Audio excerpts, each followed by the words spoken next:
The Typikon, Decoded, an explanation of Byzantine liturgical practice by Archimandrite Job Getcha, translated by Paul Mayendorf. Preface. Then I saw a new heaven and a new earth, and I saw the holy city, New Jerusalem, coming down out of heaven from God. And I heard a loud voice from the throne saying, Behold, the dwelling of God is with men. Revelation 21, verses 1 through 3. The vision of St. John, which concludes his writings about the divine revelations, reveals the life of the Church, which stands to the right of the Lamb, bedecked as with gold and silver thread, with its liturgical services and ceremonies, with its sacred architecture, with its icons, incense, lights, readings, blessings, and processions, with all these things which manifest the kingdom of heaven among us. To live in the Church means to enter with all the saints into a dance company that unites earth to heaven, and which provides us with an experience of the glory of God, stripped of all subjectivism.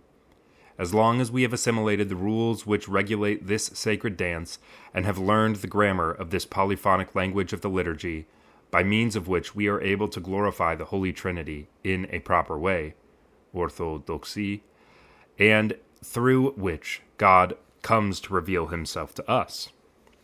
The hymns, prayers, chants, and movement of the divine office, the succession of feasts and their arrangement throughout the year, all these are regulated in a choreographic manner by the Typikon.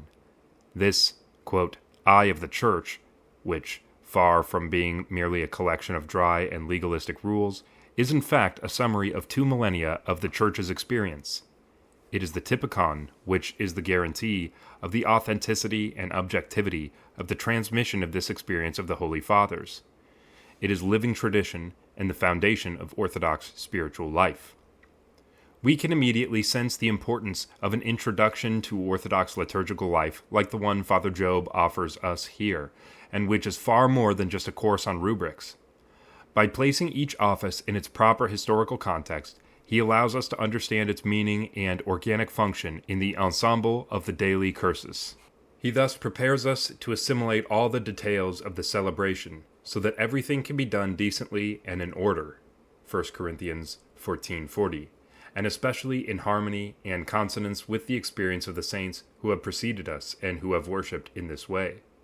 For the older monks with whom we have lived and who have spent decades on the Holy Mountain, the Typikon became a way of existence, their very life. They identified so closely with the Church, with the feasts and the lives of the saints, that the kingdom of heaven was no longer for them just a hope, but a reality they lived daily, so that at the moment of their last breath, we have seen them make the sign of the cross and utter their last words through the prayers of the Holy Fathers, as they continued their doxology in another form among the great assembly of the saints. It is in such a spirit that we urge the readers of this work to approach the services of the Church, so as to nourish their spiritual lives with this communion with the Church triumphant, a Pentecost which is only beginning.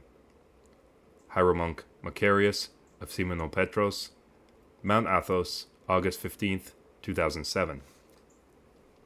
Introduction. Quote, We knew not whether we were in heaven or on earth, for on earth there is no such splendor or such beauty, and we are at a loss how to describe it.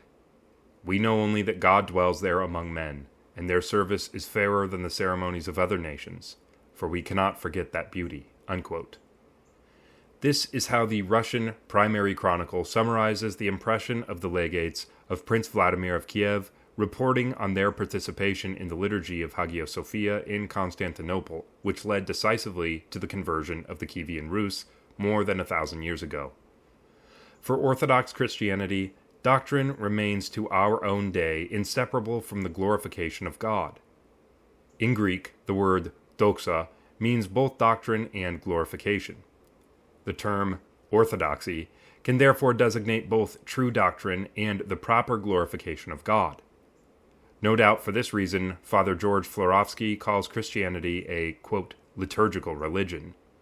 Quote, the Church is, for him, first of all, a praying community. The liturgy comes first, then comes discipline, unquote. The Byzantine liturgy, because of its beauty, its richness, and its depth, never ceases to arouse interest, inspiration, and enthusiasm in countless Christians today. However, this ocean of mysteries at times remains incomprehensible and inaccessible.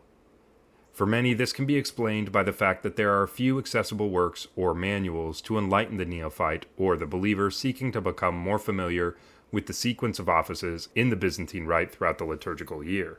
The Typikon, the liturgical book containing the ordo of the celebrations, and often called the, quote, eye of the church, because it guides the believers in their full adherence to the ecclesial community through its rules for liturgical prayer, is, at first glance, incomprehensible. Hence the need to decipher it, to decode it.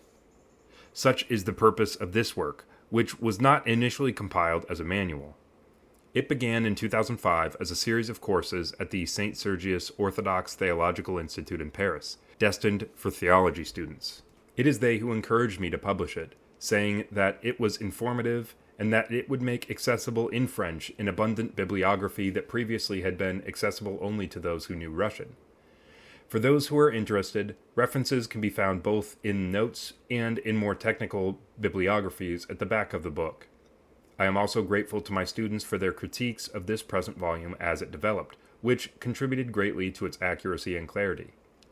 This manual describes the celebration of the offices of the Byzantine liturgical year, the divine office, the feasts, and the paschal cycle.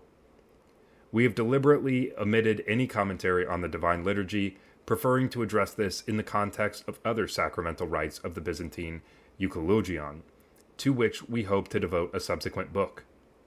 The reader will find here 5 chapters. The first will introduce the Byzantine liturgical books, and the second will describe the cycle of the hours. Chapter 3 will focus on the office of weekdays, on Sunday, and on feast days. Chapters 4 and 5 will address the offices of Great Lent and the Paschal season, respectively. We will offer an analysis that is both historical and practical. We seek both to describe the order and content of the services and to place them in the context of their historical development. Because the present work is not liturgical history as such, we have chosen not to trace the history of Byzantine liturgy, especially since there is a bibliography of works on this subject in accessible languages. For our description of the services, we generally follow the practice of the Russian Orthodox Church as it is followed in the chapel of the Saint-Serge Institute in Paris, among other places. In our day, all the Orthodox churches in the world employ the same liturgical books and texts, even if they use different languages and musical styles. Thus, there are not major differences in the content of the services, even if there are occasionally minor variations in practice from one place to the next. This is precisely the origin of the Russian saying, quote, "Do not go to another monastery with your own ordo." We should note, however, that the publication of a Greek, quote, parish typikon in 1838, widely used in the Greek-speaking world and in the Balkans, and about which we will speak later, has contributed greatly to the separation of, quote, Greek and, quote, Slavic usages. We have therefore tried to the extent possible to indicate in passing the divergences between these two major currents. Here we must also thank Hieromonk Macarius of Simonos Petros, who, in addition to writing a preface to this work, carefully read it through and enriched it by offering his comments about Greek parochial usage as well as Athonite practice. We should note as well that the Holy Mountain remains to our day a point of reference in the Orthodox Church not only for spiritual life, but for liturgical practices as well. At the back of the book, the reader will find a glossary of liturgical terms together with their Greek and Slavic equivalents.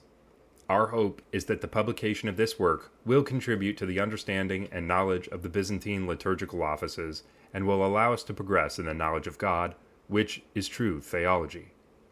Archimandrite Job Getcha, Paris, September 29th, 2008, Feast of Saint Cyprian, Metropolitan of Kiev. Chapter 1. The Liturgical Books. The celebration of the offices of the Orthodox Church requires a rather full library of liturgical books, which is a rather daunting reality for an amateur liturgist or a neophyte. Some of these are intended for those who preside, and some are used by the choir. The latter are organized in connection with the different liturgical cycles.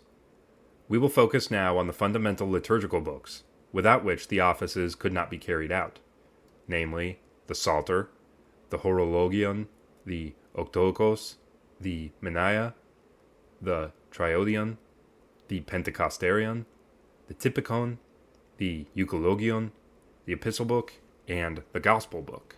The Psalter. In the prayer of the early Church, the Psalms appeared as, quote, the mold of Christian prayer. Thus, the Book of Psalms, the Psalter, became, quote, the prayer book of the Church, par excellence. There were two ways to use the Psalms in prayer. One could read the Psalter sequentially, from the first to the last, in numerical order.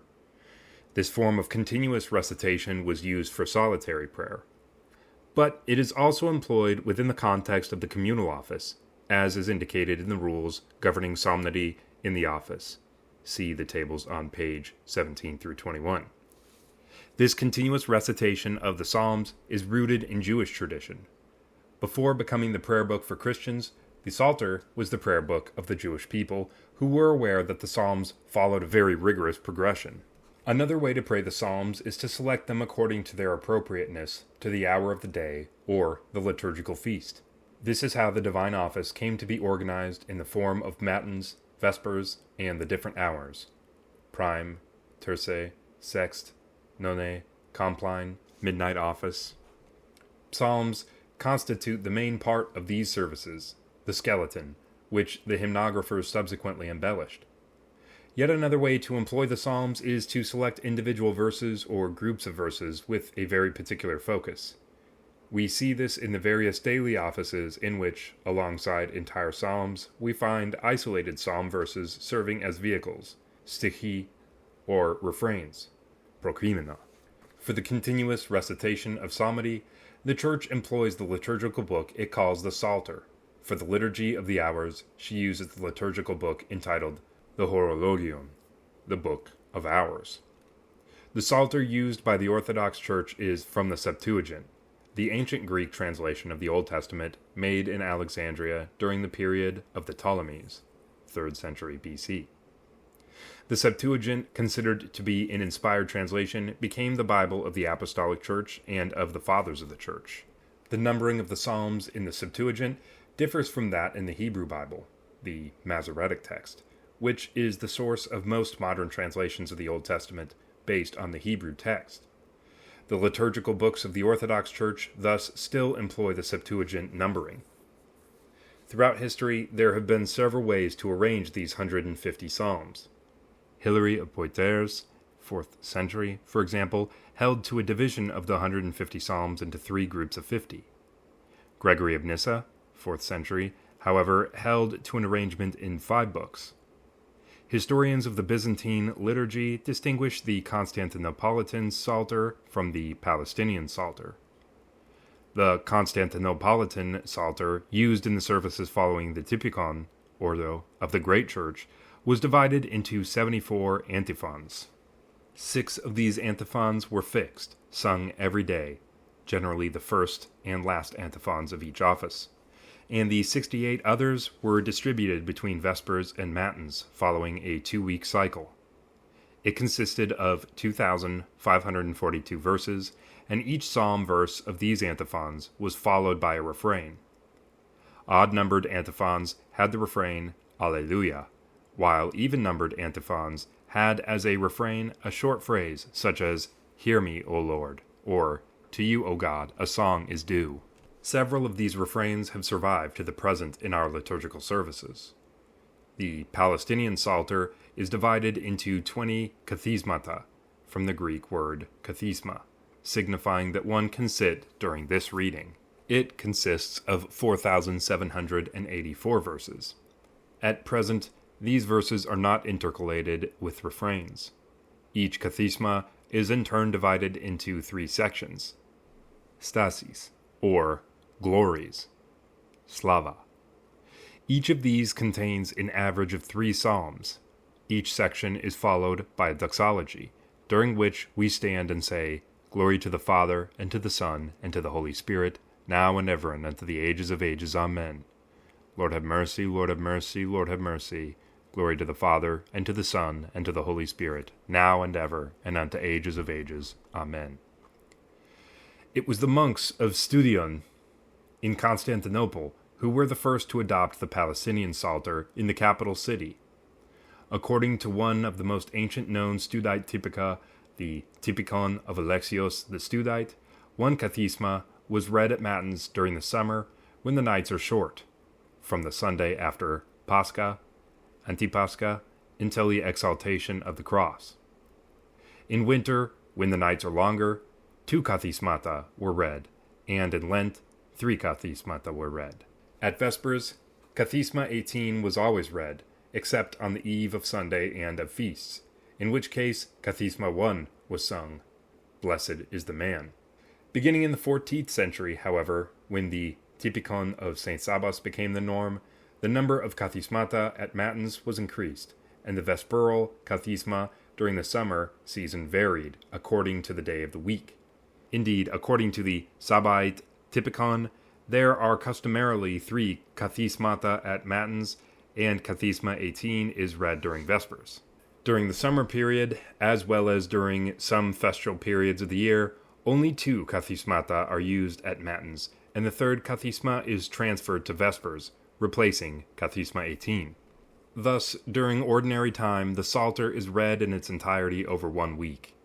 During Great Lent, however, the continuous reading of the Psalter is spread over matins, the hours, and vespers, so that the Psalter is read not just once, but twice in a week.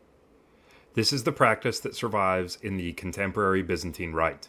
Either at the beginning or the end of liturgical psalters, we find a table outlining the arrangement of kathismata in the divine office, thus regulating the continuous reading of the psalter. We should note, however, that in most Athonite monasteries today, even those who are the most strict in following the Typikon, the summer arrangement is also followed in winter, and only during Great Lent are 3 kathismata read at matins. The liturgical psalter also includes the 9 biblical canticles. These 9 canticles provide, among other things, the structure of the canon of matins. They consist of prayers taken from both the Old and New Testament. 1. The Song of Moses, Exodus 15, 1 through 19. 2. The Song of Moses, Deuteronomy 32, 1 through 43. 3. The Prayer of Hannah, 1 Kings 2, 1 through 10. 4. The Prayer of Habakkuk, Habakkuk 3, 1 through 19. 5. The Prayer of Isaiah, Isaiah 26, 9 through 20. 6. The Prayer of Jonah, Jonah 2, 3 through 10. 7. The Prayer of the 3 Holy Youths, Daniel 3, 26 through 56. 8. The Song of the 3 Holy Youths, Daniel 3, 57 through 88, and 9. The Magnificat and the Benedictus, Luke 1, 46 through 55, and 68 through 79. The Horologion. The Horologion, or the Book of Hours, is the book containing the psalms and prayers selected for the offices of the various hours of the day. It is connected to the daily liturgical cycle. It contains the fixed, unchangeable parts of the divine office. Although no horologia dating from before the Persian invasion of Palestine, 616, have survived, the most ancient Sabaite horologia from the 9th century seems to indicate that the Horologion originated from the canon of Psalmody, followed daily by the monks of Palestine. The Life of Saint Sabas the Blessed, founder of the monastery near Jerusalem which bears his name, tells us that the novices memorized this rule as well as the entire Psalter upon joining the monastery. Cyril of Scythopolis writes about Saint Sabas, quote, "When he received laymen who wished to take their vows, he did not allow them to live in the castellion or in a cell in the monastery, but he founded a small cenobium to the north of the monastery, and there assigned men who were vigilant and hardened by ascesis. He assigned the postulants to live there until they had learned the Psalter and the canonical office, and until they were formed in the monastic discipline." Unquote. The Horologion was therefore the only liturgical book used daily for their canon. Rule: of prayer, and which they carried with them when they traveled. As N. Egender explains, quote, "Canon here means norm of psalmody. The horologion first of all indicates the quantity and arrangement of the psalter in the office for use by the reader," unquote. The horologion thus develops as an adaptation of the psalter for use in the daily office, containing psalms and prayers arranged for the different hours. The horologion and the psalter are thus closely linked. There even exist liturgical books called the, quote, continuous psalter, which consist of the psalter in the first part and the horologion in the second. We can see, on the basis of the schema of the ancient Sabaite horologion, which matches the description given by John Cassian of the prayer rule of the Palestinian monks, that the Palestinian horologia begins the daily cycle with the daytime services, which were then followed by the nighttime offices. This differs from the order of services in the other liturgical books, Octoikos, Mania, Triodion, Pentecosterion, and Typikon, in which the sequence of daily services always begins with Vespers. Later Palestinian horologia always begin with the Mesoniktikon, midnight office, the first service upon rising, and conclude with the Apodeipnon, compline, the last service before going to bed.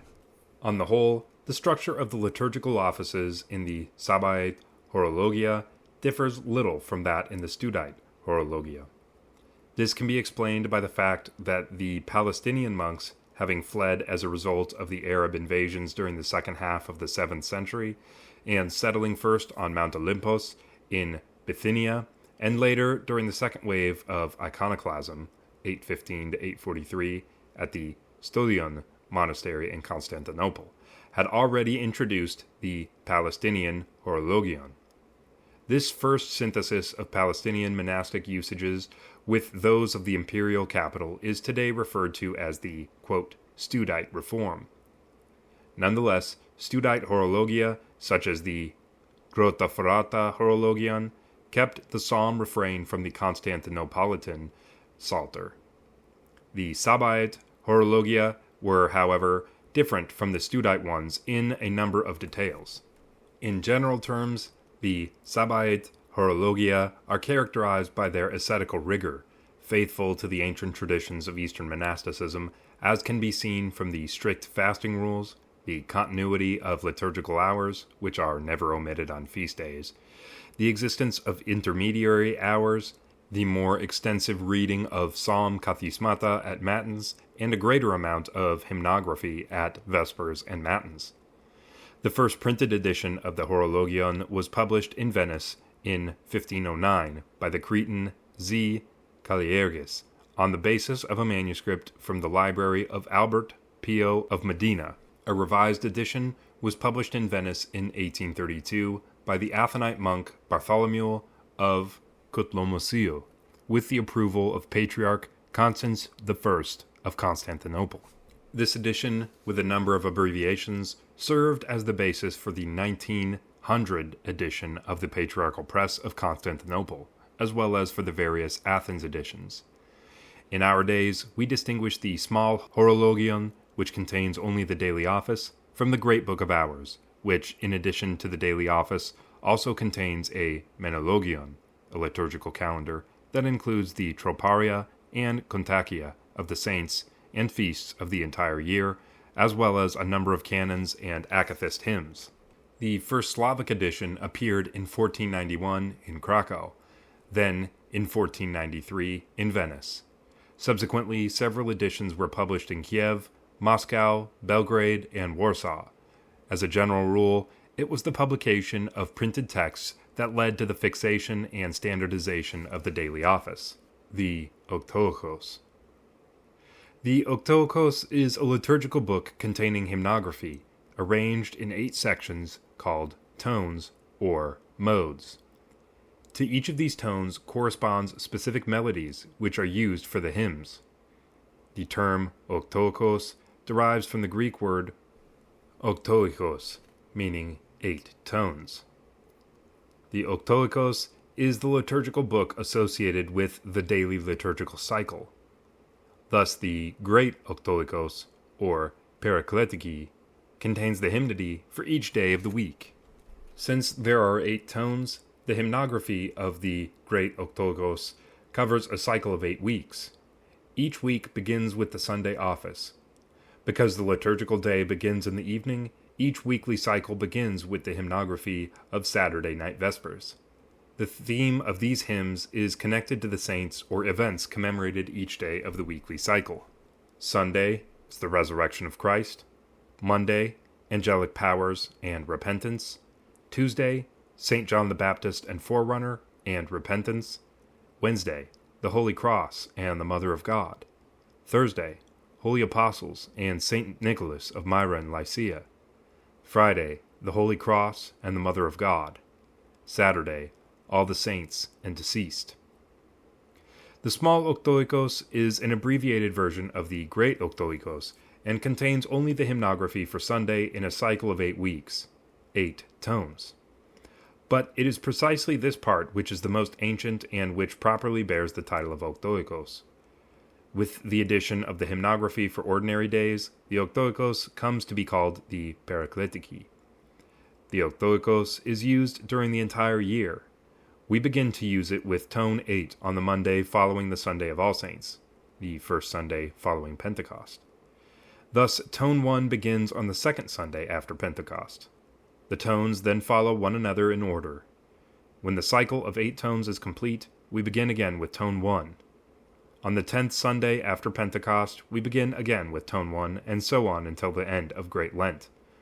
Over the course of a year, the Octoikos is sung in its entirety up to 6 times.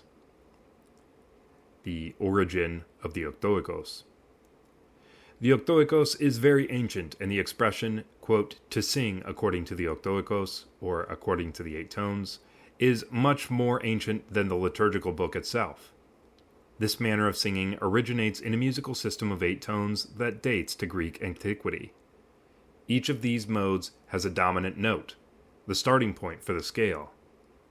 The national mode was the Dorian. 2 other modes, imported from Asia, played an important role in the music of antiquity, the Phrygian and the Lydian. The 4th was called the Mixolydian. These 4 fundamental modes from Greek antiquity each held modes associated with them, called plagal, because they were modeled after the fundamental modes.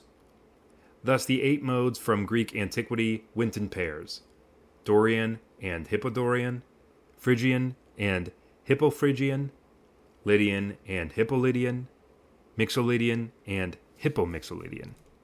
The scale of each mode began on a different note, and each had a different dominant note that gave it a particular character. Plato tells us that the Greeks attributed a specific character to each mode, such as the expression of a feeling or a state of the soul. Thus, the Dorian mode was reserved for noble music and for certain tragedies. The Phrygian mode for the dithyramb, a liturgical chant in honor of Dionysius, and for military songs. The Lydian mode, considered to be inferior, eventually fell out of use.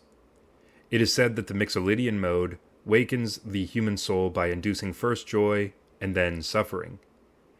Ancient Greek music thus served as the basis for Christian music and, consequently, for so-called, quote, Byzantine music. This is how the 8 modes, or tones, were elaborated and then served as the usual designation of the hymnography, which is now contained in the liturgical book called by this name. Byzantine music, just as ancient Greek music, therefore, consists of 4 fundamental tones and 4 plagal tones, based on the 8 ancient modes. We should note, however, that this theory of the Hellenistic origin of Byzantine music is in question, and that some historians insist on a Syrian origin, not only of hymnography, but also of music.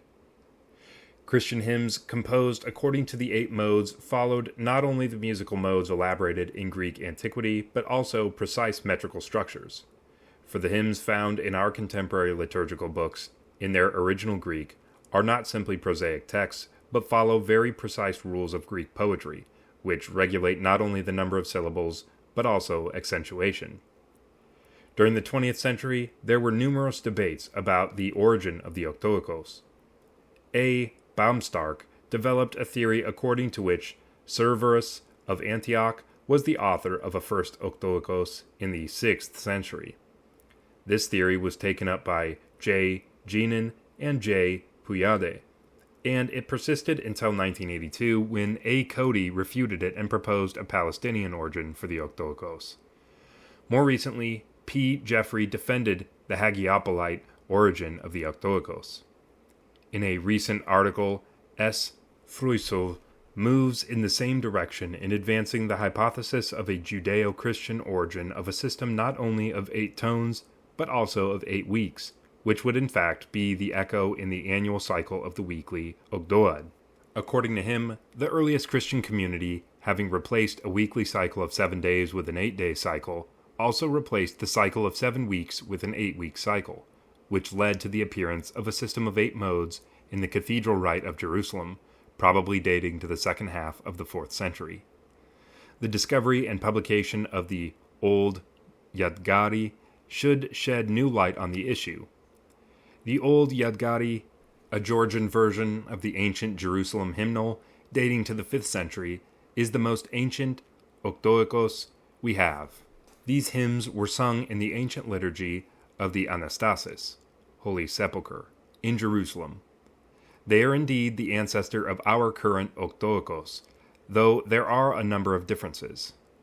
This hymnal consists of 2 parts. The first contains the Sunday hymnography arranged in 8 tomes. Here we recognize the primitive form of the hymns for the Sunday office in our Octoekos.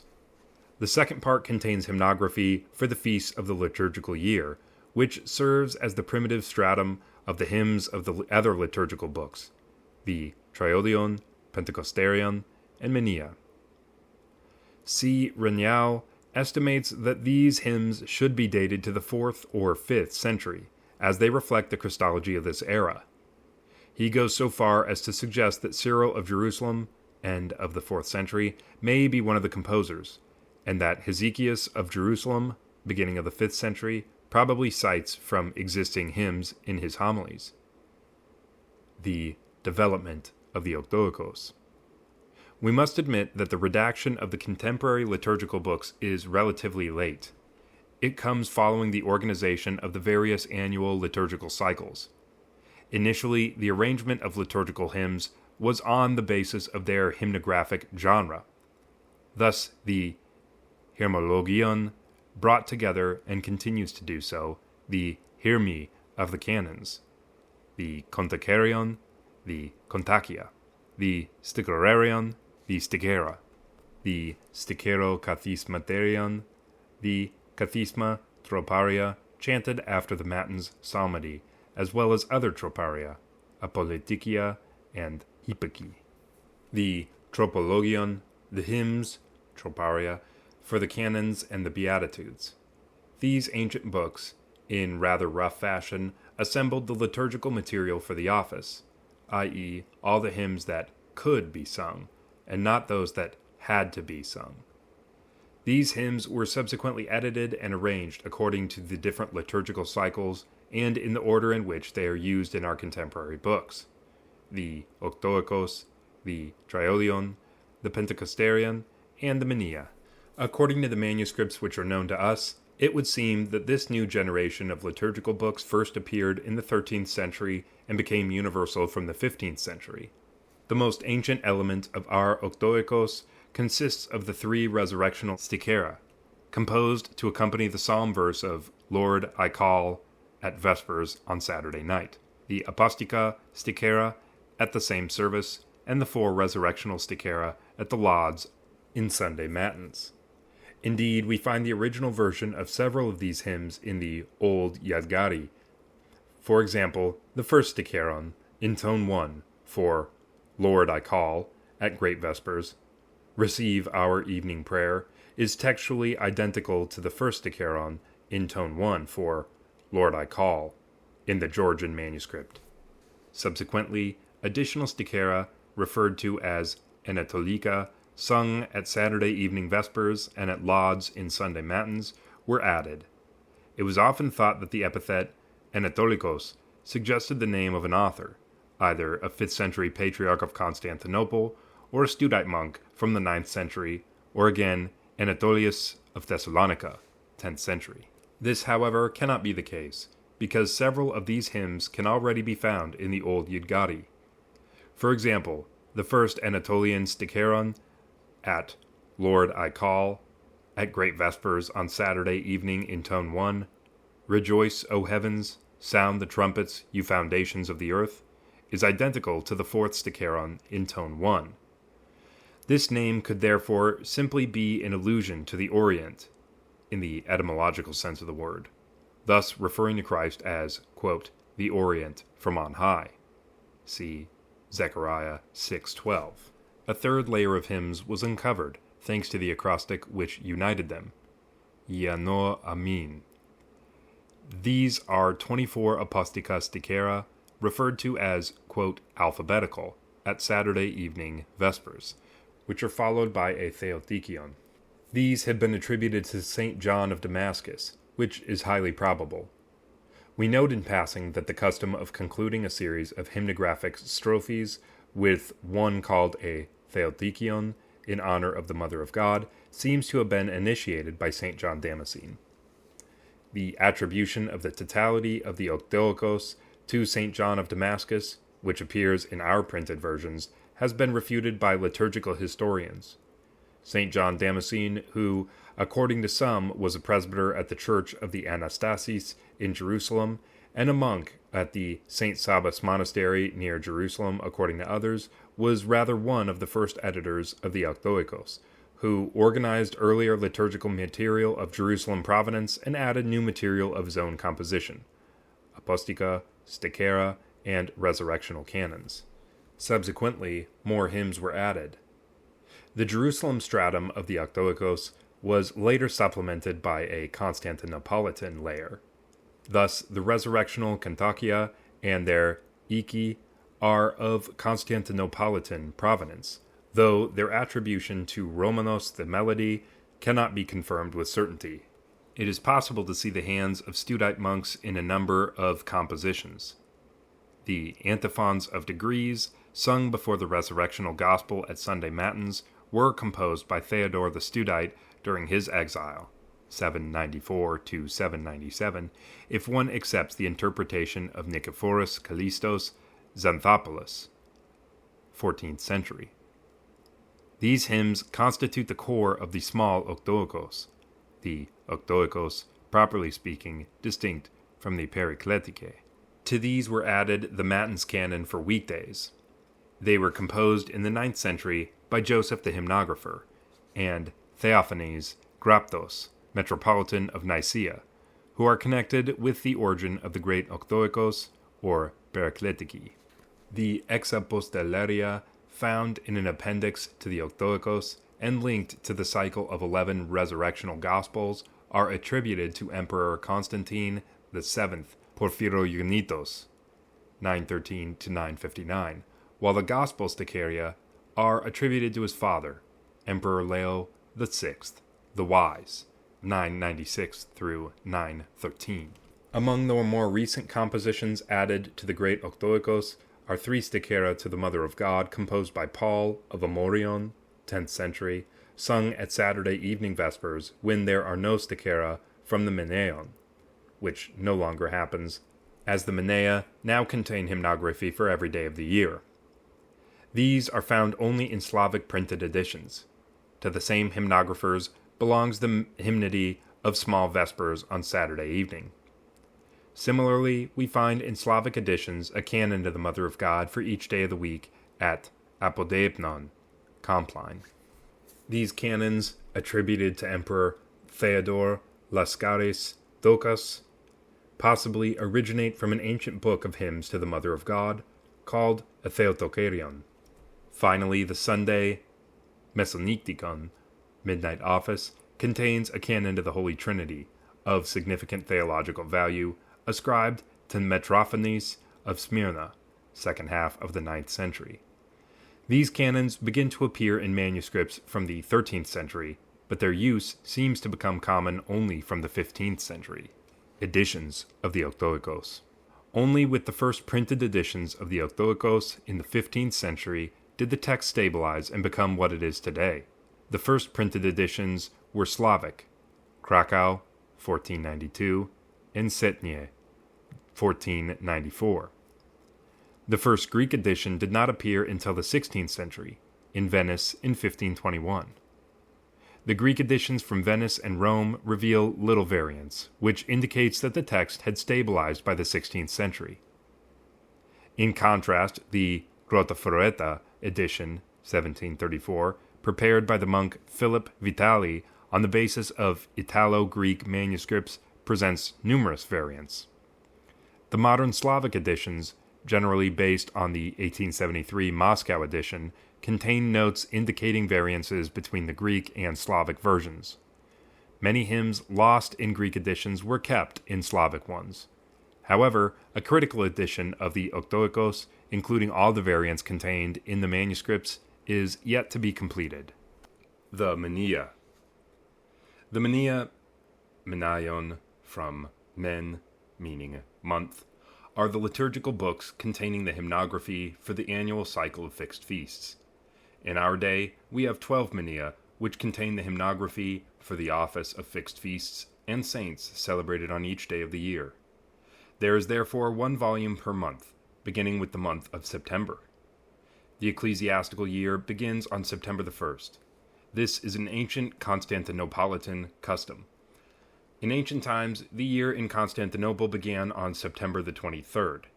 This date marked, from its institution by Emperor Constantine in 313, the beginning of the indiction, i.e. the establishment of the annual land tax. The date was chosen because it commemorated the birth of Augustus, which, already before Constantine, marked the beginning of the year in a large part of the Orient. With the adoption of the Roman calendar in Constantinople and the suppression of the cult of Augustus, September 23rd was stripped of all civil significance. As a result, the beginning of the indiction was shifted to a more convenient date, September the 1st. It is estimated that this change was made on September the 1st, 462. In the Slavic tradition, we also find a general menaion, which contains common texts for the offices of different categories of saints: apostles, martyrs, monastics, hieromartyrs, hosiomartyrs, hierarchs, etc. The general menaion is used when the church needs to celebrate the office for a saint who does not have a proper service, or if the monthly menaion is not available. These anonymous, common services also exist in some ancient Greek editions, but are very rare. They have been published in a recent edition of the Anthologion in Thessalonica, 1993, but they are rarely used in Greek practice. The Russian tradition also has supplementary menia, containing hymnography for saints, typically Russian saints or those recently canonized, which has not yet been included in the monthly menia. In the Greek tradition, there have appeared numerous pamphlets with offices for local saints. Finally, we should also mention menia used for reading, menologia or synaxaria, which are collections of the lives of saints arranged according to the liturgical calendar. Although they are not technically liturgical books, they can nonetheless be utilized in the office. The origin of the menia. The menia appeared relatively late. Initially, the hymnography for fixed feast was contained in other books. For example, the ancestor of our Octoikos, the old Yedgari, the Georgian version of the ancient hymnal of Jerusalem, dating to the 5th century, contains in its second part hymns for fixed feasts. It is generally believed that it was the synaxaria, lists of saints commemorated on each day of the year, that were at the origin of the development of the menia. These synaxaria can already be found in the earliest lectionaries, like the 5th century Armenian lectionary, an Armenian version of the ancient liturgical calendar of Jerusalem. It is the Constantinopolitan synaxarion, containing the list of synaxes for the feasts of various saints from September the 1st to August 31st, though with a number of additions, that has today become the official, quote, calendar of the Orthodox Church, and that serves as the basis for the menia. The calendar has supplanted the ancient Palestinian calendar, as well as the Antiochian and Alexandrian calendars. The first Constantinopolitan menia essentially contained Studite hymnography. The earliest manuscripts of the Studite Mania date to the 11th century. With the spread of the Sabaite Typikon in the 14th century and 15th century, the Constantinopolitan Synaxarion was expanded with the addition of commemorations for other, later saints. The most ancient extant manuscripts of Mania of Jerusalem redactions are from the 12th century. As for Slavic Mania, they contain material for the commemoration of Bulgarian, Serbian, and Russian saints, which are not found in Greek Mania. Mania therefore bear a distinctly local character. For example, South Italian Mania contain a large amount of Greek hymnography, mostly of Studite redaction, which does not appear on the printed editions of the Greek Mania. The earliest printed edition dates to 1551. The editors of the printed Mania thus made arbitrary selections, and the spread of printed Mania, as that of all other printed liturgical books, greatly reduced regional diversity by imposing a unified text. There exists today two corrected editions of the Greek Mania, that of Constantinople in 1843, whose Synaxarion was revamped on the basis of the Synaxarion of Nicodemus the Hagarite, and that of Venice, whose Synaxarion remains in conformity with earlier editions. The Mania are the most living liturgical books of the Orthodox Church because their content is always expanding through the addition of hymnography for newly canonized saints. With respect to this, we could mention the edition of the Mania in 24 volumes undertaken by the Russian Orthodox Church under Patriarch Pimen, beginning in 1978. This edition, despite its use of secular printing fonts, grachtanka, and of new orthography, has the merit of including all the known offices for saints of Russian, South Slavic, and Greek origin, both ancient and more recent.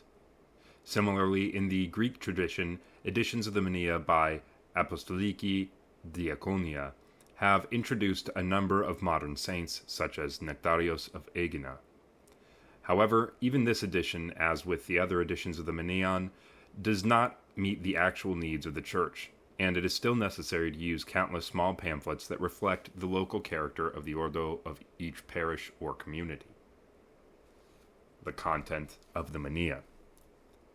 Mania contain hymnography for the saints or feasts for each day of the month.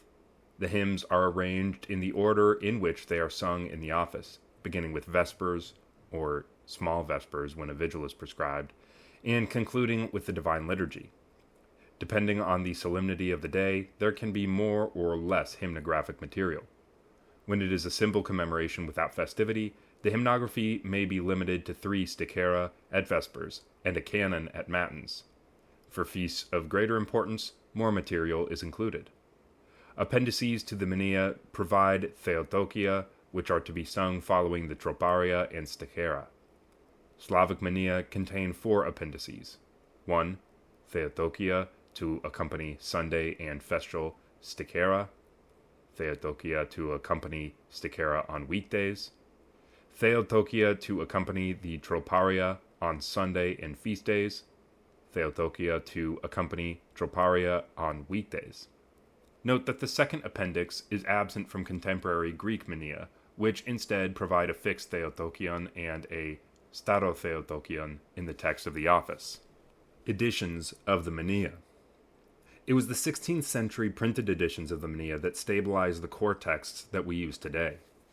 The first printed Greek editions were the work of Andrew and James Spinelli in Venice between 1528 and 1596, and reprinted from 1596 to 1607. The 1873 Venice edition was reprinted several times. There's also a Roman edition dating to 1888 to 1902. In Russia, the first edition of the Common Mania appeared during the era of Patriarch Job, 1589 to 1605. The first Russian printed edition of the Mania was published in Moscow from 1610 to 1630. Just as with the Oktoikos, we regret that there is not yet a critical edition of the Mania containing all the variants found in the manuscripts. In the 19th century, Bartholomew of Kotlomoisiu prepared a revised edition of the Mania, which is still used, but it contains numerous errors and lacunae. A systematic revision using a good selection of manuscripts not to speak of a critical edition, is most desirable, but who could undertake such a monumental task? The Triodion and Pentecosterion. The Triodion, or Lenten Triodion, and the Pentecosterion, or Flowery Triodion, are the liturgical books containing the hymnography and biblical readings for the movable annual cycle, the Paschal cycle. Because the date of Pascha was set by the First Ecumenical Council, Nicaea in 325, as the first Sunday following the first full moon of spring, the cycle which depends on this feast varies from year to year. The Triodion covers a period of 10 weeks preceding the Feast of Pascha, 3 preparatory weeks, 6 weeks of Great Lent, and Holy Week. The Pentecosterion covers a period of 8 weeks following Pascha, 7 weeks of Paschaltide, and the octave of Pentecost. The ancient Russian books, however, divided the Paschal cycle into 2 periods of 9 weeks each, which meant that the Pentecosterion began with Lazarus Saturday just before Holy Week, which is what gave the name, quote, Flowery Triodion, Tsvetnaya Triod, to this book, connected to Palm Sunday. Indeed, originally the Triodion consisted of a single book containing the hymnography of Great Lent and the 50 days of Pascha, as the Triodion Barberini 484 testifies. The origin and development of the Triodion and Pentecosterion. Just as we have seen with the Octoikos and the Mania, prior to the appearance of systematic books organizing the hymnography according to the various liturgical cycles and in the order of their use in the office, Octoikos, Triodion, Pentecosterion, Mania, the liturgical hymns were arranged according to their hymnographic genre: Hermologion, Contakerion, Stikerion, Stikerokathismaterion, Tropologion, Prophetologion, collection of Old Testament readings. These ancient books contained, in generally rough fashion, liturgical material that could be sung rather than what had to be sung. Thus, the first Triodia were in fact collections of canons with 3 odes, tri-ode, used during Great Lent and the 50-day Paschal season, to which were added in appendices Troperia, Kathismata, and Stikera. It would appear that the Prophetologion was the precursor to the Triodion. Indeed, the prophetic readings during Great Lent were accompanied by special troparia for the prophecies, prokimena, as well as other hymns which were subsequently incorporated into the Triodion. It is evidently the Holy Week readings which form the most ancient part of the book.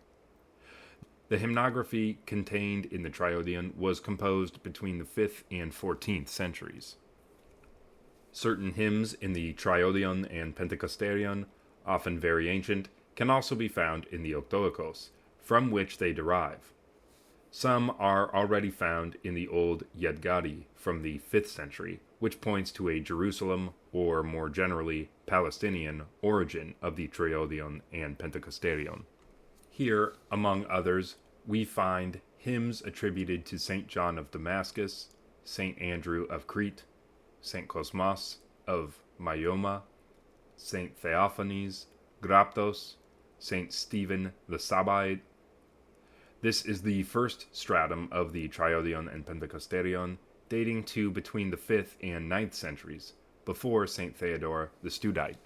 The second stratum consists of Constantinopolitan, or more precisely, Studite hymnography, dating to the 9th to 10th centuries. Here we find compositions by Studites St. Theodore and his brother Joseph. To them belong the series of 3 ode canons, used at Matins during Great Lent. There exists as well a series of 3 ode canons attributed to Joseph the hymnographer for the Paschal period, today read during Compline. These canons have survived only in the Slavonic books and are absent from the Greek editions. We should also mention hymns from this period attributed to Getcha, as well as other Constantinopolitan hymnographers, including Christopher, Sergio Logothetos, Georgios Papias, and the Emperor Leo the Wise. Some of these hymns have come down to us labeled Byzantine, from the Greek Byzantinu. A third stratum consists of hymnography dating to the 10th to 15th centuries, which is mostly anonymous. We should mention here hymns composed by Emperor Constantine Porphyrogenitos and Simeon Metaphrastes, as well as the entries in the Synaxarion by Nikephoros Kallistos Xanthopoulos, a presbyter in Hagia Sophia who became a monk before his death. He is the author of a large church history and other rather verbose works, which are nonetheless important because they are compilations of tradition. These texts were included in the offices of the Triodion and Pentecosterion only very late, while initially they were found in appendices to the Triodion or simply in separate collections. They are a commentary about the event being celebrated, at times inspired by apocryphal writings. They tend to imitate the hagiographic texts found in the Synaxaria, Menologia, the redaction of the Triodion and Pentecosterion. As we have just seen, the Triodion and Pentecosterion are a compilation of texts assembled over a period of 10 centuries and which underwent considerable redaction before reaching their contemporary form. According to Nikephoros Kallistos Xanthopoulos, Theodore and Joseph the Studites were the first editors of the Triodion and Pentecosterion. Nonetheless, as I. Karabinov notes, the Triodia of the 10th and 11th centuries are so varied in both form and content that it is impossible to establish a genealogy on the basis of a single original. In fact, there exist 4 types of Triodia. The first redactors of our contemporary Triodion and Pentecosterion were the copyists who arranged the various hymns included originally in various collections of hymnography according to type, into systematic books. Only in the 13th and 14th centuries did Triodia and Pentecosterion in their current form appear. The content of the Triodion and Pentecosterion. The Triodion is divided into 3 sections: the preparatory period, the period of Great Lent, and Holy Week. This is the arrangement already familiar to St. John of Damascus in the 8th century, except that for him, the preparatory period was only 1 week long. Only in the 12th century does the 3-week preparatory period appear. Each Sunday during the Triodion marks a particular commemoration based on the lectionary of the Great Church of Constantinople. Nevertheless, the ancient structure of the Triodion, based on the Sunday Gospel readings from the Jerusalem lectionary, which was followed in Constantinople before the imposition of the Lectio Continua of Mark, can still be discerned in present-day Triodia in the themes developed in the Iudiomela. For the ancient Triodia, according to the Jerusalem lectionary, there was no preparatory period, and the themes of the Sundays of Great Lent began with Great Lent, starting with the first, Sunday of the Holy Prophets, then the Sunday of the Prodigal Son, the Sunday of the Publican and the Pharisee, the Sunday of the Good Samaritan, Sunday of the Rich Man and Lazarus, and then Palm Sunday. In the contemporary Triodia, according to the Constantinople lectionary, the preparatory period begins with the first Sunday of the Publican and the Pharisee, the second Sunday of the Prodigal Son, the third Sunday, Meat Fair Sunday, and the fourth Sunday, Cheese Fair Sunday. Then begin the 6 Sundays of Great Lent, the Sunday of Orthodoxy, the Sunday of St. Gregory Palamas, the Sunday of the Veneration of the Cross, the Sunday of St. John Climacus, the Sunday of St. Mary of Egypt, and then Psalm Sunday. As for the Pentecosterian, it begins with the Sunday of Pascha and contains the 50-day Paschal period and the octave of Pentecost. The theme of each Sunday is carried through an entire week until the following Saturday. Each Sunday has a particular theme connected to the Gospel reading assigned for the Sunday liturgy and developed in the hymnography, as we can see in the following table, with the 50 days of Pascha rendering the Sundays: the first Sunday, Pascha; the second Sunday of Pascha, Thomas Sunday, or Antipascha; the third Sunday of Pascha, Sunday of the Myrrh-bearing Women; the fourth Sunday of Pascha, Sunday of the Paralytic; the fifth Sunday of Pascha, Sunday of the Samaritan Woman; the sixth Sunday of Pascha, Sunday of the Blind Man, the seventh Sunday of Pascha, the Sunday of the Fathers of Nicaea, and then the octave of Pentecost, with the eighth Sunday of Pascha being Pentecost, and the first Sunday after Pentecost being the Sunday of All Saints. Thus, the Sunday of the Publican and the Pharisee opens the movable Paschal cycle, and the Sunday of All Saints brings it to a close. In the middle comes the Feast of Feasts, Pascha, the resurrection of the Lord. The Typikon. The Typikon is the book containing all the rubrics regulating the liturgical celebrations. Considered by many to be the supreme arbiter concerning all questions having to do with liturgical worship and the observance of feasts, it has been described by some as the eye of the church, in the sense that the lamp of the body is the eye, Matthew 6:22. The Typikon appears as the revealer of the church, guiding her members who desire to adhere to the ecclesial community and its rule of liturgical prayer. Since that time, fidelity to the prescriptions of the Typikon is experienced as fidelity to the church. According to I. Mentzvitov, the Typikon is the most recent among the liturgical books, because it implies the existence of all the other books it seeks to regulate. Quote, the Ordo of the Church, as a systematic indicator or regulator of the order of the offices of the daily cycle, of the Triodion and the Menologion, is one of the latest ecclesiastical books, and it was formed at the moment when these three cycles had been formed and when each had taken its definitive shape. The complete Typikon appeared as the result of the complications which arose in practice at the celebrations of the services based on different liturgical books and the concurrence of the daily office with the content of the Triodion and the Menea. Unquote. Among the Typica, it is necessary to distinguish between the foundational Typica, Typikon, Kittorikon, a document enumerating the functional and organizational rules of a community, and on the other hand, the liturgical Typica, whose aim is to describe the celebration of the liturgical office throughout the year.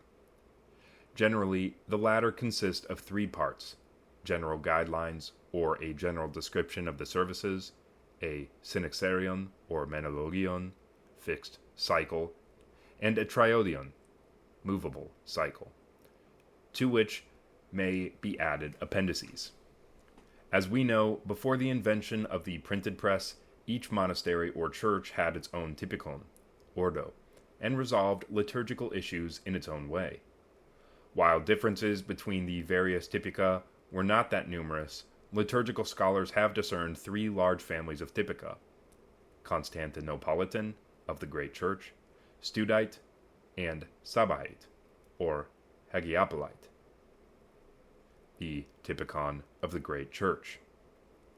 The Typikon of the Great Church was developed in the Church of Hagia Sophia in Constantinople, and was used until the 14th century in secular, i.e. cathedral, churches, Katholiki, and parish churches everywhere in Byzantium and Russia. We must note, however, as E. Vilkovska has done, that the designation Typikon, originally used for monastic rules, has been applied to this document only by modern editors. Indeed, this document is in fact a synaxarion. In general, the liturgical offices celebrated according to the cathedral tradition of Constantinople are referred to as the, quote, asthmatic office, or, quote, sung office. This expression comes from Simeon of Thessalonica. He explains that the adjective asthmatic means that at these celebrations, quote, nothing is said that is not sung, except for the prayers of the priest and the petitions of the deacon, unquote. The asthmatic office essentially consisted of the antiphonal singing of psalms following the Psalter of the Great Church, which was divided into antiphons. This, quote, cathedral office differed completely from the Palestinian monastic office, which was adopted by the Studite monks. It must have developed in the Church of Hagia Sophia in Constantinople, built under Justinian between 532 and 538, and subsequently became a model for the other secular churches in the Byzantine Empire. It is evident that the asthmatic office underwent its own evolution. However, the circumstances of the origin of its ordo are unknown. It is not impossible that it was inspired largely by the liturgical worship of the Cathedral of the Anastasis in Jerusalem, which is described by Egeria at the end of the 4th century. But we know nothing more about its evolution. The two extant manuscripts of the Typikon of the Great Church, from Patmos and from Jerusalem, witness to the practice of the Great Church of Constantinople in the 10th century. I. Manfitov notes correctly that, quote, "We do not know what the sung office was in its original form." In studying the asthmatic office, liturgical scholars generally refer to the description given by Simeon of Thessalonica in his treatise on sacred prayer. However, we must realize that the description of this office by our Byzantine author reflects 15th century practice, when the sung office was on its last breath. And it is on the basis of these late documents that the sung office has been studied by numerous liturgists, including I. Manfitov, I. Manfitov, M. Skabalinovich, I. Lisensen, M. Arans, and O. Strunk, the Studite Typikon. If, for the celebration of the office, the cathedral and parish churches in the Byzantine Empire and Russia used the Typikon of the Great Church of Constantinople until the 15th century, the office celebrated in monasteries was different in that it was based on a monastic Typikon. Urban monasteries generally followed a Typikon based on the Studite tradition. These monastic offices used the Palestinian Psalter, as well as a large quantity of hymnography originating from Jerusalem, or Palestine. This monastic rite, called the Studite office, appeared after what modern liturgists have called the Studite Reform. This reform occurred at Studion, the most famous among the Constantinopolitan monasteries, founded in 463 by the patrician Studios near the church of St. John the Forerunner, in which foundation the Archimandrite monks, the non-sleepers, initially settled. During the second half of the 7th century, Palestinian monks fleeing the Arab invasions immigrated first to Mount Olympus in Bithynia and introduced Palestinian customs in this area. Later, during the second wave of iconoclasm, 815 to 843, these monks from Bithynia settled at Studion, at the invitation of St. Theodore the Studite. As a result, the Studite monks adopted the Palestinian horologion, and in this way carried out an initial synthesis between Palestinian monastic customs and the liturgical traditions of the imperial capital. As M. Arans explains, quote, "In taking charge of the monastery of Studion in Constantinople after the iconoclastic crisis, Theodore the Studite did not restore the office of the ancient non-sleepers, but introduced the office he knew, that of the monastery of St. Sabas, near Jerusalem. The entire monastic tradition of the Byzantine West, Athos, Georgia, Russia, South Italy, followed the Studite usages and customs, fully conscious, however, of their connection through this to the tradition of the Lavra of St. Sabas, which were themselves derived from the traditions of the holiest church in the universe, the Anastasis, or Holy Sepulchre, in Jerusalem." Unquote. Nevertheless, it is important to point out that the Studites accepted the Cenobitic Palestinian tradition and not the Anchorite Palestinian one. It is assumed that during the 11th to 14th centuries, the version of the Studite Typikon by Patriarch Alexios of Constantinople was used in Russia. This assumption is based on the fact that the majority of extant manuscripts from this period reflect the usages of the Studite Typikon rather than those of the Great Church. A. Penkovsky, following I. Karabinov, has demonstrated that the Typikon of Alexios the Studite indeed reflects the Studite tradition over against the opinions of Dmitrievsky and Lisitsyn, who considered it to be a foundational Typikon, Katitorikon. The Typikon of Alexios the Studite was the version of the Studite Typikon composed in 1034 by Patriarch Alexios of Constantinople, 1025 to 1043, formerly a monk at Studion, for the monastery of the Dormition of the Mother of God, which he founded near Constantinople. It was precisely this version of the Studite Typikon that was translated into Slavonic and introduced after 1051 by Saint Theodosius at the Monastery of the Caves in Kiev, and which, from there, spread to most Russian monasteries.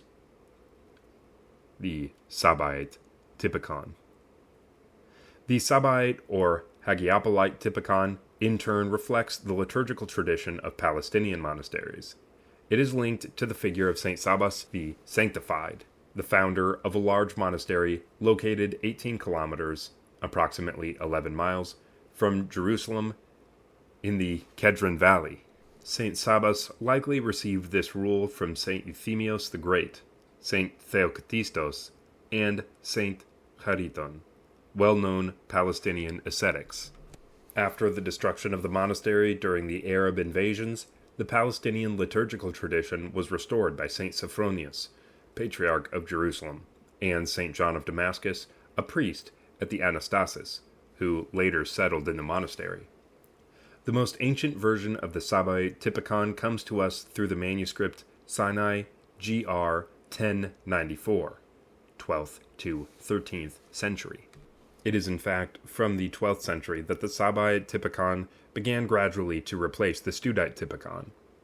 Thus it appears during this era on Mount Athos with Saint Sava of Serbia, and comes to influence the Typikon of the Evergitis, a monastery in Constantinople founded in 1048.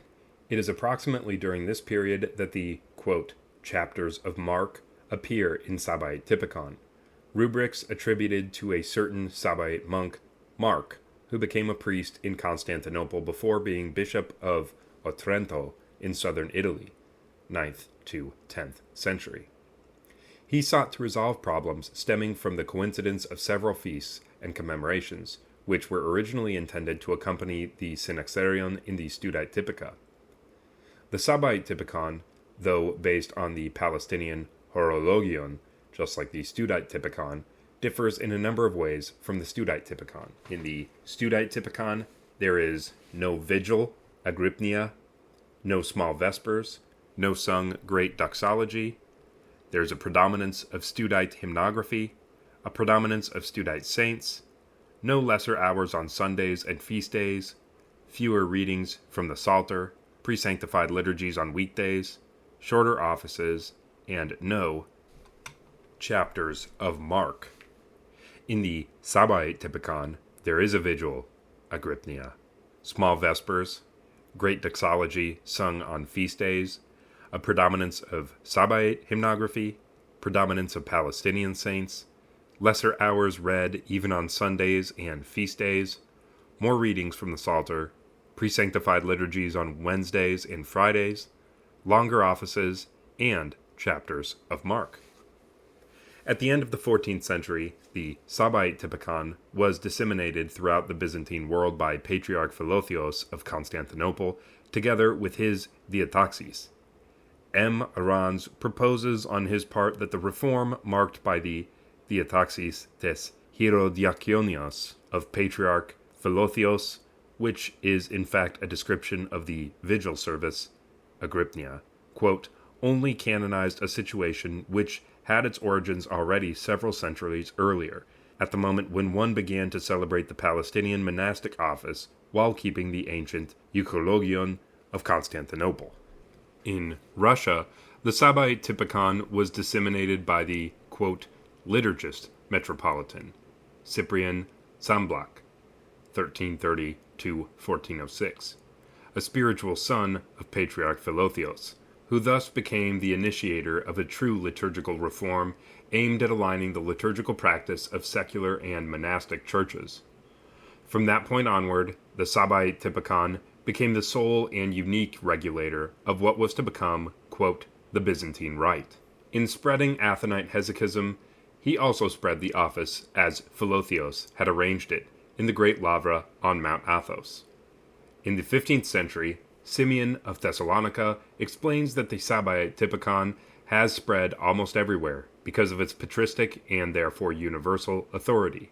Quote, in these monasteries and in almost all the churches, they follow the ordo of the Typikon of Jerusalem, of the monastery of St. Sabas, because it can be carried out by a single person, since it was composed by monks. This diataxis is very necessary and patristic.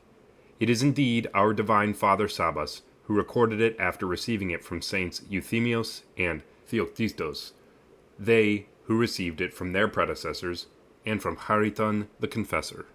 The diatyposis of St. Sabas, which, as we have learned, disappeared after the destruction of the site by the barbarians, was restored with great care by our Father among the Saints, Sophronios, Patriarch of the Holy City.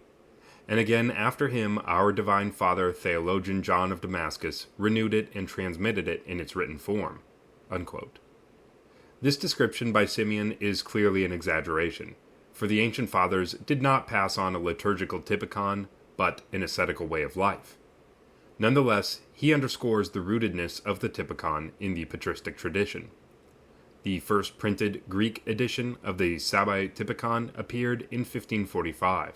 The Slavic editions of 1610, 1633, and 1634 contributed to the definitive implantation of this liturgical tradition in Russia.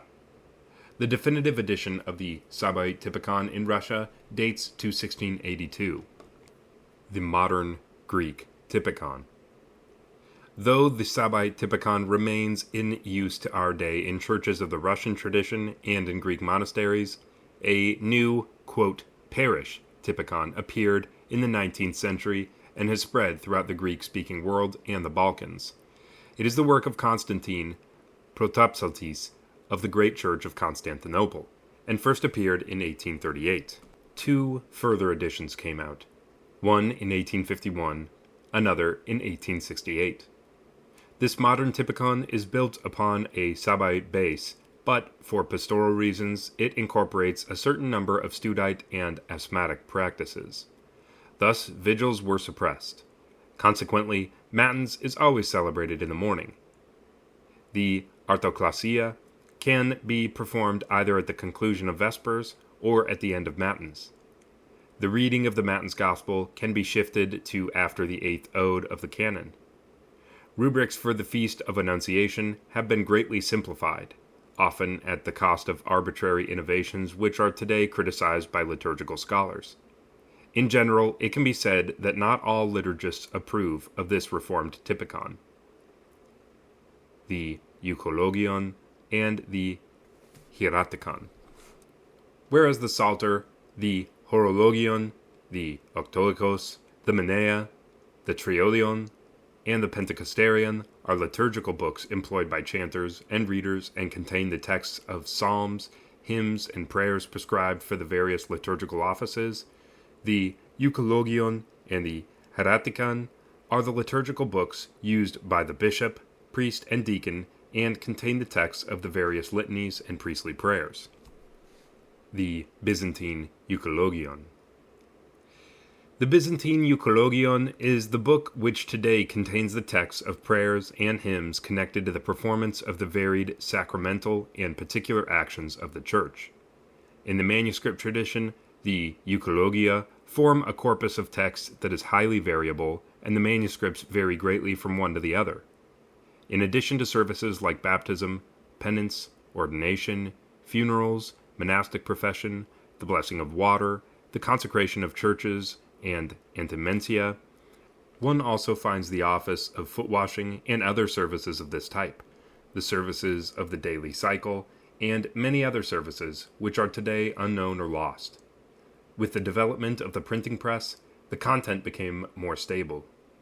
One of the first editions was that of the French Dominican Jacques Goar, the famous Euchologion Sive Ritual Graecorum, Venice, 1647, reprinted in Paris in 1730, which he published on the basis of two Italo-Greek manuscripts, the Barbarinum Sancti Marci from Florence, better known as Barberini 336, and the Codex Bessarionis, also known as Gratoferata, Gamma Beta 1. The first manuscript dates to the 8th century and is a copy of a Constantinopolitan Euchologion made in southern Italy. The second, long considered to date to the 11th or 12th century, and as having belonged to the Byzantine legate Bessarion at the Council of Florence, who later became a cardinal and honorary abbot of the Greek monastery of Grottoferrata near Rome in 1462, is in fact a 13th century manuscript. The Goar edition was for a long time considered as a reference source, until the 19th century when manuscript research revealed its lacunae. The Russian liturgical scholar A. Dmitrievsky showed that of the 162 euchologies which he examined, no two are identical in either content or size. This tremendous variety in the rites contained in the manuscripts witnesses to the evolution of liturgical practice and makes practically impossible the publication of a single critical edition of the Byzantine Euchologion. The two manuscripts which form the basis for Goar's edition are called patriarchal euchologies, because they contain rites of ordination, consecration of chrism, dedication of churches, and imperial coronation, all reserved for patriarchal or at least episcopal celebrations. Euchologies that do not contain these rites are generally called presbyteral euchologia, as is the case with the Euchologion of Porphyry Uspensky, a 10th century Italo-Greek euchologion brought to Russia from Sinai in 1850 by this great Byzantinist, and kept today in St. Petersburg. In the Slavic world, it is the Trebnik of Metropolitan Peter Mohyla of Kiev, published in Kiev in 1646, which still reigns. The particularity of this euchologion is that it is not simply the translation into Church Slavonic of a Greek euchology, but that it contains new euchological creations authored by the Metropolitan on the basis of the Latin Rituale of Pope Paul V. Later, a Trebnik was published in Moscow in 1687, which took into account the liturgical reform of Patriarch Nikon, 1654, based on Greek liturgical books printed in Venice. Since the appearance of the printing press, there has been the tendency to distinguish between the Hieretikon, or Slushebnik, which contains prayers for the divine office and the Eucharistic liturgies, from the Euchologion, or Trebnik, which contains the prayers and other texts for other services of sacramental character. In addition, the prayers and ceremonies proper to episcopal celebration are contained in the Archieretikon, or Chinovnik. The origin and development of the Euchologion. The Euchologion is of Constantinopolitan origin. For this reason, the liturgical offices contained in the Euchologion originally followed the ordo of the Typikon of the Great Church of Constantinople, and not that of the Palestinian Horologion. As a result, the Euchologion was revised with the Palestinian Horologion when it was introduced and spread. This is particularly obvious with respect to the priestly prayers at Vespers and Matins. These prayers derive from the ancient asthmatic, or sung, office and were intended originally to accompany the various antiphons and liturgical actions. They typically concluded the diaconal litanies, as remains the case today with the presbyteral prayers at the Divine Liturgy and other sacraments. For example, the vesperal service in Constantinople consisted of two parts. The first, celebrated in the narthex, consisted of a series of 8 antiphons, accompanied by 8 diaconal synaptes, litanies, and 8 presbyteral prayers. The second part contained 3 antiphons that concluded with a small synapte and a presbyteral prayer. This second part consisted of a prokimenon, litanies, a prayer of inclination, and the dismissal prayer. To this second part could be added a third consisting of a lite, with prayers for catechumens or the faithful. The service of Matins, which consisted of 3 sections, similarly began in the narthex, with the solemnity consisting of 8 antiphons, which concluded with a small synapte and a presbyteral prayer. Then came the entrance into the nave of the church, accompanied by an entrance prayer. The second part consisted of Psalm 50 the biblical canticles, the lauds, and the Great Doxology. During the Great Doxology, the celebrants entered the sanctuary and came back out with the Gospel book, which was read then from the ambo. The second part concluded with litanies, the prayers of inclination, and the dismissal prayer. M. Arans has studied these prayers in detail and has clearly shown their connection to the sung office. As A. Dmitrievsky affirms, quote, "Until the appearance among us in Russia of the Jerusalem Ordo, we cannot find in any liturgical book of our ancient church any indication that, during the hexapsalmos, any prayer at all should be read." Unquote. The initial synthesis of the Constantinopolitan and Palestinian offices occurred during the Studite Reform, when the Studites adopted the Palestinian Horologion. At that time, the presbyteral prayers of the sung office were spread throughout the office. Dmitrievsky was one of the first to point out that these prayers correspond by their content on the one hand with various moments in matins, e.g. the Great Synopty, Psalm 50, the Lauds, etc., and on the other hand with the various litanies of the matins office with their ekphonisis. Thus, these prayers originally had titles such as these: Prayer at the Reading of the Gospel, Prayer for Psalm 50, Prayer at the Lauds, Prayer at the Doxology, all of which gradually disappeared as their reading was shifted to during the hexapsalmos by the diataxis of Patriarch Philotheos in the 14th century.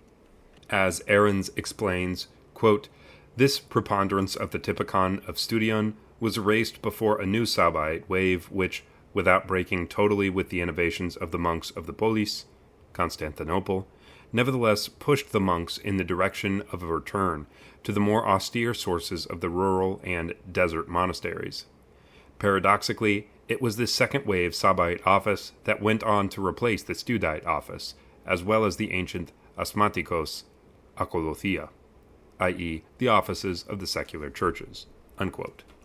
Consequently, the reform that resulted from the spread of the Sabbaite Typikon during the 14th century caused these presbyteral prayers to disappear from various places in the office, only to be regrouped into a single block intended to be read silently by the priest while the gathered assembly listens to Psalm 103 at Vespers and the hexapsalmos at Matins.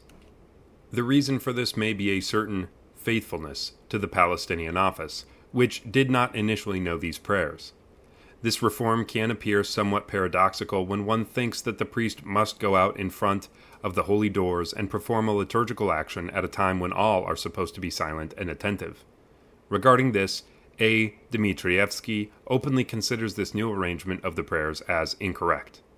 M. Arans, on the other hand, considers that this reform undertaken by the diataxis of Patriarch Philotheos only, quote, canonized a situation which had already existed for several centuries, during which one began to celebrate the Palestinian monastic office while keeping the ancient euchologion of Constantinople. And it is the authority of this euchologion which therefore guaranteed the survival of these prayers from Vespers and Matins in a congealed state." Unquote. The case of the repartition of the priestly prayers in the office is but one example among others witnessing to the evolution undergone by the Constantinopolitan euchologion when it was confronted with the Palestinian office. But there are others as well which we cannot address here. The content of the hieratikon. In order to celebrate the liturgical services, the divine office, and the Eucharistic liturgies, the celebrant uses the hieratikon, in which he finds the text of litanies and priestly prayers. Indeed, the modern euchologion, ever since the appearance of the printing press, is used only for the celebration of the various sacraments and blessings, the epistle and gospel books. For the reading of biblical texts in the services, liturgical lectionaries are used. We possess today two books, the epistle book, Apostolos, and the gospel book, Evangelion. While the gospel book contains the pericopes, liturgical sections, from the gospels read at matins and the liturgy, the epistle book contains the pericopes from the books of Acts and the epistles read at the liturgy.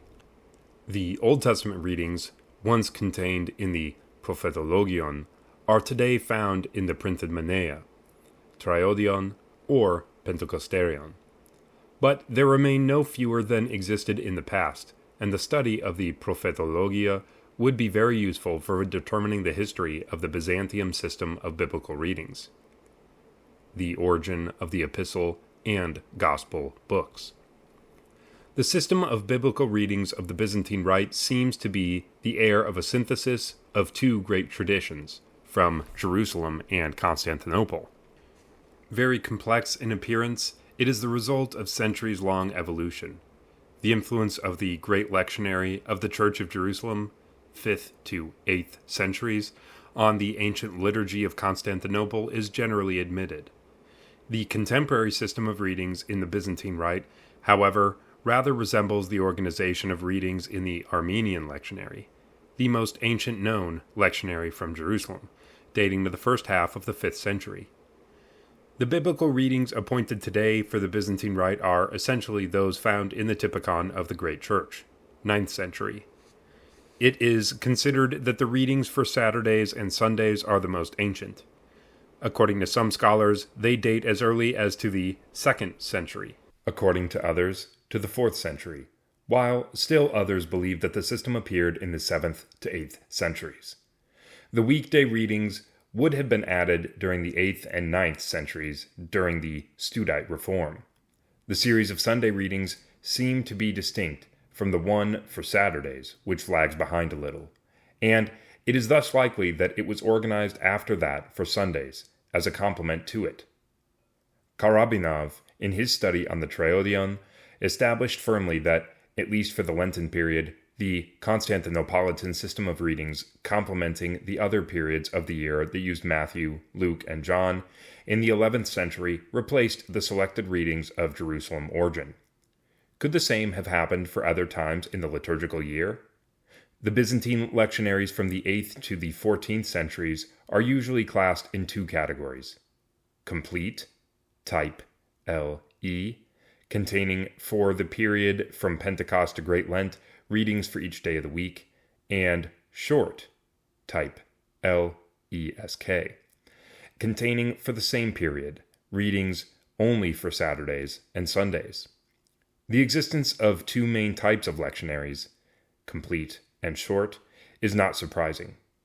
Indeed, up until the reform of Patriarch Philotheos of Constantinople in the 14th century, after which the sung office fell out of use, there were in Constantinople and throughout the empire, and even among the Slavs, two different types of daily offices, one used in secular churches and following the Typikon of the Great Church, and the other used by the monks, which followed either the Studite or the Sabbaite ordo.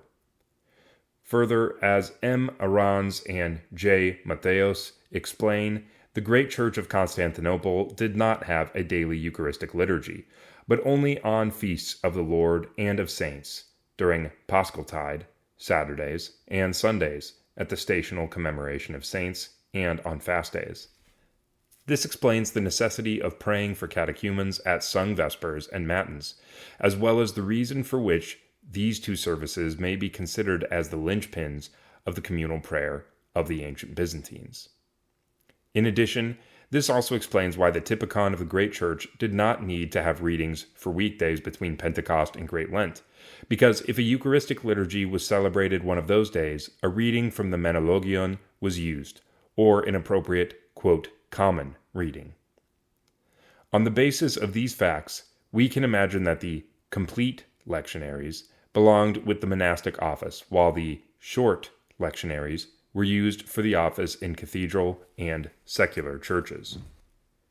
Further, if the celebration of daily Eucharistic liturgies in the monasteries of Constantinople is the result of the Studite Reform, which preferred the Palestinian Ordo over that of the Great Church, one could assume that the short system of readings was supplemented in the 9th century to produce the complete system of the LE type, the content of the Epistle and Gospel books. The Epistle and Gospel books contain the New Testament readings and can be organized in two different ways. On the one hand, there are the, quote, lectionaries, properly speaking, or abrakos, which contain the texts of the readings arranged liturgically for each day and solemnity of the year. On the other hand, there are liturgical epistle and 4 gospel books, which present the complete text as it appears in a modern edition of the New Testament, but indicating in the margins the different readings, the beginning and end of pericopes, and eventually passages to be omitted, an indication of the day of the year or the feast being celebrated, and introductory phrases. Indeed, for the readings from the New Testament in the Byzantine Rite, besides the usual reference based on chapter and verse number, there exists also a system of numbering by pericope. For example, the Gospel of Matthew is divided and numbered into 116 pericopes, the Gospel of Mark into 71, Luke's Gospel into 114, and John's Gospel into 67 pericopes. As for the epistle book, it is divided in its totality into 335 pericopes. Because these pericopes are intended for liturgical reading, and because they are often taken out of their own context in the New Testament, introductory phrases are essential. They specify who is speaking to whom, on what occasion, and where. Most often we find, in those days, the Lord said to his disciple, the Lord said to the Jews who came to him, the Lord said this parable. The text is sometimes adapted for oral recitation. Pronouns are replaced by nouns, verb tenses changed, and sentences concluding a pericope are also sometimes adapted or amplified for better effect. For example, the Gospel pericope for the 28th Sunday after Pentecost concerning those invited to the banquet who refused to come, Luke 14:16-25, concludes with a verse taken from a parallel text from Matthew 22:14, quote, "For many are called, but few are chosen," which was thus added to the text from Luke. These are some of the textual liberties taken in Byzantine lectionaries to ensure a better oral transmission of the text, but which risks surprising and discouraging biblicists who may be caught unaware. Contrary to the organization of the Jerusalem lectionaries, which present the year beginning from the Nativity of Christ, the Byzantine lectionaries are divided into 3 parts.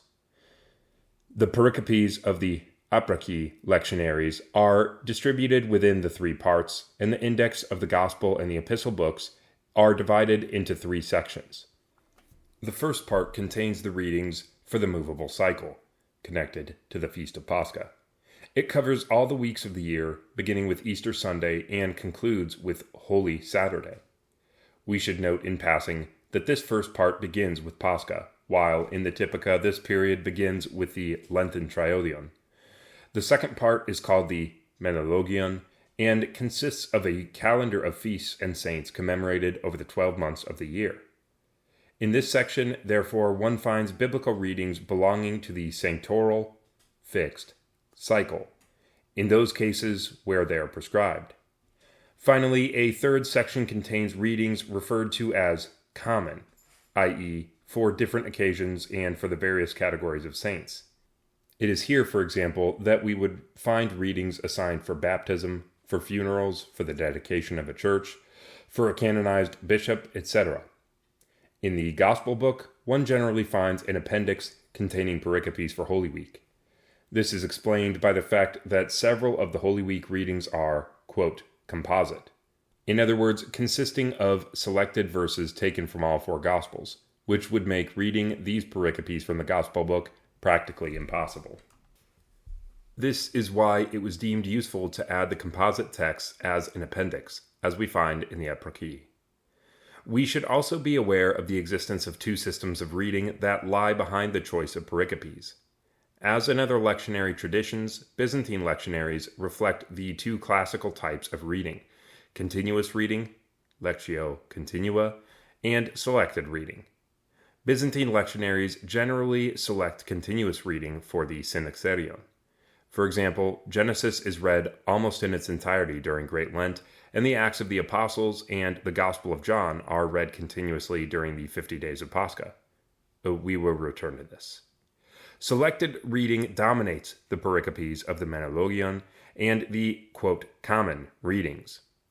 Readings can be selected for a number of reasons. The The most obvious is the choice of a text that describes the event being celebrated.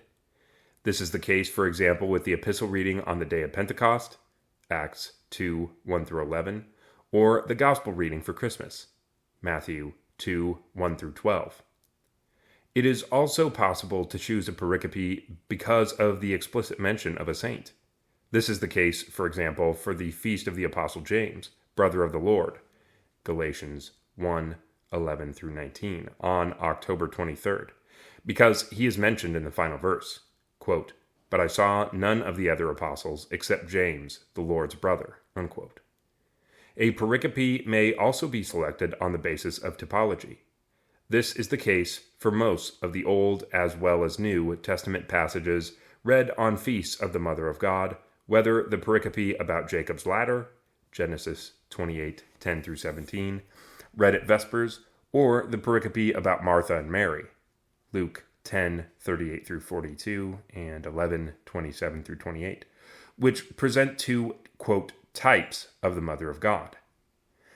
Finally, a reading can also be chosen on the basis of location, particularly if this selection was originally made in the context of a stational liturgy. This is the case, for example, with the reading on Easter Monday, Acts 1, 12-17, describing the group of the apostles and the replacement of Judas. This reading, though it also fits within a continuous reading, was chosen because of a station held at the Church of the Holy Apostles in Constantinople on that day. We should note as well that the choice of prokimena preceding the biblical readings at the Eucharistic liturgies during the Great Week of Pascha is explained by the choice of stations in Constantinople indicated in the Typikon of the Great Church. The 11 Resurrection Gospels. The Gospel book contains a cycle of 11 resurrection or morning Gospels, which are read in turn at Sunday Matins. This series, found in the Typikon of the Great Church, was taken from the series of 11 Gospels read in Jerusalem during the week of Easter, and which more or less determine their number. We note that this cycle of 11 Gospel pericopes in the Constantinopolitan lectionary is the expansion of a more ancient cycle of 8 Gospel pericopes in the Jerusalem lectionary. The fact that the reading of a resurrectional Gospel at Sunday Matins is of Hagiopolite origin should not surprise us, because we have witness to such a reading in the Sunday morning office from Egeria in the 4th century. In effect, she tells us that, quote, the bishop stands inside the screen, takes the gospel book, comes to the door, and himself reads the account of the resurrection of the Lord, unquote. This fact supports the opinion of Father M. Arans, who asks himself, quote, whether the Sunday gospel is not a relatively recent innovation in Constantinople, and whether it comes from the Palestinian monastic office, as the verse from Psalm 156 seems to suggest, unquote. It is therefore very likely that the 11 resurrectional Gospels of Jerusalem origin were adopted by the Sabaite tradition, then introduced in Constantinople in the Studite Reform, and from there influenced the Typikon of the Great Church. Continuous reading of the New Testament. For the continuous reading of the New Testament, we must refer to the section of the lectionaries containing the Synaxarion. As we have already seen, Byzantine lectionaries have divided the year into 4 general periods. The first begins with Easter and continues to Pentecost. The second falls between Pentecost and the New Year. The third begins at the New Year and lasts until the Triodion cycle begins. The fourth covers the period of the Triodion, from Pascha to Pentecost. The Byzantine tradition has chosen to read continuously the Acts of the Apostles and the Gospel of John during the Paschal season, which concludes with Pentecost. It must be said that the book of Acts was already read in Jerusalem during the same period. This continuous reading begins with the reading of the prologue of John's Gospel, John 1, 1-17, on Easter Day, a selection read in the Jerusalem tradition on the Sunday following Easter. We note 3 exceptions to the rule concerning the continuous reading of the Gospel. On Easter Tuesday, we read the pericope from Luke 24, 12-35, about the disciples on the road to Emmaus, which is the reading assigned for that day by the Armenian lectionary, a witness to the Jerusalem liturgy in the first half of the 5th century. The pericope from Mark Mark 15:43 through 16:8, read on the third Sunday of Easter, describes the burial and the empty tomb, and it is in fact a reading chosen because of the commemoration that Sunday of the myrrh-bearing women, Joseph of Arimathea and Nicodemus. And finally, the pericope from Luke 24:36 through 53, read on Ascension Thursday, a reading clearly chosen in connection with the feast. From Pentecost to the New Year. Following Pentecost, the Byzantine liturgy prescribes the continuous reading of the Epistle to the Romans and the Gospel of Matthew up until the 17th Sunday after Pentecost. The continuous reading of Romans concludes on the 6th Monday after Pentecost and is followed by the reading of 1 Corinthians, which is completed on the 10th Wednesday after Pentecost, after which 2 Corinthians is read. However, on the 6th, 7th, 8th, 9th, and 10th Saturdays after Pentecost, pericopes from Romans are read. On the 11th to the 19th Saturdays, passages from 1 Corinthians are appointed, as well as for the 10th to the 13th Sundays after Pentecost, simply because the Saturday cycle lags behind that of weekdays and Sundays. Let us also note that with the continuous readings on weekdays, the Gospel of Matthew concludes on the 11th Sunday after Pentecost and is followed by the Gospel of Mark, which begins on Monday of the 12th week. Nevertheless, we continue to read Matthew's Gospel on Saturdays and Sundays until the New Year. The epistle readings are thus taken from the epistles to the Romans and 1st and 2nd Corinthians on Saturdays and Sundays, to which Galatians and Ephesians are added on weekdays. We can therefore see that the organization of the readings for Saturdays and Sundays follows a continuous reading independent of the weekday readings, which appeared only later, as we have already said, because it is not found in the Typikon of the Great Church, but came about through the monastic office, which later spread everywhere. From the New Year to the Triodion cycle. The Typikon of the Great Church prescribed the continuous reading of the Gospel of Luke, beginning on the New Year. With the adoption of the Roman calendar in Constantinople and the suppression of the cult of Augustus, September 23rd was stripped of all civil significance. As a result, a new, more convenient date was selected for the beginning of the indiction, September the 1st. Thus, the Typikon of the Great Church maintains the practice dating to the first half of the 5th century, in which September the 1st marks the beginning of the indiction, beginning of the civil year, while September the 23rd remains the beginning of the ecclesiastical year. It is estimated that this change took place during the second half of the 5th century, probably beginning on September 1st, 462. The commemoration of the conception of John the Baptist, chronologically the first of the Gospel mysteries, was placed in Byzantium on September 23rd, at the beginning of the ecclesiastical year, coinciding with the birthday of Augustus, and not on September 24th, 9 months before the birth of John the Baptist, June 24th. The date on which it was celebrated in the West. As a result, with the New Year began the continuous reading of the Gospel of Luke, which begins with the account of the conception of John the Baptist, Luke 1:5 through 25. However, little by little, the beginning of the civil year also came to be sanctified with special readings, 1 Timothy 2:1 through 7, Luke 4:16 through 22, toward the first half of the 8th century. In addition, the institution of new feasts, particularly the Nativity of the Mother of God, September the 8th, an event that chronologically precedes the conception of John the Baptist and is anterior to it in the mystery of salvation, also contributed to the lessening of the importance of September the 23rd, which eventually ceased to mark the New Year, which was eventually celebrated on the beginning of the indiction, September the 1st. These factors caused a problem regarding when to begin reading the Gospel of Luke. Some began it on the Monday following the Sunday after the Feast of the Exaltation of the Cross, September 14th, which more or less corresponds to September 23rd. This practice is already attested to in the 11th century by the Byzantine Georgian lectionary, Sinai, Georgia, 74, which places the beginning of the Lucan readings not after the New Year, but on the Sunday after the Exaltation of the Cross. This practice was widespread in the East among churches following Greek practice, in which the Gospel lectionaries contained, in an appendix, the tables of Emmanuel glizonios, that established for each paschal year the proper day for beginning the lections from Luke. In these gospel lectionaries, the enumeration of the Lucan pericopes is independent from the enumeration of the pericopes from Matthew and Mark, which begins from Pentecost.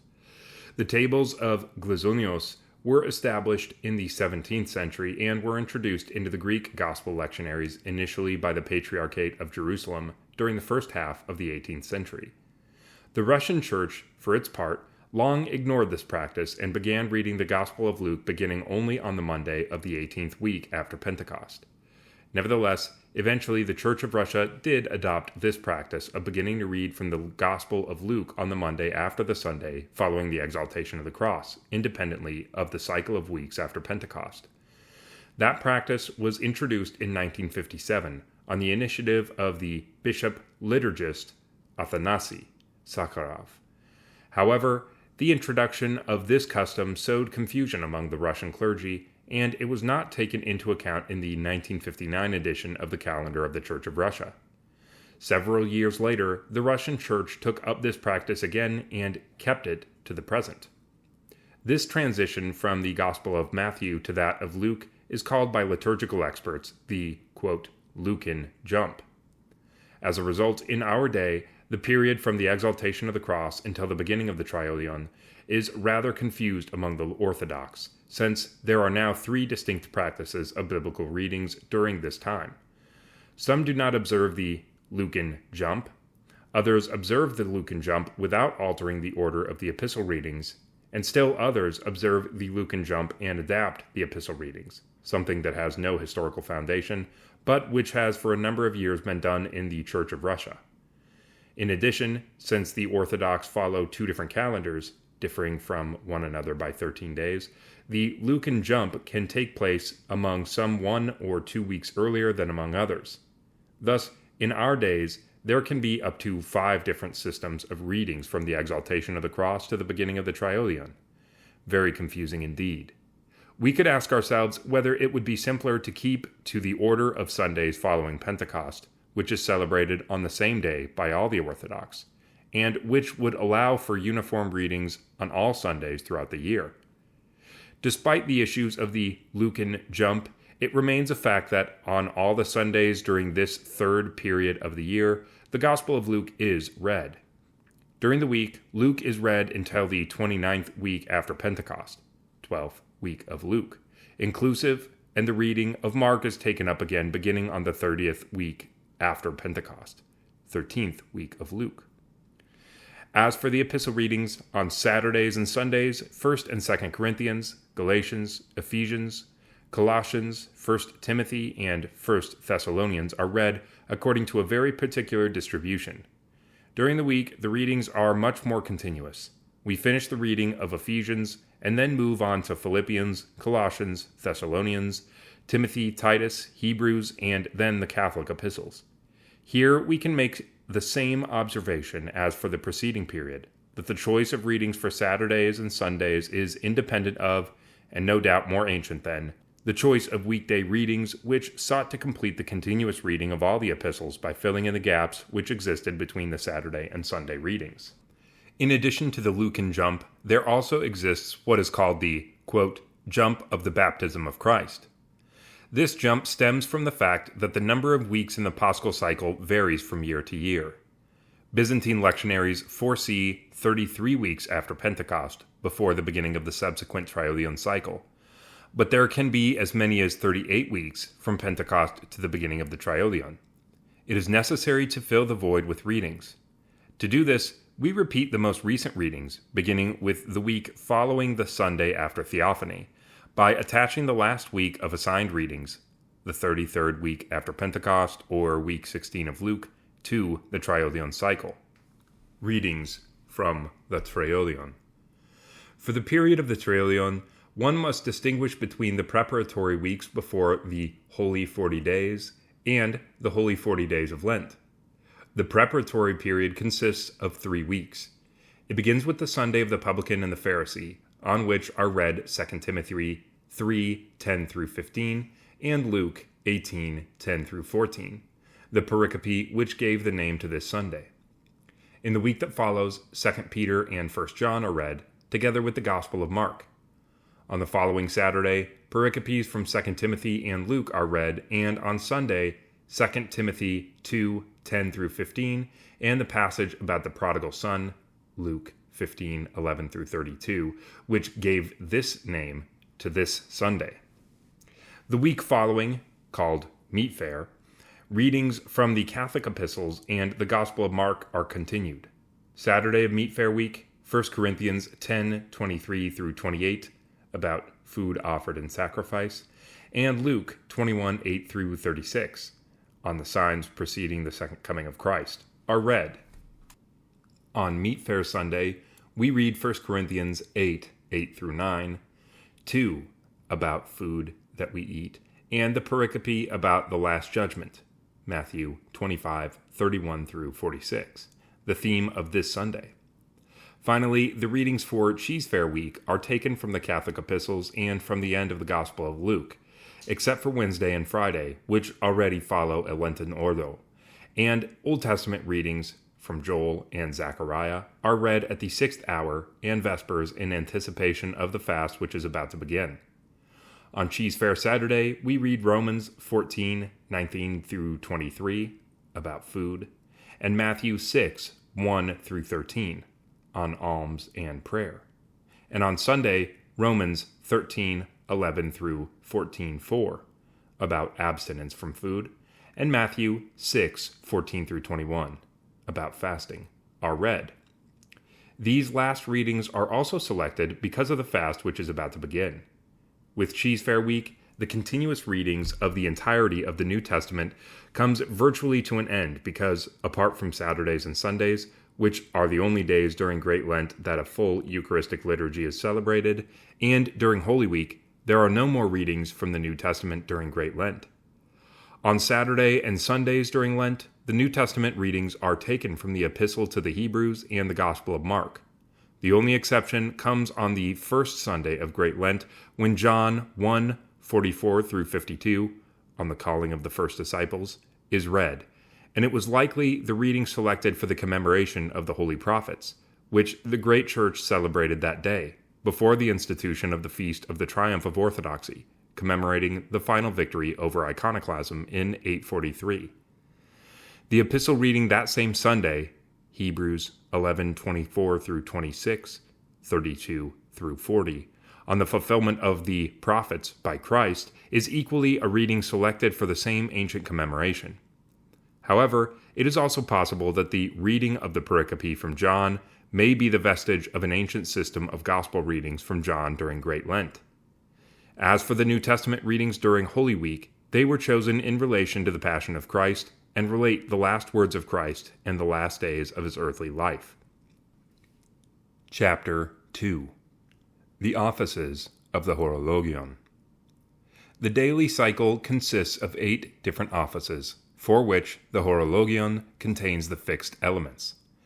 These offices, from the rising to the setting of the sun, are as follows: the Mesonychtikon, or midnight office, matins, the hours, prime, terce, sext, and none, vespers, and the apodeipnon, compline. In monasteries, the weekday midnight office, compline, and the hours are celebrated in the narthex. During Great Lent, the hours are celebrated in the nave. Matins and vespers are celebrated in the nave during the entire year. In the spirit of the Typikon, the celebrant enters the sanctuary only at specific moments during the office to carry out a particular task. In parish practice, the midnight office and compline are celebrated only rarely, but typically in the nave.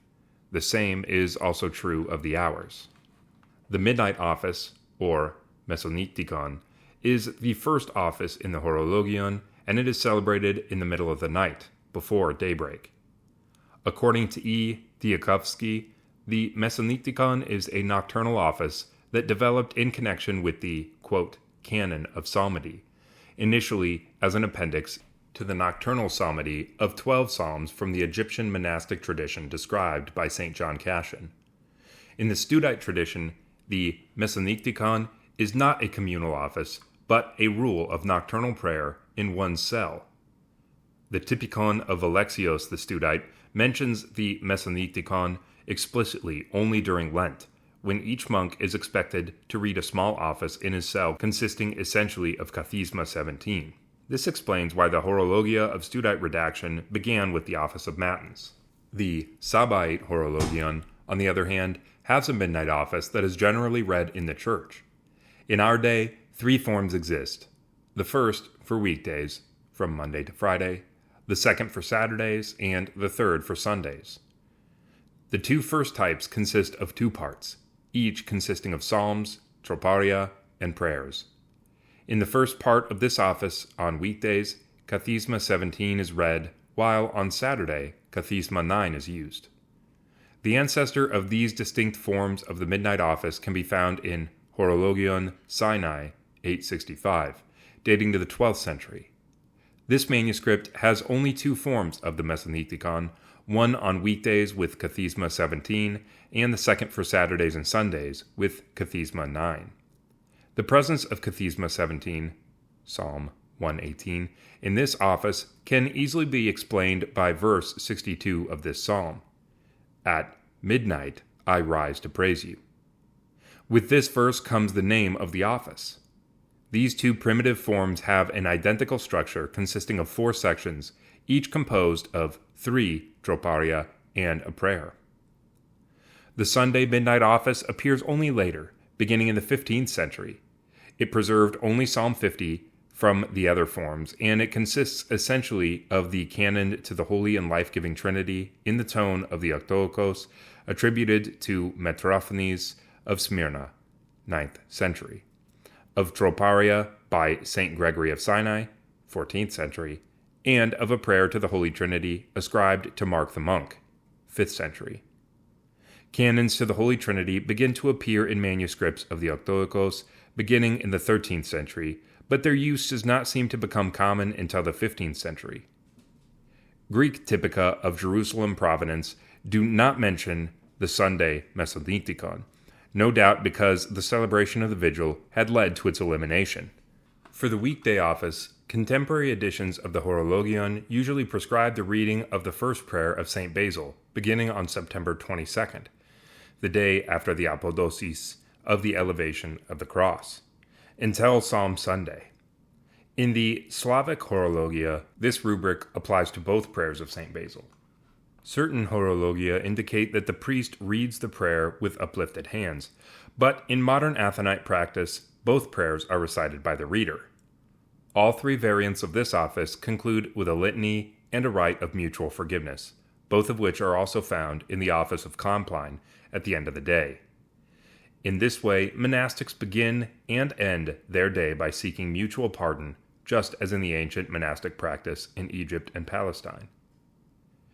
The office of Matins, Orthros, of the dawn, begins by what is today called the Royal Office. It contains Psalms 19 and 20. This short office was grafted onto Matins in the 14th century. In the Studite tradition, Matins customarily begins with Psalm 6. So also, according to the ancient Sabbaite Typica, Matins began directly with the initial blessing by the priest and the hexapsalmos. The royal office which today begins Matins is thus a late addition which is, in fact, an intercessory office originally intended for monasteries of imperial foundation. It was later used also to pray for the founders of a church or of a monastery. The Typikon of Alexios the Studite prescribed a similar office for each evening, after Compline, in the narthex of the Church of St. Panteleimon, which contained the tomb of Patriarch Alexios. This office, consisting of 3 psalms, also began with Psalm 19. In certain monasteries, such as Vatopedi on Mount Athos, the custom has been kept of celebrating a short office of intercession at the tomb of its founders after Vespers. To my knowledge, the foundational Typikon of the Monastery of the Mother of God, Eleusa, founded in 1080 by Manuel of Stomica in southwest Macedonia, is the first document to mention a, quote, trisagion for the emperor, with troparia and an ectini by the priest to be celebrated after the midnight office and just before the opening blessing of Matins. We thus see here the origin of this small preamble to Matins, during which we pray by name for the rulers in the short litany that follows the Psalms and the Troparia. Quote, O Lord, save your people. The choice of the Psalms can therefore be explained by the following verses. Quote, O Lord, preserve the king. Psalm 19:10. In your strength the king rejoices. Psalm 20, verse 2. For the king trusts in the Lord. Psalm 20, verse 8. This addition to the beginning of Matins became common in the 14th century, spreading from monasteries of imperial foundation like the great Lavra on Mount Athos during the liturgical reforms brought about by the Hesychists. After the opening blessing by the priest, quote, Glory to the holy, consubstantial, life-giving, and undivided Trinity, comes the reading of the Hexapsalmos, a highly ancient element from the Palestinian Horologion, and one which was already adopted by the Studites. It consists of Psalms 3, 37, 62, 87, 102, and 142. M. Arans links the origin of these 6 psalms to one half of the rule of the angel, consisting of 12 psalms, mentioned by St. John Cassian. M. Skabalanovich, for his part, traces the origin of the Hexapsalmos to the 12 Matins psalms mentioned on the rule of St. Benedict.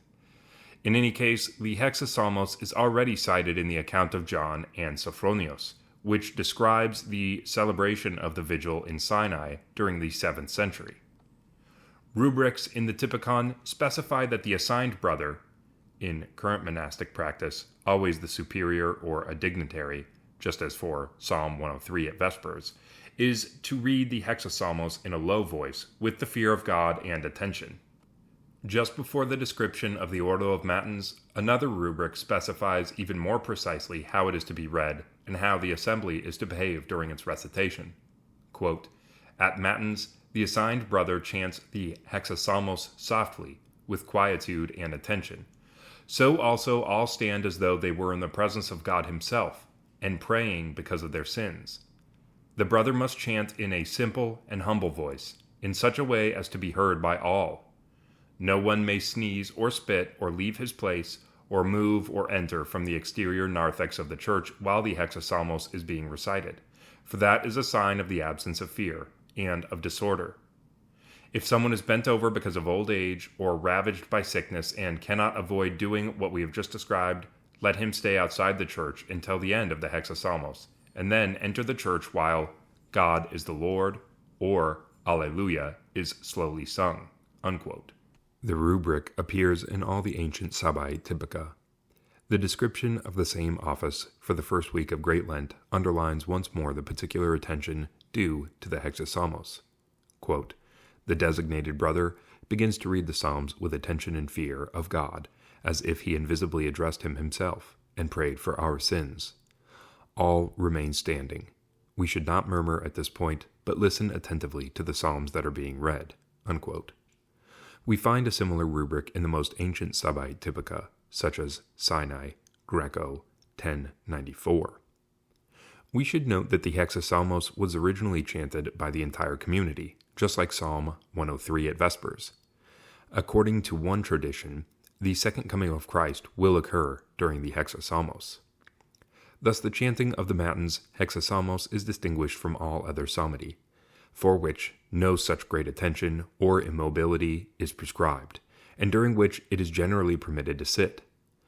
M. Arans therefore is led to think that the Hexapsalmos, as part of the rule of the angel, quote, is not strictly speaking part of the psalmody of Matins. It can be considered as an introduction to Orthros.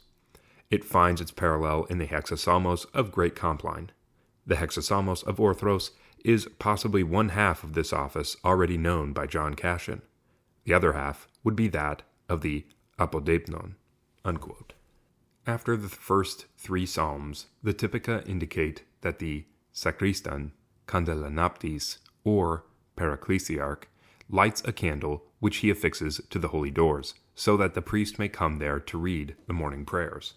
We note that it is not possible to read all the 12 prayers during the second half of the hexapsalmos.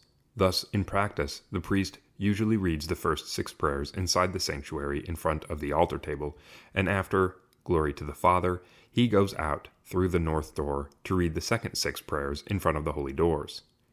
In Greek usage, the priest reads these prayers in front of the icon of Christ. These morning prayers derive from the ancient sung office and were originally destined to accompany the various antiphons and liturgical actions, and to conclude the diaconal litanies, as is still the case today with the presbyteral prayers of the Eucharistic liturgy and other sacraments. M. Arans has studied these prayers in detail and has clearly demonstrated their connection to the sung office. It is to Patriarch Philotheos of Constantinople, 14th century, that we attribute the synthesis of these 2 offices. The first reform occurred when the Studites adopted the Palestinian horologion. But at that time, the presbyteral prayers of the sung office were distributed throughout the office. Dmitrievsky was one of the first to note that these prayers corresponded on the one hand by their content to various moments during matins, for example, the great Synapti, Psalm 50, Lauds, etc., and on the other hand, through their ekphonisis to the ekphonisis of various litanies of the matins office.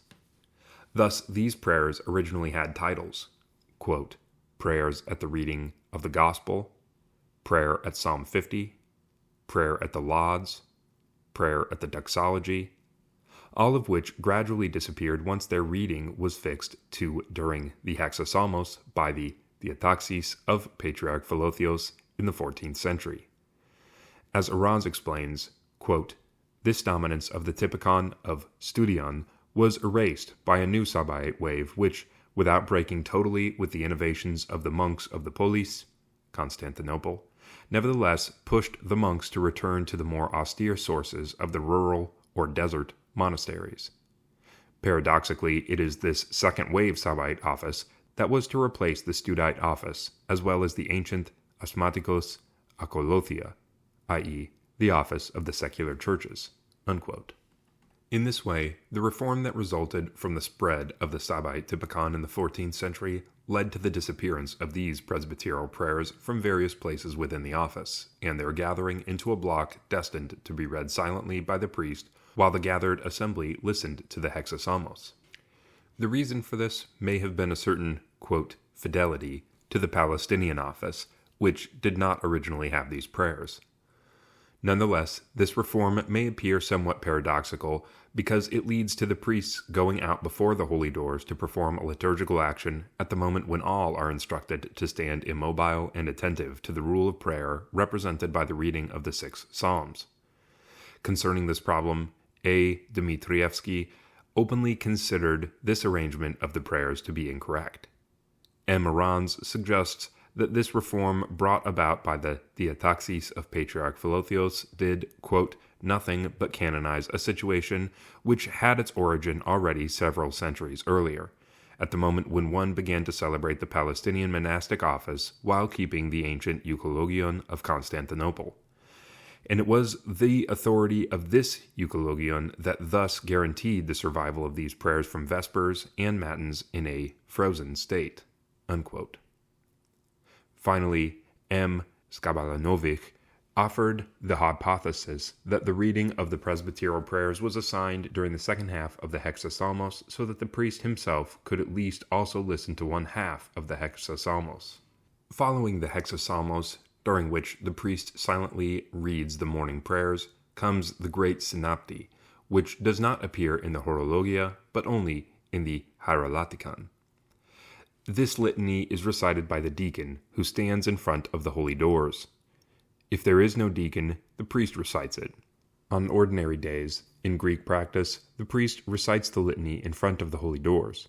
But on those days when the gospel is read at Orthros, he recites it from inside the sanctuary, in front of the altar table. Then comes the chanting by the canonarch, or the deacon in Russian practice, of psalm verses with a refrain taken up by the choir. This is the chant, God is the Lord, Psalm 117, 27, 26, which was formerly used only at festal matins. i.e., when the Menaion prescribed a troparion, on all other days, Alleluia was sung.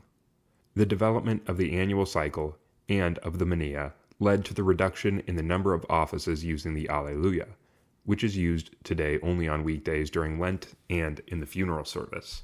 The psalm verses of God is the Lord and the Alleluia are proclaimed by the canonarch, and the choir takes up the refrain, God is the Lord, or Alleluia. J. Matthäus compares this way of performance with the great prokimena in the evening of great fasts and on Sundays during Lent. The choir then sings the apocalyptikon troparion from the Menaion and the Theotokion. See the fourth appendix to the Menaion. Then follows the psalmody. See the table showing the arrangement of the Psalter. After each section of psalmody, kathisma, are sung hymns called kathismata, or kathisma troparia, which are found in the Octoikos. After the psalmody, a reader, the monastic superior in Greek practice, reads Psalm 50, and then the canons are sung. This marks the original beginning of the office of matins, as all the preceding psalmody is in fact the vestige of the nocturnal psalmody of the ancient Messiniktikon, midnight office. In our day, canons consist of 9 odes, but the second is always absent, except during Great Lent. This structure is based on the 9 biblical canticles, which were once chanted at matins, and which in our time are only chanted during Great Lent. In contemporary practice, during ordinary time, a sufficient number of verses from the biblical ode are chanted before each troparion of the canon to reach the number of 14 troparia per ode. Thus, the hiermos, usually 2 times, followed by 10 verses from the ode preceding each troparion.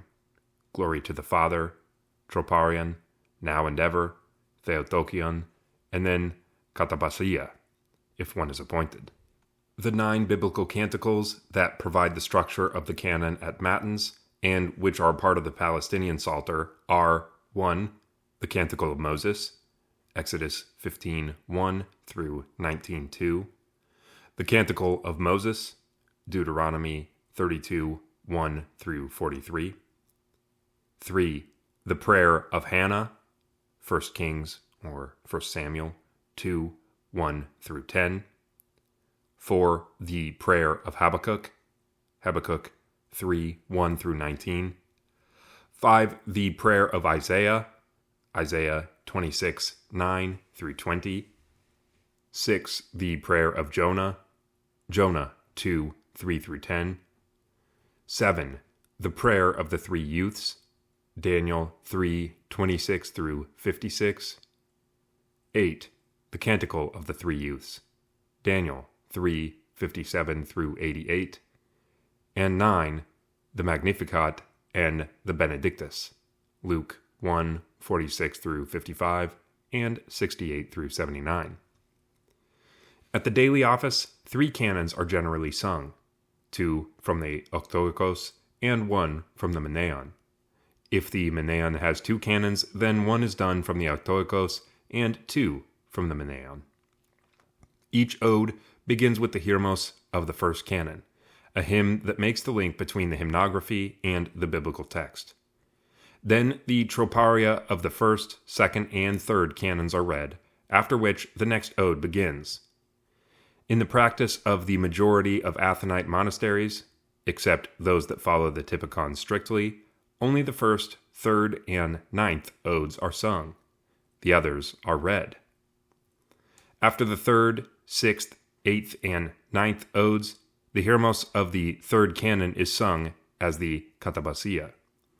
After the 3rd, 6th, and 9th odes, the deacon recites a small synapti, after which the choir chants the appointed hymns. After the 8th ode, the Magnificat, Luke 1:46 through 55, is sung with the refrain, more honorable than the cherubim, which is the hiermos of the 9th ode of the canon on Holy Saturday.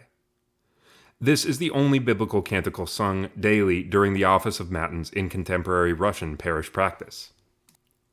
While it is customary on ordinary days to sing the hiermos of the 3rd canon as the katabasia after the 3rd, 6th, 8th, and 9th odes, The singing of katapasi on Sundays and feast days is different. It depends on the period in the liturgical year.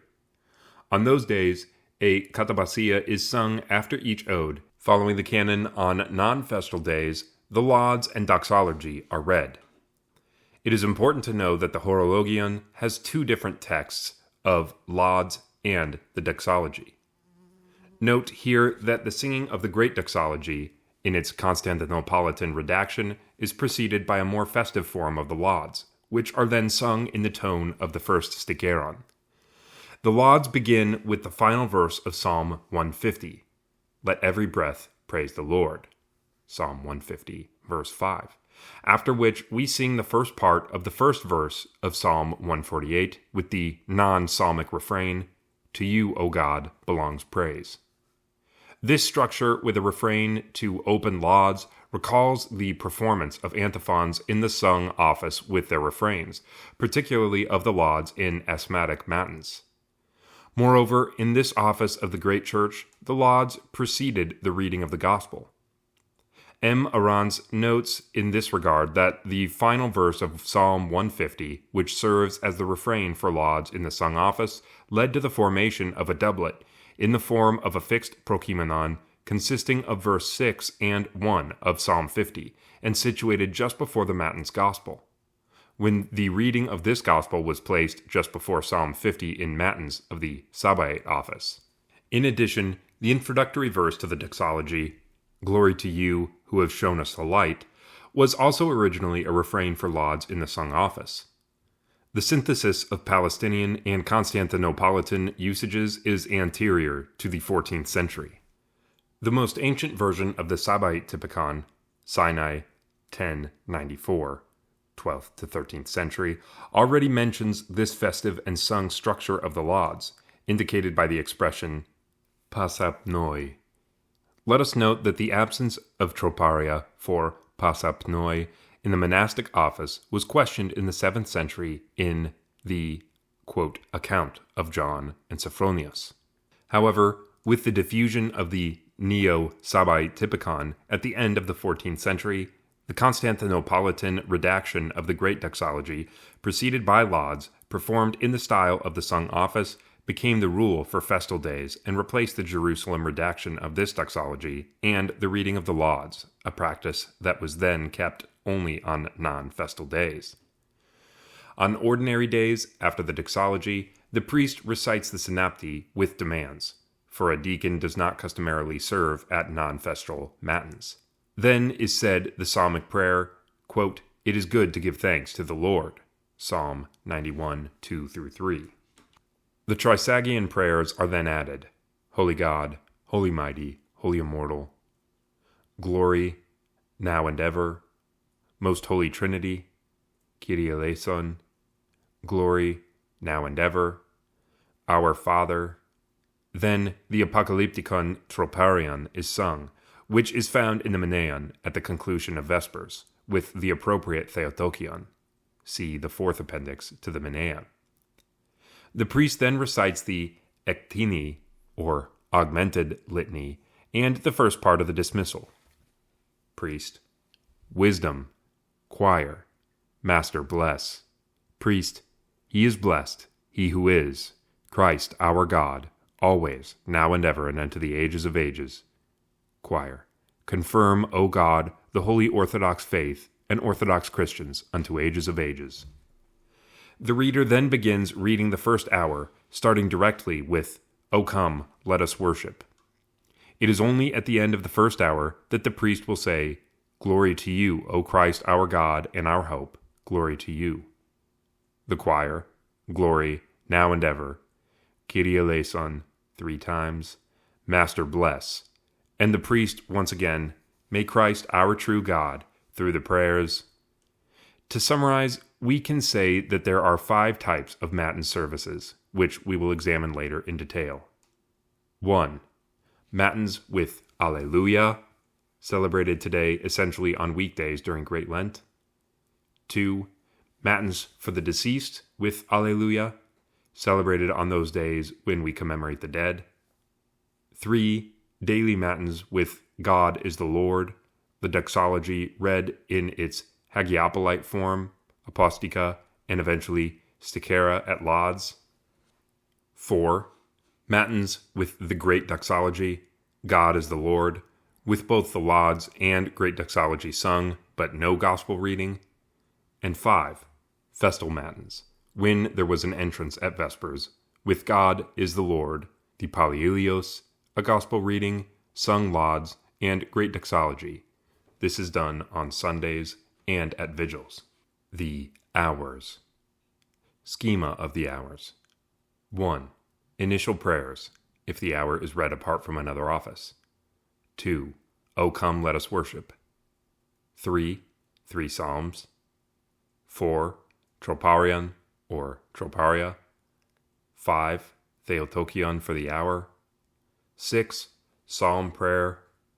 7. Trisagion, Our Father. 8. Kontakion. 9. Kyrie eleison, 40 times. 10. You, who at all times and at every hour. 11. Kyrie eleison, 3 times. Glory, now and ever, more honorable than the cherubim. In the name of the Lord, Father, bless. 12. Prayer. The term hour is used in the Horologion to designate any office prescribed to be celebrated at a specific hour of the day or night. In our day, the term is used for 4 offices: prime, terce, sext, and none. In addition to these, the Great Horologion also contains 4 so-called, quote, intermediary hours. There is also a short office called the Typikon. Each hour consists of 3 psalms. The selection of many of these psalms is already attested to in the ancient Horologion. This manuscript, however, contained 6 to 8 psalms per office. In our case, the 3 psalm structure is a particularity of the Palestinian monastic office. John Cassian witnesses to the celebration of hours containing 3 psalms at monasteries in Palestine and Mesopotamia. According to him, this practice was an attenuation of, quote, the perfection and rigorous and inimitable discipline of the Egyptians. Indeed, Cassian affirms the Egyptian origin of the rule of 12 psalms, or the rule of the angel. He says that there in Egypt, quote, some even thought that in the daily office of prayers, that is, terce, sext, and none, it was necessary to harmonize the number of psalms and of prayers with the number of the hours at which these homages are rendered to God, i.e., 3 psalms and prayers at terce, 6 at terce, 9 at none. For others, it pleased them to apply the amount of 6 to each assembly during the day, unquote. The 3 psalm structure thus reflects Palestinian practice. Troparia for the day, from the Menologion, follow the psalms on those days when, quote, God is the Lord, is sung at matins, or the troparion of the hour accompanied by psalm verses on those days when Alleluia is used. After this, each hour has a Theotokion. This is followed by a short psalmic prayer consisting of verses from psalms or biblical canticles, and the Trisagion prayer. After the Lord's Prayer comes the Kontakion for the day, from the Menologion, or Kontakia for the hour, then Kyrie eleison, 40 times, the prayer of the hours, you who at all times and at every hour, and each hour concludes with a prayer specific to it. In addition to these 4 offices, there exist intermediary hours, mezorion, mezej doshazi. As M. Skabalanovich explains, these are characteristics of the Jerusalem Ordo. These are already attested in the 12th century in the Typikon of Hio Migvin, 1172, and one finds them in Horologia from Sinai in the 12th and 13th centuries. Diakovsky explains that this comes from a desire to make the number of offices correspond to the 24 hours of the day. According to him, the rule of 12 psalms, or the rule of the angel, originating from the Pachomian monasticism in Egypt, as St. John Cassian tells us, led to the development of a rule of 12 psalms recited not only at night, but also by day. Thus, the monks followed a rule of 24 psalms for the 24 hours of the day. This phenomenon lies at the origin of the practice observed, among others, by the non-sleeper monks in Constantinople. In an attempt to synthesize the Egyptian monastic tradition with the Palestinian, the rule of 12 psalms by day came to be added to the 4 daily 3-psalm offices. Because of the impossibility of simultaneously fulfilling both the daily offices and the rule of 12 psalms, the latter rule was divided into 4 short 3-psalm offices that were to be read by each monk in his cell, thus creating a parallel structure, called intermediary hours, to the 4 offices of the hours that were read in church. The study of E. Diakovsky has amply demonstrated the diversity among the ancient manuscript horologia in the choice of psalms that were used at these intermediary hours. This can be explained by the fact that there were different rules of psalmody for day and night. The intermediary hours follow a 3-psalm model in which the choice of psalms is exactly as it appears in the Horologion Sinai 865 from the 12th century. The psalmody is followed by troparia specific to each intermediary hour. After these, Kyrie eleison is recited. In Studite practice, Kyrie eleison was said 30 times at the end of each hour. With the introduction of the Sabaoth Typikon, the number rose to 40. Each intermediary hour concludes with a prayer specific to it. The Typikon suppresses the intermediary hours during the festal periods of the year.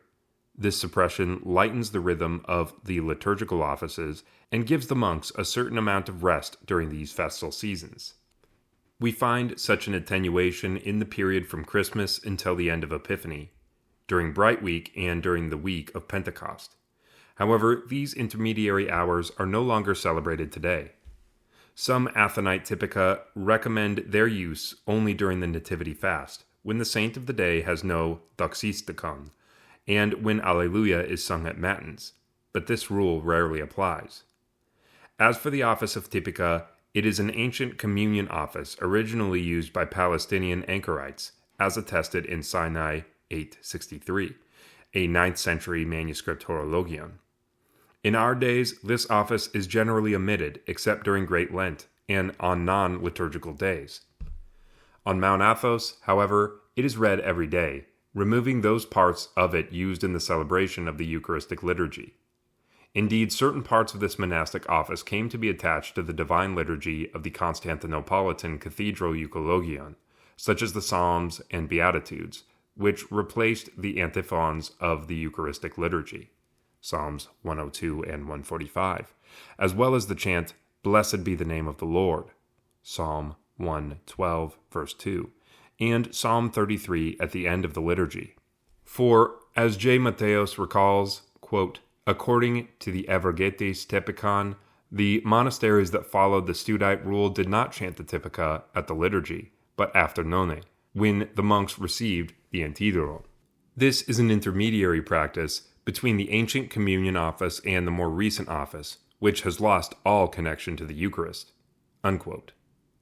According to some 14th century liturgical manuscripts, the service of the Typica was chanted after the 6th hour on non-fasting days, and after the 9th hour on fast days. This represents an innovation with respect to the Studite tradition, in which the 9th hour always preceded the Typica. Thus, the Typica office seems to come before the monks take their first meal of the day.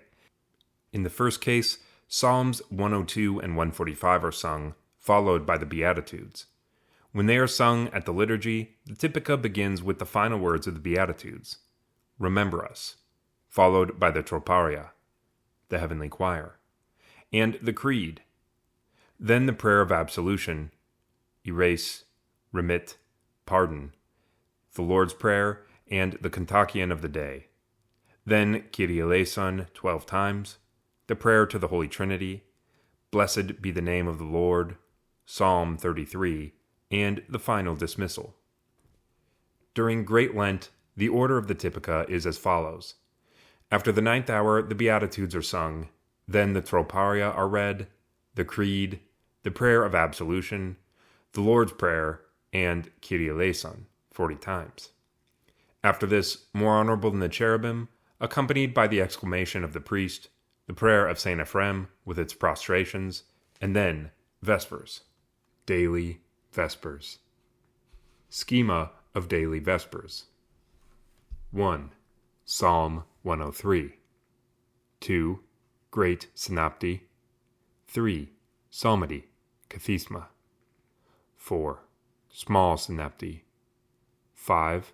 Lucianarium, Lord, I call.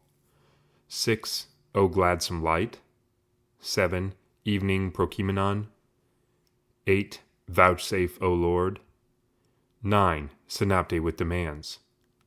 10. Apostica. 11. Canticle of Simeon. 12. Apocalypticon, Troparion, and Theotokion. 13. Ectini. 14. Dismissal. The liturgical day begins with Vespers.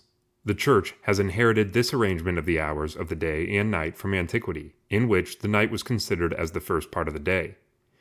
We can already see this in Genesis, in which we read, "There was evening and there was morning, one day." Genesis 1:5. So also in the Psalms, "Evening and morning and at noon I utter my complaint and moan, and he will hear my voice." Psalm 54:18. After the initial blessing, "Blessed is our God," and the verses, "Come, let us worship," Vespers begins with Psalm 103 in accordance with the Palestinian tradition. This psalm is usually read by the presider. Because by means of this psalm, Vespers begins the daily liturgical cycle, this psalm is sometimes called the preliminary psalm, or psalm of introduction, or simply referred to as the first psalm. In the sung office of Constantinople, Vespers began with Psalm 85. In the Palestinian monastic office, Psalm 85 is read at none. In the sung office, Psalm 103 followed Psalm 85 at Vespers on Sunday evening. We do not know precisely when this psalm entered into the Ordo of Palestinian Vespers. The account of John and Sophronios does not mention it. According to Matthias, the first allusion to it appears in the 73rd of the Great Catechesis of Theodore the Studite, 8th century. It is, however, well attested in the 9th century Horologion. In the modern printed Horologia, verses 19, 20, and 24 of the psalm are repeated at the end. The ancient Horologion, however, does not indicate the repetition of these verses. During Psalm 103, the priest silently recites the presbyterial prayers taken from the Constantinopolitan Euchologion, a reform introduced in the 14th century through the diataxis of Patriarch Philotheos. These prayers were originally destined to accompany the various antiphons and liturgical actions of sung Vespers, Typikon of the Great Church, in which they typically concluded the diaconal litanies. Following upon A. Dmitrievsky, M. Arans, who also studied the prayers of the Lucianarium, has clearly demonstrated the connection to the sung office. These prayers from the sung office were first introduced into the Palestinian monastic office by the Studites. They were read at various moments during the celebration. Their number, however, varies from manuscript to manuscript in the ancient Studite liturgical sources from the 14th century. As a result, in a movement consisting of both reform and synthesis, there was a certain desire to return to the simplicity of the Palestinian office, which did not contain these presbyterial prayers. This led to the grouping of the prayers into one block and to their silent reading reserved exclusively for the priest, and to their being inaudible to the assembly. Vespers then continues with the Great Synopty and the Psalmody consisting of one kathisma from the Psalter. Then follows the singing of the Lucianarium, the evening psalms, 140, 141, 129, and 116, the first of which formed part of the evening office already in the ancient Jewish temple. It contains an allusion to the incense offered during the evening prayer and asks that this prayer may rise to God like incense. It is attested as well in the account of John and Sophronios, 7th century, by the expression Kyrie kraxa. We note the presence of a refrain for the first two verses of Psalm 140. Lord, I call upon you, hear me. Psalm 141. Hear me, O Lord. Lord, I call upon you, hear me. Receive the voice of my prayer when I call upon you. Psalm 141. Hear me, O Lord. Let my prayer rise like incense before you, and let the lifting up of my hands be an evening sacrifice. Psalm 142. Hear me, O Lord. This structure with a refrain recalls once again how the antiphons of the sung office were performed with their various refrains. We know as well that Hear me, O Lord was one of the 10 refrains inserted between verses of the Constantinopolitan Psalter. This manner of performance recalls particularly the way that Psalm 140 was performed in the office of sung Vespers, in which it formed the last of the 8 antiphons of Vespers. Stichera are intercalated between the final verses of the Vesperal Psalms, 141, 129, and 116. The Sabbaite Typikon normally prescribes up to 10 stichera at the Lucianarium, in contrast with the Studite tradition that only calls for a maximum of 8. Indeed, 10 stichera are indicated at the Resurrectional Vespers on Saturday evening, 8 at Great Vespers on the eve of major feasts, and 6 on ordinary days. We usually take 3 stichera from the Octoikos and 3 from the Meneon, unless instructed otherwise. When the Vespers service has an entrance, the Meneon provides an idiomelon doxistikon, and the dogmatikon theotokion from Sunday is sung. Vespers then continues with the evening hymn, O Gladsome Light, a hymn already referred to by St. Basil as very ancient. Some attribute it to the martyr Athenigenes, but this is the result of a misunderstanding. The text of St. Basil, upon which this attribution is based, indeed clearly distinguishes between the ancient Lucianarium hymn, whose author no one knows, from the hymn composed by the holy martyr Athenogenes, quote, which he left to his disciples as a farewell speech as he was hastening to the stake. This hymn is attested in the account of John and Sophronios, 7th century, whose complete text can be found in the Horologion Sinai 863 from the 9th century. The Jewish tradition, in which is rooted the prayer of the very first Church of Jerusalem, also had the practice of offering thanks for the artificial light that was lit at sunset. The book of Exodus in the Old Testament already witnesses to the fact that the Jews observed a ritual connection to the evening light.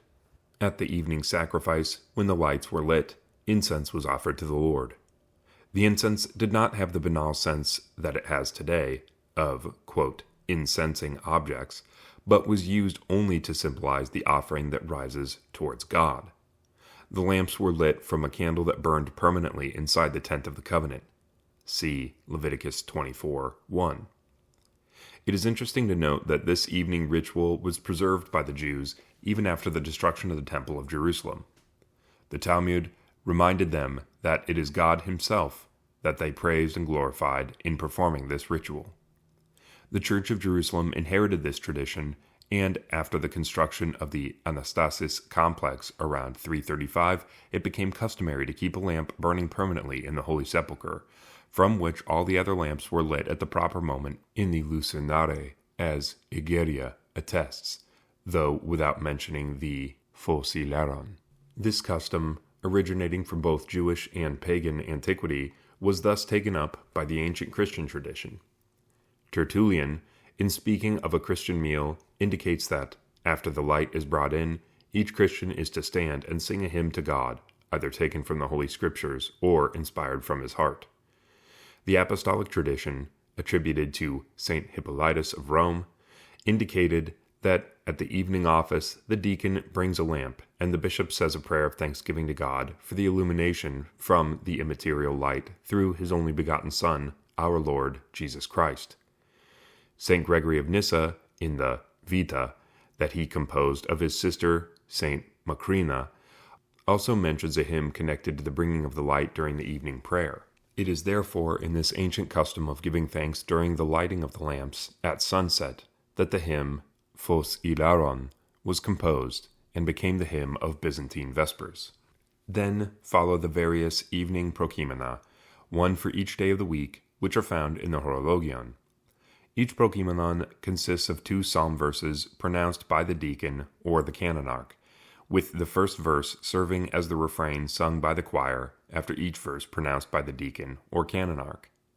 The prokimenon is in fact a remnant in the contemporary services of the ancient practice of reciting an entire psalm with its response. The prayer, "Vouchsafe, O Lord," follows, already attested to at this point in the service by the account of John and Sophronius, 7th century, and whose complete text appears in the Horologion Sinai 863 from the 9th century. This prayer is composed almost exclusively of biblical verses: Daniel 3:26, Psalm 32:22, Psalm 118:12, Psalm 137:8. It is followed by the synopty, which demands, with the people's response, "Grant this, O Lord," after which comes a prayer of inclination. See the Typikon. This prayer, recited by the priest, is the ancient prayer of dismissal, with which he blesses the people before the conclusion of the office. The Horologion then provides psalm verses which, on weekdays, are intercalated between the apostica stichera from the Octoikos.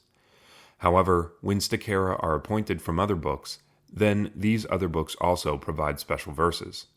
The apostica stichera were once connected to the lite, procession, that took place every day at the Anastasis in Jerusalem at the end of Vespers, from the Basilica to Golgotha. Then the Canticle of Simeon, Luke 2:19-32, is recited. As Fontolis suggests, it is possible that this canticle was chosen in connection with the dismissal of Vespers. To this canticle are added the Trisagion prayers: Holy God, Holy Mighty, Holy Immortal, Glory, now and ever, Most Holy Trinity, Kyrie eleison, Glory, now and ever, Our Father. We then sing the dismissal troparia, Apolitikia, which are found in the Menea, together with the appropriate Theotokion, found in an appendix at the end of the Meneon. The deacon, or priest, then recites the Ectene, and the priest does the dismissal. Deacon: Wisdom. Choir: Father bless. Priest: He is blessed, He who is, Christ our God, always, now and ever, and into the ages of ages. Choir: Confirm, O God, the holy Orthodox faith, and Orthodox Christians unto ages of ages. Priest: Most holy Theotokos, save us. Choir: More honorable than the cherubim, and more glorious beyond compare than the seraphim, without corruption you gave birth to God the Word. True Theotokos, we magnify you. Priest: Glory to you, O Christ our God, glory to you. Choir: Glory, now and ever, Kyrie eleison, 3 times, Father bless. Priest: May Christ our true God, through the prayers. We shall see later that there are 3 types of Vespers: daily Vespers, great Vespers, with an entrance, celebrated on feast days, and small Vespers. Compline. Opodeipnon. Compline is said after the evening meal, as the etymology of the Greek word indicates. This office is very ancient, as it is already attested to from the 4th century by St. Basil and St. John Cassian. Nevertheless, it is obvious that it has developed greatly through the centuries. In the Horologion, we find 2 types of apodeipnon. The first is called Great Compline. The second is Small Compline. Great Compline contains 3 parts, each different in both content and length. Small Compline greatly resembles the 3rd part of Great Compline. According to E. Diakovsky, we should consider the first part of Great Compline as the original apodeipnon. The other parts are in fact a series of offices that were originally independent and which became attached to it for diverse reasons. For example, we find the ancestor of the second part of Great Compline in the Horologion Sinai, 868, 13th through 14th centuries, where this part is called the intermediary hour of the apodeipnon. As for Small Compline, it corresponds in the Horologion 866 to the 3rd part of the Great Compline, except for the one that is read during Great Lent. Thus, according to E. Diakovsky and M. Skabalanovich, we must seek the origin of these appendices to Compline in the Ordo of 12 Psalms, which explains the kinship between certain psalms, troparia, and prayers, which are found both in Compline and in the intermediary hours of the day. A. Reyes suggests the hypothesis that the second part of the contemporary Great Compline is a vestige of the Panikis, which no longer exists, but is similar to the office commemorating the dead and known today as the Panichida. In Constantinople, the service of Panikis was either tied to Vespers or preceded Matins. The Evergitis Typikon, 12th century, in fact specifies that the Panikis on weekdays was not tied to Vespers, but that its canon was recited at Compline. Similarly, Reyes believes that the third part of Compline was originally a short office for the dead.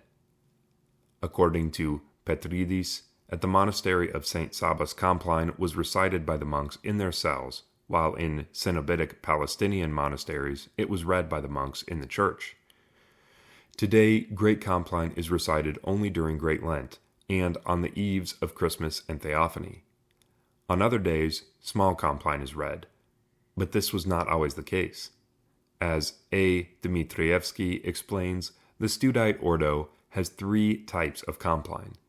Studite Typica do not specify the Ordo of ordinary Compline, but we can deduce that it corresponded to the first part of our Great Compline, which was also celebrated during Great Lent.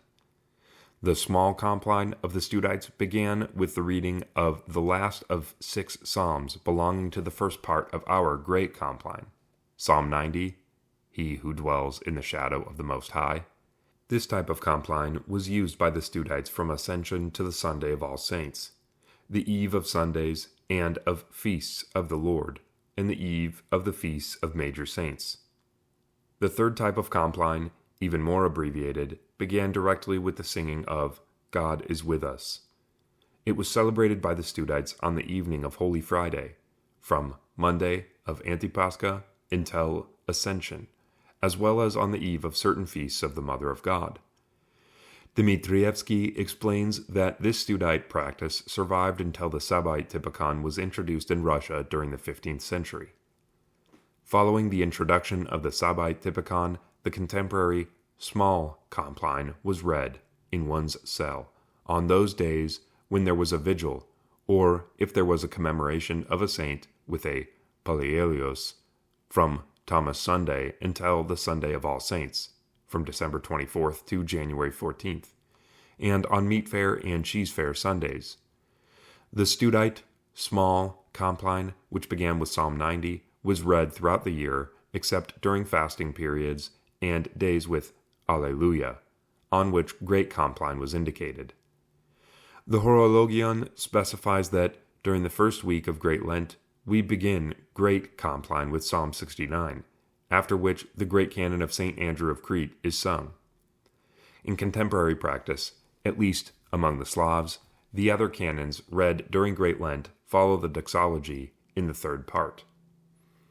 The first part consists of 6 psalms, 4, 6, 12, 24, 30, and 90. Let us note that the last, Psalm 90, always appears among the Psalms of Great Compline in both the Byzantine and Latin traditions.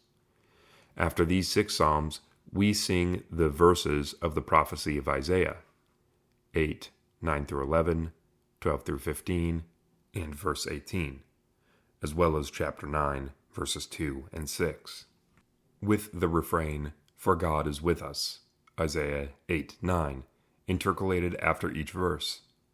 It appears that this chant goes back to the 4th century and was in fact an antiphon introduced by St. Basil in Caesarea. Then follow 3 symmetrical troparia in honor of the 3 divine persons, beginning with The Day is Past, then a troparion in honor of the Holy Trinity, the bodiless nature of the cherubim. After these troparia, the Creed is recited.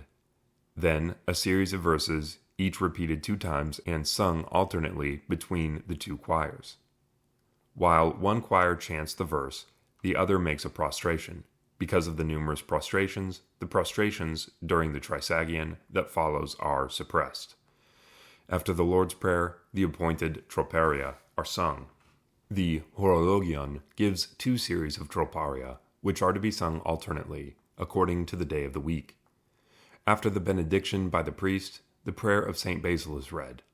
Lord, Lord, who have delivered us all from arrows flying by day, in which we ask the Lord for a peaceful rest free of evil imaginings. The second part of Compline then begins. It consists of Psalms 50 and 101, and the prayer of Manasses, the Trisagion prayers, and penitential troparia.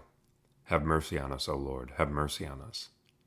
After the benediction by the priest, the prayer of Saint Mardarios, a 4th century martyr, is read, a prayer that is also recited at the midnight office and at the end of the 3rd hour. Following this prayer, we begin the 3rd part of Compline, consisting of Psalms 69 and 142. During the first week of Great Lent, Psalm 69 is omitted here because it was already recited at the beginning of the office. Then we read the doxology in its Palestinian redaction. Glory to God in the highest. Lord, you were for us a refuge from generation to generation, and vouchsafe, O Lord. As we noted above, in contemporary practice, this is the moment at which a canon may be read. On Mount Athos, the Akathistos to the Mother of God, which is recited on every day of the year, is read at this point. Then follow the Trisagion prayers.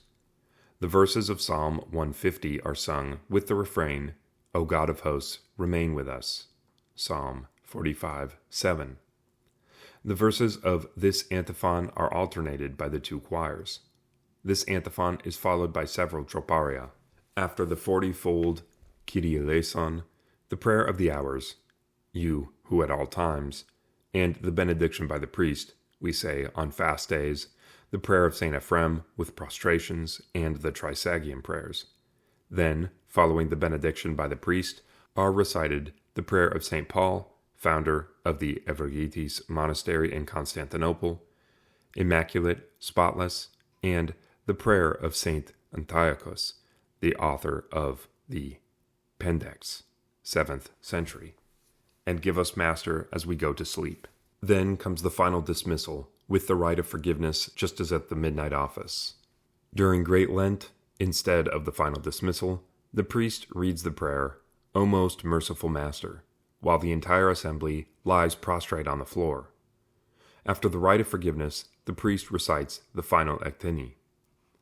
The ordo of small Compline essentially follows that of the 3rd part of Great Compline. S. Pitridis supposes that this service appeared toward the 13th century.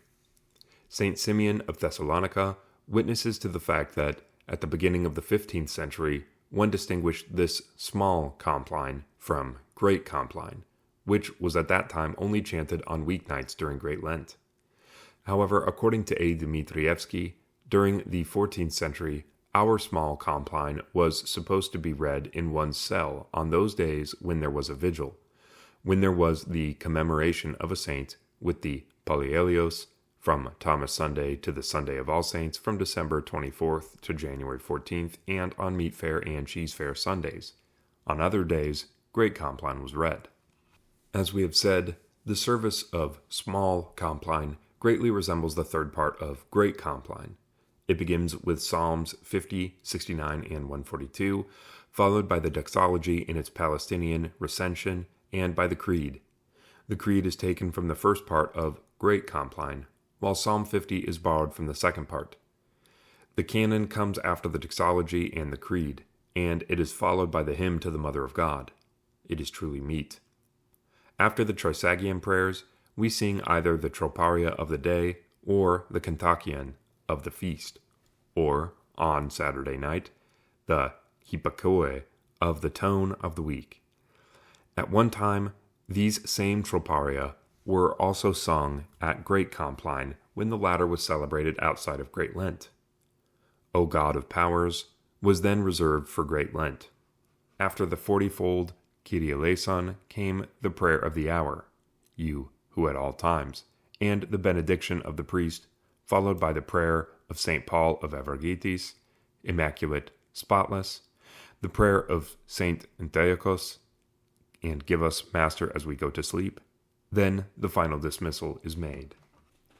Chapter 3. The Offices in the Meneon. Different degrees of solemnity. In the Menologia contained in the liturgical psalter, the Horologion, or the Hieretikon, we find a mark besides each daily commemoration throughout the year indicating the degree of solemnity and, consequently, the type of office that must be celebrated. In Slavic liturgical books, no sign means the non-festal daily office. Black equals a daily office with 6 stichera. Red indicates an office with great doxology. Red with a cross indicates an office with polyelios. Red with a cross and a half circle indicates a vigil, agrypnia. Red with a cross and a full circle means great feasts, with a vigil and agrypnia. In Greek liturgical books, a minimal cross means a great doxology at Matins. A Greek cross means reading at Vespers and Gospel at Matins. An outlined cross means a resurrectional office sung with the office of the feast if it falls on a Sunday, and a filled-in cross means only the office of the feast is sung even if it falls on Sundays. Thus, these signs indicate not merely the degree of solemnity, but also the shape of the office. During the liturgical year, therefore, we see the following. 1. Ordinary days. The daily, non-festal office is celebrated. 2. Days with, quote, celebrated saints. The great doxology is sung at Matins in its Constantinopolitan recension. Generally, when this solemnity falls on a fast day, wine and oil are permitted at table. 3. Feast days. Great Vespers is celebrated with an entrance and readings. At Matins, following the singing of the polyelios, the Gospel is read, and the great doxology is sung in its Constantinopolitan version. If the feast falls on a fast day, oil and wine are permitted. At the great feasts of the Lord or the Mother of God, as well as for the major saints, a vigil is celebrated. The ancient Typika contained, in addition to those on Sunday, an average of 1 to 2 vigils per month. In the Slavic tradition, however, which has in practice reduced the vigil services to an office lasting 2 to 3 hours, the number of vigils prescribed in the Menologion has greatly increased. It is therefore recommended, in order to preserve the spirit of the Typikon, to celebrate vigils only for major and local saints, and to have only the office with the polyelios for other celebrated saints. When a great feast of the Lord, or the Mother of God, coincides with a fast day, fish, wine, and oil may be permitted. The office with great doxology follows the same order at Vespers as the daily office, according to the Palestinian Ordo. We should note, however, the Theotokion following Lord I Call is the Sunday Theotokion in the tone of the Doxastikon. At the Apostica, stichera from the Meneon are sung, if any are indicated, and the daily, ordinary Theotokion. After the Apolitikion, Troparion, the Sunday Theotokion, in the tone of the Troparion, is sung. At the office with polyelios, except on Saturdays and Sundays, nothing is sung from the Octoikos. Vespers follows the order of Great Vespers. As distinct from daily Vespers, instead of the regular sequential kathisma, the first stasis of kathisma 1 is sung. Blessed is the man. At Lord I Call, either 6 or 8 stichera are sung, as indicated in the Meneon. It should be noted that the Theotokion following Lord I Call is the Sunday Theotokion in the tone in the Doxastikon. During the singing of this Theotokion, the small entrance takes place.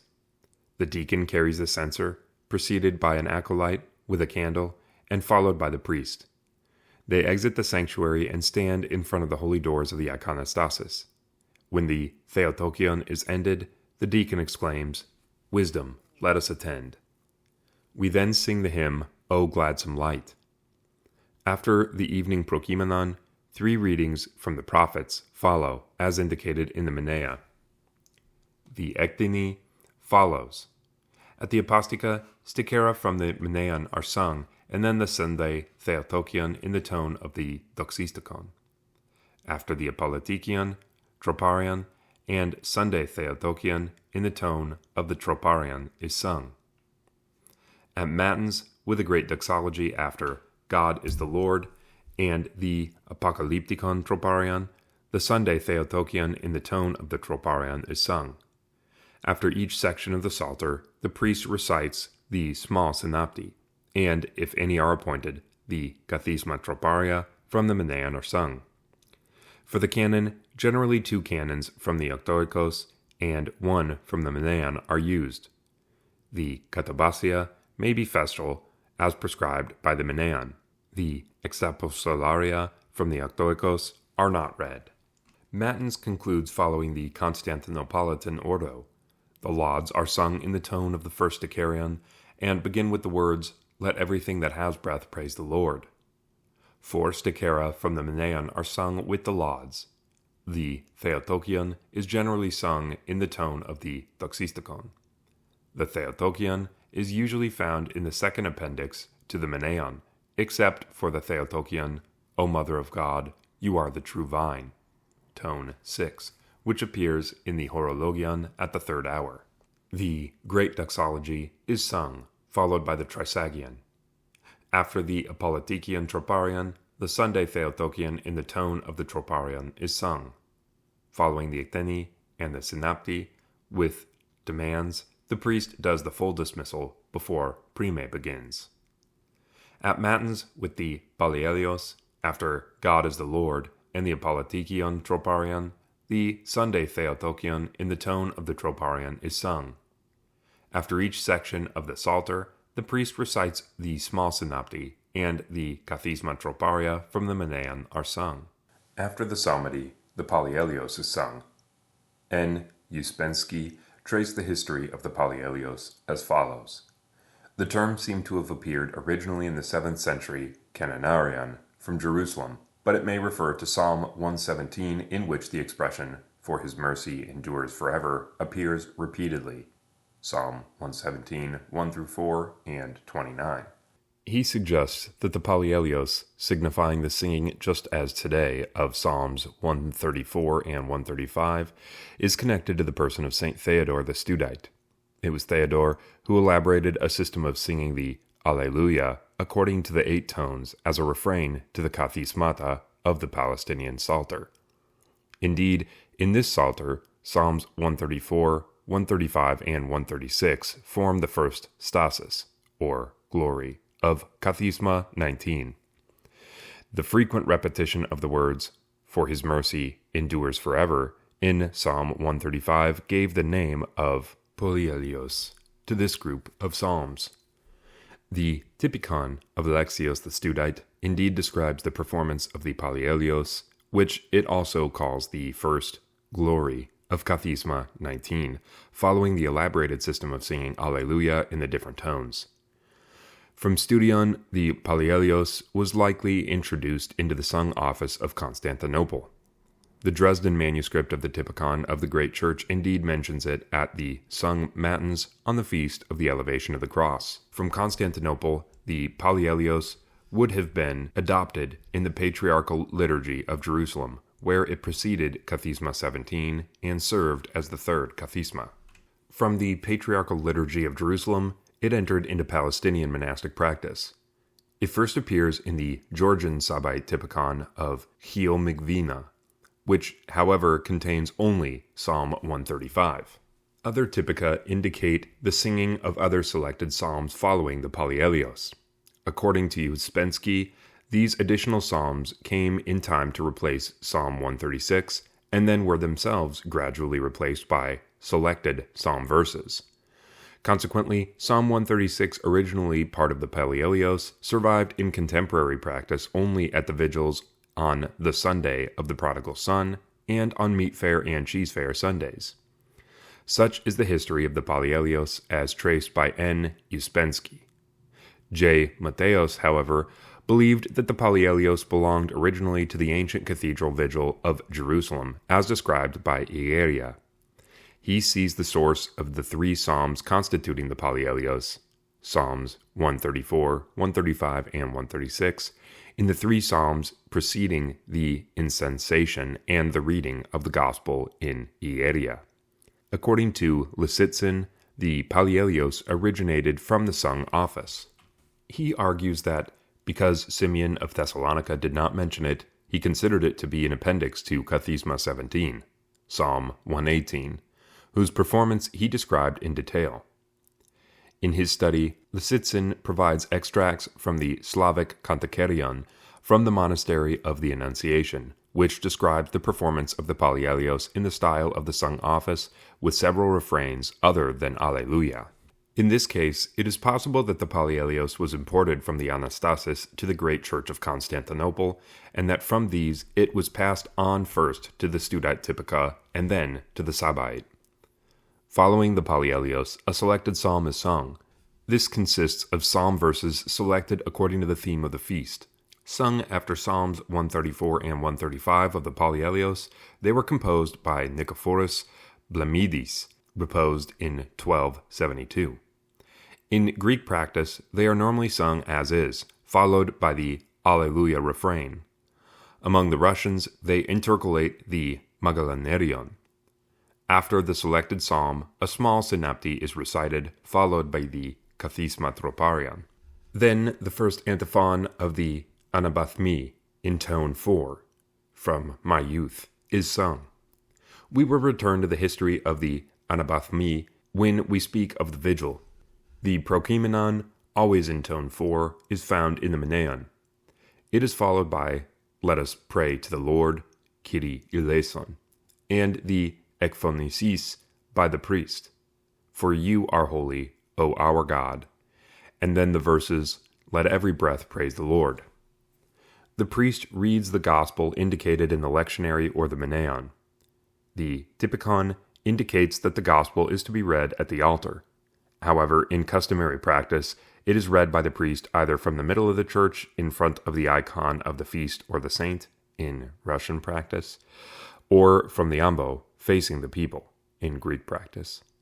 After the gospel, Psalm 50 is read, and then we sing in tone 6, Glory to the Father, through the prayers of Saint, O merciful Lord, cleanse us from our many sins, now and ever.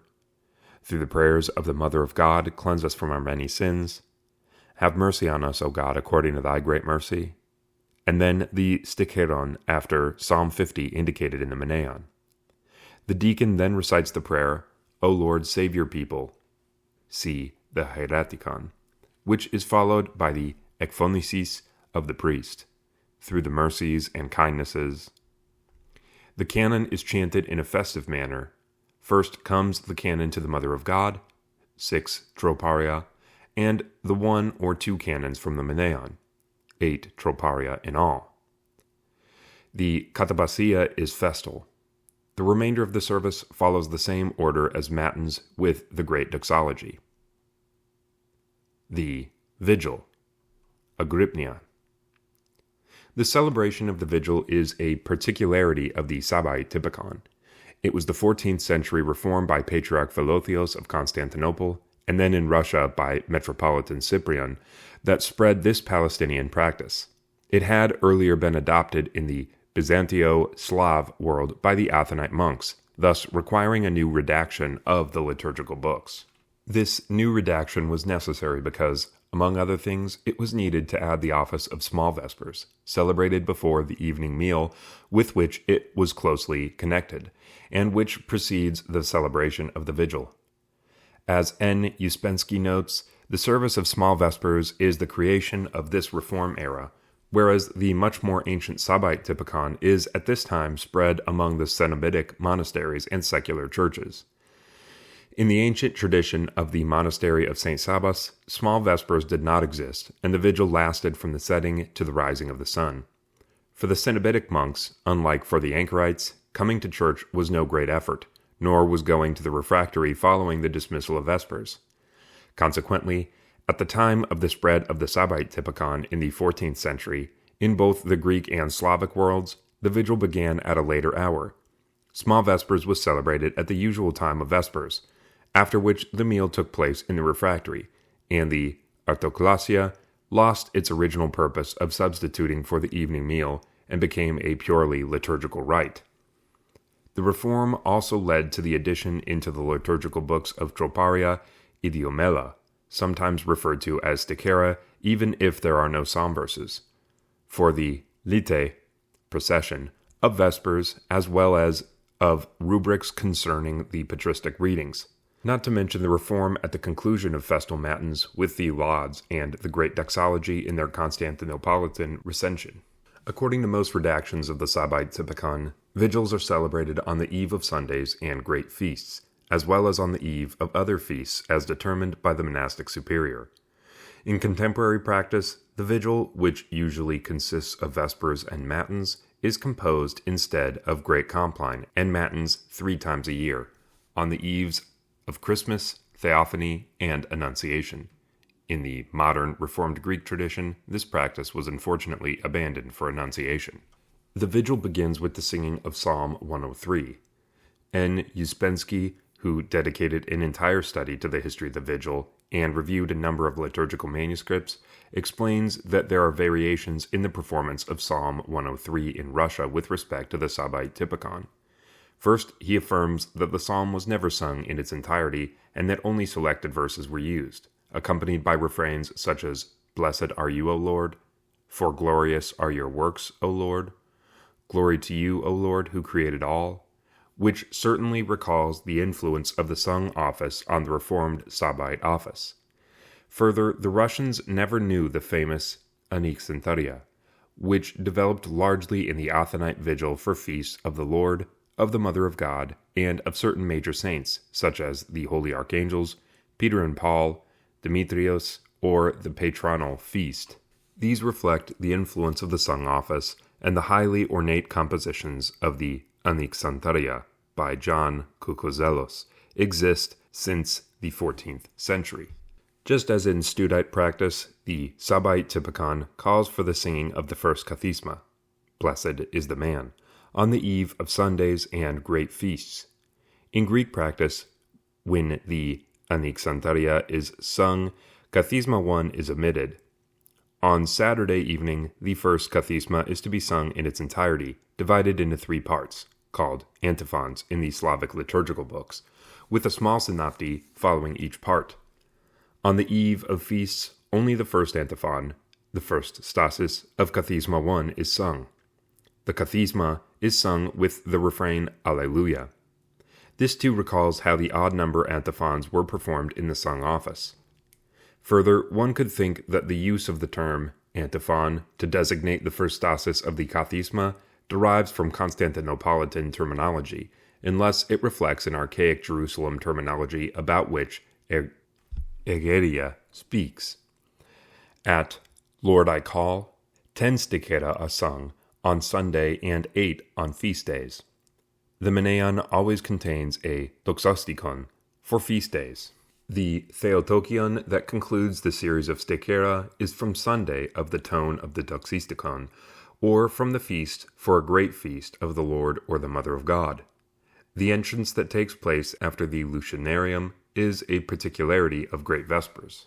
It takes place as well at the Vespers which precede the liturgy of St. Basil, at the eves of Christmas and Theophany, at Annunciation, Holy Thursday, and Holy Saturday, at Great Vespers that conclude with the pre-sanctified liturgy on feast days during Great Lent, as well as at Vespers on Sunday evenings during Great Lent and the evening of great feasts.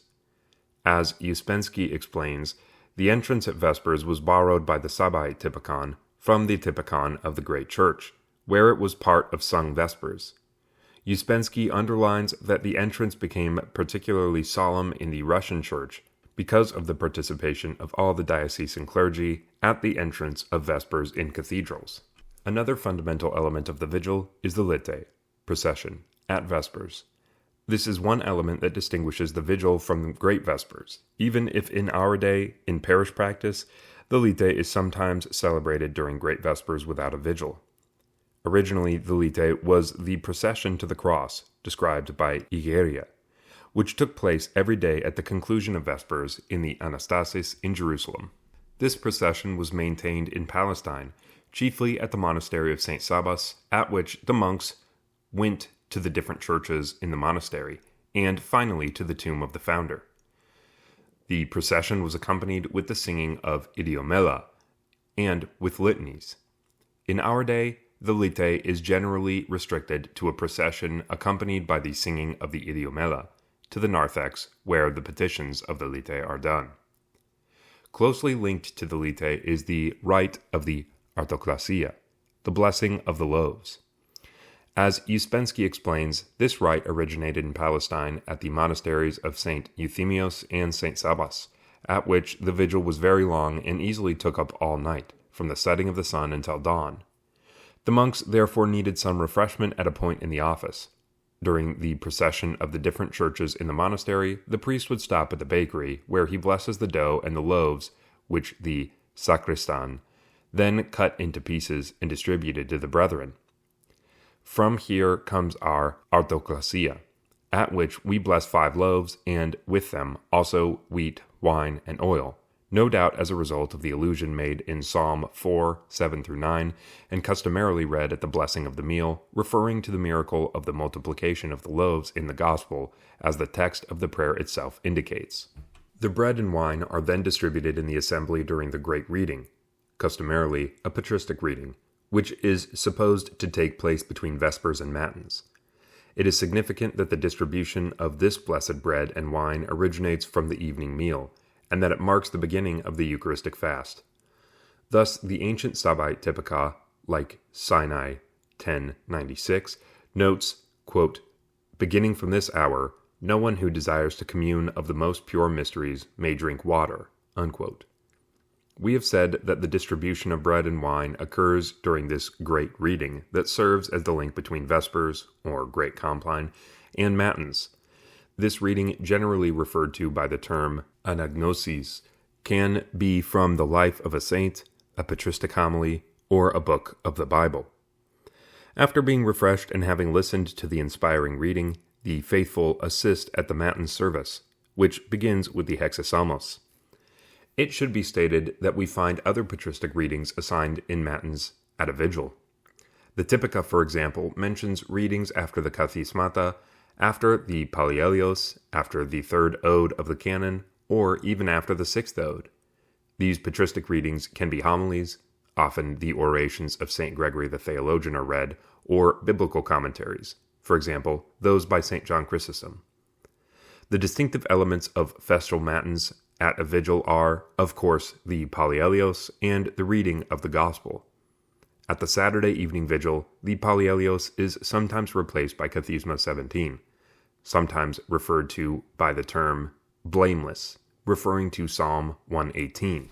In order to determine which to use, it is necessary to consult the arrangement of the Psalter at different times of the year. In Greek practice, Psalm 118 is always read on Sunday, unless there is a vigil in honor of a saint or the Mother of God, in which case it is replaced by the Pallielios.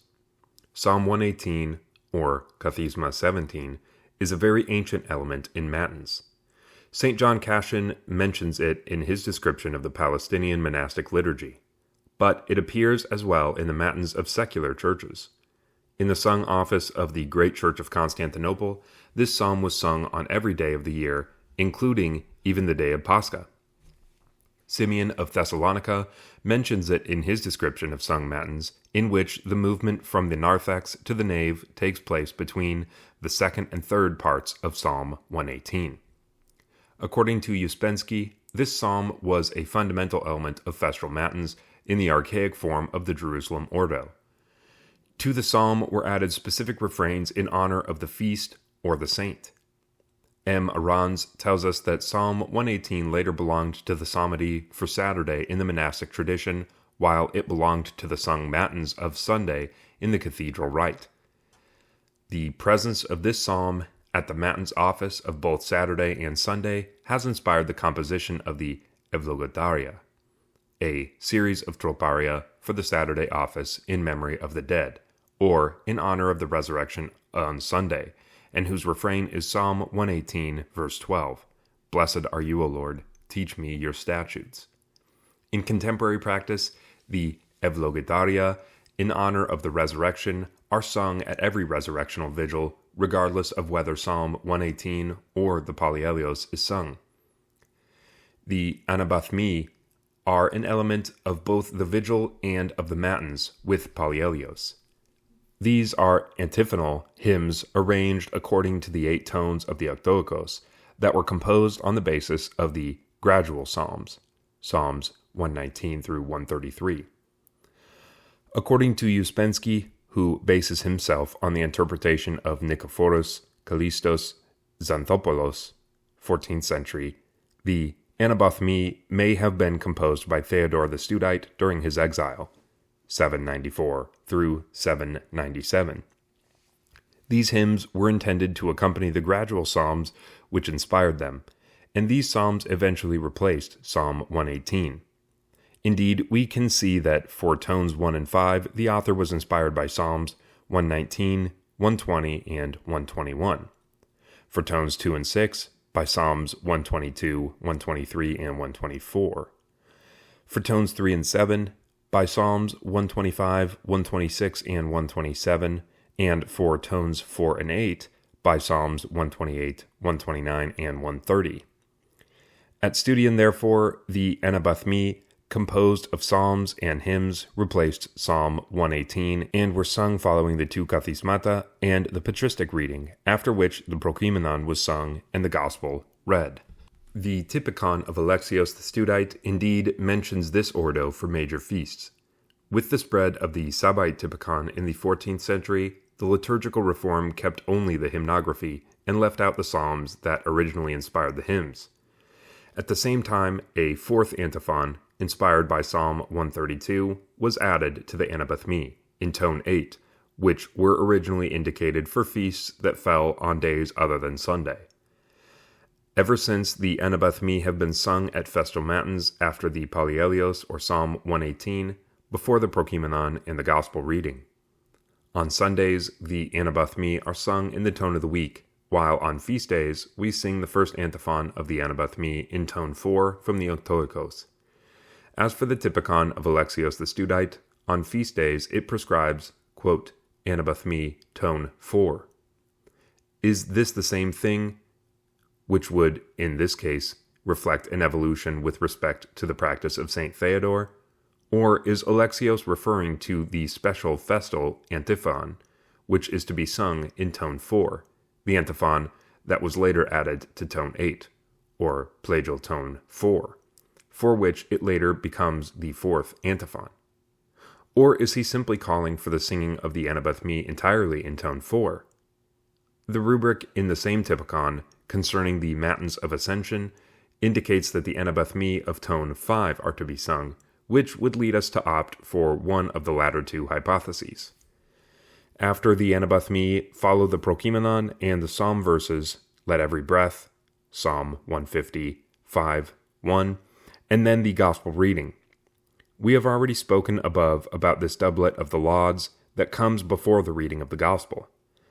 These psalm verses are already mentioned in the Typikon of Alexios the Studite, in the descriptions of the matins of several great feasts and Sundays.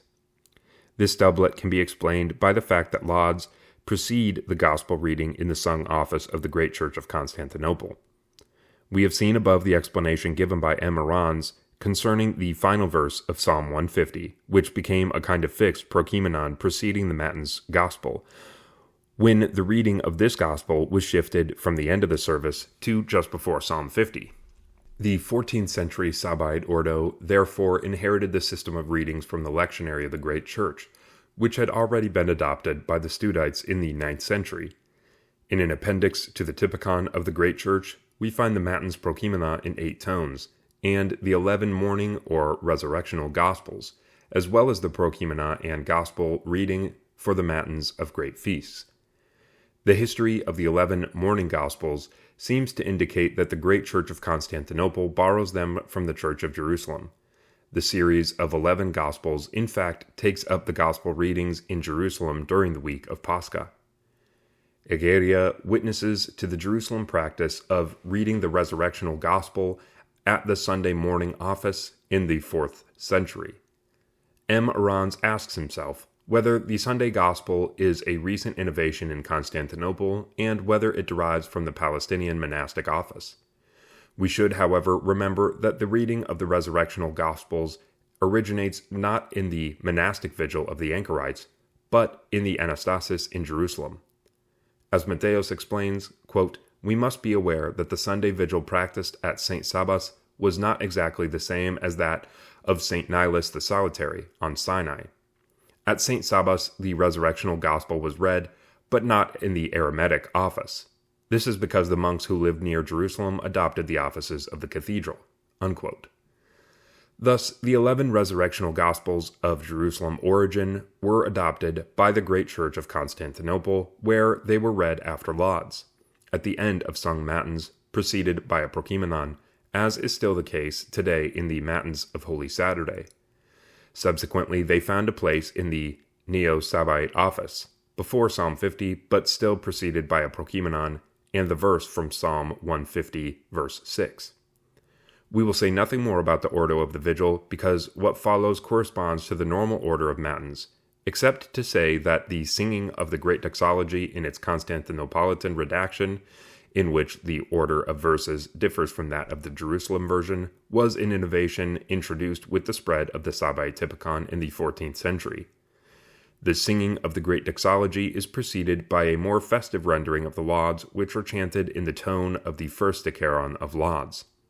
The lauds begins with the final verse of Psalm 150, "Let every breath praise the Lord," after which we sing the first part of the first verse of Psalm 148, with the non-psalmic refrain, "For to you, O Lord, is due a song." This structure, with a refrain at the beginning of lauds on festal days, recalls the way of performing the antiphons of the sung office with their refrains, and especially of the lauds of the sung office. In this office of the great church, lauds precede the reading of the Gospel. M. Arans notes in this regard that the final verse of Psalm 150, which served as a refrain at lauds in the sung office, led to the development of a doublet in the form of a fixed prokimenon, consisting of verses 6 and 1 of Psalm 150, and preceding the Matins Gospel, when the reading of this Gospel was shifted to just before Psalm 50 in Sabbaite Matins. In addition, the introductory verse for the Doxology, "Glory to you, who have shown us the light," was itself also originally refrain at the lauds in the sung office. It is important to note that this synthesis between Palestinian and Constantinopolitan usages occurs before the 14th century. The most ancient version of the Sabbaite Typikon, Sinai 1094, 12th through 13th century, already mentions this festal and chanted structure of the lauds, referred to by the expression pasapnoi. In addition, the anointing that should normally take place in the narthex after the dismissal of matins is, in contemporary practice, performed after the gospel reading, among the Russians, or during the lauds, in Greek practice. This anointing is a characteristic part of all vigils in the Sabbaite tradition and occurred in the narthex. The going out into the narthex following the matins dismissal is a vestige of the ancient lite that took place at the monastery of St. Sabas at the end of matins, and which followed the reverse order of the vesperal lite. The monks left the church through the narthex, went to the tomb of St. Sabas, and then proceeded to the other churches in the monastery, as we can see in the most ancient version of the Sabbaite Typikon, Sinai 1096. Most of the rubrics that are based on the diataxis of Patriarch Philotheos mention only anointing with holy oil from the lamp and say nothing about going out into the narthex. As Uspensky explains, quote, "The veneration of the icon of the saint and the anointing with oil from his lamp have replaced the going out into the narthex." Nonetheless, a lite around the monastery has remained in the rubrics of most Mania and Triodia, as the third hour of the day on Annunciation and Psalm Sunday. The diataxis of Philotheos indicated the same for these 2 days as well as during the week of Easter. But these processions are also partially inherited from the Typikon of the Great Church, which called for a lite from the Church of Chalcopratia to the Forum of Constantinople on Annunciation, to the Church of the 40 Martyrs on Palm Sunday, and on Easter Monday from the Forum to the Church of the Holy Apostles. The Saturday Office. The Saturday services contain certain particularities because Saturday marks the, quote, conclusion of the tone. For this reason, at Lord Call and after the Apollytikion Troparion, the Sunday Theotokia are always sung in the tone of the week and not in the tone of the Doxisicon or of the preceding Troparion. In general, the texts from the Meneon precede those of the Octoikos. The Octoikos calls for the commemoration of all the saints and of the dead on Saturday. 2 ordos exist. The Saturday office with God is the Lord. In this case, the office for the dead from the Octoikos is omitted. If the Meneon office is simple, it is converted into a service with 6 stichera. Thus at Vespers, at Lord I Call, we sing 6 stichera from the Meneon and the Theotokion in the tone of the week. At the Apostica, 3 stichera for the Holy Martyrs appointed for Lord I Call are sung, together with the normal Apostica verses, rather than those for the dead. After the Apollytikion, Troparion follows the Sunday Theotokion in the tone of the week. At Matins, after God is the Lord, the Apollytikion Troparion is sung, followed by the Sunday Theotokion in the tone of the Troparion, since the Sunday Theotokion in the tone of the week will be sung after the first Kathisma Troparion from the Octoikos. After each section of the Psalmody, Kathismata 16 and 17, the small synopty is said. At the canon of the Meneon is read first, then the canon of the saint to whom the church is dedicated, if it is dedicated to a saint. In churches dedicated to the Lord or to the Mother of God, the canon for the feast of the church is read first, then the canon from the Meneon. If the Meneon has 2 saints' commemorations, then the 2 canons for the saints are read, and the canon for the church is omitted. In third position comes the canon for all the saints, from the Octoikos. At the Apostica, we sing 3 stichera for the Holy Martyrs, which are appointed in the Octoikos for lauds, together with the verses normally appointed for the Apostica, and not the stichera for the dead. After the Apollytikion Troparion, the usual Theotokion is sung, taken from the 4th appendix to the Meneon, in the tone of the Apocalypticon Troparion. The Saturday Office with Alleluia. If we decide to commemorate the dead on Saturday, the office is done with Alleluia. In this case, at Lord I Call, in Vespers we sing 3 stichera from the Meneon, and then 3 stichera for the Martyrs from the Octoikos, and then the Theotokion in the tone of the week. At the Apostica, stichera for the dead are sung with specific verses. As the Apollytikion Troparion, we sing the 2 Sunday Troparia and the specific Theotokion. These are found in the Horologion in the series of weekday Troparia. At Matins, instead of God is the Lord, we sing the Alleluia with special verses for the dead. We then sing the same Apollytikia Troparia as at Vespers. After the first section of the Psalter, Kathisma 16, the small synopty is said, followed by the Kathisma Troparion from the Octoikos. Then comes the second section from the Psalter, Kathisma 17, in 2 parts, with special refrains from the funeral service. These are found in the Chanter's Book, the Hymnologion. After the first part of Kathisma 17, the synopty for the dead is said, and then we intone the second part of Kathisma 17.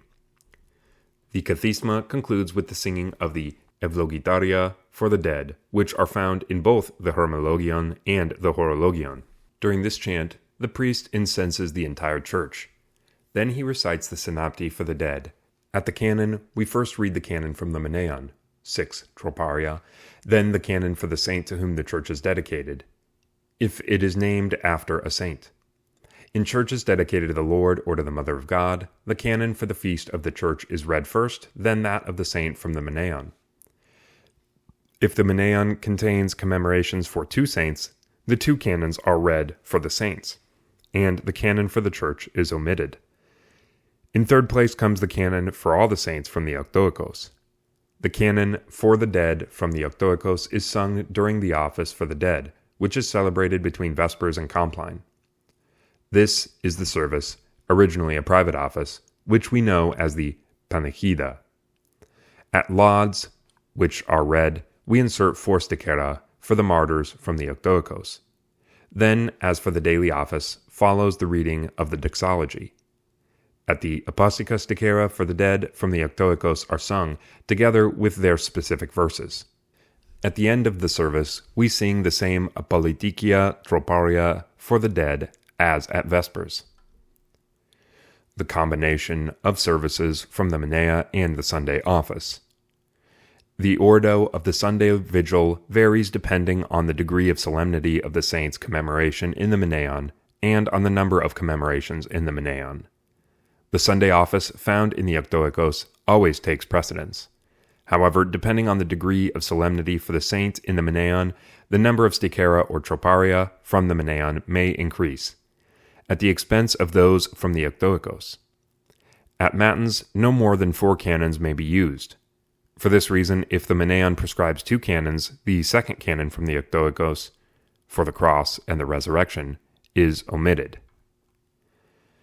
At the feast of the Lord, the entire service is taken from the Meneon and nothing from the Octoikos. That is, the Sunday office is suppressed. Great feasts. Great feasts, pre-feasts, and after feasts. We have 12 great feasts in the Byzantine liturgical year. Some are in honor of the Lord, the others in honor of the Mother of God. Each feast is preceded by a pre-festal period which, through specific hymnography, prepares us, and is followed by a post-festal period during which we repeat the festal hymnography. During the pre- and post-festal periods, the specific hymnography from the Meneon replaces the hymnography from the Octoikos. The final day in the post-festal period is referred to as the after-feast. On this day, the festal office is replaced in its entirety in the form of an office with a doxology, which therefore has no entrance, no prophetic readings, no lite at Vespers, and no pallielios or gospel reading at Matins. Indeed, in the conscience of the Church, as it appears also in the lighting of the lamps during the office on Mount Athos, the after-feast has the degree of a feast without the pallielios or the gospel reading at Matins. On the day of the feast and at the leave-taking, the Magnificat is not sung at Matins at the 9th ode of the canon. So also at the Eucharistic liturgy on the day of the feast and during the post-festal period, the hymn to the Mother of God, "It is truly meet," is replaced with the refrain and hiermos of the 9th ode of the canon from Matins. We note, however, that in Greek practice, this rule applies only on the day of the feast and the after-feast. On the other days, "It is truly meet" is sung at the liturgy. On the feasts of the Lord, special antiphons are sung at the Eucharistic liturgy. In Greek practice, special antiphons are also used on feasts of the Mother of God, even though the Typikon calls for the Typica antiphons. On the evening of those feasts, there is an entrance at Vespers, followed by a great prokimenon that replaces the evening prokimenon from the Horologion. In addition to having a post-festal period, the feasts of Christmas, Theophany, and the Exaltation of the Cross have a Sunday and Saturday before the feast, as well as a Saturday and Sunday after the feast, for which special readings are prescribed at the Divine Liturgy. Particularities of services during the pre-feast and post-feast. During the pre- and post-festal periods, except on Sundays, all the offices are celebrated on the basis of the Meneon. The Octoikos is not used at all on those days. The usual hymnography from the Octoikos, including the usual Theotokia, is replaced by the hymnography for the pre- or post-festal days. On Sundays, the services use both the Octoikos and the Menea. It is useful, therefore, to follow the, quote, chapters of Mark found in the Meneon or the Typikon. The Nativity of Christ and Theophany. Historical remarks. The celebration of the services for Christmas and Theophany traces its origin to their ancient celebration in Jerusalem. In the 4th century, in the Church of Jerusalem, the Epiphany manifestation of the Lord was one of two fundamental festal cycles of the church year. It consisted of a 40-day period beginning with the Feast of Epiphany, celebrated on January 6th, commemorating the Nativity of Christ, and lasting 8 days. This period concluded with the Feast of Hippopanti, Encounter, on the 40th day after Epiphany, on February 14th. Egeria speaks of this cycle in chapter 25 of her account, but a folio is unfortunately missing in the only manuscript we have. In it, we can only read a description of a procession towards Jerusalem, a little before dawn, then a morning office at the 2nd hour in the Church of the Resurrection, the Anastasis. The Armenian lectionary attests in the 1st chapter that on the eve of Epiphany, on January 5th, a vigil was celebrated at the, quote, place of the shepherds, near Bethlehem. According to tradition, this was the place where the shepherds were when the angels told them about the birth of Christ. This office consisted of 11 Old Testament readings. In the morning, the liturgy mentioned by Egeria was celebrated in the Church of the Resurrection in Jerusalem. The Feast of Epiphany in Jerusalem commemorated the birth of Christ. Unlike other Eastern churches, the Church of Jerusalem did not know on January 6 a double celebration of the birth and baptism of Christ. It is only from the account of the anonymous pilgrim from Plaisance, who in approximately 560 to 570 assisted at a pilgrimage at the shore of the Jordan River, that we first find mention in the Church of Jerusalem of a celebration of the baptism in the Jordan. As for the blessing of the waters, C. Renaud notes that it is only in much later versions of the Armenian lectionary that it is mentioned, after the morning office in the Holy Sepulchre. All the Eastern churches, except the Church of Jerusalem, celebrated the birth and the baptism of Christ on the same day, January 6th, before the introduction of the December 25th feast, which is of Roman origin. The latter was the Christianization of the pagan feast of the winter solstice. A sermon by St. Gregory the Theologian, proclaimed in 379 or 380, shows that in Constantinople, already in the 4th century, they celebrated the birth on December 25th and the baptism on January 6th. And a sermon preached in Antioch by St. John Chrysostom towards 386 shows that the same thing took place in Antioch a few years later.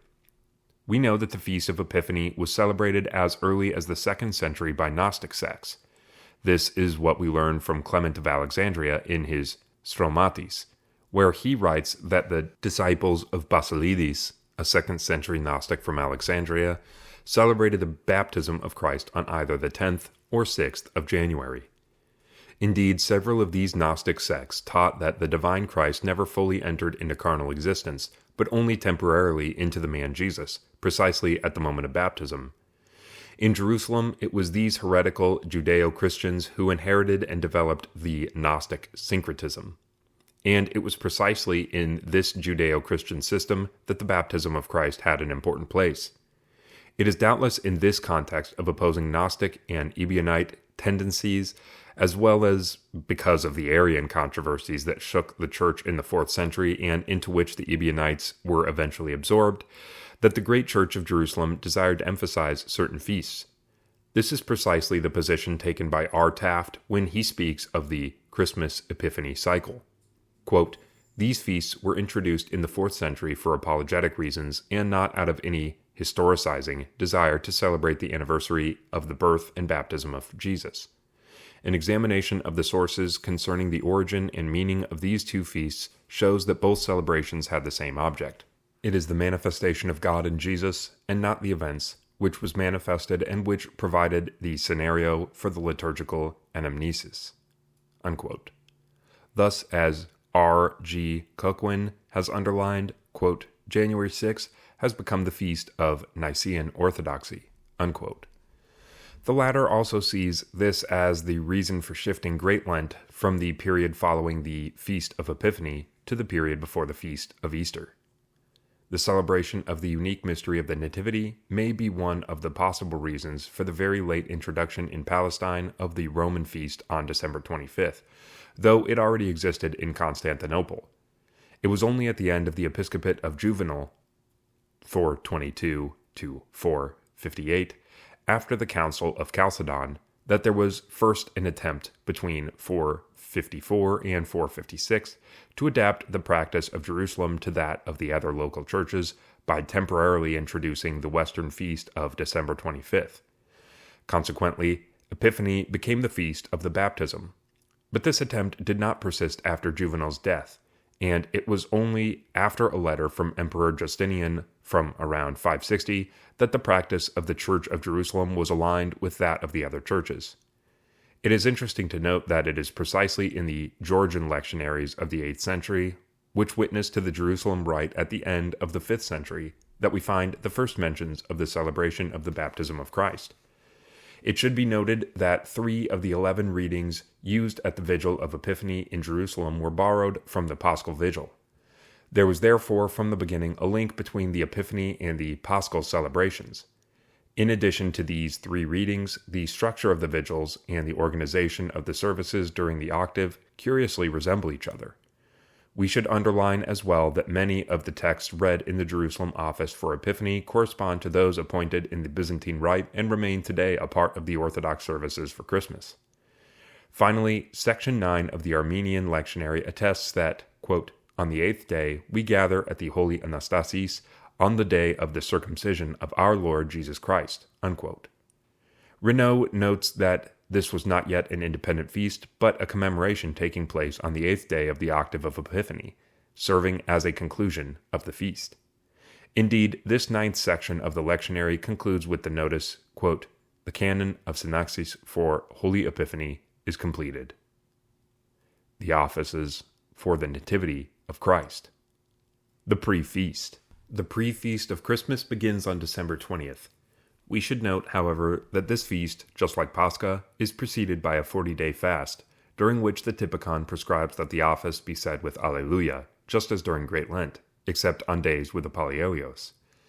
This reinforces the parallel between Christmas and Easter, and the Nativity is often referred to as the, quote, winter Pascha.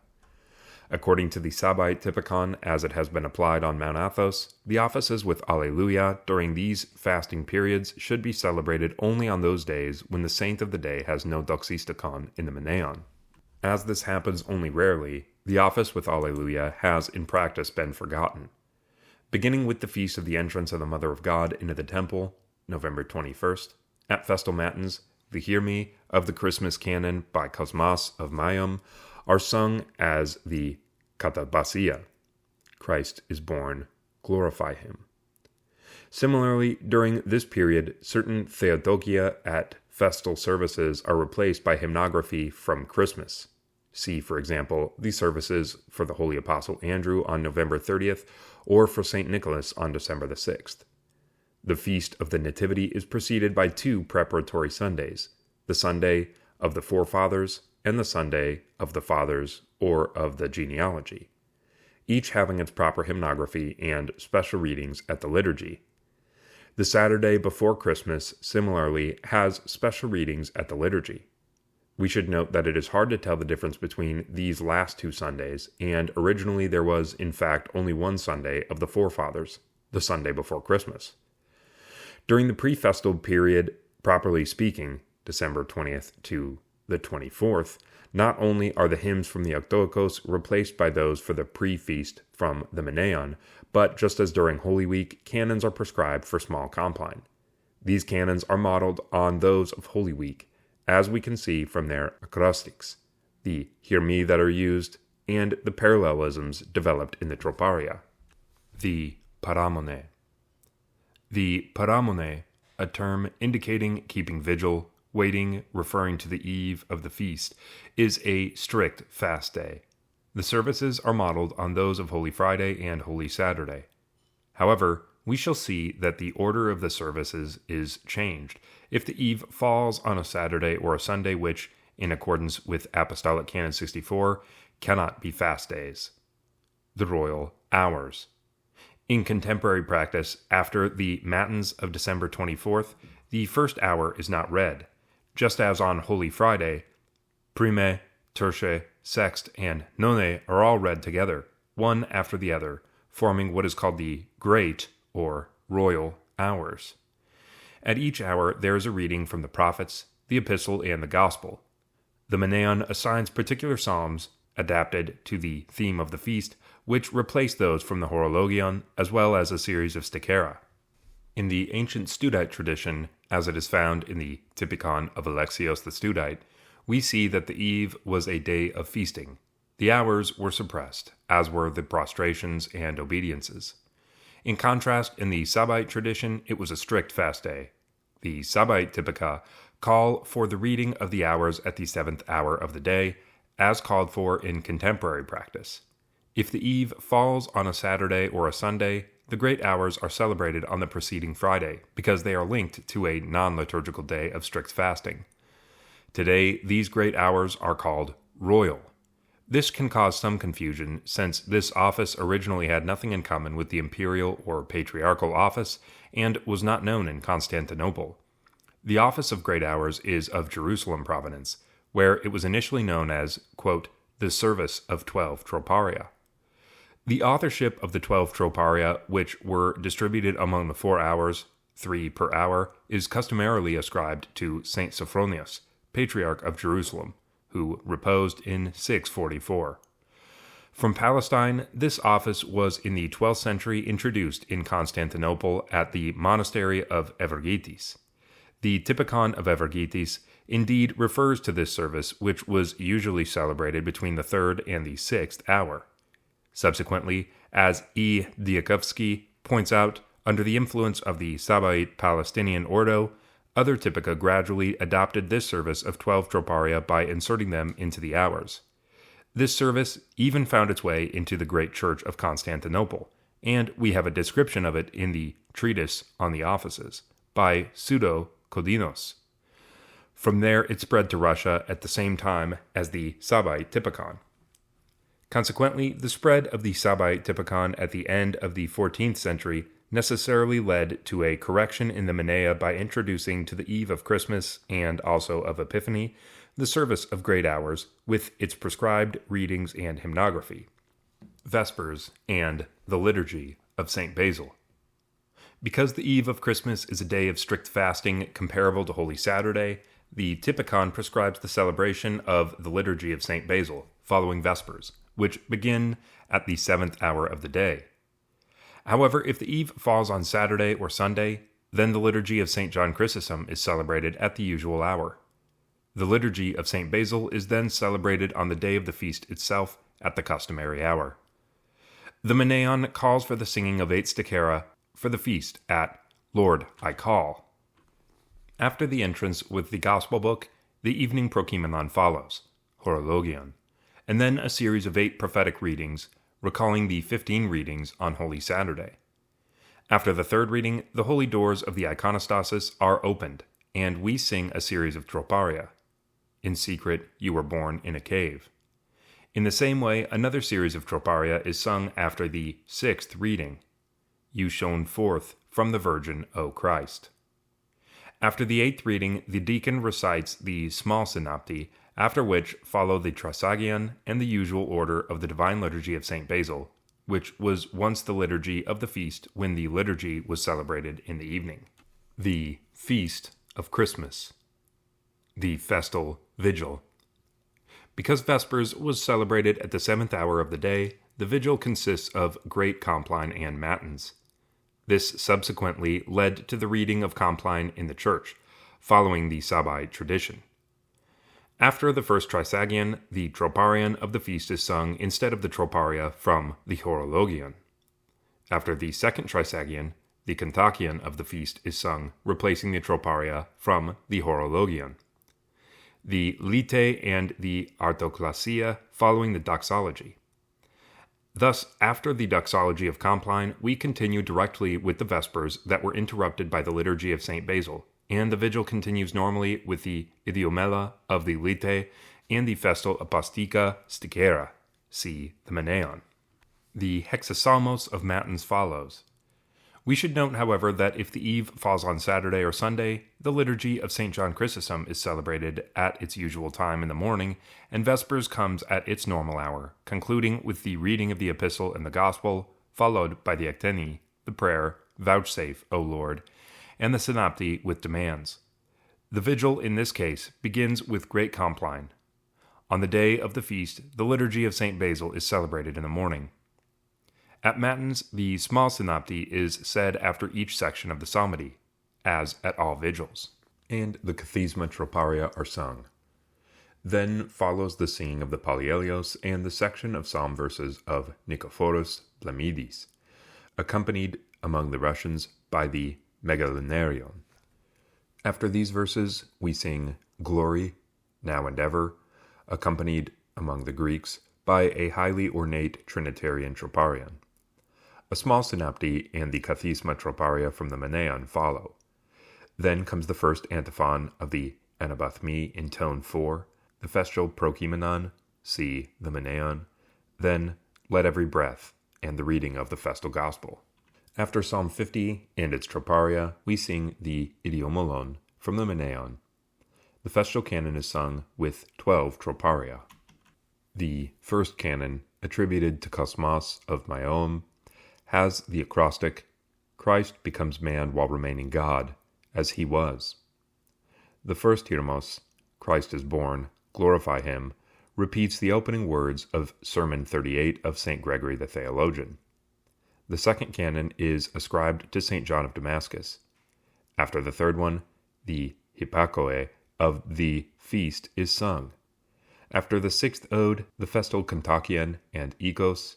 At the ninth ode, the Magnificat is not sung, and the Megalinaria of the feast precede the Troparia as on all great feasts. See the Meneon. The Exapostolarion of the feast is then sung 3 times. The lauds, Let Everything That Breathes, are sung with 4 stichera, and the Doxistikon and the Theotokion of the feast. The great doxology is followed by the Troparion of the feast, and the vigil concludes with the customary litanies. At each of the hours, the Troparion and Kontakion of the feast are read. The Divine Liturgy. At the Divine Liturgy of St. John Chrysostom, or of St. Basil the Great, if the eve falls on Saturday or Sunday, the festal antiphons are sung. See the Meneon. After the entrance and the entrance verse, we sing the Troparion and Kontakion of the feast. Instead of the Trisagion, we sing as many as have been baptized into Christ. As on all feasts of the Lord, the Prokeimenon before the epistle, the verses for the Alleluia, the epistle and gospel readings, and the Kinonikon are all festal, and the hymn to the Mother of God, It is truly meet, is replaced by the Hiermos of the 9th ode of the canon.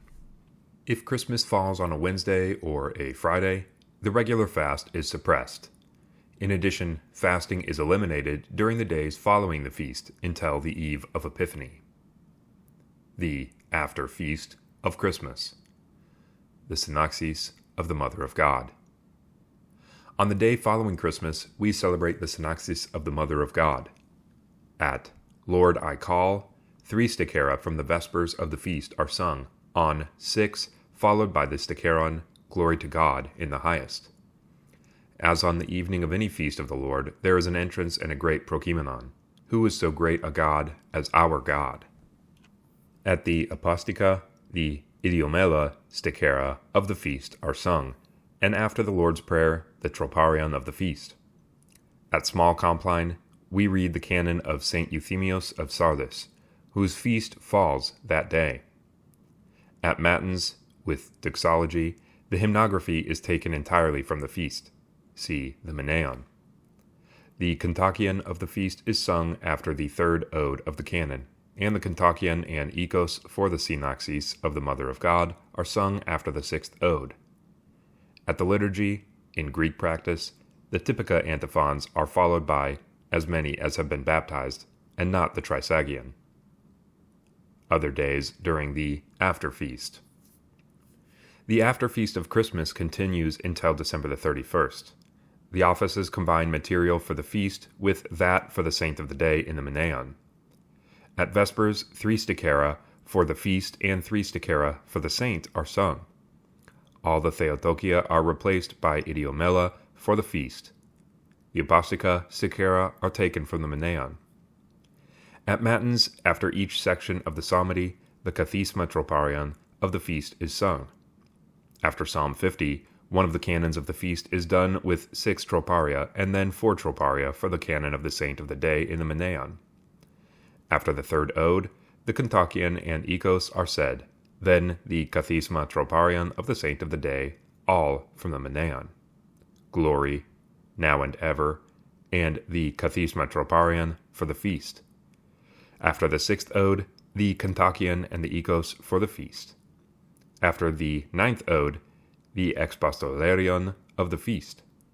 At the Apostica, the Stichera are taken for the feast. Saturday and Sunday after Christmas. The Byzantine lectionary calls for special readings at the Eucharistic liturgy on Saturday after Christmas. The office, however, combines material from the feast with that for the saint of the day in the Meneon. The Meneon contains an office for the Sunday following Christmas, at which the righteous Joseph the betrothed, King David, and James, the brother of the Lord, are commemorated. This office is combined with the regular Sunday office, from the Octoikos in the tone of the week, and that of the feast, see the Meneon, and the saint of the day is omitted. We should note that if Christmas falls on a Sunday, there is only one Saturday and one Sunday between Christmas and Theophany. The office for Sunday after Christmas is then sung on December the 26th.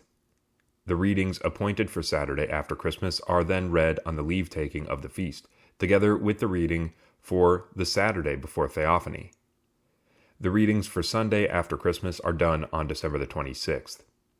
The reading for Sunday before Theophany are read on January the 1st, before those for the circumcision in the Ordo.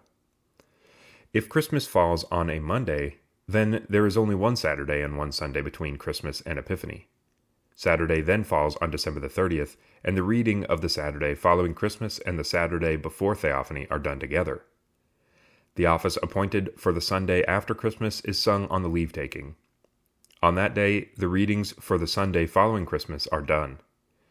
The readings for the Sunday before Theophany are done on January the 1st before those for the circumcision. If Christmas falls on a Tuesday, then there are 2 Saturdays and 1 Sunday between Christmas and Theophany. The readings for Saturday after Christmas are read on December the 29th.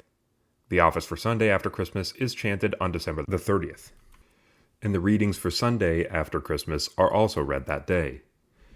The readings assigned to the Sunday before Theophany are read on January the 1st, before those for the circumcision.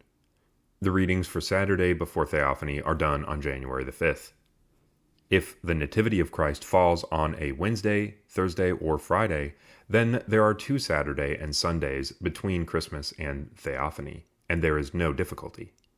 If Christmas falls on a Saturday, then there are 2 Sundays but only 1 Saturday between Christmas and Epiphany. The readings for Saturday after Christmas are read on Friday, December the 31st, the day of the leave-taking.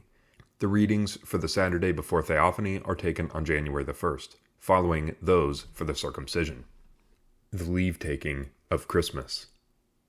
On December the 31st, the leave-taking of Christmas, the office for the feast is repeated in its entirety, except for the prophetic readings, the Lite, the Pallielios, and the Matins Gospel. The office for St. Melanie, commemorated on December the 31st, is done by anticipation on December the 30th. As we have seen, the leave-taking in Jerusalem originally took place on the 8th day, which also commemorated the circumcision of the Lord on the 8th day after birth. In our day, this 8th day, January the 1st, coincides with the feast of St. Basil the Great, for which the Sabbath Typikon prescribes a vigil. This explains why the leave-taking was moved up by 1 day. The office for St. Basil is combined with the office for the circumcision.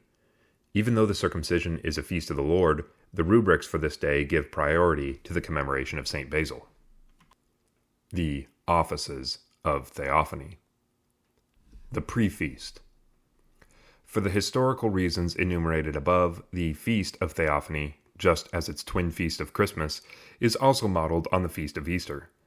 It is preceded by a Saturday and a Sunday that have, as we have just seen, special readings for the Eucharistic liturgy. During the pre-festal period, properly speaking, January the 2nd through the 6th, not only is the customary hymnography from the Octoikos replaced by hymns for the pre-feast from the Menaion, but special canons are appointed for small compline, just as during Holy Week. These canons, just as was the case with the canons for the pre-feast of Christmas, are modeled on the Holy Week canons, as we can see from their acrostics and hear me. The Paramone. The Eve of Theophany, just as the Eve of Christmas, is a day of strict fasting. However, as we have seen in the case of the Eve of Christmas, the order of services changes if the Eve falls on a Saturday or Sunday for the same reasons. The Royal Hours. After the Matins of January the 5th, the first hour is not read. Just as on Holy Friday, Prime, Terce, Sext, and None are read together, one after the other, and form what is called the Great or Royal Hours. At each hour, a passage is read from the prophets, the epistle, and the gospel.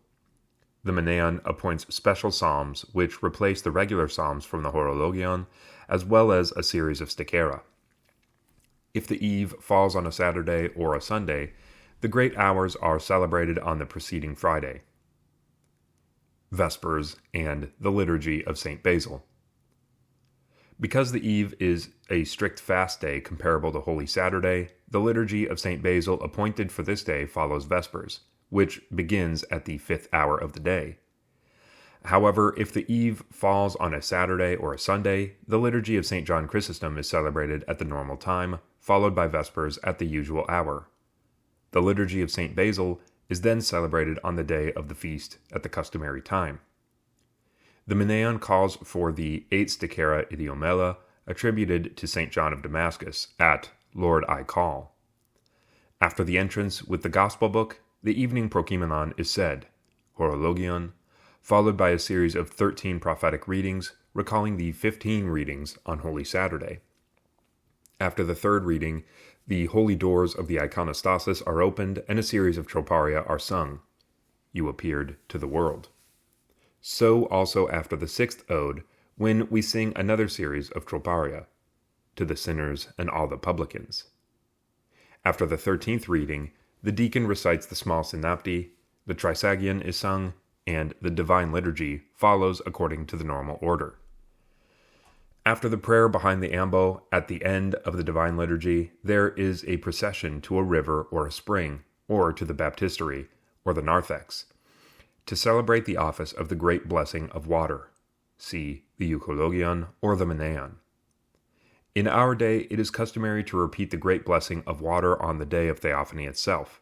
However, this was originally done only once on the eve of the feast, as even our contemporary liturgical books indicate.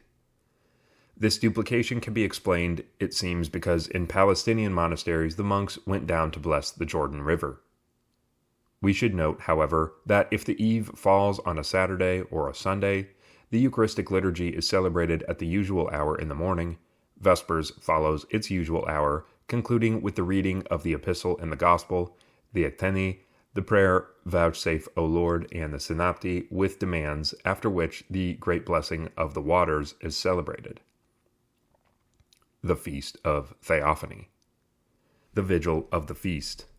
Because Vespers was already celebrated at the 5th hour of the day, the vigil consists of great compline and matins.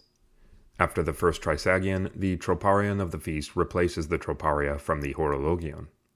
After the second trisagion, the kontakion of the feast is sung instead of the troparia from the Horologion. After the doxology comes the lite and the artoklasia, as at Christmas. The hexasamos of matins follows. At matins, after each section of the psalmody, the small synapti is recited and the kathisma troparia from the Menaion are sung. Then comes the singing of the Polyelios and the selected verses accompanied, in Russian practice, by the Megalenarion. The deacon then intones the small synapti, after which the kathisma troparia from the Menaion are sung. After the first antiphon of the Anabathmi, in tone 4, comes the Prokeimenon of the feast. See the Menaion. Then, Let Every Breath, and the reading of the festal gospel. After Psalm 50 and its troparia, the idiomelon from the Menaion is sung. The canons of the feast are sung with 12 troparia. The first canon, attributed to Cosmas of Maioum, has the acrostic, "Baptism, the purification from sins of those who are born on earth." The second canon is attributed to St. John of Damascus. After the third ode, the Hypakoe is read. After the sixth ode, the Kontakion and the Ikos of the feast. At the ninth ode, the Magnificat is not sung, but the Megalinaria of the feast, see the Meneon, followed by the Troparia of the ode. After ode 9, the Exapostolarion of the feast. The lauds, "Let everything that has breath," are sung, followed by 4 stichera attributed to St. Germanos of Constantinople, the Doxistikon and the Theotokion of the feast, and then the Great Doxology and the Troparion of the feast. Vigil concludes with the usual litanies. In Greek usage, after the conclusion of matins, the second blessing of water, more solemn, is celebrated, at which is read the first prayer, in fact, a homily, of St. Sophronius of Jerusalem. At each of the hours, the Troparion and the Kontakion of the feast are read. The Divine Liturgy. At the Divine Liturgy of St. John Chrysostom, or of St. Basil the Great, if the eve falls on a Saturday or Sunday, the antiphons of the feast are sung. See the Meneon. After the entrance and the entrance verse, the Troparion and the Kontakion are sung. Instead of the Trisagion, we sing as many as have been baptized into Christ. As is the case with all the feasts of the Lord, the Epistle Prokimenon, the Alleluia verses, the Epistle and Gospel readings, and the Kinonikon are all festal. The hymn to the Mother of God, "It is truly meet," is replaced by the Irmos of the 9th ode of the canon. If the Feast of Theophany falls on a Wednesday or a Friday, the fast is eliminated. The After Feast of Theophany. The Synaxis of the glorious prophet, forerunner, and Baptist, John. The day after Theophany, we celebrate the Synaxis of the glorious prophet, forerunner, and Baptist, John. At Lord I Call, we sing 3 stichera for the feast and 3 for the forerunner, followed by a Doxistikon for the forerunner and an idiomelon for the feast. As on the evening of any feast of our Lord, there is an entrance and the singing of a great prokimenon, our God in heaven and on earth. At the Apostica, the idiomela stichera of the feast are sung, and after the Lord's Prayer, the Troparia for the forerunner and for the feast. At matins, with doxology, we sing entirely from the offices of the feast and of the forerunner. See the Meneon. After the third ode of the canon, we sing the Kontakion of the feast. After the 6th ode, the Kontakion and the Ikos for the forerunner. At the liturgy, the Typika antiphons are sung, as well as the Trisagion, instead of "as many as have been baptized." The other days of the after feast. The after feast of Theophany lasts until January the 14th. The services combine the office of the feast with that of the saint of the day in the Meneon. At Vespers, we sing 3 stichera for the feast and 3 for the saint at Lord I Call.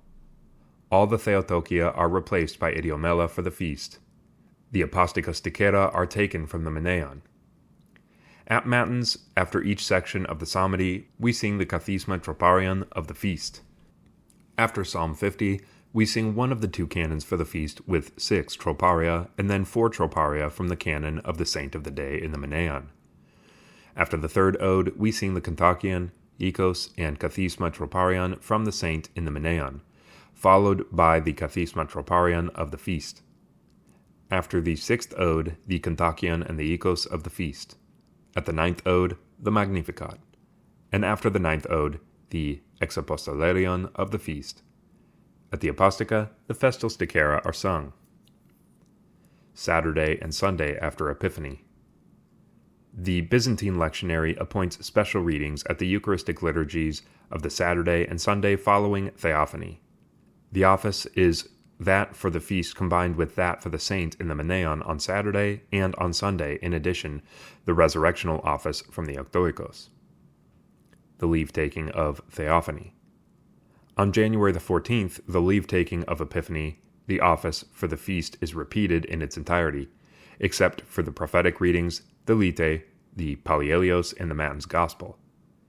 The office for the Holy Fathers martyred on Sinai and at Raitho, commemorated on January 14th, is done by anticipation on January the 13th.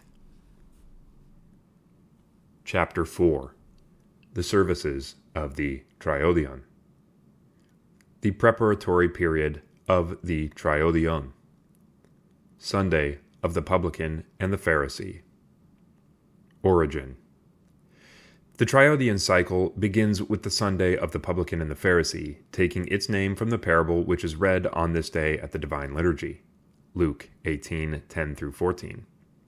This reading appears at this moment for the first time in the Typikon of the Great Church, 950 to 959, as the appointed reading for the 33rd Sunday after Pentecost. In the Jerusalem tradition, it was part of the pericope assigned for the third Sunday of Great Lent, as we can see in the Georgian lectionary, as well as in other lectionaries of this tradition. This explains why we find the theme of the Publican and the Pharisee in the hymnography of the fourth week of Great Lent, thus alluding to the theme of the Gospel once read in Jerusalem on the preceding Sunday.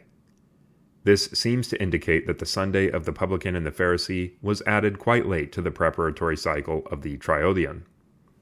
And, in fact, in 11th century Evangelia, the reading has no real connection to the Triodion, since a rubric there indicates that if the period from one Pascha to another is very long, then the pericope about the Canaanite woman can be inserted between this Sunday and the next.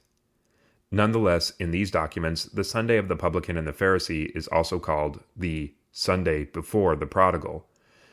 In the 12th century Evangelia, this Sunday is in its present place as the beginning of the Triodion cycle.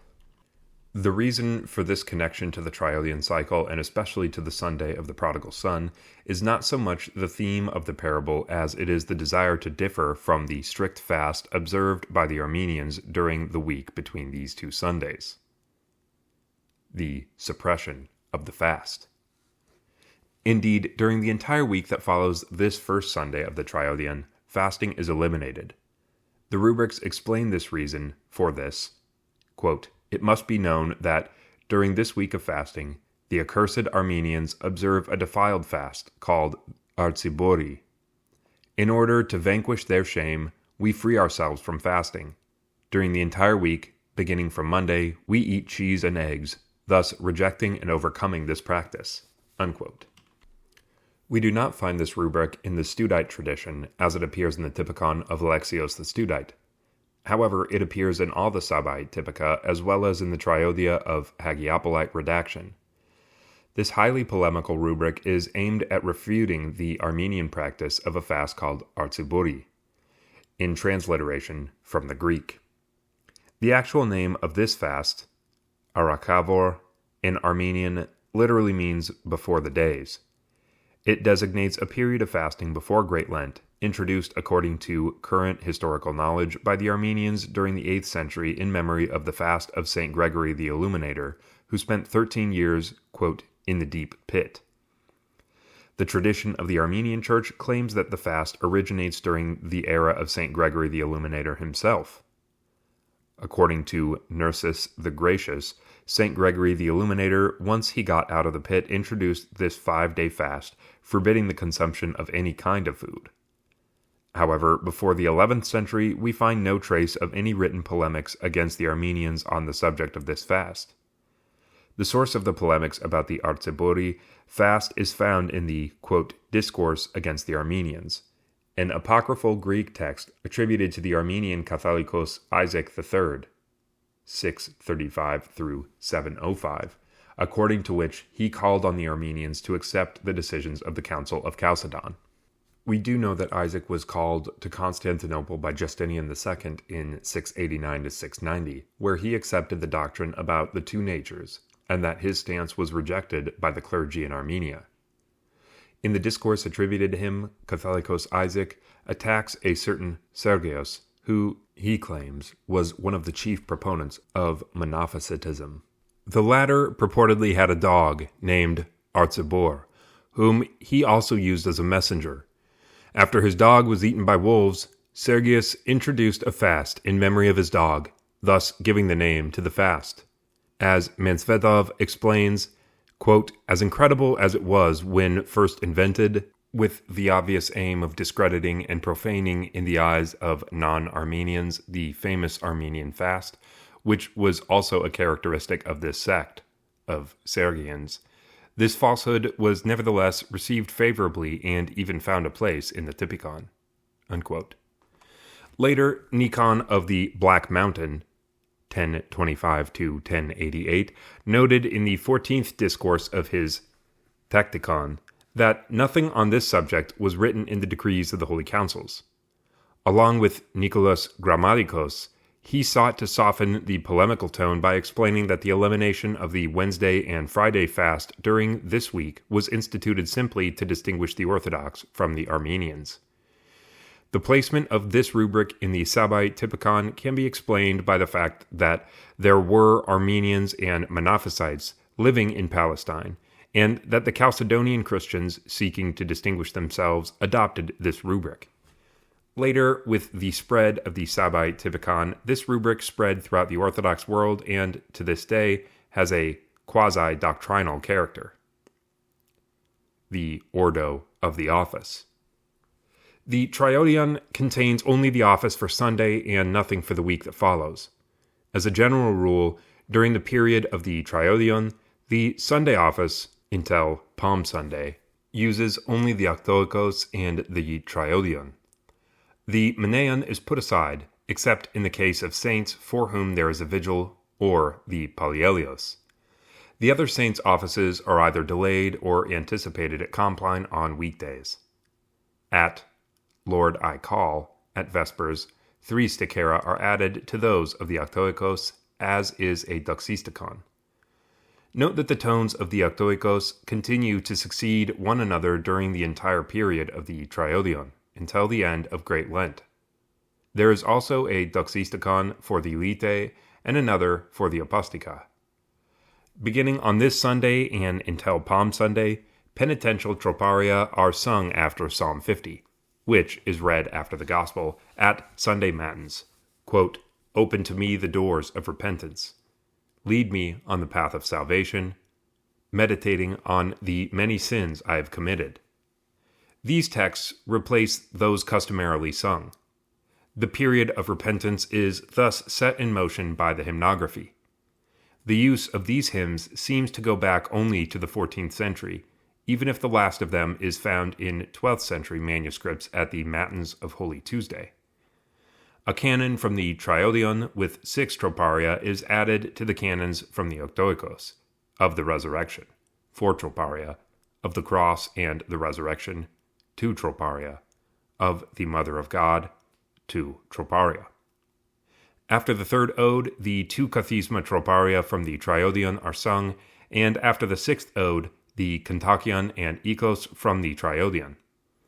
Beginning from this Sunday and until the Sunday of All Saints, it is prescribed to read the Synaxaria attributed to Nikephoros Kallistos Xanthopoulos, which were only included very late in the offices of the Triodion and Pentecosterion, while originally they were found either in an appendix to the Triodion or simply in separate collections.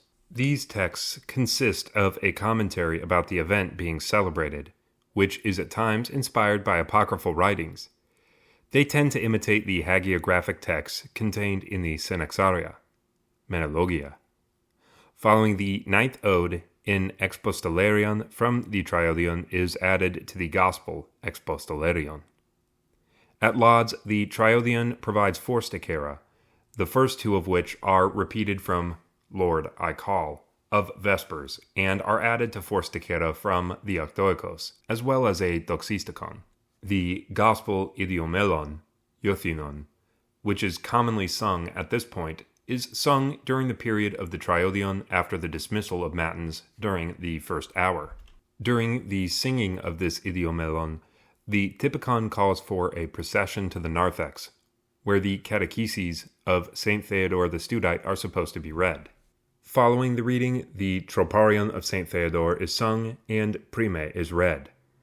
In the practice of many monasteries where the catechesis of St. Theodore is read on every Sunday of the year at the end of the midnight office, the Iothinon Idiomelon is read after the Lord's Prayer at the midnight office or at the first hour.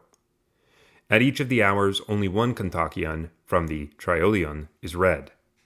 The same is done at the liturgy, eventually in addition to the kontakion for a church dedicated to the Mother of God or to a saint. No kontakion from the Orthodox is sung, but only that from the triodion.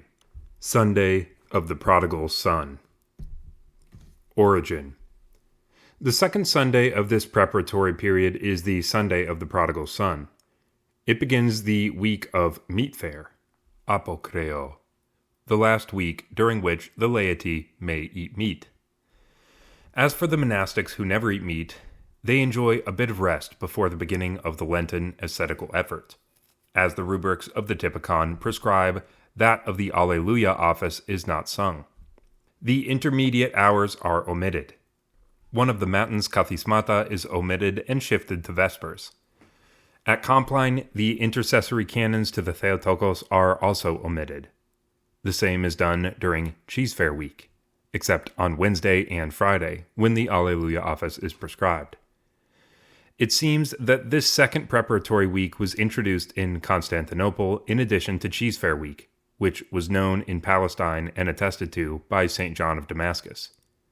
The 9th and 10th century Constantinopolitan Evangelia indicate that there is a Sunday, quote, before apokreo. In the Typikon of the Great Church, this Sunday inaugurates the movable cycle. The reading for this day is the parable of the prodigal son, Luke 15:11-32, prescribed in the Jerusalem tradition for the second Sunday of Great Lent, as we can see in the Georgian lectionary and other lectionaries in this tradition. This explains why we again find the theme of the prodigal son in the hymnography of Thursday evening and Friday morning during the third week of Great Lent, clearly alluding to the theme of the Gospel once read in Jerusalem on the preceding Sunday. In this way, the Constantinopolitan lectionary introduced specific readings whose theme was a preparation for the 40-day fast. Indeed, after a continuous reading of the Gospel of Luke, for the Sundays of the publican and the Pharisee and the prodigal son, we take a step backward. From section 94, we go back to sections 89 and 79, and for the 2 Sundays that follow, Meat Fair and Cheese Fair, we shall see that the readings are taken from the Gospel of Matthew. We can clearly see, therefore, a tendency to choose during this preparatory period Gospel readings preparing the faithful for the fast. The Ordo of the Office. Once again, the Triodion contains only the office for this Sunday and nothing for the week that follows. At Lord I Call, at Vespers, 2 Stichera, each sung twice, are added to the 6 from the Octoikos, as well as a Doxistikon. There is also a Doxistikon for the Lite and one for the Apostica. At Matins, Psalm 136, By the Waters of Babylon, is added to the 2 Pallielios Psalms, Psalms 134 and 135. We should note that in Greek practice, Psalm 136 is sung with the Pallielios only on Meat Fair and Cheese Fair Sundays. As we saw in the preceding chapter, this psalm was originally an integral part of the Pallielios, whose origin is tied to the person of St. Theodore the Studite. Theodore also elaborated a system of chant in 8 tones, in which the word Alleluia served as a refrain to the kathismata of the Palestinian Psalter. And indeed, in the Palestinian Psalter, Psalms 134, 135, and 136 formed the first stasis of Kathisma 19. The frequent repetition of the phrase, "For his mercy endures forever," in Psalm 135 subsequently gave the name Pallielios to this group of psalms. The Studite Typica, like the Typikon of Alexios the Studite, for example, indeed describe the chanting of the Pallielios as that of the first stasis of Kathisma 19. In the Georgian Sabbaite Typikon of Hio Mgvin, however, only Psalm 135 is included in the Pallielios. In other Typica, we find other selected psalms at the end of the Pallielios. According to Uspensky, these psalms at first replaced Psalm 136 and were then themselves replaced with, quote, selected psalm verses, elaborated during the 13th century by Nikephoros Blemidis.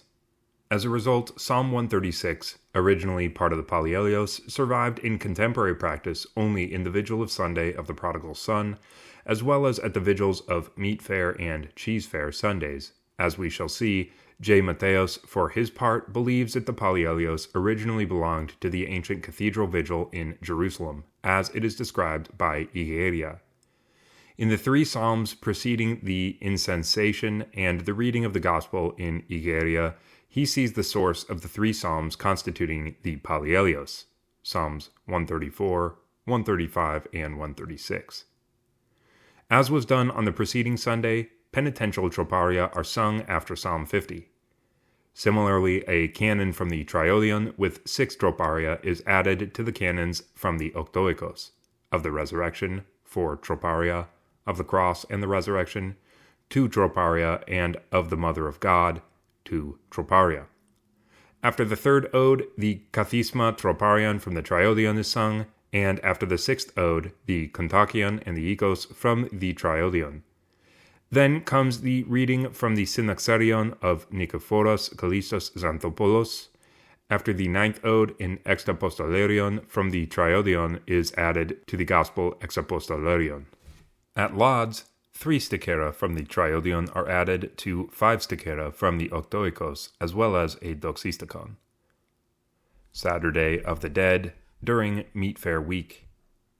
Origin.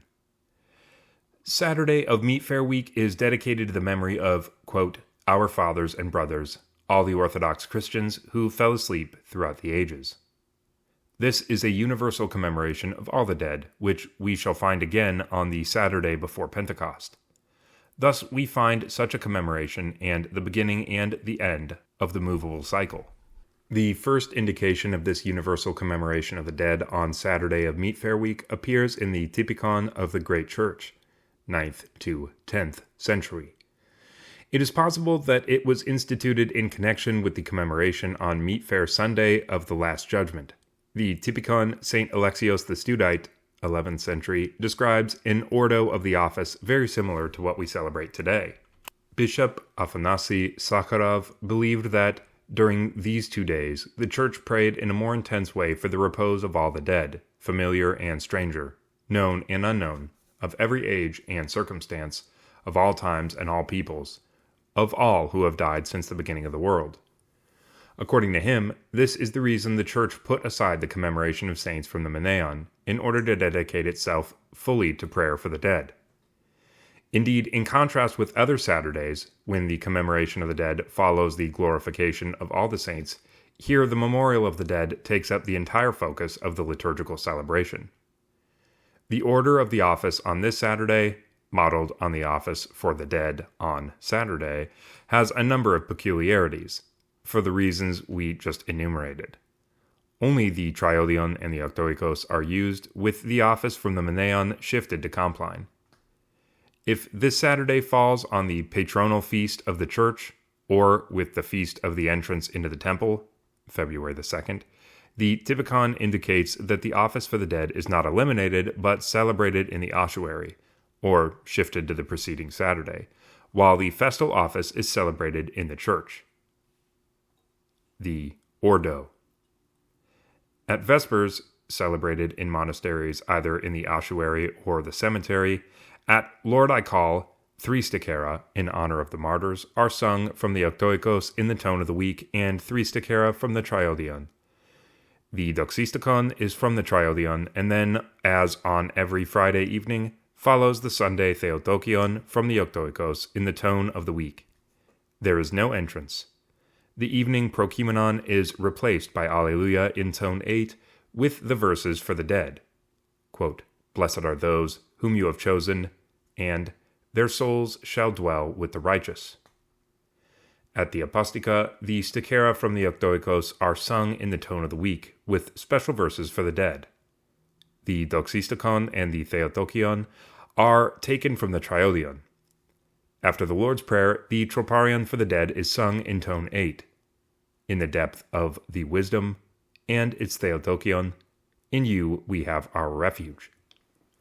The Triodion prescribes that after the dismissal of Vespers, a panechida, the office for the dead, be celebrated in the narthex, at which the canon from the dead from the Octoikos is sung in the tone of the week. According to the ancient Typika and in contemporary monastic practice, this pannikida is celebrated either in the ossuary or the monastic cemetery.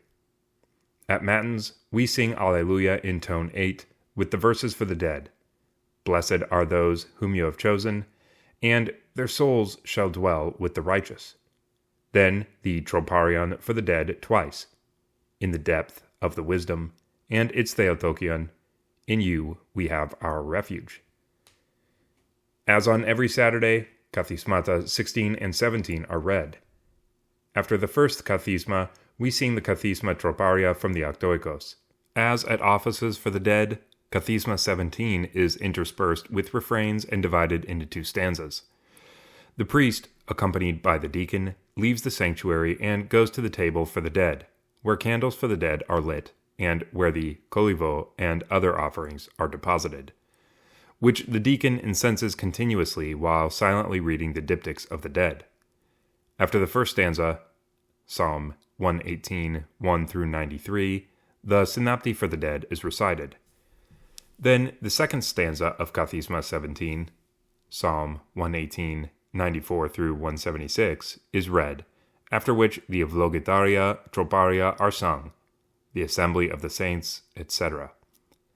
At this time, in Russian practice, the priest, preceded by the deacon with a candle, incenses the entire church. After the Evlogitaria, the synopty for the dead is said once again, and the Kathisma troparion, give rest with the just, from the triodion is sung. The priest and deacon return into the sanctuary. Psalm 50 is read, and we begin to sing the canon. We sing 6 troparia from the canon of the dedication of the church, the feast or the saint after whom the church is named, and then 8 troparia from the triodion canon. We note that the triodion canon contains Ode 2, which is sung with 8 troparia. After the third ode, the customary small synopty is said, and we sing the Kathisma troparion and its theotokion from the triodion. After the 6th ode, during the katabasia, the priest and the deacon again go to the table for the dead. The synopty for the dead is said once again, then the kontakion for the dead is sung. With the saints give rest. During this hymn, the deacon incenses the table on all 4 sides, then the iconostasis, the priest, and the faithful. The celebrants then return to the sanctuary. At the 9th ode, the Magnificat is sung as usual.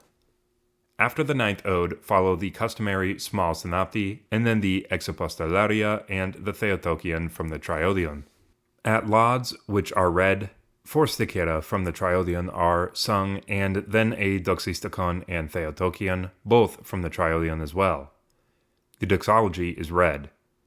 At the apostica, the stichera for the dead from the Octoikos are sung in the tone of the week with verses for the dead.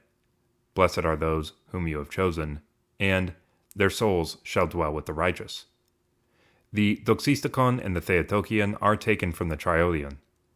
After the Lord's Prayer, the troparion for the dead is sung in tone 8, in the depth of the wisdom, and its theotokion, in you we have our refuge.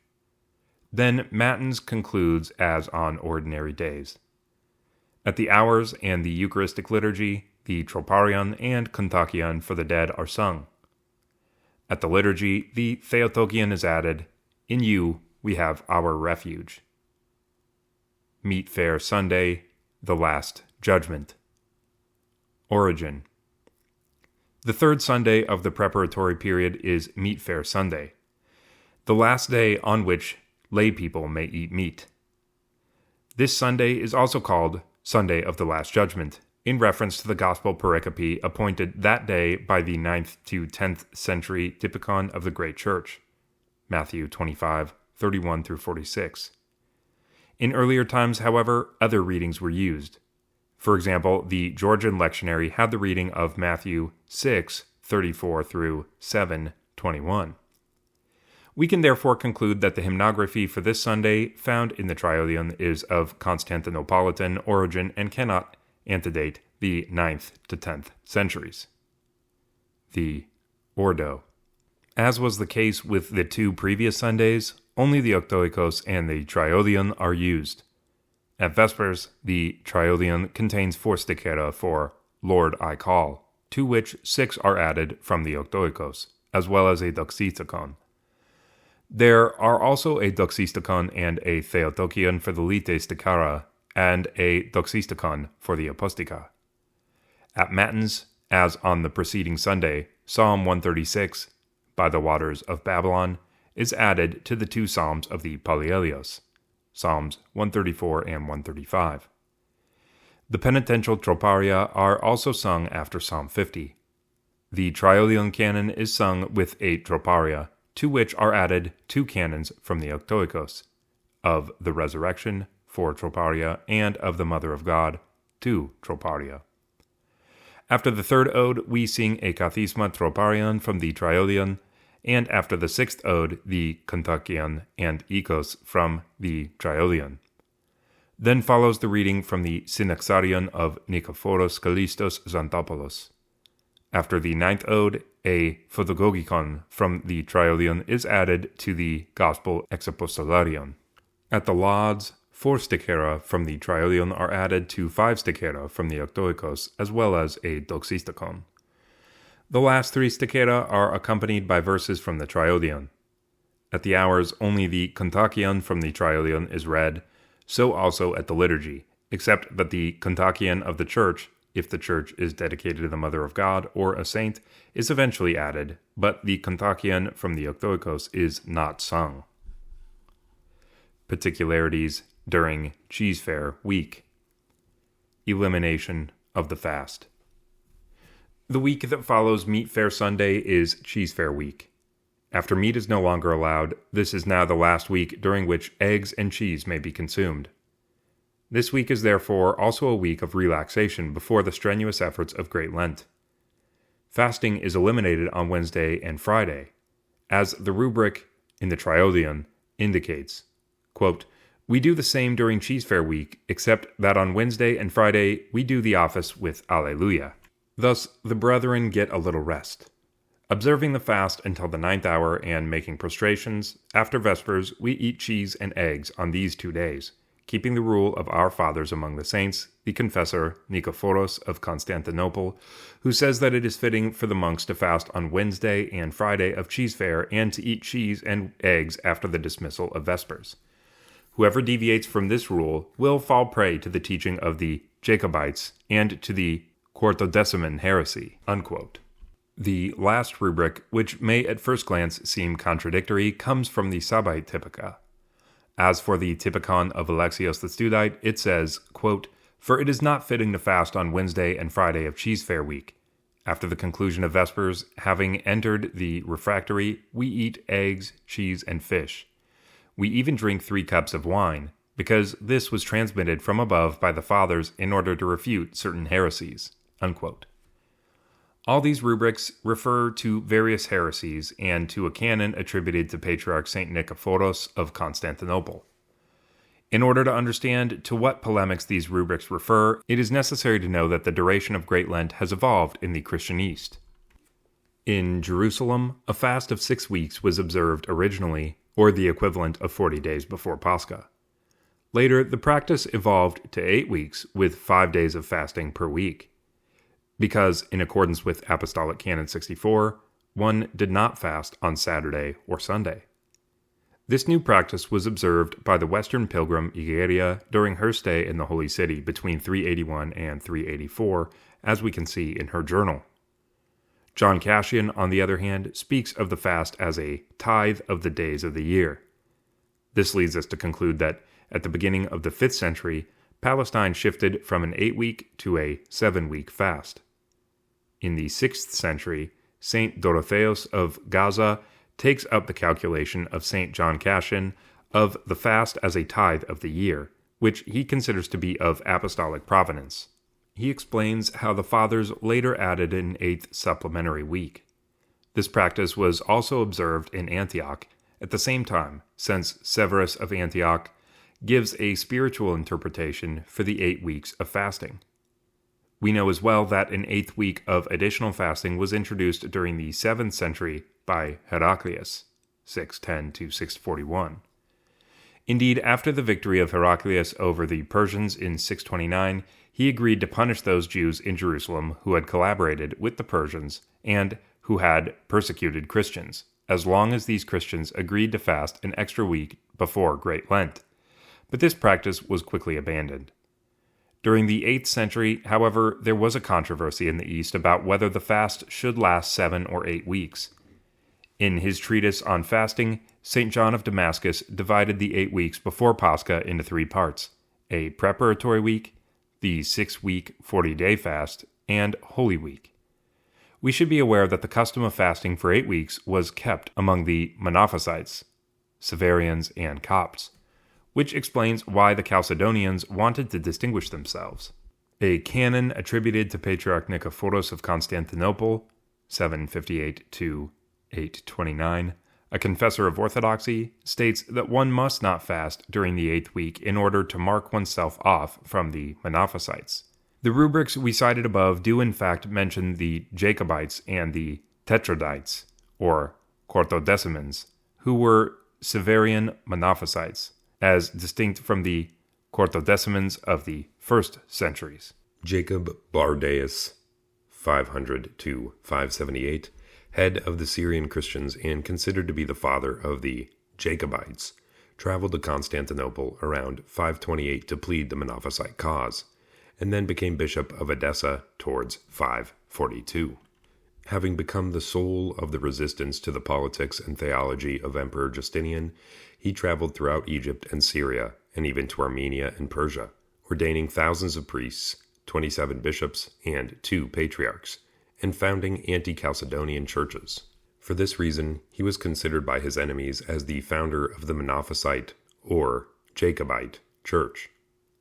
The rule of St. Nicephorus the Confessor, mentioned in these rubrics, refers to Canon 32, attributed to Patriarch Nicephorus, stipulating that, quote, monks must fast on Wednesday and Friday of cheese fair, and after the dismissal from the liturgy of the pre-sanctified, they must eat cheese where it is available, either at the market or, in other words, wherever it can be obtained, in order to refute the heresy of the Jacobites and the Tetradites, unquote. We should note that in the Triodia of Jerusalem redaction, the rubric concerning the time at which cheese and eggs are eaten on Wednesday and Friday of cheese fair has been corrected to reflect Palestinian practice, in which the liturgy of the pre-sanctified was not celebrated on these days as it was when the Typikon of the great church of Constantinople was being followed. This new practice spread with the reforms of Patriarch Philotheos and of Metropolitan Cyprian during the 14th century. The words in the canon, quote, after pre-sanctified, were replaced with after Vespers, the ordo of the services during Cheese Fair week. Beginning with Cheese Fair week, the Triodion has an office for each day. From the evening of Meat Fair Sunday until Saturday of the 6th week of Lent, at Vespers, the apostica stichera from the Octoikos are not sung, but instead the stichera idiomela from the Triodion. At Matins on each day of this week, the Triodion contains canons with 3 odes, tri-ode. The canons of the Triodion are preceded by canons from the Menaion. For the odes missing from the Triodion, the Menaion canon is preceded by 2 canons from the Octoikos. The Irmos is always taken from the first canon, and the Katabasia, after the 1st, 3rd, 6th, 8th, and 9th odes, from the second canon. The most complicated cases are on Wednesday and Friday, when the Triodion contains not only 2 3-ode canons, but a 9-ode canon, without ode 2. In this case, for each ode where there is a 3-ode canon, we read 6 troparia from the first canon and 8 troparia from the 2 3-ode canons. The troparia of the canon from the Menaion are then read in anticipation during a previous ode. In this case, the number of troparia from the first canon from the Octoikos is reduced from 6 to 4, and that from the Menaion canon augmented from 4 to 6. The services on Wednesday and Friday of Cheese Fair are indeed particular. By anticipation, they follow, with a few exceptions, the ordo of the offices of Great Lent. Thus, the Vespers of Tuesday evening conclude with prostrations. After the Lord's Prayer, the Troparia with prostrations are sung. O Mother of God and Virgin, O Forerunner of Christ, O Holy Apostles, intercede for us, as well as beneath your compassion, without a prostration. Instead of the Ectini, we say Kyrie eleison 40 times, glory to the Father, now and ever, more honorable than the cherubim, in the name of the Lord, bless Father. The priest says the blessing, Christ our God, he who is blessed. Then the prayer, O heavenly King. The priest then recites the prayer of Saint Ephrem in 3 sections, each followed by a prostration, then 12 small prostrations, then the prayer of Saint Ephrem in its entirety with 1 prostration. The Trisagion prayers are then read once more through the Lord's Prayer. Then Kyrie eleison 12 times and the dismissal, glory to you, O Christ, our God and our hope, glory to you, etc. Then it is prescribed to read Great Compline. The Troparia sung during Lent are read, accompanied by prostrations and the prayer of Saint Ephrem at the end. At the end of the midnight office, the prayer of Saint Ephrem is also said, with 16 prostrations. At Matins, Alleluia is sung instead of God is the Lord. After the first section of psalmody, the Kathisma Troparia from the Octoikos are sung, and after the second section, the Kathisma Troparia from the Triodion. The canon is done as explained above. Matins concludes with prostrations, quote, It is good to confess the Lord, is read 1 time. After the Lord's Prayer, we read the Troparion, standing in the temple of your glory. Instead of the Ecteni, we say Kyrie eleison 40 times, glory to the Father, now and ever, more honorable than the cherubim, in the name of the Lord, bless Father. The priest says the blessing, Christ our God, he who is blessed. Then the prayer, O heavenly King. The priest then recites the prayer of Saint Ephrem in 3 sections, each followed by a prostration, then 12 small prostrations, then the prayer of Saint Ephrem in its entirety with 1 prostration. The first hour follows. At the hours, the Troparia and Kontakia of the hours, from the Horologion, are read, rather than sung, as during Great Lent, and the prayer of Saint Ephrem is recited at the end of each hour, accompanied by 16 prostrations. At the 9th hour, only 3 prostrations are done with the prayer of Saint Ephrem. At the 6th hour, a prophetic reading from Joel is read, preceded by the Troparion of the prophecy and a prokimenon, and followed by another prokimenon whose text is found in the Triodion. On this day, the Divine Liturgy is not celebrated, nor the liturgy of the pre-sanctified as we have seen above. After the 9th hour, the Typika are read. At the conclusion of the Typika, the prayer of Saint Ephrem is recited with 16 prostrations. Vespers begins immediately. At Vespers on Wednesday evening, there is a prophetic reading from Joel, preceded and followed by a prokimenon. Vespers conclude with the Troparion for the Saint of the Day and its Theotokion, the Ecteni, after which the prayer of Saint Ephrem is said once with 3 prostrations, then the prayer, Most Holy Trinity, Blessed be the name of the Lord, Glory now and ever, and Psalm 33. We should note, however, that in Greek practice, Vespers on Wednesday and Friday evening follow the customary order. Then follows the dismissal, Wisdom, it is truly meet, O most holy Mother of God, save us, more honorable than the cherubim, glory to you, O Christ our God and our hope, glory to you, etc. Then small compline is read. The same ordo is followed on Friday, beginning on Thursday evening, except that the prophecies at Sext and at Vespers are from Zechariah. Saturday of Cheese Fair, memorial of all the holy monks who shone through ascetical efforts. The Typikon calls for the Menaion office falling on Cheese Fair Saturday to be celebrated at Compline on another day of the week, because the Triodion appoints on this day the commemoration, quote, of all our venerable and God-bearing fathers who have shone through fasting, an office found in the Triodion and scrupulously observed. The office is doxological, and thus the Octoikos and Menaion are omitted. At Matins, God is the Lord is sung, followed by the Troparion to the holy monks, O God of our fathers, and the Sunday Theotokion. The canon of the church, the saint or the feast to which the church is dedicated, is sung with 6 troparia and then 8 troparia from the canon from the Triodion in honor of the holy monks and holy women. Note that this last canon has its own katabasia and a second ode, Signs of Antiquity. After the third ode, a kathisma troparion from the Triodion is sung, and after the 6th ode, the kontakion and ikos from the Triodion. Then comes the reading from the Synaxarion of Nikephoros Kallistos Xanthopoulos. After the 9th ode, quote, it is truly meet, is not sung, because the canon has its own katabasia.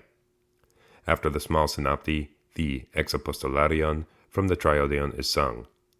Then, let every breath, and 4 lauds stikera from the Triodion, with their doxistikon and theotokion. The great doxology is then sung. At the hours, the troparion and kontakion for the holy monks from the Triodion are read.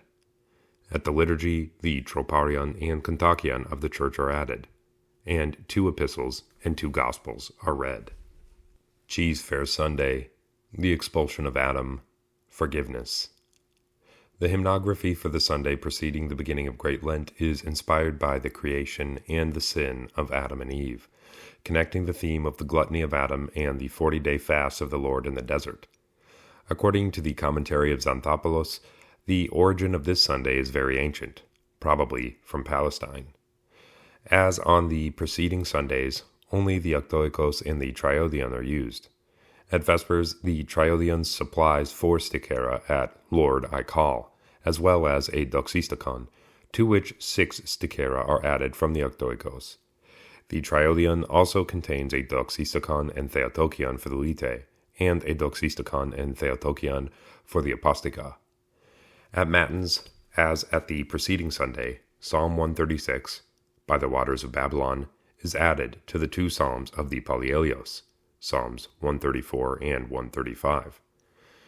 So also after Psalm 50, the penitential troparia are sung. The canon from the Triodion is sung with 6 troparia, to which are added the 3 canons from the octoikos, of the resurrection, 4 troparia, of the cross, and the resurrection, 2 troparia, and of the Mother of God, 2 troparia. After the 3rd ode, a kathisma troparion from the Triodion is sung, and after the 6th ode, the kontakion and ikos from the Triodion. Then follows the reading from the Synaxarion of Nikephoros Kallistos Xanthopoulos. After the 9th ode, and after Holy is our God, an exapostolarion from the Triodion is added to the Gospel exapostolarion. At the lauds, 4 stikera from the Triodion are added to the 5 stikera from the octoikos, and a doxistikon from the Triodion. At the hours, we read only the kontakion from the Triodion. So also at the liturgy, though eventually the kontakion of the church, if it is dedicated to the Mother of God or a saint, is also sung. The kontakion from the octoikos is not sung, but only that from the Triodion. At the Divine Liturgy on this Sunday, as on the Sundays that follow, 2 extra lambs are prepared and consecrated for the pre-sanctified liturgies on Wednesday and Friday following. During the proskomedie, the necessary number of additional lambs is prepared in exactly the same way as the principal lamb. At the liturgy, during the elevation of the gifts, at Holy Things are for the Holy, the priest raises all the lambs together. Then he intincts the lambs that are intended for the pre-sanctified liturgies by tracing a sign of the cross on them with the spoon containing the consecrated wine. Some dip the lamb directly in the chalice, but this practice is not recommended. These lambs are then placed in an artophorion or on a discos, which then remains on the altar table until the celebration of the pre-sanctified liturgy. We should be aware of the fact that, from the origin of the pre-sanctified liturgy, around the 6th century and until the 9th century, not only was the consecrated bread preserved, but also a chalice containing the consecrated wine. They were kept on the prothesis table, from which they were again placed on the altar table during the great entrance of the pre-sanctified liturgy. As a result of the difficulty and the danger of keeping a chalice full of consecrated wine, The practice of intincting the consecrated bread with the consecrated wine appeared, probably in the 9th century, in southern Italy. Only in the 15th century was this practice adopted in Constantinople and in the Byzantine world. The office during Great Lent. Particularities of the service during Great Lent. The weekday services during Lent, from Monday to Friday, follow a particular order, different from that of the Saturday and Sunday services. They are referred to by the term office with Alleluia, whereas the services during the ordinary times are labeled by the term God is the Lord, which is sung at the beginning of Matins. The ordo of these services, which we will now describe, minus individual rubrical details, will serve as a model for the totality of Great Lent. During the week, these offices use only the Triodion and the Meneon. The few necessary hymns from the Octoikos, Photogogica, and Kathisma Troparia are found in an appendix at the end of the Triodion. The liturgy of St. John Chrysostom is not celebrated on weekdays, but only on Saturdays and on the day of Annunciation, while the liturgy of St. Basil is celebrated on Sundays. On Wednesdays and Fridays, as well as on feast days with Pallielios, the liturgy of the Presanctified is celebrated.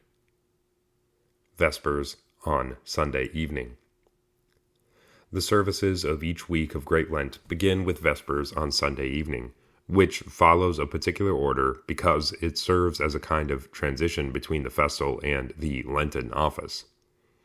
As on every Sunday evening, there is no psalmody, reading from the Psalter, at Vespers, because of the tiredness resulting from the all-night vigil that was celebrated each week at St. Sabas Monastery. At Lord I Call, 10 stichera are sung, 4 from the Octoikos, 3 from the Triodion, and 3 from the Meneon. During the singing of the Theotokion, the Vespers entrance takes place with a candle and the censer. The Typica specify that this entrance, which never occurs except on feast days, occurs on, quote, every Sunday evening during the Holy Fast because of the great Prokimena. This seems to be a relatively recent practice, appearing towards the 14th century, since the more ancient Sabbaite Typica from the 12th century, as well as the Typikon of Alexios the Studite, did not indicate an entrance at the Vespers and did not have a great Prokimena. The 2 Prokimena indicated for Sundays of Great Lent had only 1 verse. In contemporary practice, we have 2 great Prokimena, with 3 verses, which are used alternately beginning on Cheese Fair Sunday, quote, do not turn away your face from your servant, and you have given your inheritance to those who fear your name. The Typica indicate that prostrations are resumed beginning from the prayer, Vouchsafe, O Lord. This rubric is in accordance with Canon 90 of the Council in Trullo, which indicates that there should be no kneeling from the entrance of Vespers on Saturday evening until the entrance of Vespers on Sunday. It is, in fact, the custom to cease prostrations beginning with Vespers on Friday evening, at which the festal ordo of the office resumes. Beginning with this prayer on Sunday evening, we resume the Lenten ordo. It is, by the way, during this prayer that the priest changes his vestments, passing from a light to a dark color, as also the ornaments in the church. After the synopty, with demands, apostica from the Triodion are sung. In Greek practice, the first idiomelon is sung very ornately. Vespers conclude with the singing of Troparia, indicated for the Alleluia office, accompanied by prostrations from the Horologion. O Mother of God and Virgin, O Forerunner of Christ, O Holy Apostles, intercede for us, as well as beneath your compassion, without a prostration. Instead of the Ecteni, we say Kyrie eleison 40 times. Glory to the Father, now and ever, more honorable than the cherubim. In the name of the Lord, bless Father. The priest says the blessing. Christ our God, he who is blessed. Then the prayer, O Heavenly King. The priest then recites the prayer of St. Ephrem. On Sunday evening, at the end of Vespers, there are only 3 full prostrations at the prayer of St. Ephrem, and not 16 as during the week.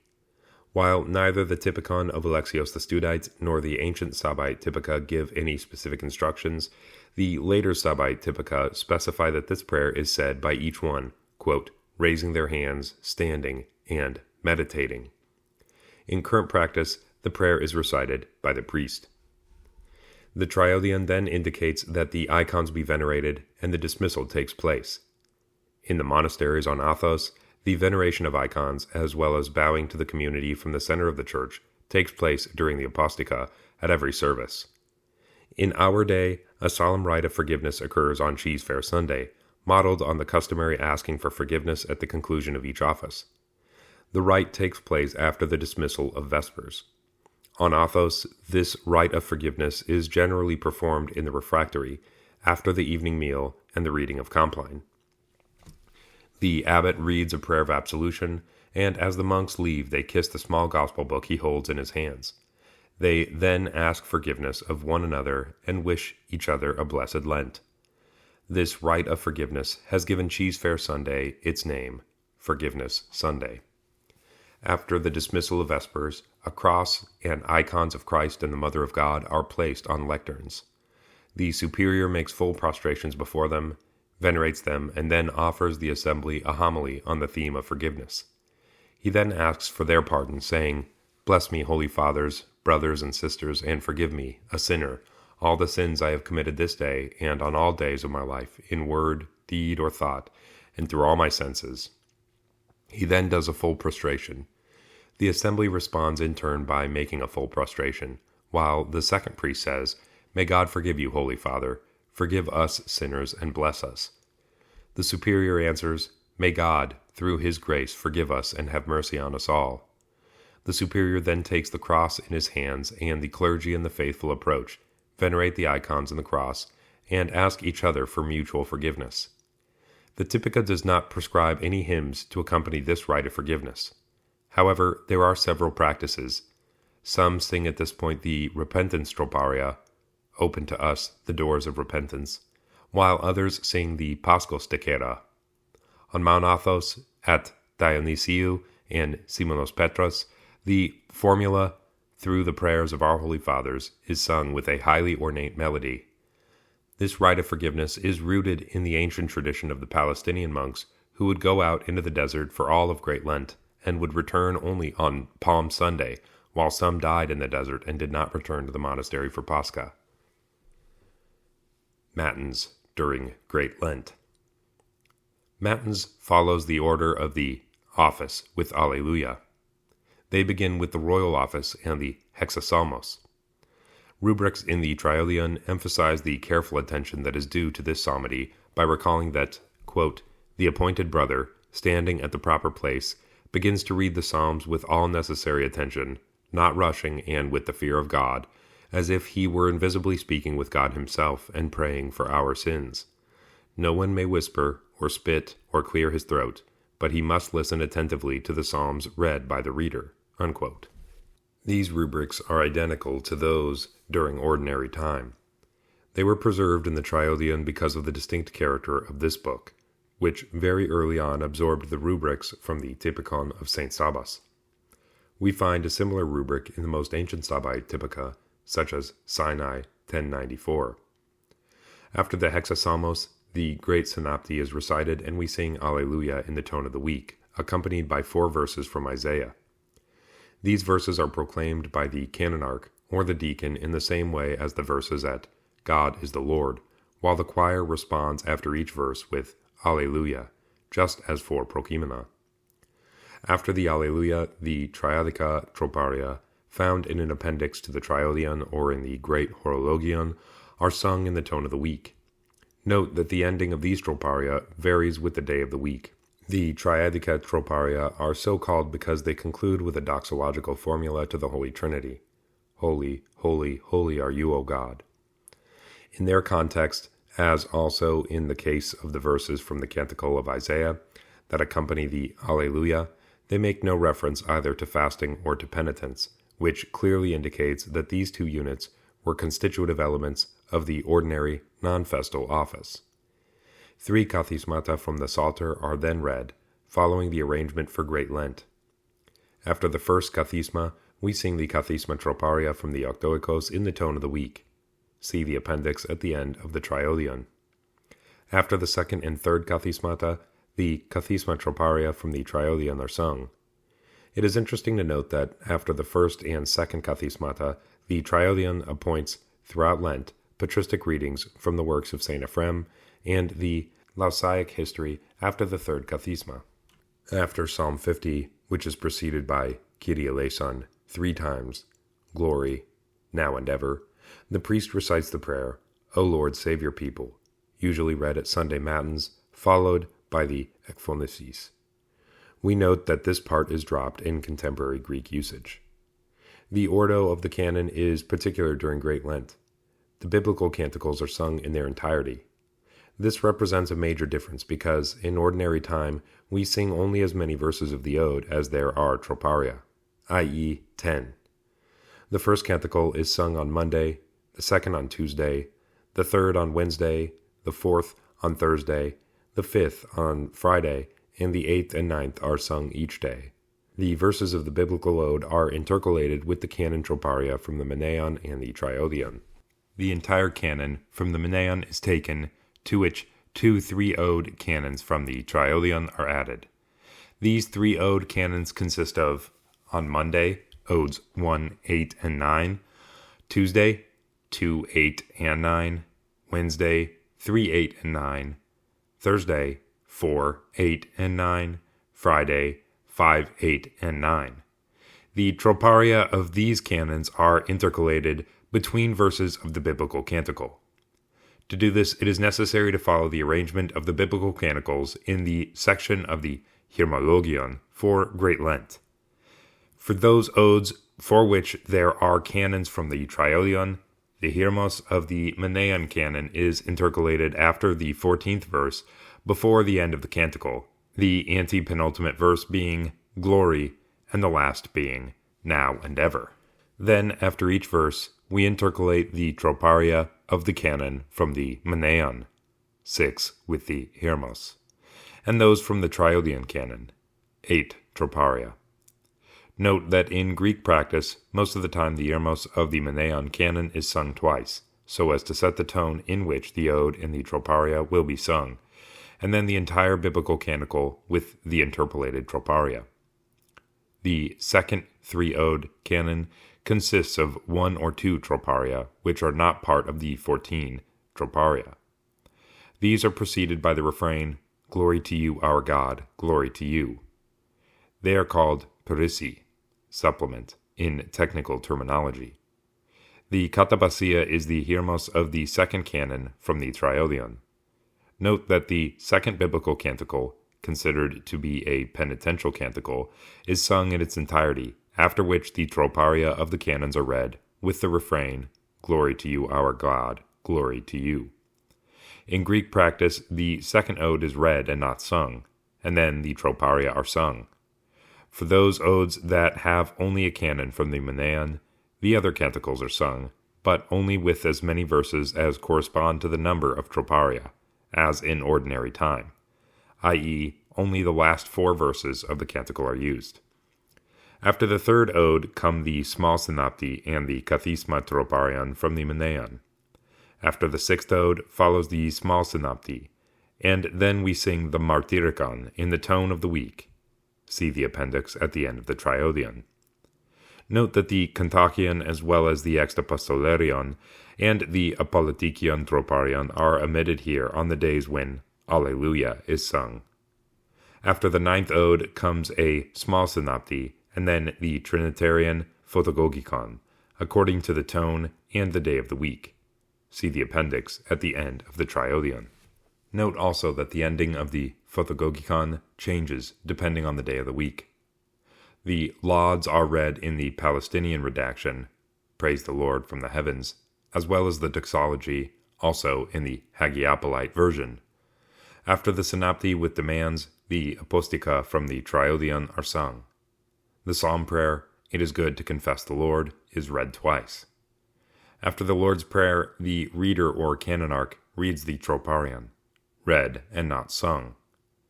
Standing in the temple of your glory. Instead of the ecteni, we say Kyrie eleison 40 times. Glory to the Father, now and ever, more honorable than the cherubim, in the name of the Lord, Father bless. The priest says the blessing, Christ our God, he who is blessed. Then the prayer, O heavenly King. The priest then recites the prayer of Saint Ephrem in 3 sections, each followed by a prostration. Then we do 12 small prostrations, each time repeating, "O God, cleanse me, a sinner." The ancient Typika specify that, quote, all should do the prostrations in the same way. Then the prayer of Saint Ephrem is repeated a second time, after which we do a full prostration. Then the first hour is read. The hours. The hours are read with the troparia and kontakia from the horologion, appointed for the days on which the office is done with Alleluia. The troparia and kontakia are sung. The troparia are done with psalm verses and accompanied by prostrations. At the end of each hour, the prayer of Saint Ephrem is said twice, with 16 prostrations, except at the 9th hour, when the prayer is said only once, with 3 prostrations. Except for prime, which is read immediately following matins, the other hours are all read together, one after the other. The office of the hours begins at the 3rd hour of the day. For each of the hours, the monk appointed to light the lamps strikes the large semandron, kopanon, or rings one of the bells the number of times corresponding to the hour. 3 times for terce, 6 times for sext, 9 times for none. After the Theotokion at terce, sext, and none, a reading from the ladder of St. John Climacus is appointed. This reading, customary in Sabbae Typica, is not mentioned in the Typikon of Alexios the Studite, which instead prescribes a reading at matins after the Kathismata from the writings of St. Ephrem of Syria. At sext, before the reading, a prophecy from Isaiah is read, preceded by a troparion of the prophecy and a prokimenon, and followed by another prokimenon. These troparia for the prophecy, prokimena, and readings come from the Constantinopolitan prophetologion, which served as the skeleton for the edition of our modern triodion. They were intended for the office of tersext, in the sung office. This office was primarily celebrated in the Great Church on those days when there was no Eucharistic liturgy. During Great Lent, this office was destined essentially for the catechesis of catechumens, which explains the presence of a biblical reading, which was no doubt originally followed by a sermon. In this way, the cycle of readings from tersext of the Great Church was inserted into the hours of the Palestinian horologion. The Typica that follow the 9th hour begin directly with the singing of the Beatitudes. On the days when the pre-sanctified liturgy is not celebrated, Monday, Tuesday, and Thursday, following the prayer of St. Ephrem and its 16 prostrations, there is no dismissal, and Vespers begins immediately. On those days when there is a pre-sanctified liturgy, Wednesday and Friday, following the prayer of St. Ephrem, the Typica conclude as follows: the Trisagion through the Lord's Prayer, Kyrie eleison 12 times, and the prayer, O Most Holy Trinity. Then the dismissal: Wisdom, it is truly meet. Most Holy Theotokos, save us. More honorable than the cherubim. Glory to you, O Christ, God, our hope. Glory to you, etc. Vespers on weekdays. The semandron or bell is struck 12 times. Vespers begins with Psalm 103 and the Great Synopty. During Great Lent, Kathisma 18 is always used at Vespers. At Lord I Call, we sing 3 stichera from the Triodion and 3 from the Meneon. The Theotokion is taken from the second appendix to the Meneon. There is no entrance.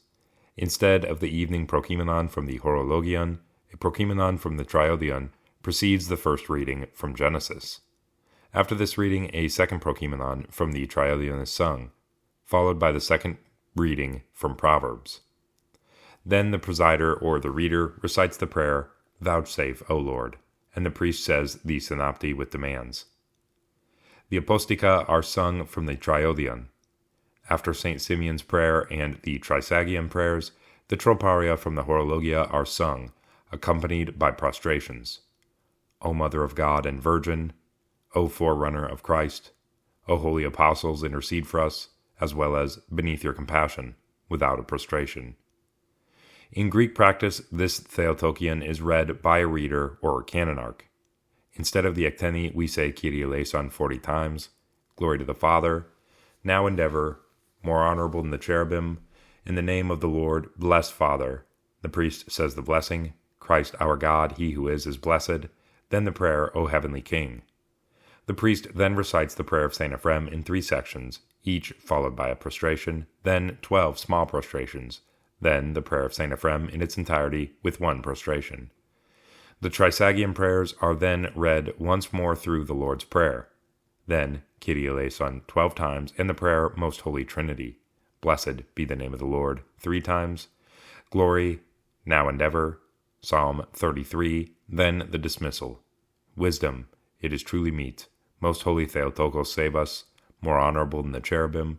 Glory to you, O Christ our God and our hope. Glory to you, etc. The pre-sanctified liturgy. At the end of Vespers of Monday of the first week of Lent, the Trialion specifies, quote, "We have not received from our fathers the practice of celebrating the pre-sanctified liturgy until Wednesday, for it is fitting for all the brothers to fast according to tradition, those who are able to keep the fast until Friday." Unquote. This rubric modified the practice that existed at the time when the Church followed the Typikon of the Great Church and the Typikon of Alexios the Studite, both of which called for the daily celebration of the pre-sanctified liturgy on weekdays of Great Lent. The Typikon of Alexios the Studite even indicated a meal in the refectory after the pre-sanctified liturgy on the first Monday of Lent. This Constantinopolitan practice was established by Canon 52 of the Council in Trullo, which states, quote, "On the days of Great Lent, except on Saturdays, Sundays, and the Holy Day of Annunciation, no liturgy may be celebrated except that of the pre-sanctified gifts." As M. Arans explains, quote, "In the 7th century, the reception of communion must have been considered as breaking the fast. Also because the Eucharistic liturgy, apart from the great vigils of Christmas, Epiphany, and Easter, as well as the completely exceptional day of Holy Thursday, was celebrated only during the morning hours. Canon 52 of Trullo, while admitting the exception of Annunciation, fixes the time of communion from the pre-sanctified gifts at the end of the day, even after Vespers, to ensure the seriousness of the fast during Great Lent." Unquote. In this way, the fast was broken not after the 3rd hour, as on festal days, but after the 9th hour, in accordance with the ancient monastic tradition followed on fast days. The Palestinian tradition, preserved at the monastery of St. Sabas and at the cenobium of St. Euthemios, would, however, adopt an even more rigorous discipline. It sought to prolong the complete fast by forbidding the consumption of any food until Wednesday, or even Friday for those who were able. Consequently, no Eucharistic communion was possible before Wednesday or Friday. Hence the Sabbaite custom of celebrating the pre-sanctified liturgy only on Wednesday and Friday. It is in this spirit that we should understand the rubric cited above, which we find already in the most ancient version of the Sabbaite Typikon, in 1094. We should mention that this custom is still almost universally observed in monasteries, where no meal is served until Wednesday, following the pre-sanctified liturgy, and all the monks who are able neither eat nor drink anything for 3 days. Trimeri. Among the laity, the first day of Great Lent is also strictly observed. The pre-sanctified liturgy begins with the office of Vespers. The Simandron, or bell, is struck 12 times. After the opening blessing, "Blessed is the kingdom," Psalm 103 is read. During this psalm, the priest reads the vesperal prayers, beginning with the 4th, as the first 3 are read during the psalmody. This poses a liturgical problem about which there is no agreement, as the prayers are originally destined to be distributed throughout the service of Vespers, while at pre-sanctified Vespers is interrupted after the entrance and the structure of the Eucharistic liturgy takes over. The deacon then says the Great Synopty. The psalmody of Kathisma 18 is split into 3 parts. At the end of each, the deacon says the small synopty, while the priest reads the first 3 vesperal prayers and their ekphonices. During the first stanza, the priest unfolds the entomesian on the altar table, on which he places the diskos. He then takes the pre-sanctified lamb from the artephorion on the altar table and places it on the diskos. During the second stanza, he incenses the altar table from all 4 sides, accompanied by the deacon carrying a candle. During the third stanza, he carries the diskos from the altar to the prothesis table, preceded by the deacon, who carries a candle and continuously incenses the holy gifts. Having arrived at the prothesis table, the deacon pours wine into the chalice, to which he also adds some water. The priest covers the holy gifts, saying only through the prayers of our holy fathers. At Lord I Call, we sing 6 stichera from the Triodion and 4 from the Meneon. The Theotokion is taken from the second appendix to the Meneon. During the Theotokion, the priest, accompanied by the deacon who holds the censer, does the small entrance. Instead of the evening prokimenon, a prokimenon from the Triodion is sung, followed by the first reading from Genesis. After the reading comes a second prokimenon from the Triodion. Then the deacon says, "Command," and the priest, "Wisdom, arise. The light of Christ illumines all." He blesses the assembly, which is prostrate on the ground, with a candle and censer, which he holds in his right hand. Then follows the second reading from Proverbs, after which the reader, standing in the middle of the church, chants several verses from Psalm 140, "Let my prayer arise." This is a remnant of an ancient great prokimenon from the solemn Lenten office in Constantinople. After each verse sung by the reader, the choir responds with the refrain consisting of the first verse, "Let my prayer arise." During this chant, the priest incenses the altar table and then the protheses. At the last refrain, he hands the censer to the deacon, who continues to incense the protheses, and he kneels before the altar table. It is customary today for all the faithful to kneel during this entire chant. In Greek practice, the faithful perform a small prostration each time the refrain repeats, as an evening sacrifice. And at the last verse, when the priest incenses from the solea, they do 3 full prostrations, corresponding to the 3 prostrations accompanying the prayer of St. Ephrem at the end of Vespers. But in Greek practice, the priest does not recite the prayer of St. Ephrem. In Russian practice, following the singing of Psalm 140, the priest recites the prayer of St. Ephrem, accompanied by 3 prostrations, and the pre-sanctified liturgy continues following the Ordo in the Euchologion or the Hieretikon. If it is a feast with the Pallielios, the reading of the Epistle and Gospel are done at this point. If not, then the Ecteni and the Litany for the catechumens follow immediately.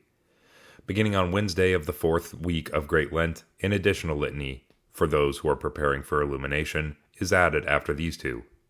This concerns those catechumens who, in Constantinople, would be enrolled for baptism on Holy Saturday, and who would, from this point onward, receive more intensive preparation.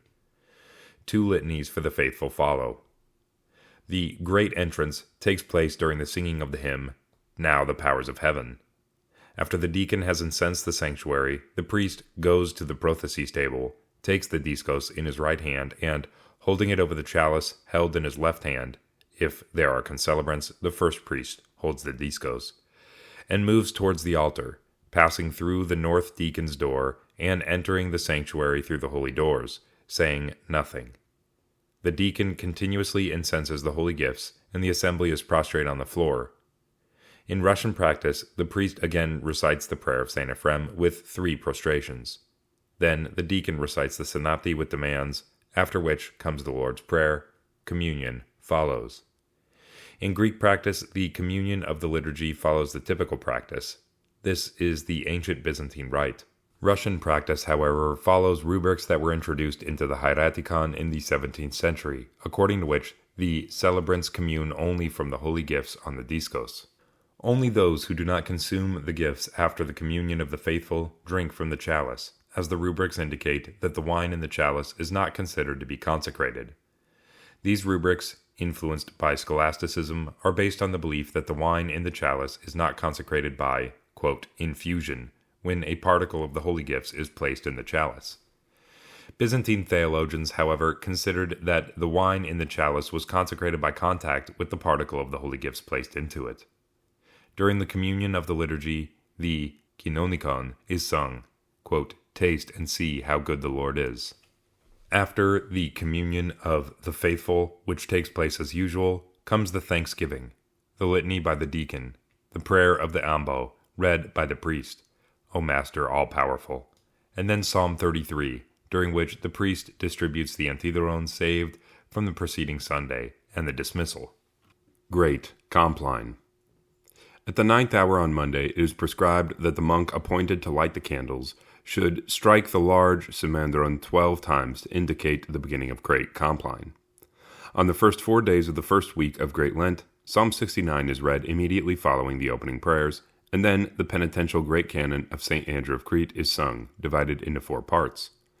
This hymnographic unit is called the Great Canon because it is one of the rare hymnographic compositions to have 9 odes with a troparion to accompany each verse of the 9 biblical canticles.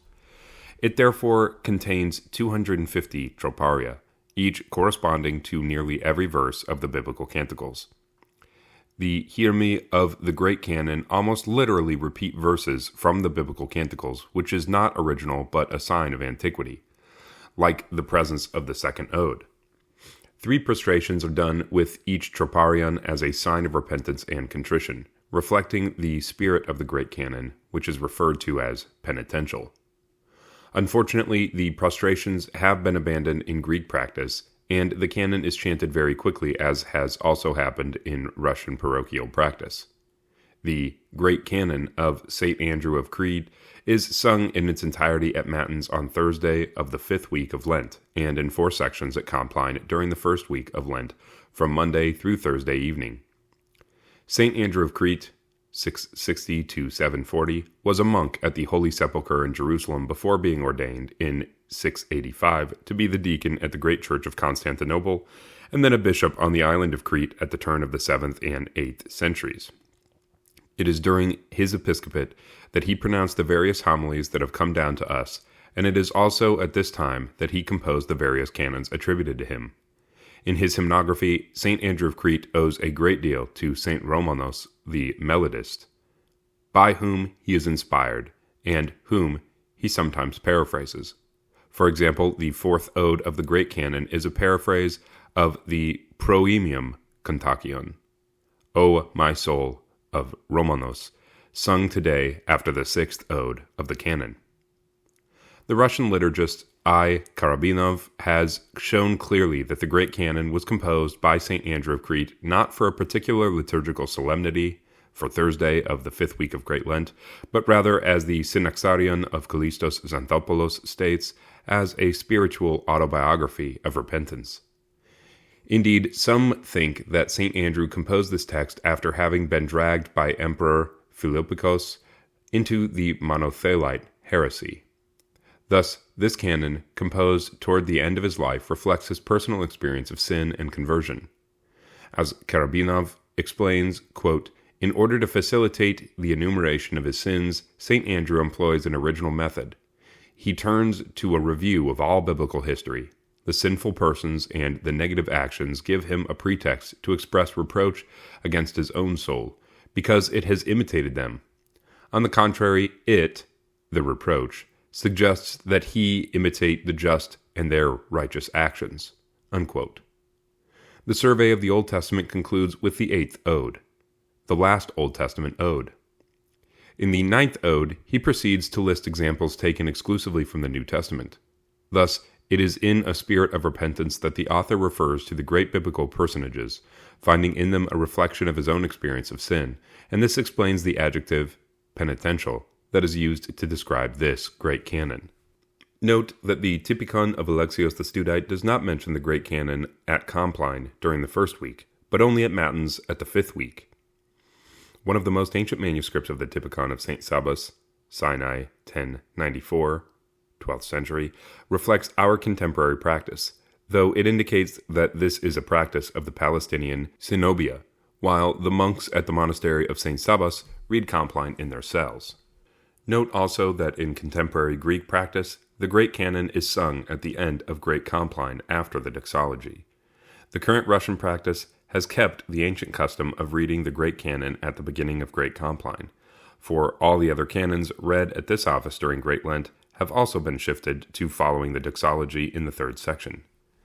Even if the printed Greek horologion still calls for the singing of the Great Canon after Psalm 69 of Great Compline, the contemporary Constantinopolitan practice also shifts the Great Canon to the 3rd section of Great Compline after the doxology. After the Great Canon, Great Compline, containing 3 sections, continues as usual. The first part consists of 6 psalms, Psalms 4, 6, 12, 24, 30, and 90, after which the verses from Isaiah are sung, Isaiah 8, 9 through 11, 12 through 15, 18, 9, 2, 6, with the refrain, "For God is with us," Isaiah 8:9, after each verse. It appears that this chant dates back to the 4th century and is in fact an antiphon introduced by St. Basil in Caesarea. In the Studite tradition, this chant was given the name of methemon, after the first 2 words of the antiphon. Methemon o Theos, God is with us, Isaiah 8:8. Then we sing 3 symmetrical troparia honoring the 3 divine persons, beginning with "The day is past," then a troparion in honor of the Holy Trinity, quote, "the bodiless nature of the cherubim." After these troparia, the creed is recited. Then follow a series of verses, each repeated twice and sung alternately by the 2 choirs. While one choir sings the verse, the other does a prostration. Because of the many prostrations accompanying these verses, the prostrations at the Trisagion, which follows, are omitted. After the Lord's Prayer, the troparia are sung. There are 2 sets of troparia, which alternate each day. After the benediction by the priest, the prayer of St. Basil is read, quote, "O Lord, Lord, who have delivered us from every arrow that flies in the day," in which we ask the Lord for a peaceful rest, free of evil imaginings. Then the second part of Great Compline begins. It consists of Psalms 50 and 101, the prayer of Manasseh, the Trisagion, followed by the other penitential prayers and troparia. Have mercy on us, O Lord, have mercy on us. After the benediction by the priest, the prayer of Saint Mardarios, a 4th century martyr, is read, which is also read at the midnight office and at the end of the 3rd hour. After this prayer, the 3rd section of Great Compline begins, consisting of Psalms 69 and 142. During the first week of Great Lent, Psalm 69 is omitted here, as it was read at the beginning of the office, before the Great Canon. After Psalm 142, the doxology is read in its Hagiopolite redaction. Glory to God in the highest. O Lord, you are our refuge from generation to generation, and vouchsafe, O Lord. As we have stated above, in current practice, this is where the canons are read. Even in Greek practice, the Great Canon. The Trisagion prayers follow. After the Lord's Prayer, verses from Psalm 150 are sung with the refrain, O God of hosts, be with us. Psalm 45:7. The verses of this antiphon are sung alternately by the 2 choirs. This antiphon is followed by a doxistikon and a theotokion. After Kyrie eleison 40 times, the prayer of the hours, you who at all times, and the benediction by the priest. The prayer of St. Ephrem is recited with 16 prostrations. Then the prayer of St. Paul, founder of Evergitis Monastery in Constantinople, 11th century, quote, immaculate, spotless, and the prayer of St. Antiochus, author of the Pandects, 7th century, and give us, Master, as we go to sleep, as at Small Compline. Instead of the customary dismissal, the rubrics indicate that the faithful are prostrate, their faces to the ground. In Greek practice, they simply incline their heads, while the priest says the prayer in a loud voice, O most merciful Master. Then follows the customary rite of forgiveness, after which each goes to his cell in silence. Rubrics in the Triodion specify that the ecclesiarch must watch that the dismissal of Compline take place while it is still day, i.e. before darkness falls, a rubric that also appears in Sinai 1094. The rubrics in the Triodion also specify that a total of 300 prostrations are done in church, evening and morning, not including the midnight office. If a feast with the Polyelios occurs during Great Lent. When a feast with the Polyelios occurs during Great Lent, the services follow a particular pattern that takes account of both the office with Polyelios, with God as the Lord, and the office with Alleluia. Almost every year, the feasts of the first and second findings of the head of St. John the Baptist, February 24th, and of the 40 martyrs of Sebaste, March the 9th, fall during Great Lent. In Greek practice, since the 18th century, the feast of St. Haralambos, February the 10th, also has a festal celebration. To these, we could add also the patronal feast of the Church, if it falls during this period. We note, however, that according to the, quote, chapters of Mark, if the feast of the first and second finding of the head of St. John the Baptist falls during the first week of Great Lent, the celebration is moved either to Cheese Fair Sunday or to Saturday of the first week. Vespers on the eve of the feast, if on Sunday evening. If the feast falls on a Monday, the eve is then Sunday evening, and, as on all Sundays during Great Lent, Vespers marks the transition between the festal and the Lenten offices. After the Great Synopty, the first antiphon, stanza, of Kathisma 1, Blessed is the man, is sung. At Lord I Call, 10 stichera are sung, 4 from the Triodion and 6 from the Meneon. Then the Doxistikon from the Meneon and Dogmatikon Theotokion. During the singing of the Dogmatikon, the vesperal entrance takes place with the candle and the censer. The great Prokeimenon from the Triodion is sung, and then follow the 3 Old Testament readings for the feast. See the Meneon. The prayer, Vouchsafe, O Lord, is then read. After the Synopty with demands, we sing the Apostica from the Triodion, with the Doxistikon from the Meneon, and the Sunday Theotokion in the tone of the Doxistikon. After the Lord's Prayer, we sing the Troparion of the Saint from the Meneon, and the Sunday Theotokion in the tone of the Troparion. Then, after the Ecteni, the priest recites the prayer of St. Ephrem once, with only 3 prostrations, followed by the dismissal. Vespers on the eve of the feast, if on Monday, Tuesday, or Thursday evening. If the feast falls on a Monday, Tuesday, or Thursday, Vespers on the eve is celebrated as follows. After the Great Synopty, Kathisma 18 is read. At Lord I Call, 6 stichera are sung, 3 from the Triodion and 3 from the Meneon, followed by the Doxistikon from the Meneon and the Sunday Theotokion in the tone of the Doxistikon. During the singing of the Theotokion, the vesperal entrance takes place with the candle and the censer. The first Prokeimenon from the Triodion follows, followed by the reading from Genesis. The second Prokeimenon from the Triodion, the reading from Proverbs, and then the 3 Old Testament readings for the feast from the Meneon. The prayer, Vouchsafe, O Lord, is then read. After the Synoptic demands, we sing the Apostica from the Triodion, with the Doxistikon from the Meneon, and the Sunday Theotokion in the tone of the Doxistikon. After the Lord's Prayer, we sing the Troparion of the Saint from the Meneon, and the Sunday Theotokion in the tone of the Troparion. Then, after the Ecteni, the priest recites the prayer of St. Ephrem once, with only 3 prostrations, followed by the prayer, O Most Holy Trinity, Blessed be the name of the Lord, 3 times, Glory, now and ever, Psalm 33, then the dismissal, Wisdom, it is truly meet, Most Holy Theotokos, save us, more honorable than the cherubim, Glory to you, O Christ, our God and our hope, glory to you, etc. Vespers on the eve of the feast, if on Wednesday or Friday evening. If the feast falls on Thursday or Saturday, Vespers on the eve of the feast is celebrated with the pre-sanctified liturgy. After the dismissal of the Typika, Vespers begins with the blessing, Blessed is the kingdom. After the Great Synopty, Kathisma 18 is read in 3 sections, each followed by a small synopty.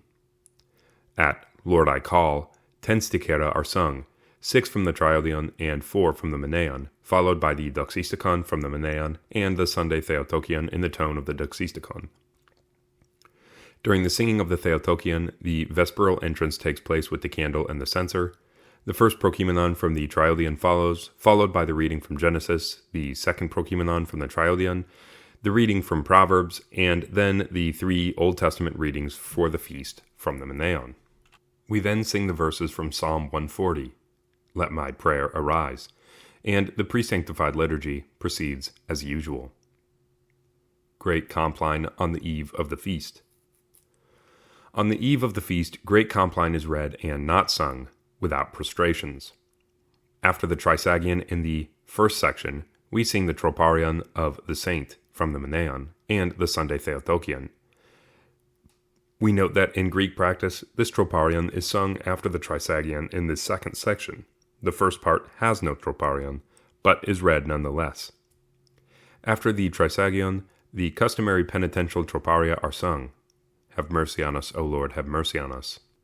After the Trisagion, in the third section, the verses from Psalm 150, O God of the powers, be with us, are not sung, and instead the kontakion of the saint is read from the Meneon, after which the end of small compline follows.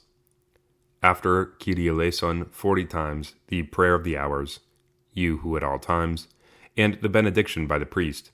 The prayer of Saint Ephrem is recited with 3 prostrations, then the prayer of Saint Paul of Evergetes, immaculate, spotless, and the prayer of Saint Antiochus, and give us, Master, as we go to sleep, and the customary small dismissal, as at small compline.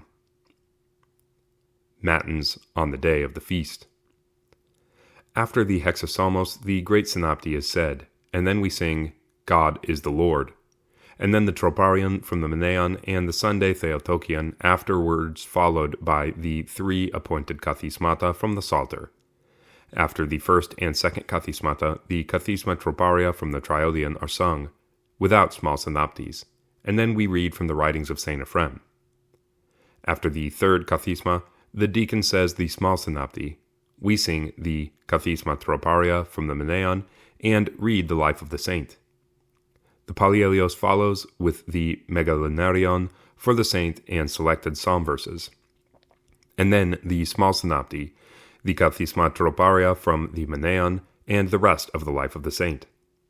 Then we sing the first antiphon of the Anabothmi in tone 4, from my youth, and the prokimenon from the Meneon, after which the priest reads the gospel appointed for matins of the feast. After Psalm 50 and the stikeron from the Meneon, the deacon recites the prayer, O Lord, save your people, concluded by the ekphonisis of the priest. The canon for the saint from the Meneon is sung with irmos and 8 troparia, with the katabasia from the canon for the Mother of God. My mouth will open. For those odes where there is a 3-ode canon from the Triodion, the canon from the Meneon is sung with 6 troparia, the Triodion canons with 8 troparia, and the katabasia is from the Triodion.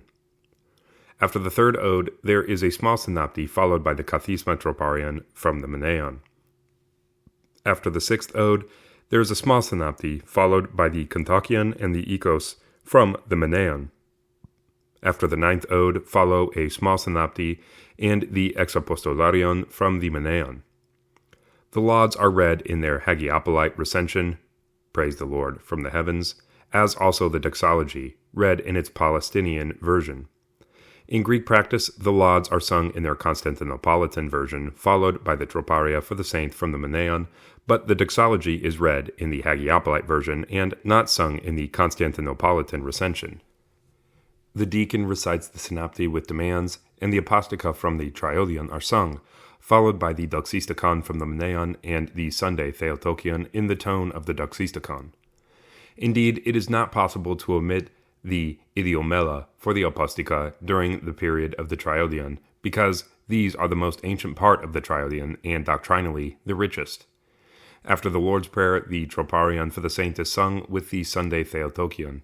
The deacon says the ecteni, and then the priest recites the prayer of Saint Ephrem, O Lord and Master of my life, once with only 3 full prostrations. Then the first hour is read. Hours and the Typica. When the Pallielios has been sung at matins, the bells are not rung for the hours. The hours are read with the appointed kathismata, but the troparia and kontakia from the horologion are not sung. Instead, the troparion and the kontakion for the saint from the Meneon are read. At the conclusion of each hour, the prayer of Saint Ephrem is recited once with only 3 prostrations. At sext, the reading from Isaiah is done as indicated in the Triodion, preceded by the singing of the troparion of the prophecy and a prokimenon, and followed by another prokimenon. The Typica are read, quote, rapidly and not sung, immediately, following none. At the end, the prayer of Saint Ephrem is said with 3 prostrations, and then the prayer, O Most Holy Trinity. The dismissal follows, Wisdom, it is truly meet, Most Holy Theotokos, save us, more honorable than the cherubim, glory to you, O Christ God, our hope, glory to you, etc. pre-sanctified liturgy on the evening of the feast. On feast days with a Pallielios during Great Lent, only the pre-sanctified liturgy may be celebrated. Theoretically, on the evening of the feast, in accordance with Canon 52 of the Council in Trullo, which states, quote, "During Great Lent, except on Saturdays, Sundays, and the Holy Day of Annunciation, only the liturgy of the pre-sanctified gifts may be celebrated." The pre-sanctified liturgy begins with the office of Vespers. The bell, or semandron, is struck 12 times. After the opening blessing, "Blessed is the kingdom," Psalm 103 is read. During this psalm, the priest reads the vesperal prayers, beginning with the fourth, as the first three are read during the psalmody. The deacon then says the great synopty. The psalmody of Kathisma 18 is split into 3 parts. At the end of each, the deacon says the small synopty. At Lord I Call, we sing 6 stichera from the Triodion and 4 for the saint from the Meneon. We should note that the stichera from the Meneon appointed for Vespers on the next day are shifted to lauds at matins of the following day, or simply omitted. The Doxistikon from the Meneon is sung, followed by the Sunday Theotokion in the same tone. During the Theotokion, the priest, accompanied by the deacon carrying the gospel, does the small entrance. After O Gladsome Light, the Prokeimenon from the Triodion is sung, followed by the first reading from Genesis. After the reading from Genesis, the second Prokeimenon from the Triodion is done. Then the deacon says, "Command," and the priest, "Wisdom, arise. The light of Christ illumines all." He blesses the assembly, which is prostrate on the ground, with a candle and censer which he holds in his right hand. Then, following the second reading from Proverbs, after which the reader, standing in the middle of the church, chants selected verses from Psalm 140. "Let my prayer arise." After the singing of Psalm 140, the priest recites the prayer of St. Ephrem with 3 prostrations. The reading of the epistle and the gospel for the feast follows. Then the pre-sanctified liturgy continues as usual. In addition, the regular koinonikon, "Taste and see how good the Lord is." The koinonikon for the saint is also sung. Saturday of St. Theodore the Recruit. Origin. The first Saturday of Great Lent commemorates the great martyr and saint Theodore the Recruit.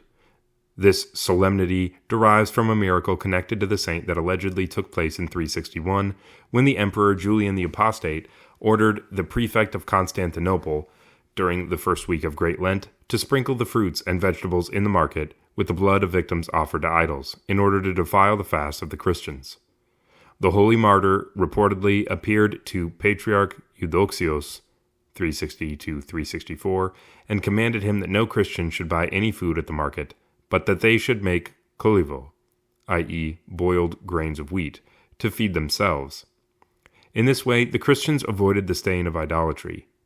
This, at least, is the explanation found in the Triodion, in the Synaxarion of Nikephoros Kallistos Xanthopoulos, read at Matins on the first Saturday of Great Lent.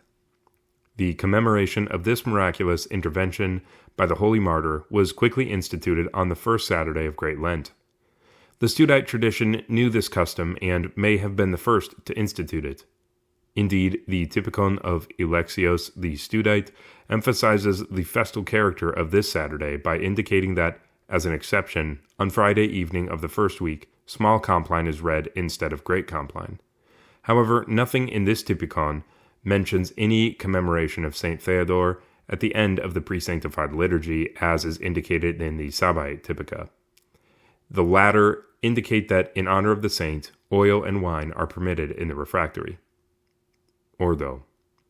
At the pre-sanctified liturgy on Friday of the first week, 10 stichera are sung at Lord I Call, the idiomelon from the Triodion twice, then 4 martyrica from the Octoikos, and 4 stichera for the martyr from the Triodion. The Doxistikon for the martyr is sung, followed by the Dogmatikon Theotokion, because of the Saturday office. During the singing of the Theotokion, the priest, accompanied by the deacon carrying the censer, does the small entrance. Instead of the evening Prokeimenon, the 2 Prokeimena from the Triodion are used, accompanying the first reading from Genesis and the second from Proverbs. After the reading from Proverbs, the reader, standing in the middle of the church, sings the selected verses from Psalm 140, "Let my prayer arise," and the liturgy of the pre-sanctified continues as usual. After the prayer of the ambo at the pre-sanctified liturgy, it is appointed to go to the narthex to sing a canon of thanksgiving to St. Theodore the Recruit, before the coliveau prepared in his honor. The reader recites Psalm 142. Then God is the Lord is sung, followed by the troparion of the martyr and the Sunday Theotokion. Psalm 50 is read, during which the deacon incenses the table on which the coliveau is placed. The canon to St. Theodore is then sung. After the 6th ode, the kontakion of the martyr is sung. After the 9th ode, instead of "It is truly meet," the ermos of the 9th ode is sung once more. The Trisagion prayers are read. After the Lord's Prayer, the troparion, kontakion, and theotokion are sung once again. Then the priest reads the prayer blessing over the coliveau, commemorating the saint and great martyr Theodore. Then follows the usual dismissal of the pre-sanctified liturgy. At Matins, God is the Lord is sung, followed by the troparion to the Holy Martyr and the Sunday Theotokion. After the first kathisma, the kathisma troparion from the Octoikos is sung. After the second kathisma, we sing the kathisma troparion for the martyr from the triodion. After Psalm 50, the canon for the church, for the saint or feast to which the church is dedicated, is sung with 6 troparia, and the canon from the triodion in honor of the martyr with 8 troparia. After the 3rd ode, the kathisma troparion from the triodion is sung. After the 6th ode, the kontakion and ikos from the triodion. The reading from the synaxarion of Nikephoros Kallistos Xanthopoulos follows. After the 9th ode, "It is truly meet," is not sung. After the small synopty, the extapostolarion from the triodion is read. At lauds, which are read, "Praise the Lord from the heavens," 4 stikera from the triodion are sung, together with their doxistikon and theotokion. The doxology in its Palestinian redaction is then read. After the synopty with demands, the apostica stikera from the triodion are sung, followed by their doxistikon and theotokion. After the Lord's Prayer, we sing the troparion of the great martyr and the Sunday Theotokion. At the hours, the troparion and kontakion from the triodion for the martyr are read. On this day, as on all Saturdays of Great Lent, the liturgy of St. John Chrysostom is celebrated. The troparia and kontakia of both the church and the martyr are sung. The first Sunday, the Sunday of Orthodoxy. Origin. For the first Sunday of Great Lent, the triodion calls for the celebration of the, quote, Sunday of Orthodoxy. This commemoration was introduced in March 843 to celebrate the final victory over iconoclasm. It was established then each year to celebrate the triumph of Orthodoxy on the first Sunday of Great Lent. This celebration was then added to the more ancient commemorations of the holy prophet Moses, Aaron, David, Samuel, and the other prophets on that day. The Typikon of Alexios the Studite called for the singing of the office for the holy icons, combined with the office for the holy prophets. In later Sabbaite Typica, however, which reflect the widespread practice at the end of the 14th century, the commemoration of the holy prophets has disappeared, and their canon has been moved to Compline on Sunday evening. We should not forget that after the victory of the Hesychists in 1351, the Sunday of Orthodoxy took on an additional meaning. It commemorated not only the victory over iconoclasm, but the victory over all heresies, including the victory of the Hesychist monks over their opponents.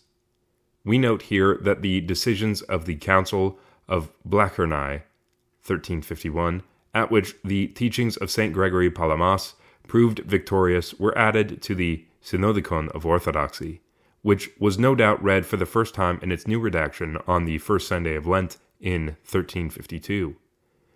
These factors can explain the importance ascribed to the office of the triumph of Orthodoxy and the disappearance of the commemoration of the holy prophets in the Sabbaite Typica and the Triolia of Palestinian redaction after the 14th century. Only the canon to the prophets survived in the Slavic editions, having been shifted from Sunday Matins to Compline on Sunday evening. It has disappeared completely from the Greek editions. Ordo. As on Sundays during the preparatory period, only the Octoikos and the Triodion are used. At Vespers, 4 stichera from the Triodion are sung at Lord I Call, added to 6 from the Octoikos, as well as a doxistikon from the Triodion. The Triodion also contains a doxistikon and a theotokion for the Lite, as well as a doxistikon and a theotokion for the Apostica. At the Artoklasia, Mother of God and Virgin, is sung twice, and the Troparion of the feast, We Venerate Your Most Pure Icon, is sung once. At Matins, at God is the Lord, the Sunday Troparion is sung twice, followed by the Troparion of the feast and the Sunday Theotokion. After Psalm 50, the penitential Troparia are sung, as on the preparatory Sundays. The Triodion canon is sung with 6 Troparia and is added to the 3 canons from the Octoikos, of the Resurrection, 4 Troparia, of the Cross and the Resurrection, 2 Troparia, and of the Mother of God, 2 Troparia. The Catabasia are taken from the Triodion. After the 3rd ode, a Kathisma Troparion from the Triodion is sung, and after the 6th ode, the Kontakion and Ikos from the Triodion. The reading from the Synaxarion of Nikephoros Kallistos Xanthopoulos follows. After the 9th ode and Holy is the Lord our God, an Exapostolarion from the Triodion is added to the Gospel Exapostolarion. At Lauds, the Triodion provides 4 stichera, which are added to 5 stichera from the Octoikos, as well as a doxistikon from the Triodion. At the Hours, the Sunday Troparion is read, as well as the Troparion of the feast, and only 1 Kontakion from the Triodion. So also at the Liturgy, where we sing the Sunday Troparion, the Troparion of the feast, and the Kontakion from the Triodion. On this Sunday, as on all Sundays of Great Lent through the 5th Sunday, we celebrate the liturgy of St. Basil the Great. 2 additional lambs are prepared and consecrated for the pre-sanctified liturgies on the following Wednesday and Friday. Memorial Saturdays. Origin. The 2nd, 3rd, and 4th Saturdays of Great Lent are dedicated to the memory of the dead, except if they fall on the feast of a saint with a Polyelios, such as the finding of the head of St. John the Baptist or the 40 martyrs of Sebaste. The Typika specify that if someone dies during Great Lent, no memorial should take place at the normal times, the 3rd, 9th, and 40th days, but they should be postponed to Friday evening with the Eucharistic liturgy for the dead on Saturday. They indicate that the customary commemorations of the dead resume on St. Thomas Sunday, a week following Pascha. These rubrics reflect an ancient practice, attested to by Canon 51 of the Council of Laodicea, which instructs that the memory of the martyrs should not be celebrated during the 40 days of Lent, but on Saturdays and Sundays. Theodore Balsamon, 1140 to 1195, the great Byzantine canonist, already considered that this canon concerning the commemoration of martyrs applied equally to the commemoration of the dead. From this time, the rule was taken up by the Typica of Hagiopolite redaction. Indeed, the days when the dead were commemorated, on which the Eucharistic liturgy was celebrated and agapes were organized, were rather festive days, which did not accord well with the spirit of the fast. Ordo. At Vespers, which are celebrated with the pre-sanctified liturgy, 10 stichera are sung at Lord I Call, the idiomelon from the Triodion twice, 4 stichera in honor of the martyrs from the Octoikos in the tone of the week, and 4 stichera for the saint from the Meneon. The doxistikon is the idiomelon for the dead taken from the Apostica in the Octoikos. Then at Now and Ever, as on every Friday night, the dogmatikon theotokion from the Octoikos is sung in the tone of the week. After the entrance, follow the readings from the Triodion preceded by their proquimena, and then the pre-sanctified liturgy as usual. At Matins, the Alleluia is sung in tone 2, with the verses for the dead. Blessed are those whom you have chosen. Their souls shall rest with the righteous. Then the Saturday Troparion twice in tone 2. Apostles, martyrs, and prophets. Glory, the troparion for the dead in tone 2, Remember, O Lord, Now and Ever, and the Theotokion, O Holy Mother. As on all Saturdays, Kathismatas 16 and 17 are read. After the first kathisma, the kathisma troparia from the Octoikos are sung. As at the offices for the dead, Kathisma 17 is read with chanted refrains and is divided into 2 stanzas. The priest, accompanied by the deacon, leaves the sanctuary and goes to the memorial table for the dead, a table at which candles for the dead are lit, and where the colivo or other offerings for the dead are placed, which the deacon incenses continuously. After the first stanza, Psalm 118, 1-93, there is a litany for the dead. Then the second stanza of Kathisma 17 follows, Psalm 118, 94-176, after which the Evlogetaria for the dead are sung, the assembly of the saints, etc. During these, the priest incenses the entire church, preceded by the deacon with a candle. After the Evlogetaria, there is once again the litany for the dead, then the Kathisma troparion from the Triodion, Give rest with the righteous. The priest and the deacon return to the sanctuary. Psalm 50 is read, and we begin to sing the canon. In churches dedicated to the Lord or to the Mother of God, the canon of the church, or the feast after which the church is named, is read with 6 troparia, and the canon of the saint from the Menaion with 4 troparia. In churches dedicated to a saint, the canon of the saint from the Menaion is read with 6 troparia, and the canon of the saint of the church with 4 troparia, beginning with the 6th ode. The canon of the church is set aside, and we begin with the canon of the saint from the Menaion with 6 troparia, to which we add the 2 4-ode canons from the Triodion, that of Joseph the hymnographer with 4 troparia, and that of Theodore the Studite with 6 troparia. After the 3rd ode, the irmos of the last canon is sung as the katabasia. After the 6th, 7th, 8th, and 9th odes, the katabasia is the irmos of the 2nd 4-ode canon. After the 3rd ode, the customary small synopty is said, followed by the singing of the kontakion, the ikos, and the kathisma troparion from the Menaion and its theotokion. After the 6th ode, during the katabasia, the priest and deacon again go stand before the table for the dead. Then the kontakion for the dead is sung, with the saints give rest, during which the deacon incenses the table from all 4 sides, the iconostasis, the priest, and the faithful. The celebrants then return into the sanctuary. At the 9th ode, the Magnificat is sung as usual. After the 9th ode, the customary small synopty is said, and then follow the exapostolaria and the Theotokion for the day. At lauds, which are read, we sing 4 stikera for the martyrs, a doxistikon in honor of the dead, and a Theotokion from the Octoikos in the tone of the week. The doxology is read. At the apostica, we sing the stikera for the dead from the Octoikos in the tone of the week, accompanied by the psalm verses for the dead. Blessed are those whom you have chosen. Their souls shall dwell with the righteous. It is good to confess the Lord is read only once. After the Lord's Prayer, we sing the Saturday troparion in tone 2, Apostles, Martyrs, and Prophets.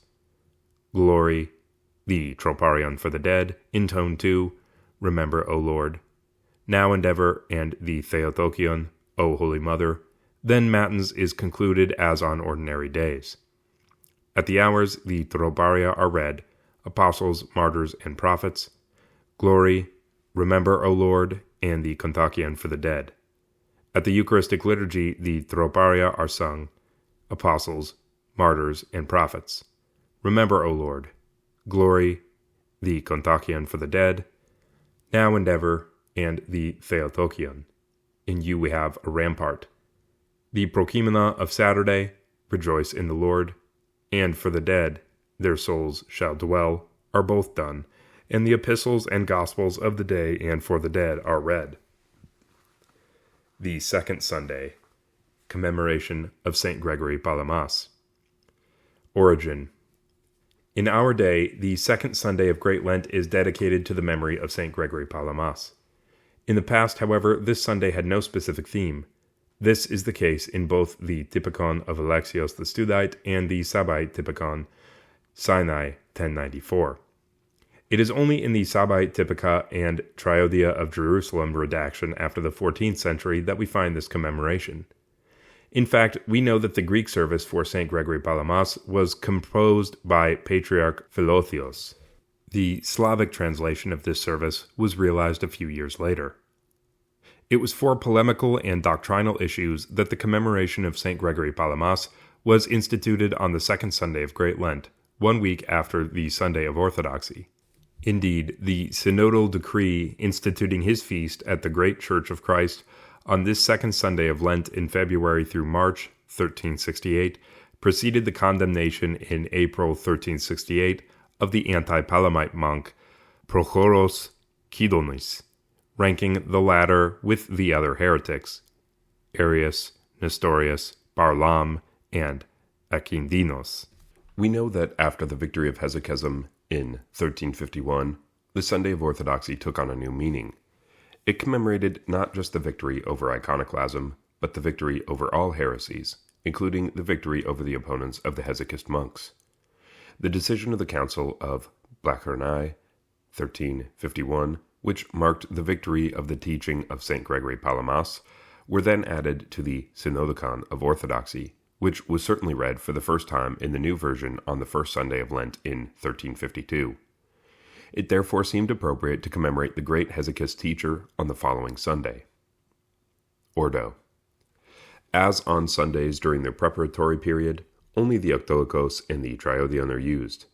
At Vespers, 4 stichera from the Triodion are sung at Lord I Call, added to 6 from the Octoikos, as well as a doxistikon from the Triodion. The Triodion also contains a doxistikon and a theotokion for the Apostica.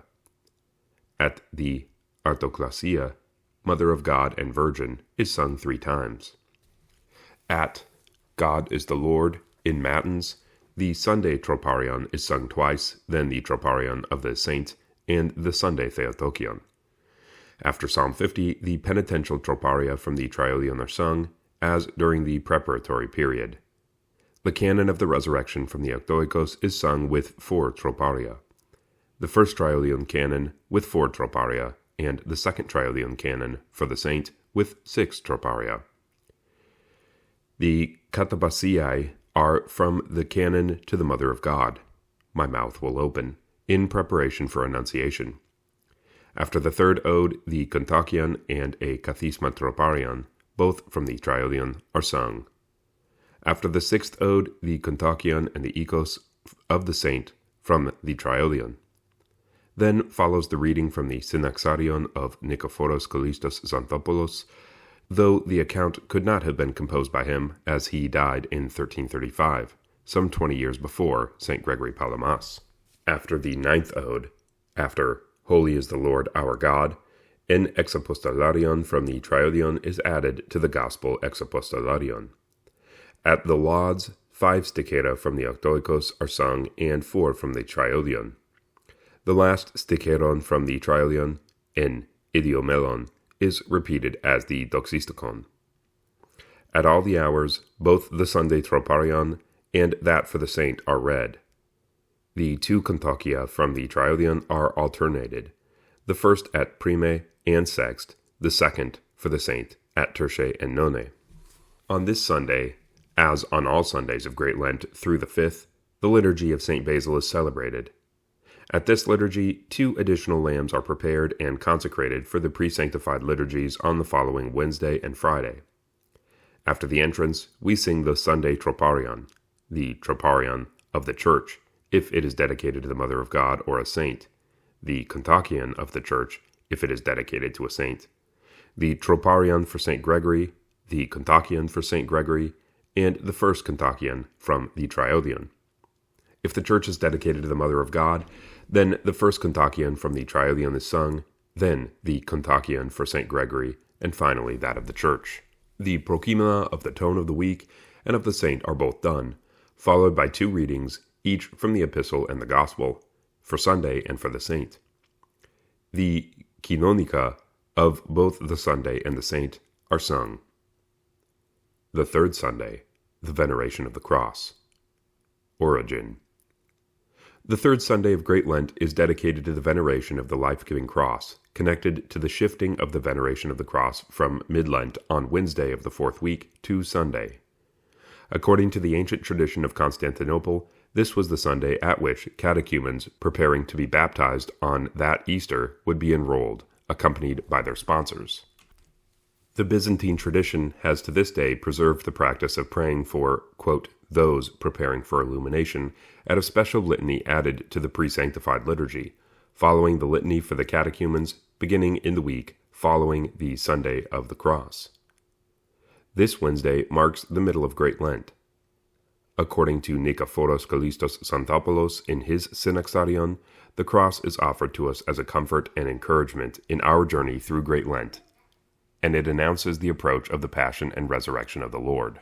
As a witness to the Constantinopolitan monastic tradition, the Typikon of Alexios the Studite calls for the cross, which was taken from the skeuphylakeion, the sacristy, after the matins kathismata, to remain on the altar table until the end of the 9th ode of the canons.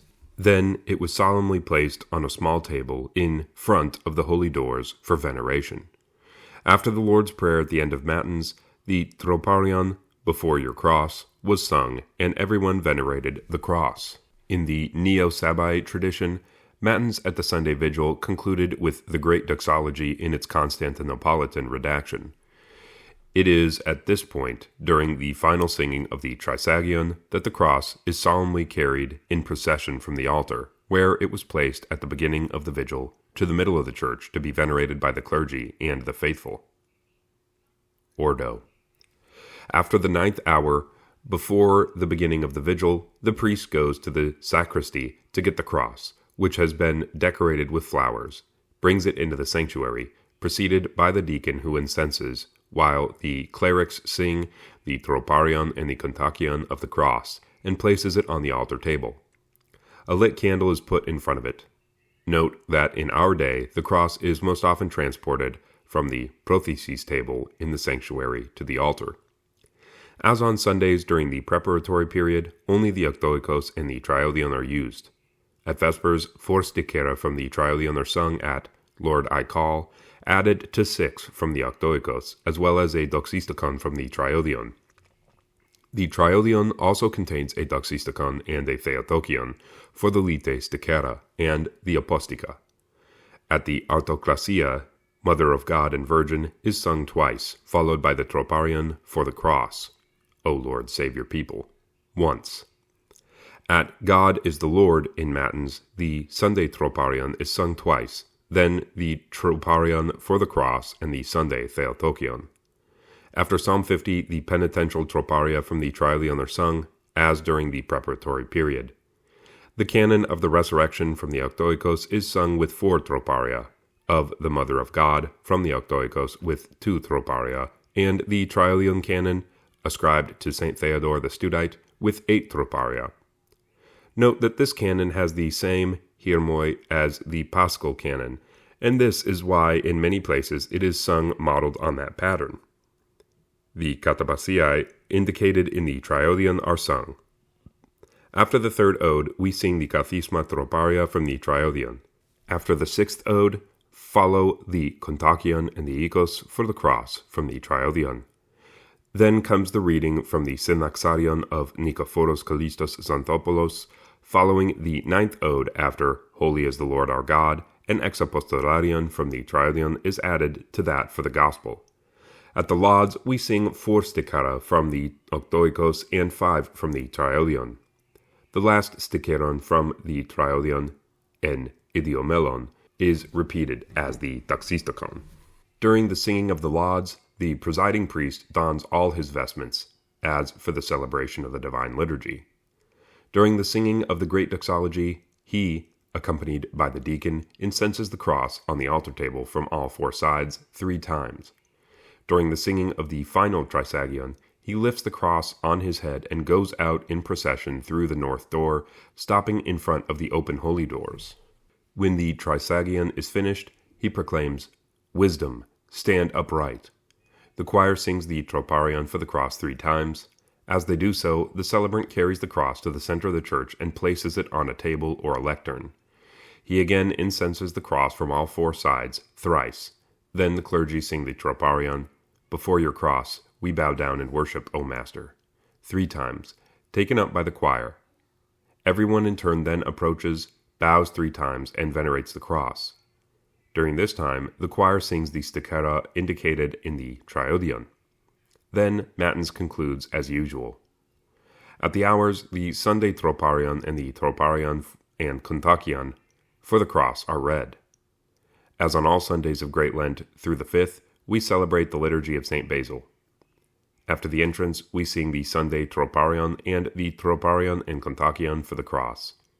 The prokimenon is for the cross. The veneration of the cross during the 4th week. Origin. In our day, the cross remains in the center of the church, or on the right side in front of the iconostasis, until the following Friday. It is prescribed to venerate it solemnly on 3 other occasions during the week that follows: on Monday, Wednesday, and Friday.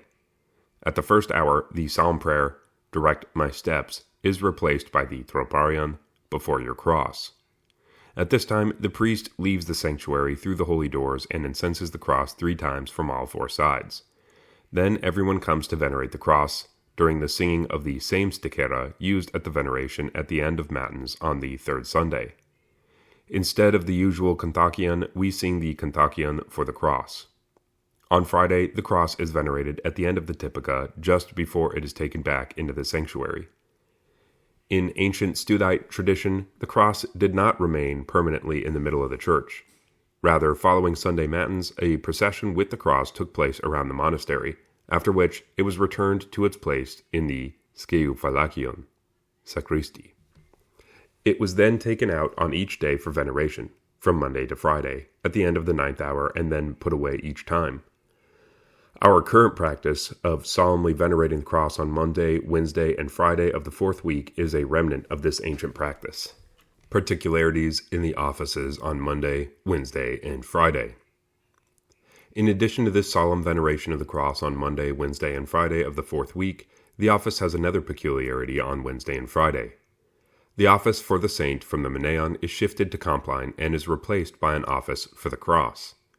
At Tuesday evening vespers, at Lord I Call, 6 stichera and 1 sticheron for Glory, Now and Ever are sung, all taken from the triodion.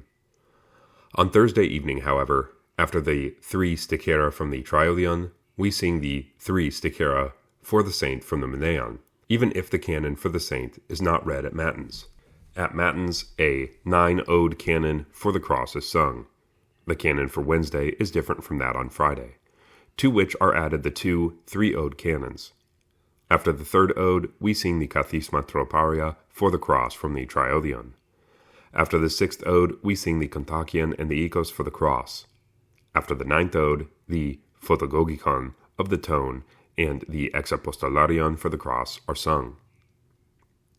The 4th Sunday, commemoration of St. John Climacus. Origin. The modern editions of the triodion call for the commemoration of St. John of the Ladder on the 4th Sunday of Great Lent. In some manuscripts, we find a rubric in the Menologia explaining that the office for St. John Climacus is shifted from the day of his feast, March 30th, to the 4th Sunday of Great Lent. In the spirit of Canon 51 of the Council of Laodicea, this commemoration, which always fell during Great Lent, was no doubt moved to a Sunday to make it more solemn. St. John Climacus, an ascetical author from the second half of the 6th century, holds an important place in the Byzantine tradition and is particularly cherished by the Hesychistic monks who no doubt wished to emphasize his memory beginning in the 14th century. It is interesting to note that the Typikon of Alexios the Studite does not yet include this celebration. We have already seen that the reading of the Ladder of St. John Climacus is prescribed at the hours during Great Lent, which explains why the commemoration of this saint is appropriate for this time of the year. Ordo. As on Sundays during the preparatory period, only the octoikos and the triodion are used. At Vespers, at Lord I Call, 7 stichera from the octoikos are sung and 3 from the triodion, as well as a doxisticon from the triodion. The triodion also contains a doxisticon for the apostica. At the artoklasia, O Mother of God and Virgin, is sung 3 times. At God is the Lord, in Matins, the Sunday troparion is sung twice, followed by the troparion for the saint and the Sunday theotokion. After Psalm 50, the penitential troparia from the triodion are sung, as during the preparatory period. The canon of the resurrection from the Octoikos is sung with 4 troparia, of the Mother of God, from the Octoikos, with 2 troparia, and the first canon from the triodion, an ancient canon on the theme of the Good Samaritan, the theme of this Sunday Gospel in ancient Jerusalem, with 4 troparia, and the second triodion canon for the saint with 4 troparia.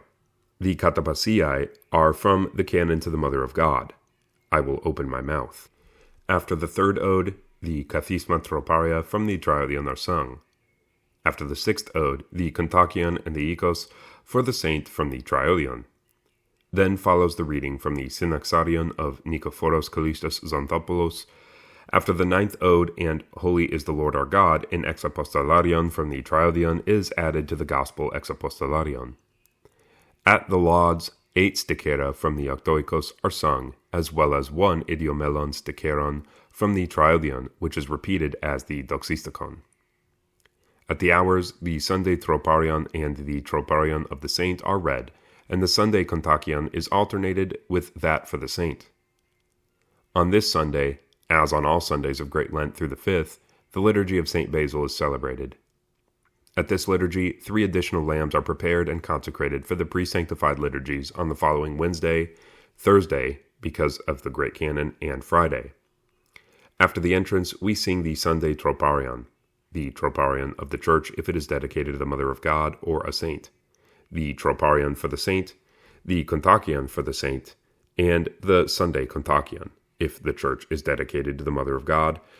The Sunday kontakion is sung first, then that for the saint, and finally that for the Church. If it is dedicated to a saint, the kontakia are in the following order: Sunday, for the Church, for the saint, and for the Mother of God. The prokimena of the tone and of the saint are both sung, and we read 2 epistles and 2 gospels, for Sunday and for the saint. The kinonia of both the Sunday and the saint are sung.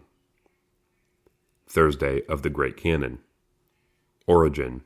An important event during Great Lent is Thursday of the Great Canon, which falls during the 5th week and is already attested to in the Typikon of Alexios the Studite. According to I. Karabinov, the reading of the Great Canon was, during the 11th century, set for the 5th week of Lent, no doubt in memory of an earthquake that occurred in Constantinople on March the 17th, 790, during the reign of Constantine VI. This may explain why the Typikon of the Great Church does not mention it. Note that the custom of singing the Great Canon on Thursday of the 5th week is more ancient than that of singing it during the 1st week. Ordo.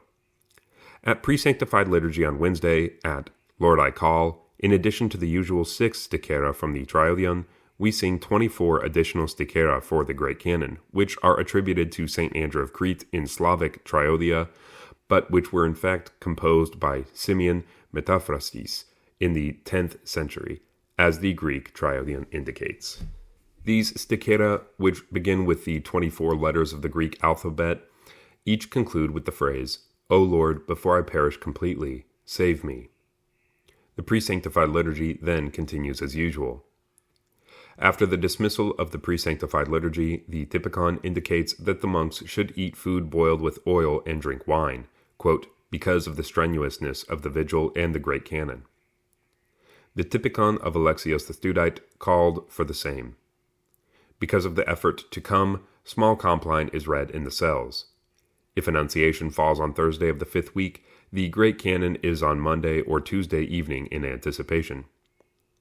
Matins, which is generally celebrated either on Wednesday evening or during the night, from Wednesday to Thursday, follows the order of an office with Alleluia. It begins with the royal office and the hexasalmos.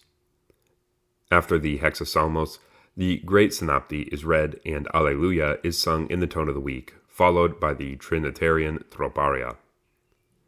Then a single kathisma is read, Kathisma 8. Note that the arrangement of the Psalter is particular during the 5th week of Great Lent. After the psalmody, the Kathisma troparia from the Archdoikos are sung in the tone of the week. We then read the first half of the life of Saint Mary of Egypt, attributed to Saint Sophronios of Jerusalem. Psalm 50 follows, preceded by Kyrie eleison 3 times, Glory, now and ever. The prayer, O Lord, save your people, exceptionally, is not read this day. Then the Great Canon begins, without the biblical canticles. To each ode of the Great Canon, the Triodion has added troparia in honor of Saint Mary of Egypt and a troparion in honor of Saint Andrew of Crete. The troparia of the Great Canon are each preceded by the verse, Have mercy on me, O God, have mercy on me, and should normally be accompanied by 3 full prostrations. The troparia for Saint Mary of Egypt are preceded by, O Venerable Mother Mary, pray to God for us, and those for Saint Andrew, O Venerable Father Andrew, pray to God for us. At the 4th, 8th, and 9th odes, the Great Canon is preceded by 2 3-ode canons. The refrain for these is, O Holy Apostles, pray to God for us. At each ode, the irmos of the Great Canon is sung. These hirmi are also the katapasiae for the 3rd, 6th, 8th, and 9th odes. After the 3rd ode, the small synopty is said, and the kathisma troparia from the Triodion are sung. Then the second half of the life of Saint Mary of Egypt is read. After the 6th ode, follow the small synopty and the kontakion from the Triodion, ascribed to Saint Romanos the melody, my soul, arise, with its echos. The synaxarion of Nikephoros Kallistos Zontopoulos is then read, followed by the Beatitudes, accompanied by prostrations and troparia. At the 9th ode, the Magnificat is sung with its refrain, more honorable than the cherubim. After the 9th ode, there is a small synopty, and then the Trinitarian photagogikon in the tone of the week. In the spirit of the Triodion, the office concludes like an ordinary Lenten office. The Great Canon is in fact inserted into the structure of the ordinary office with Alleluia, with the biblical canticles omitted for practical reasons. The lauds are therefore read in their Hagiopolite recension, Praise the Lord from the heavens, as is the doxology. The deacon says the synapti with demands, and the apostica from the Triodion are sung. The psalm prayer, It is good to confess the Lord, is exceptionally read only once. After the Lord's Prayer, the troparion, Standing in the temple of your glory, is read. In some places, exceptionally, the deacon says the ekteni. Following the ekphonisis by the priest, we find diverse practices. Some recite the prayer of St. Ephrem with 16 prostrations, others with just 3, while others still omit it, which does not fit the spirit of the Triodion. The same happens at the conclusion of each hour. This reflects different practices intended to compensate for the large number of prostrations during the Great Canon.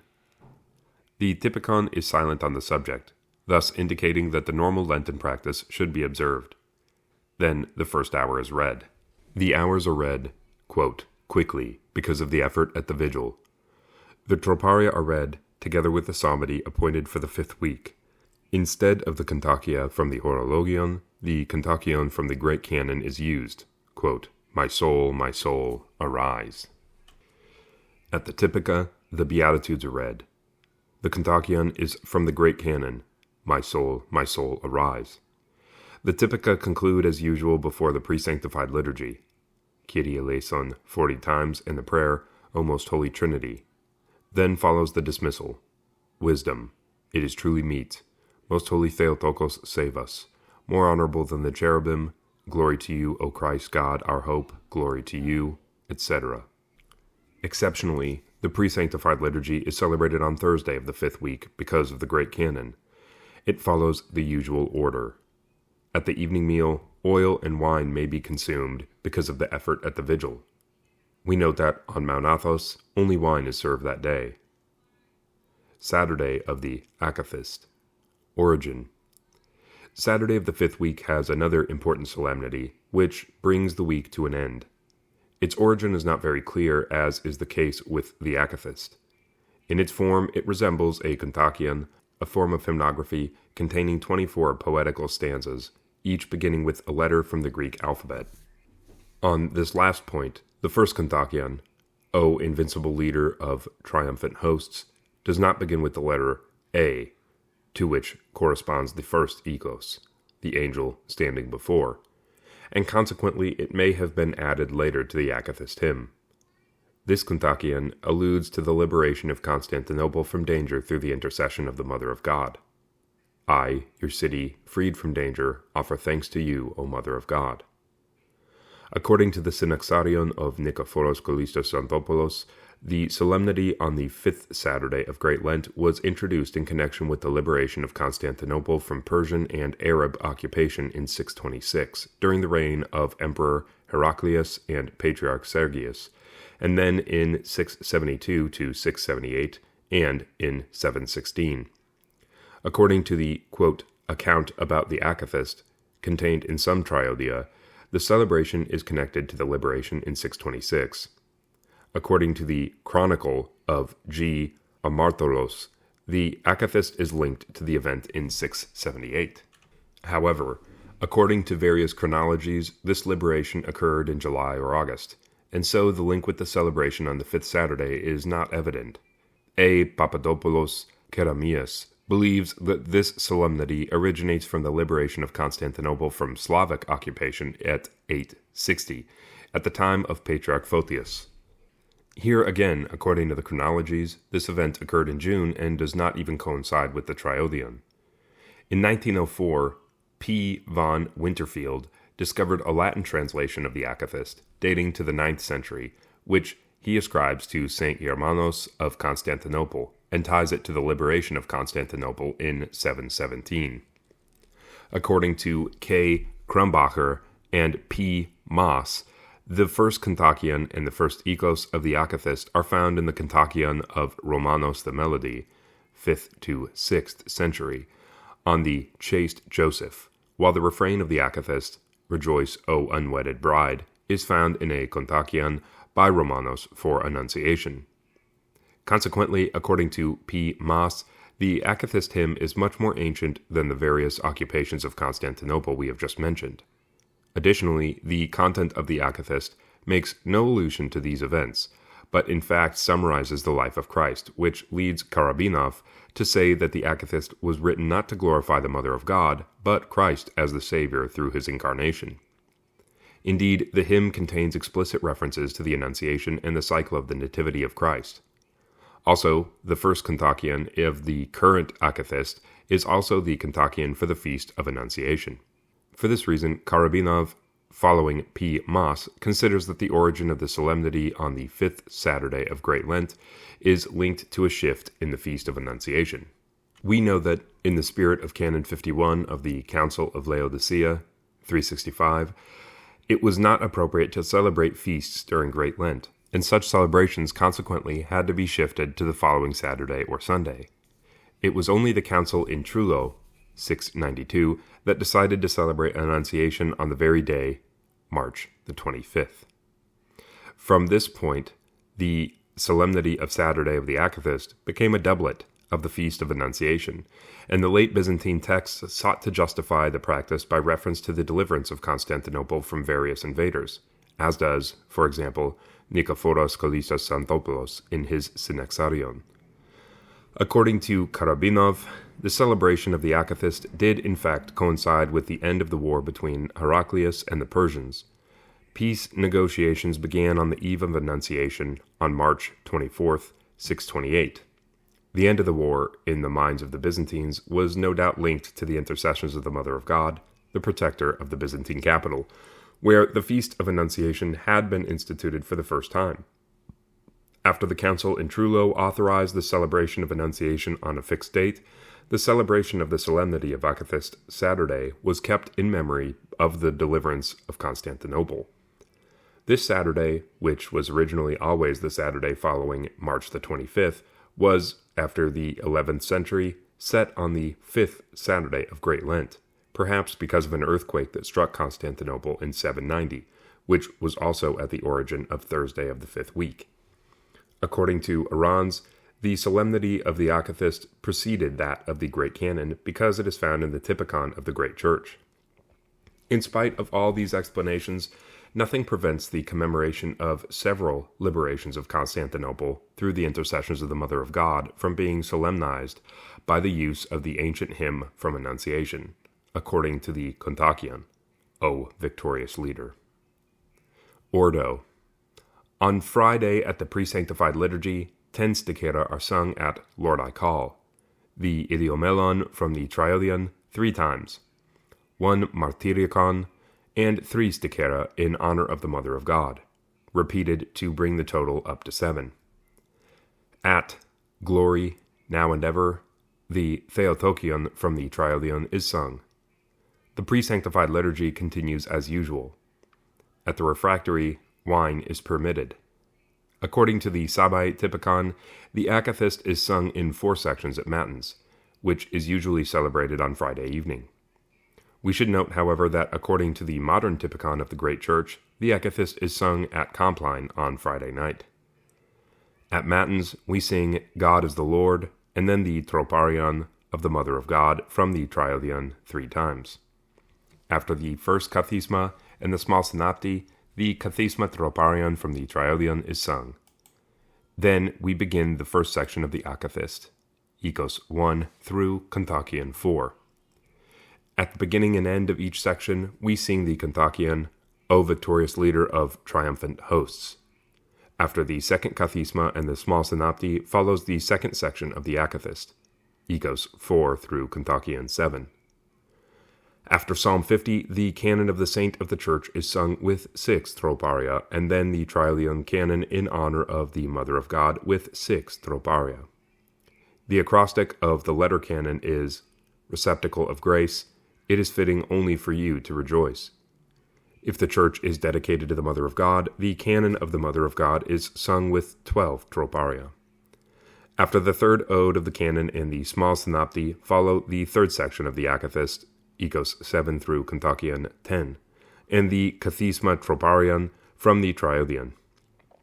After the sixth ode and the small synopti, we sing the fourth part of the Akathist, Ikos 10 through Kontakion 13. Then comes the reading from the Synaxarion of Nikephoros Kallistos Xanthopoulos. Following the ninth ode and small synopti, we sing the Exapostolarion from the Triodion. At the lauds, which were sung, Let every breath, 4 stichera from the Triodion are sung, followed by the Theotokion, and then the Great Doxology in its Constantinopolitan recension. The litanies follow, and then the dismissal. At the hours, the Troparion and the Kontakion from the Triodion are read. On this day, as on every Saturday during Great Lent, the liturgy of St. John Chrysostom is celebrated. We sing the Troparion and the Kontakion from the Triodion. The Prokimenon, Alleluia, and the Kinonikon, all from the Triodion, are in the honor of the Mother of God. There are, however, 2 sets of readings, for the Saturday and for the Theotokos. In Greek practice, as in the Russian, the office of the Saturday Akathist is very solemn, and the melodies highly ornate. The Feast of Annunciation during Great Lent. As we have already seen, it was the Council of Trullo, 692, that decided to celebrate Annunciation on the very day, March 25th. This decision led to the redaction of a series of, quote, chapters of Mark, see the Meneon or the Typikon for March 25th, to resolve this highly complex situation. We will now describe the 3 most common possibilities. It is nevertheless necessary to study the chapters of Mark in detail to understand the various combinations between the celebration of the feast and the Ordo of the Triodion. 1. If March 25th falls on a weekday during Great Lent from Tuesday to Friday, at Vespers on the eve, if there is a pre-sanctified liturgy, we sing 10 stichera at Lord I Call, the idiomelon twice, and 3 stichera from the Triodion. Then 3 festal stichera from the Meneon, singing 2 of them twice. Glory, Now and Ever, followed by the Theotokion from the Meneon. If there is no pre-sanctified liturgy, then 8 stichera are sung at Lord I Call, 3 stichera from the Triodion, then 3 festal stichera from the Meneon, singing 2 of them twice, followed by the Theotokion from the Meneon. After the entrance, we say the 2 prokimena from the Triodion, and add the 3 Old Testament readings from the Meneon to the 2 from the Triodion. Then the pre-sanctified liturgy continues as usual. If there is no pre-sanctified liturgy, at the end of Vespers we sing the festal Troparion, followed by the Acteni and the prayer of St. Ephrem only once, with 3 prostrations. The vigil of the feast consists of great compline and matins. At compline, after the first Trisagion, we sing the Troparion of the feast instead of the Troparia from the Horologion. After the second Trisagion, we sing the Kontakion of the feast instead of the Troparia from the Horologion. After the doxology come the Lite and the Artoklasia, see the Stichera in the Meneon, after which follow the Hexasalmos and Matins. After the first Kathisma, 2 Kathisma Troparia from the Triodion are sung immediately, with no small synopti. After the second and third Kathismata, we say the small synopti and sing the Kathisma Troparion from the Meneon. The Polyelios follows. After this come the Kathisma Troparia from the Meneon, the first antiphon of the Anabathmi in tone 4, the festal Prokimenon, see the Meneon, and then Let Every Breath, and the reading of the festal Gospel. After Psalm 50 and its Troparia, we sing the Idiomelon from the Meneon, followed by the festal canon from the Meneon, to which we add the 2 3-ode canons from the Triodion. For the odes, where only the Meneon is used, the canon is sung with 12 Troparia, and the Irmos of the festal canon is sung as the Katabasia. For those odes for which there is a Triodion canon, the canon from the Meneon is sung with 6 Troparia, and the 2 3-ode canons with 8 Troparia, and the Katabasia is taken from the Triodion. After the 3rd ode, the Kathisma Troparion from the Meneon is sung. After the 6th ode, we sing the Kontakion from the Meneon. At the 9th ode, the Magnificat is replaced by the festal refrains. See the Meneon. After the 9th ode, the Exapostolarion of the feast is read. See the Meneon. The lauds are sung. Let Every Breath, with the 4 stichera and the Theotokion for the feast, Meneon. The doxology is read. After the synopti with demands, we sing the Apostica from the Triodion and the festal Theotokion from the Meneon. The psalm prayer, It is good to confess the Lord, is said only once. After the Lord's Prayer, we sing the festal Troparion. The Acteni follows. Then the prayer of St. Ephrem only once, with 3 prostrations, and the first hour follows immediately. At the hours, the appointed Kathismata are read, but without the usual prostrations. The Troparia and Kontakia from the Horologion are replaced by the Troparion and Kontakion of the feast from the Meneon. At the end of each hour, the prayer of St. Ephrem is only said once, with 3 prostrations. At the 6th hour, the customary Old Testament reading is done. In conformity with Canon 52 of the Council in Trullo, the liturgy of St. John Chrysostom is celebrated on this day. Nevertheless, this liturgy begins with Vespers because, by reason of the fast, it is supposed to be celebrated in the afternoon, following the 9th hour of the day. At Lord I Call, 11 stichera are sung. The Idiomelon twice, 3 stichera Idiomela from the Triodion, then 3 festal stichera from the Meneon, March 25th, and the 3 stichera for the Archangel Gabriel, March the 26th. Following Glory, Now and Ever, we sing the Theotokion from the Meneon. After the entrance with the Gospel follow the 2 Prokimena from the Triodion, and 2 Old Testament readings from the Meneon are added to the 2 Triodion readings. The small synopti and then the Trisagion follow. The Eucharistic liturgy then proceeds as usual with the reading of the festal Gospel and Epistle. The Typica indicated that after the liturgy on Annunciation, fish, wine, and oil are permitted at table. 2. If March 25th falls on a Saturday or Sunday during Great Lent, it is necessary to consult the chapters of Mark to know how the different services of the Triodion are affected. If the feast falls on a Saturday, the Vespers on the eve of the feast are celebrated with the pre-sanctified liturgy. To the 2 Triodion readings are added the 5 Old Testament readings from the Menaion. The vigil of the feast consists of great compline and matins. If the feast falls on a Sunday, the vigil consists of vespers and matins. At vespers, the 5 Old Testament readings from the Menaion are done. If the feast falls on Saturday, the liturgy of St. John Chrysostom is celebrated after the 6th hour. If it falls on Sunday, the liturgy of St. Basil is celebrated after the 6th hour. 3. If March 25th falls on a Monday, the vigil of the feast consists of vespers and matins. At vespers, following the entrance and the great Prokeimenon, 3 Old Testament readings from the Menaion are done. The ordo of matins is as described above for a weekday. The liturgy of St. John Chrysostom begins with vespers, and 2 Old Testament readings from the Menaion are added to the 2 from the Triodion. The 5th Sunday, commemoration of St. Mary of Egypt. Origin. The 5th Sunday of Great Lent commemorates St. Mary of Egypt. In the spirit of Canon 51 at Laodicea, the memorial of this saint has shifted from April the 1st to a Sunday during Lent in order to be able to celebrate it with greater solemnity, just as in the case of St. John Climacus on the 4th Sunday. The life of this saint, who is particularly venerated in Palestine and who lived during the 6th century, is known to us thanks to the account attributed to Patriarch Sophronius of Jerusalem, 6th through the 7th century, who presents her as a model of conversion. Her feast was fixed on the 5th Saturday of Great Lent from the 11th century, no doubt in connection with the reading of the Great Canon of St. Andrew of Crete, which was, at this same period, fixed on the 5th Thursday of Lent. We know as well that a canon in honor of St. Mary of Egypt was added to the penitential canon of St. Andrew of Crete, and this confirms the connection between these 2 elements of the Triodion. Ordo. As on all Sundays during the period of the Triodion, only the Octoikos and Triodion are used.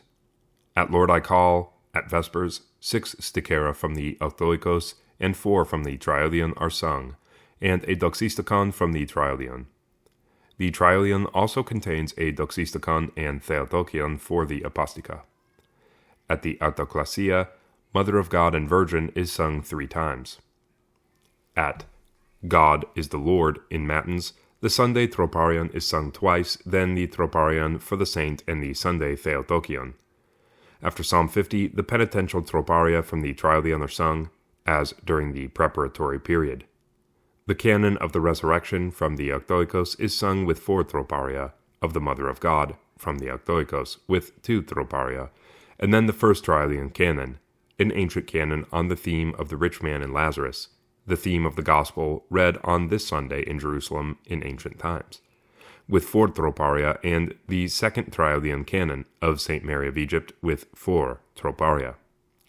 The Catabasia are taken from the canon of the Mother of God. My mouth will open.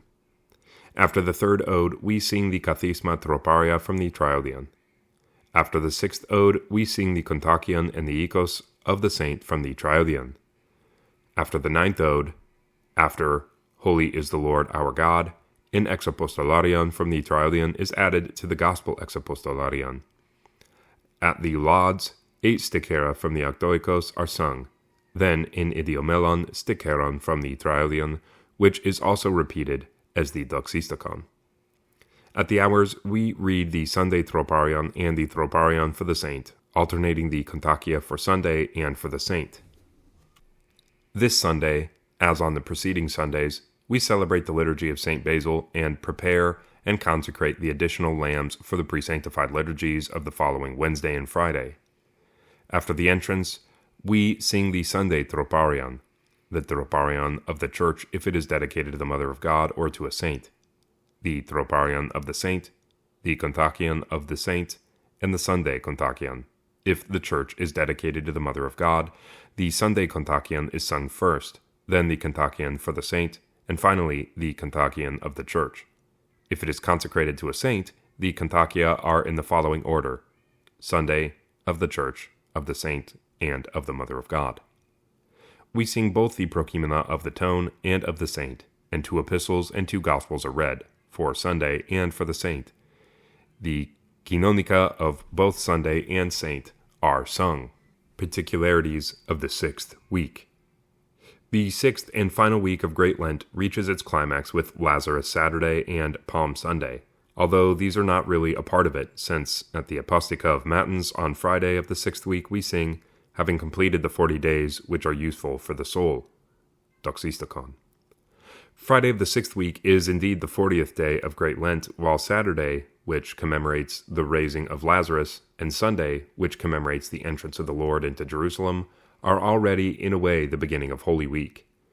Nonetheless, because the 6th week culminates with Palm Sunday, in the Triodion it is called, quote, the Week of Palms. It functions in a way as the pre-feast of the entrance of the Lord into Jerusalem. See the Kathisma Troparia after the 3rd Kathisma at Monday Matins.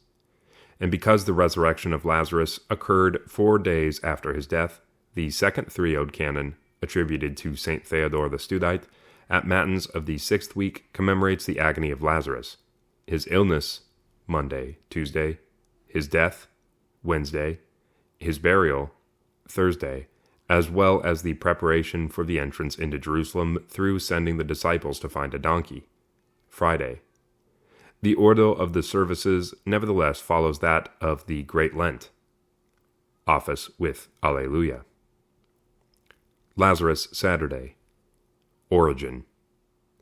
Lazarus Saturday is a very ancient celebration, tracing its origin to the ancient liturgy of Jerusalem. Egeria speaks of it in chapter 29 of her travels, specifying that everyone went on that day to the Lazarium. As Maraval notes, quote, the meaning of this Lazarus Saturday, which is initially a particularity of the Jerusalem liturgy before being adopted in the liturgy of other churches, is not originally the commemoration of the resurrection of Lazarus, but of the coming of Christ to Bethany, quote, 6 days before the Passover, John 12:1, unquote. It functions through this reminder as an announcement of the feast of Pascha to this remembrance of this first feast, as can be seen from the reading of John 11 in the church, has been added the encounter of Jesus with the sister of Lazarus, quote, 500 steps from the tomb of the latter.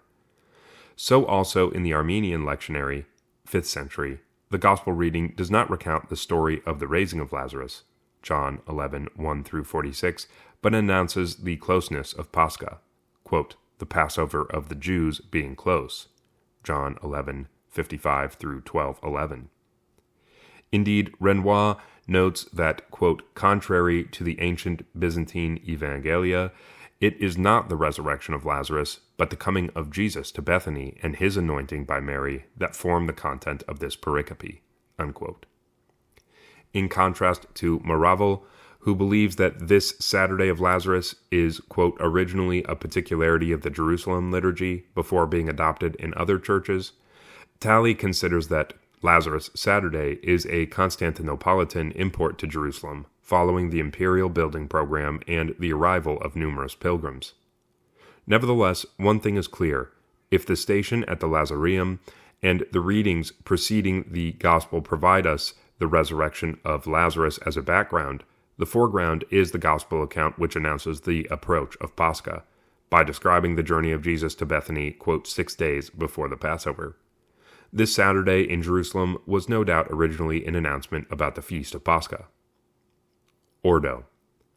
We note that the services of this Saturday have, in the Byzantine Rite, maintained a Paschal character, which can be seen most clearly in the office of Matins.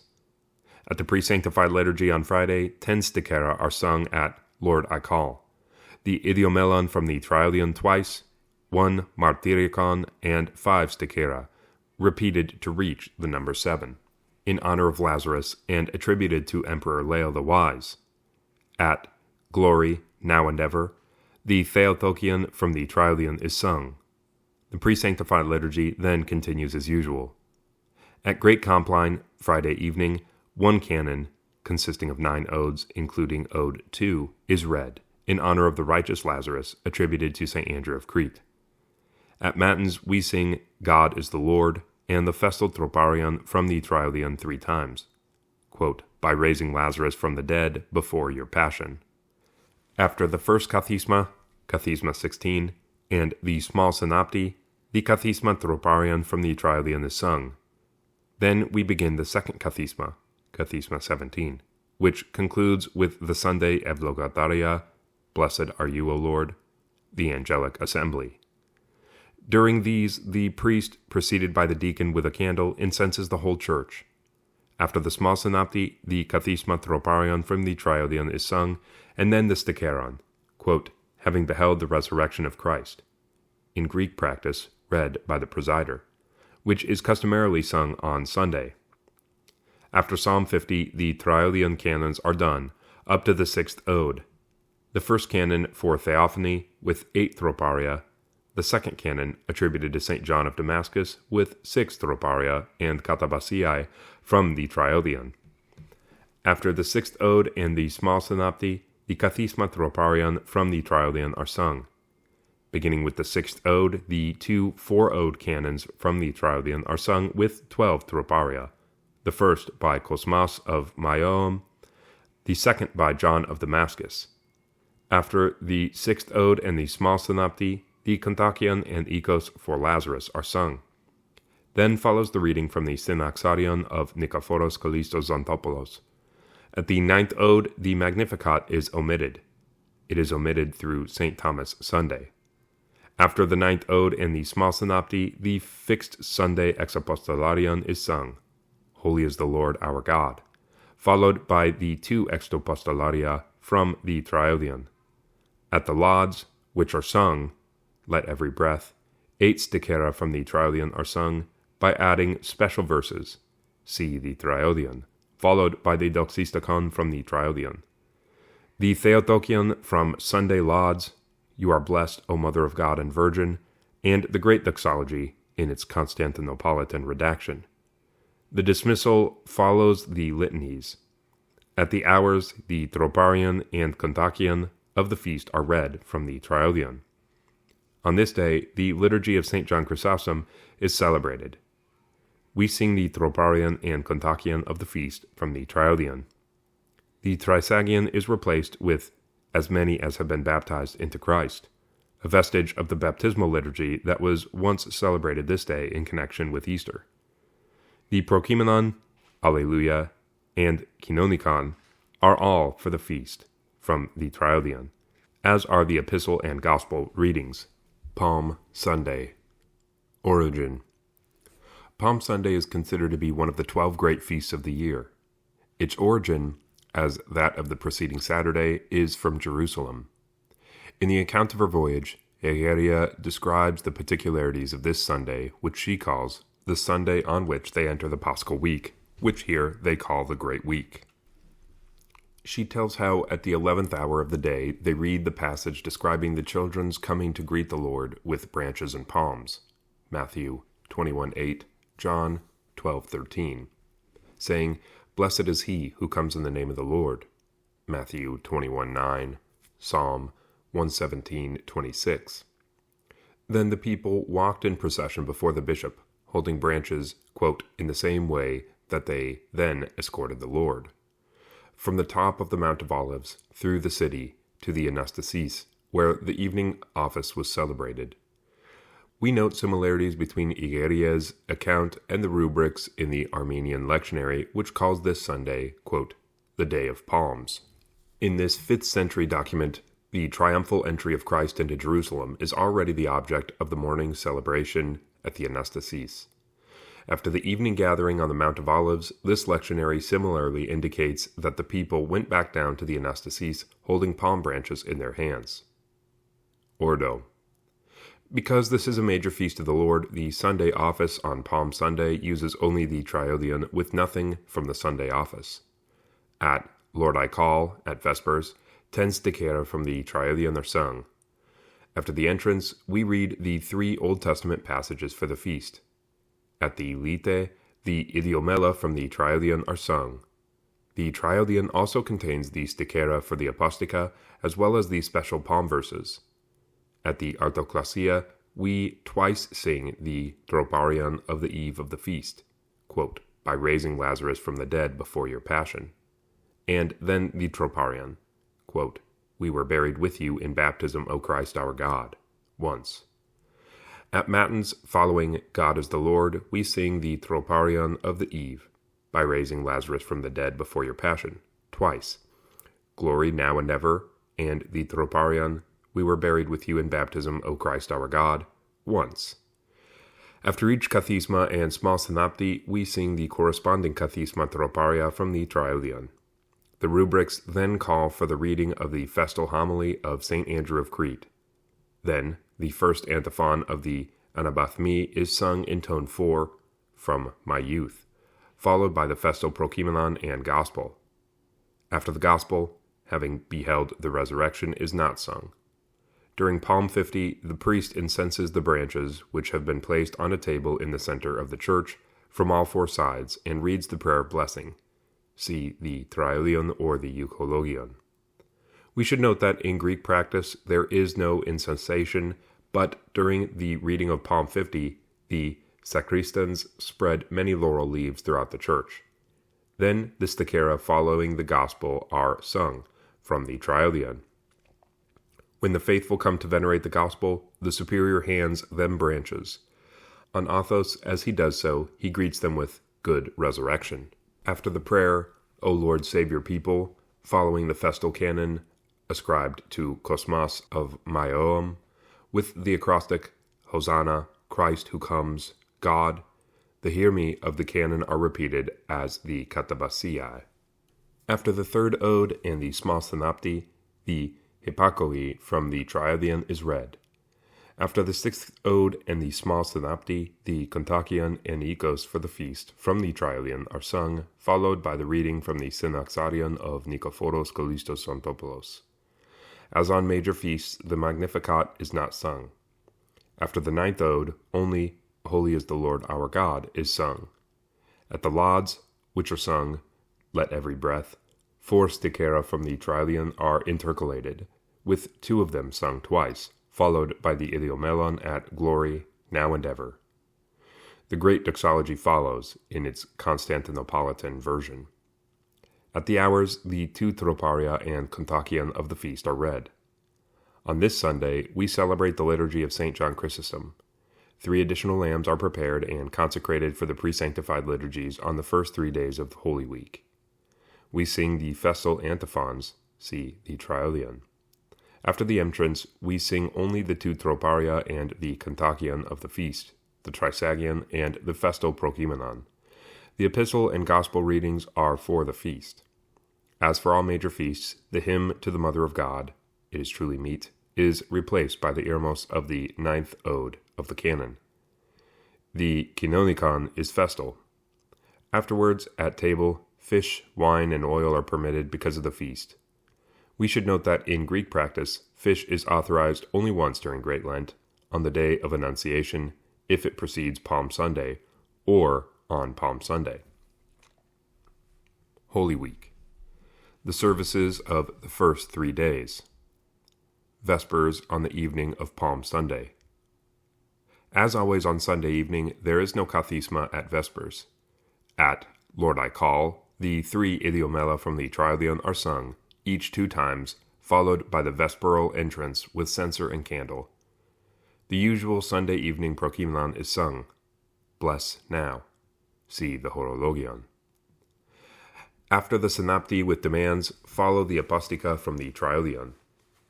Vespers concludes with the troparia from the Horologion prescribed for the office with Alleluia, and accompanied with prostrations. O Mother of God, Virgin, O Forerunner of Christ, intercede for us, O Holy Apostles, as well as, beneath your compassion, without a prostration. Instead of the Ecteni, we say Kyrie eleison 40 times. Glory to the Father, now and ever, more honorable than the cherubim. In the name of the Lord, bless Father. The priest says the blessing. Christ our God, he who is blessed. Then the prayer, O heavenly King. The priest then recites the prayer of St. Ephrem, once, with only 3 prostrations. The dismissal is particular. May he, who voluntarily accepted to suffer the Passion. See the Hieretikon, Compline on the first 3 days. Except on Sunday night, when small Compline is prescribed, great Compline is read on these evenings. At these offices, the Triodion calls for the reading of the 3 ode canons ascribed to St. Andrew of Crete. This custom reflects Sabbaite practice. For example, the Typikon of Alexios the Studite indicates that these canons were to be sung at matins with those of Cosmos of Myoam. Matins on the first 3 days. At matins during the first 3 days of Holy Week, Alleluia is sung, followed by a special troparion from the Triodion. This troparion has given the name Bridegroom Matins to these services. We should point out, however, that in Studite practice, the usual triadica troparia were sung at this point in the tone of the week. After each kathisma, the kathisma troparion from the Triodion is sung. We should note that the continuous reading of the Psalter is arranged differently in the different traditions.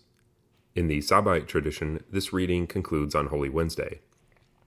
On the first 3 days of Holy Week, there is no continuous psalmody at Prime and None. At Vespers, Kathisma 18 is read. In the Studite tradition, there is a continuous psalmody at all hours until Holy Thursday. In contrast, there is no continuous psalmody at Vespers except on Holy Wednesday. Each day, following the third Matins Kathisma, the priest reads the Gospel passage appointed by the Triodion. After the Gospel, Psalm 50 is read, followed by the prayer, O Lord, save your people. Then we begin the canon composed of 3 or 2 odes attributed to Cosmos of Myoam. Each of these canons is accompanied by a Kanthakion, an Nikos, and a reading from the Synaxarion of Nikephoros Kallistos Anthopoulos. The Magnificat is not sung. After the 9th ode and the small synopty, we sing a special exapostolarion contained in the Triodion. I see your bridal chamber adorned. This exapostolarion is found only in the Sabbaite Triodia. The Studite tradition prescribed the Photogogikon in the tone of the week, as done throughout Great Lent. At the Lauds, the 2 stichera from the Triodion are sung, each 2 times. The doxology is read in its Hagiopolite redaction. After the synopty with demands, the apostica from the Triodion are sung. The office concludes as during Great Lent. It is good to confess the Lord, twice, etc., with the prayer of St. Ephrem. The dismissal is particular. May he who voluntarily accepted to suffer the Passion. See the Hieretikon. The hours and the Typica. At the hours, the Kathisma are read in accordance with the arrangement of the Psalter during Holy Week. The Troparia from the Horologion are read accompanied by prostrations. The Sabbaite tradition also calls for the reading of all 4 Gospels in their entirety during the hours, Terce, Sext, and None, of the first 3 days of Holy Week. The Studite tradition did not know this practice. Instead of the Kanthakia from the Horologion, the Kanthakion of the day are used. See the Triodion at Matins. At the 6th hour, a reading from Ezekiel is done, accompanied by a troparion of the prophecy and 2 prokimena. At the end of each hour, the prayer of St. Ephrem is said twice, with 16 prostrations. After the celebration of the hours on Wednesday, a rite of forgiveness is prescribed, after which full prostrations are terminated. Vespers, from Monday to Wednesday of Holy Week. The Vespers services from Monday through Wednesday of Holy Week conclude with the pre-sanctified liturgy. At Lord I Call, 10 stichera from the Triodion are sung. After the small entrance with a Gospel, a prokimenon from the Triodion is sung, and then a reading from Exodus. After the reading from Exodus follows the 2nd prokimenon from the Triodion. Then the deacon says, Command, and the priest, Wisdom, arise, the light of Christ illumines all. He then blesses the prostrate assembly with a candle and censer. Then follows the 2nd reading from the book of Job. After this reading, the reader chants the selected verses from Psalm 140, Let my prayer arise, followed by the prayer of St. Ephrem, recited by the priest and accompanied by 3 prostrations. Then the deacon reads the Gospel of the day, and the pre-sanctified liturgy continues as usual. The services of Holy Thursday. Compline on Wednesday evening. Small Compline is read on Wednesday evening of Holy Week. Trialia of Sabbaite redaction call for the reading of a 3-ode canon ascribed to St. Andrew of Crete. In Greek practice, the office of Holy Anointing, euchaleo, replaces Compline, just as before Christmas. This is not just a service for the sick, but also a penitential rite at which a prayer of absolution is read. Among the Russians, this service is also celebrated either after the Matins of Holy Wednesday or on another day. The Trialian notes that from this day until Thomas Sunday, Compline is no longer read in the church. Matins of Holy Thursday. The Trialian calls for the celebration of Matins of Holy Thursday at the 7th hour of the night. After the Great Synopty, Alleluia is sung, followed by the Troparion of Holy Thursday from the Trialian, Win the Glorious Disciples. There are no Matins Kathismata. Thus, immediately following the Troparion, the priest reads the Gospel pericope prescribed in the Trialian. After the Gospel, Psalm 50 is read. The prayer, O Lord, save your people, is not read. Then begins the 9-ode canon ascribed to Cosmos of Maiom. After the 3rd ode and the small synopty, the Kathisma Troparion from the Trialian is sung. After the 6th ode and the small synopty, the Kontakion and Nikos are sung, followed by the reading from the Synaxarion of Nikephoros Kallistos Xanthopoulos. The Magnificat is not sung. After the 9th ode and the small synopty, we sing the Exapostolarion from the Trialian. I see your bridal chamber adorned. At the Lauds, we sing the Fors Dicera from the Trialian. The Doxology is read in its Palestinian recension. After the synopty with demands, we sing the Apostica from the Trialian. We say, it is good to confess the Lord, once, and the Trisagion. After the Lord's Prayer, we sing the Troparion of Holy Thursday. The deacon says the Ecteni. After the Ekphonisis by the priest, we read the first hour with the Troparion and Kontakion of Holy Thursday, as well as a reading from Jeremiah accompanied by a Troparion of the prophecy and 2 prokimena. The dismissal is particular. Quote, may he who voluntarily accepted to suffer the passion. See the Hierotikon. The hours and the Typika. The other hours are read without Kathismata. The Troparion and Kontakion of Holy Thursday are read. The Beatitudes at the Typika are read, not sung. On Holy Thursday and Holy Friday, as before Christmas and Theophany, the Typika are read with Psalms 102 and 145, not beginning with the Beatitudes as during Great Lent. The Kontakion of Holy Thursday is read and the dismissal follows. The Typikon of Alexios the Studite prescribed, after the hours and before the liturgy, a rite of foot washing, as in the practice of the great church. In the Sabbaite tradition, this office is celebrated following the Divine Liturgy. In our day, it is celebrated only in cathedrals by the bishop or in monasteries by the abbot. It is not celebrated on Mount Athos. Vespers and the Liturgy of St. Basil. The Trialian calls for the celebration of Vespers with the Liturgy of St. Basil at the 8th hour of the day. At Vespers, 10 Dicera from the Trialian are sung at Lord, I call. After the entrance with the Gospel, follow the Prokimenon from the Trialian and the first reading from Exodus. After the reading comes the second Prokimenon from the Trialian, and then the second reading from the book of Job. After this follows a third reading from Isaiah.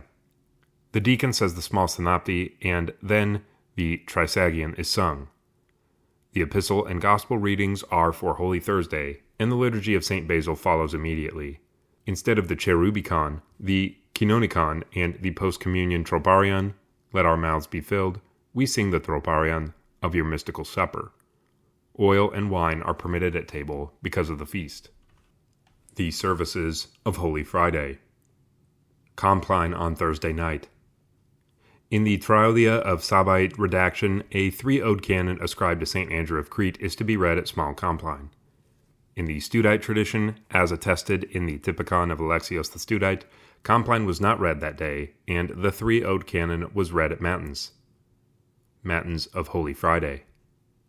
The Sabbaite Typikon prescribes that Matins of Holy Friday be celebrated at the second hour of the night.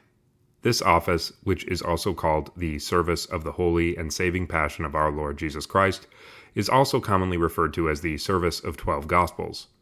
It corresponds totally to the Constantinopolitan Vigil of Holy Friday, which in the Typikon of Alexios the Studite and in the Typikon of the Great Church is known under the name of the Panichis of the Sufferings of the Passion of our Lord Jesus Christ. The origin of this service, however, is from Jerusalem. Egeria attests to its existence in the 4th century.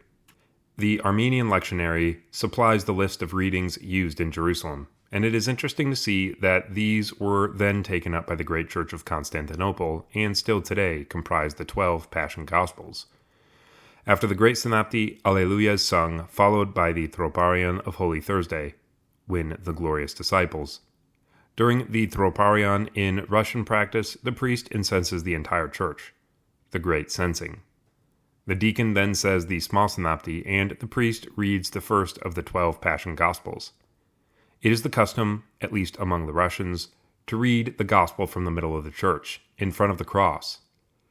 In Greek practice, the superior reads the Gospel from the Solea, facing the people as usual, and the subsequent Gospels are read by the other priests, in order of seniority.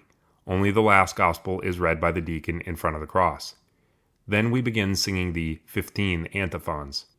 After the third antiphon, the deacon recites the Small Synopty, then the Kathisma Troparion is sung, during which, in Russian practice, the priest incenses the Small Censing. The priest then reads the second Gospel.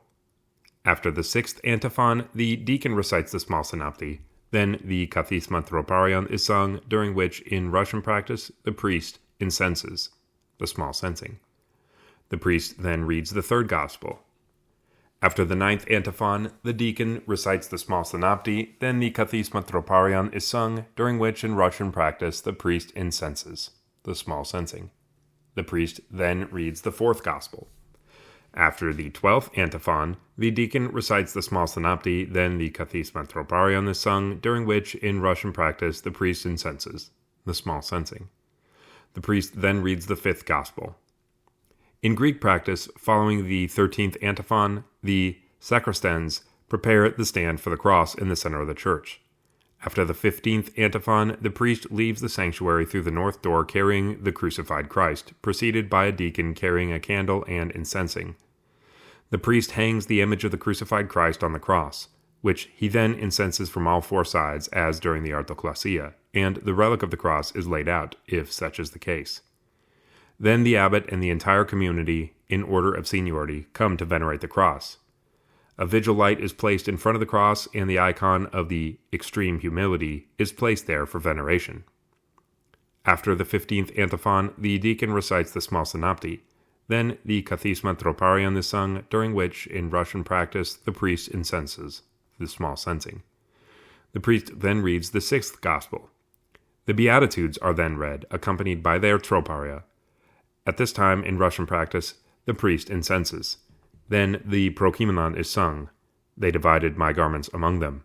And the priest reads the seventh Gospel. After Psalm 50, the priest reads the eighth Gospel. Then the 3-ode canon by Cosmas of Maiom is sung. After the 5th ode, the deacon recites the Small Synopty, and we sing the Kontakion, followed by its Ikos. We then read from the Synaxarion of Nikephoros Kallistos Xanthopoulos. At the 9th ode, the Magnificat is not sung. After the 9th ode, the deacon says the Small Synopty, and the Exapostolarion of Holy Friday is sung 3 times. The Wise Thief. The priest then reads the 9th Gospel. The Lauds, Let Every Breath, are sung with 4 stichera, and the priest then reads the 10th Gospel. The doxology is read in its Palestinian redaction. The deacon recites the Small Synopty, and the priest then reads the 11th Gospel. The Apostica from the Triodion is then sung, and the priest reads the 12th Gospel. Note that in Greek practice, the last Gospel is read by the deacon. We then read, It is good to confess you, the Lord, once. After the Lord's Prayer, we sing the Troparion, He ransomed us. The deacon says the Ecteni, and the priest does the appropriate dismissal. May he who endured the spitting the blows. See the Hieretikon. The royal hours. In contemporary practice, the first hour is not read after the Matins dismissal. On Holy Friday, Prime, Terce, Sext, and None are all read together, one after the other, forming, as on the eves of Christmas and Epiphany, what are called the Great or Royal Hours. Additionally, Old Testament epistle and gospel readings are indicated at each hour. The Triodion also prescribes several specific psalms, different from those in the Horologion, as well as a series of stichera. The Typikon of Alexios the Studite, however, called for the reading of the first hour immediately following Matins and the other hours at their proper time, with gospel readings at the 3rd, 6th, and 9th hours, and an Old Testament reading at the 6th hour. The Typikon of the Great Church only called for the office of tersext, with its Old Testament reading. As Matthäus notes, quote, "We note the absence of the great hours of Palestinian origin," unquote. The Sabbaite tradition prescribes the reading of the great hours, or royal hours, on the morning of Good Friday. In current practice, the hours are read one after the other. Some manuscripts, however, witness to an earlier practice according to which Prime was read at the first hour of the day, and the other hours at the 7th hour. The Sabbaite tradition ignores the, quote, service of the 12 Troparia of the Holy Sufferings, which in the Studite tradition was celebrated on Holy Tuesday at the 10th hour of the day between Terce and Sext. However, if we compare the description of this office in the Typikon of Alexios the Studite with the service of great hours on Holy Friday in the Triolia of Hagiopolite Provenance, we find the same hymnographic and scriptural material. In the liturgical manuscripts, the Troparia are sometimes attributed to St. Cyril of Alexandria, and at other times to St. Sophronius of Jerusalem, who is possibly also the author of the Troparia in the royal hours of Christmas and Theophany.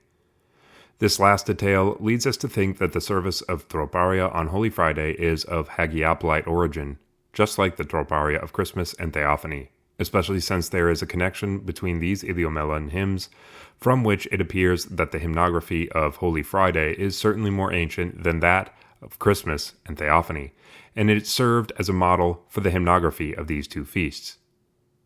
Egeria, who visited Jerusalem during Holy Week in 384, witnesses to the antiquity of this service when she describes that on Holy Friday, quote, when the 6th hour comes, they go before the cross. From the 6th to the 9th hour, they do not stop doing readings and singing hymns in order to show everyone that what the prophets had predicted about the passion of the Lord has been fulfilled, as it is described in the Gospels and in the writings of the Apostles, unquote.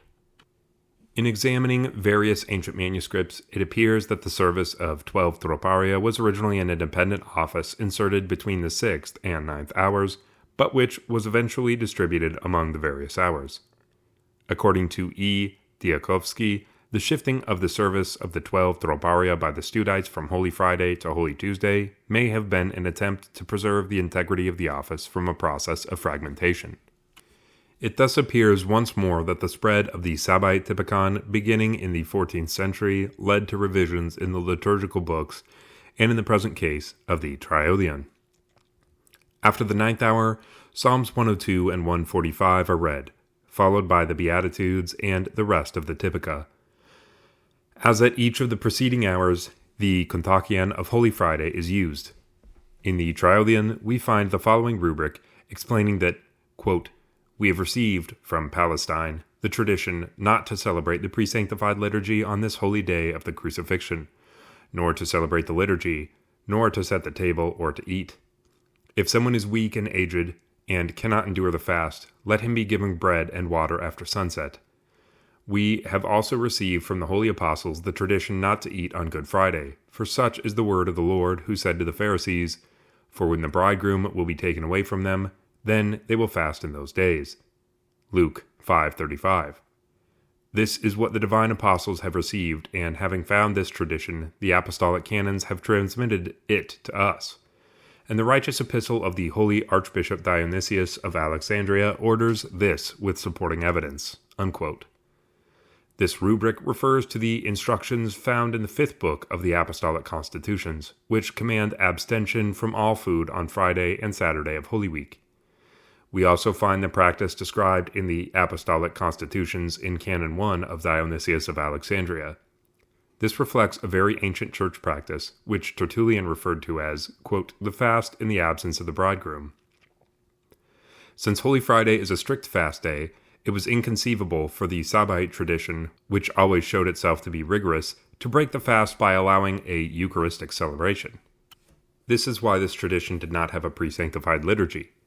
According to S. Yanaris, this represents not only the Palestinian monastic tradition, but also that of the Anastasis in Jerusalem, in which there was no communion on that day.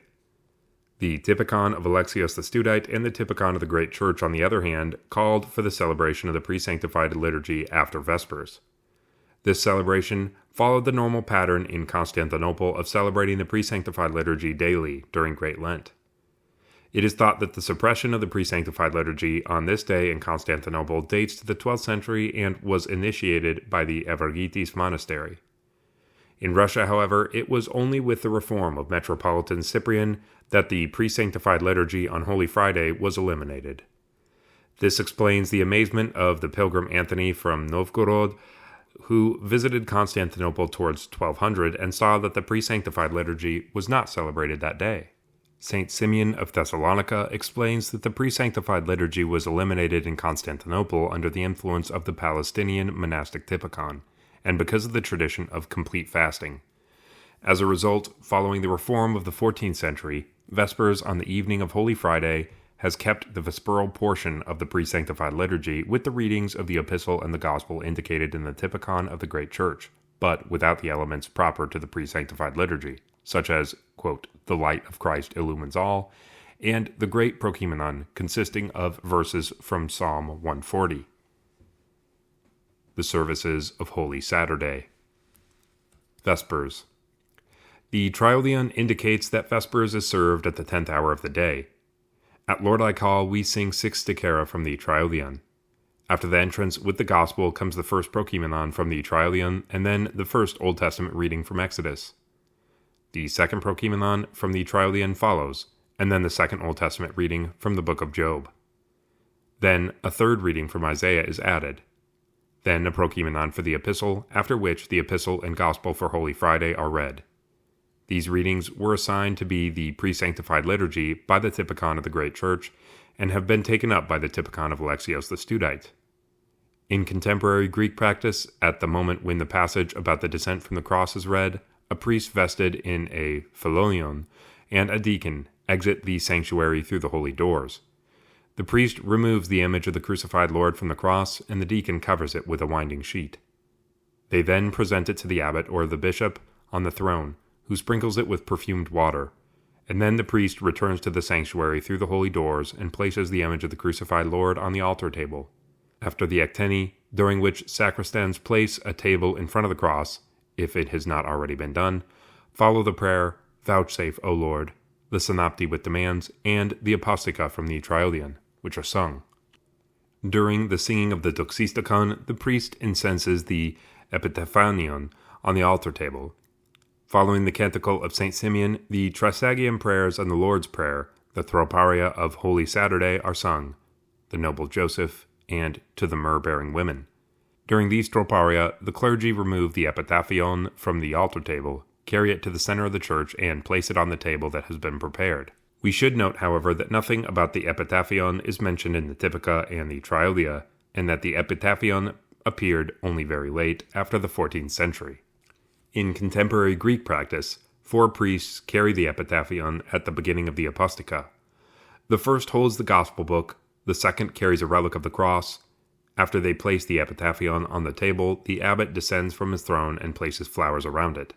Then the deacon incenses the epitaphion from all 4 sides, as at the autoclasia, and the abbot venerates it, followed by the entire assembly. The singing of Glory, Now and Ever, is one of the most ornate chants in the Byzantine repertory.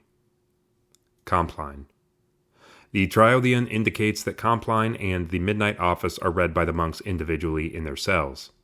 The Typikon of Alexios the Studite did not call for the reading of Compline individually.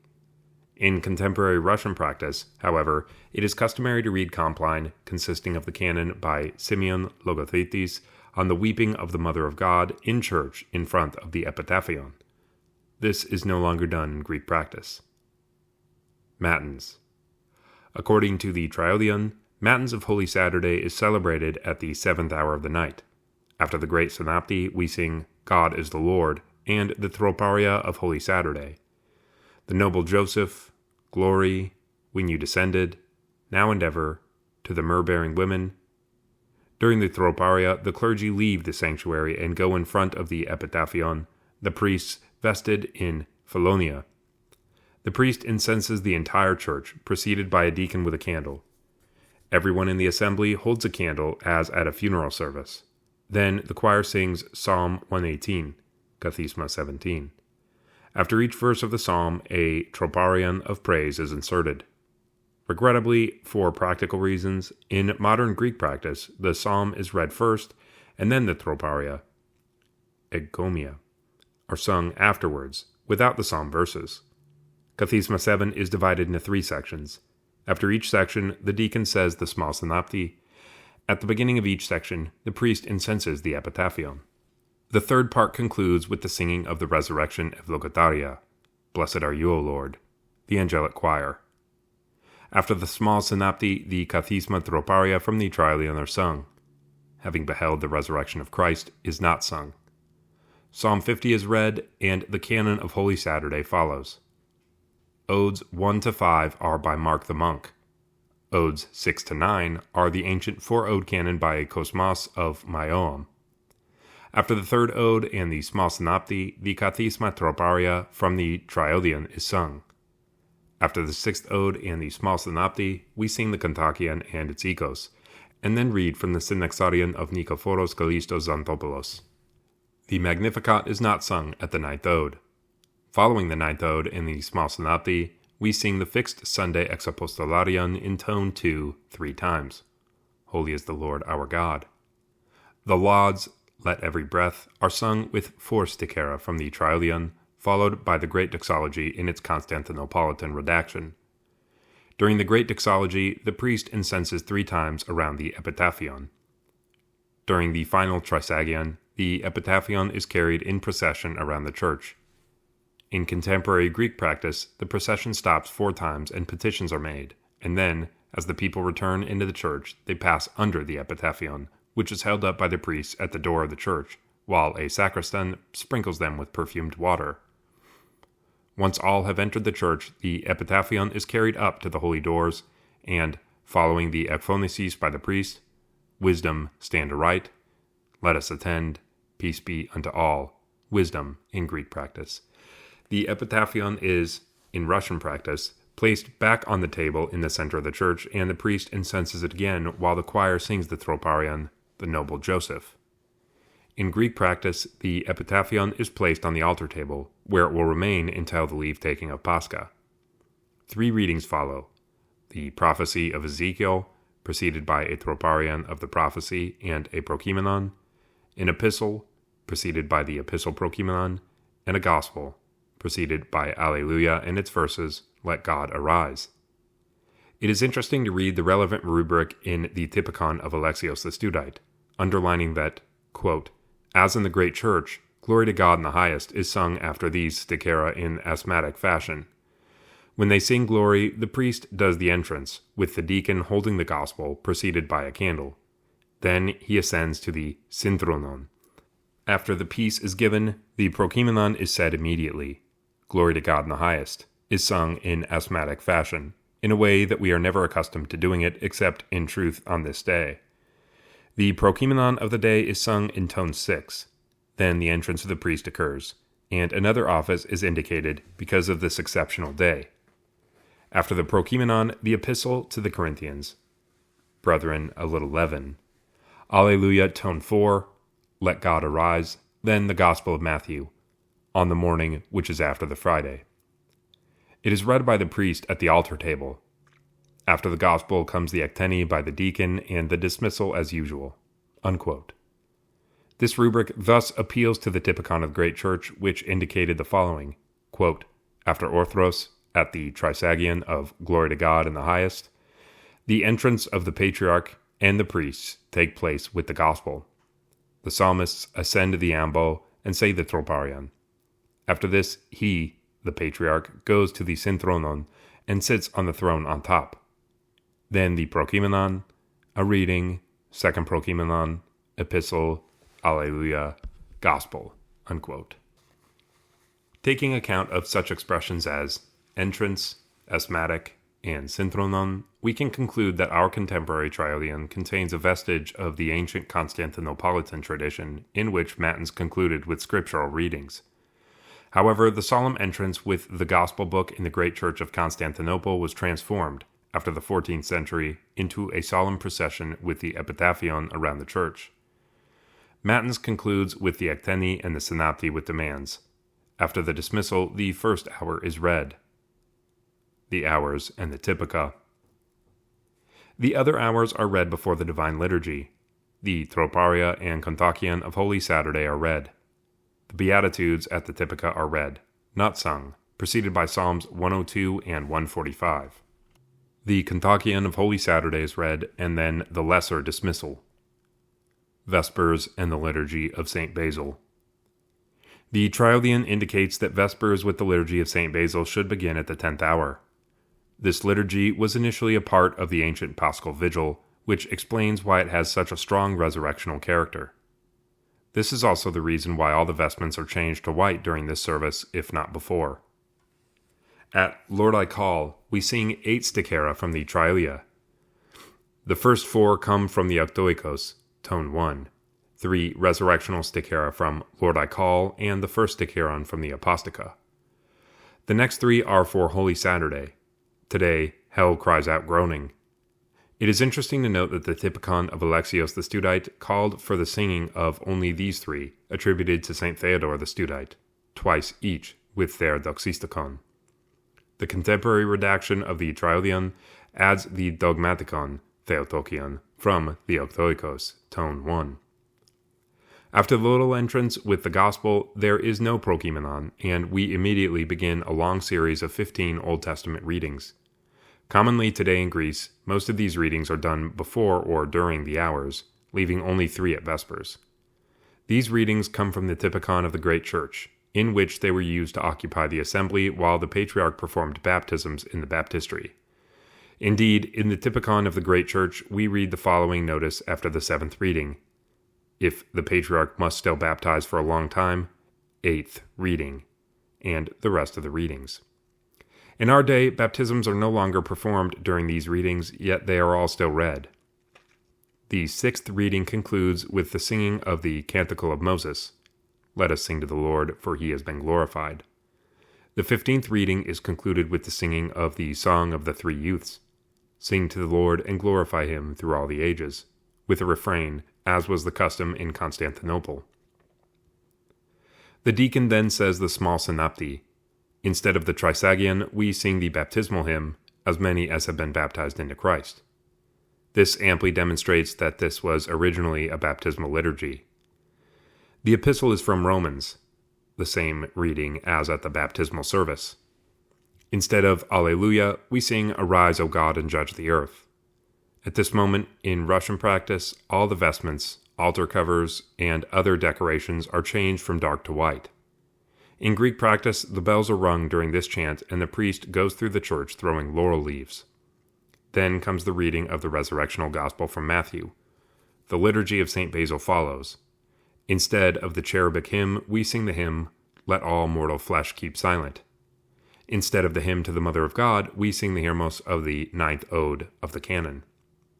The Kononikon for Holy Saturday, which is not a biblical text, comes from the Triodion. The Lord awoke as one asleep and arose, saving us. In Greek practice, instead of singing after communion the hymn, We have seen the true light, we sing, Remember us, O compassionate one, as you remembered the thief in your heavenly kingdom. We note that the ordo of the Vesperal liturgy on Holy Saturday, which in the Sabbaite Typikon is the Paschal Vigil, corresponds to the descriptions found both in the Typikon of the Great Church and the Typikon of Alexios the Studite. The Studite Typikon of Alexios, however, called for breaking the fast after the vesperal liturgy by eating fish, eggs, and cheese in the refectory. This custom is typically Studite, as it is also found in the hypostases ascribed to St. Theodore the Studite. The contemporary triodion, however, reflects the more rigorous Sabbaite tradition. We read the following rubric. Quote, after the dismissal, the priest distributes the antidoron. The blessing of bread and wine follows the dismissal. The ecclesiarch should watch that the dismissal of the liturgy should take place at the second hour of the night. After the dismissal of the liturgy, we do not leave the church, but all should stay seated in their place. The cellarer comes and gives each brother a piece of bread and 6 figs or dates and a glass of wine. While we are seated, the great reading of the book of Acts takes place. Unquote. According to T. Pott, quote, the different ways in which the time between the Paschal Vigil, Vespers and Liturgy, and Matins has been filled themselves witness to the evolution that these rites underwent in the Byzantine Rite. 2 factors played an important role. The extraordinary evolution that turned the Matins of Pascha into the real climax of the feast, to the detriment of the ancient and venerable Vigil liturgy, and no doubt linked to this the lack of clarity as to the precise moment when Lent concludes. Furthermore, we are dealing here with the real symptom of the monasticization of the Byzantine liturgy. Unquote. However, in spite of the principle of the, quote, monasticization of the Byzantine rite suggested by this last author, we should not forget that the time at which the Holy Week fast ends has been an object of discussion throughout history. In his canonical letter to Bishop Basilides, St. Dionysius of Alexandria, 3rd century, treated this question at length. According to him, the Christians of Rome waited for cockcrow to break the fast, while those in Alexandria did so from the evening of the previous day. Dionysius reviews the resurrection accounts in the Gospels. On the night of Saturday, in Matthew, in the early dawn while it was still dark, in John, at the first break of day, in Luke, and in the early morning, at the rising of the sun, in Mark. Dionysius writes, quote, at what moment he was resurrected, none of them tells us clearly, but only that, late on Saturday night, at dawn of the first day of the week, those who came to the tomb did not find him there. Unquote. Unable, therefore, to establish the precise time at which to break the fast, Dionysius concludes, quote, this being the case, we answer those who seek to determine the time to within an hour or a half hour or a quarter hour, when it is fitting to begin celebrating the resurrection from the dead of our Lord. Those who are in too much of a hurry and who relax the fast even before the night has approached its midpoint, these we censure as faint-hearted and intemperate, for they end their race just a little before the goal, whereas a wise man has said, it is not a small thing in life to miss the goal by a little. As for those who delay and wait for the longest possible time, persevering until the 4th watch, when the Lord, walking on the sea, appeared to those who were traveling by boat, we commend them as courageous and devotees of penitence. Those who, between these 2 extremes, ended the fast according to their internal disposition and their ability, let us not trouble beyond measure, for indeed, not even the 6 days of fasting that come before are kept equally or similarly. Some let all 6 days go by without taking any food, while others allow only 2 days, others 3, others 4, others none. For those who have struggled greatly in spending the days without food, and who are exhausted and almost faint, we excuse them for taking food a little earlier.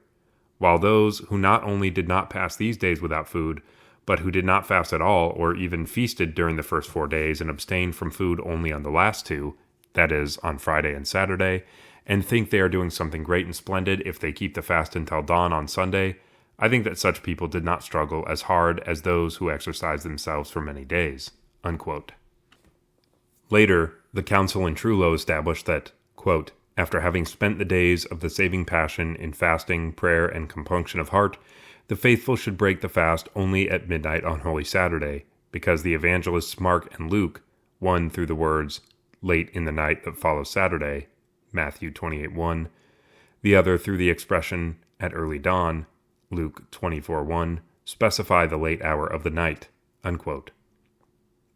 Midnight Office.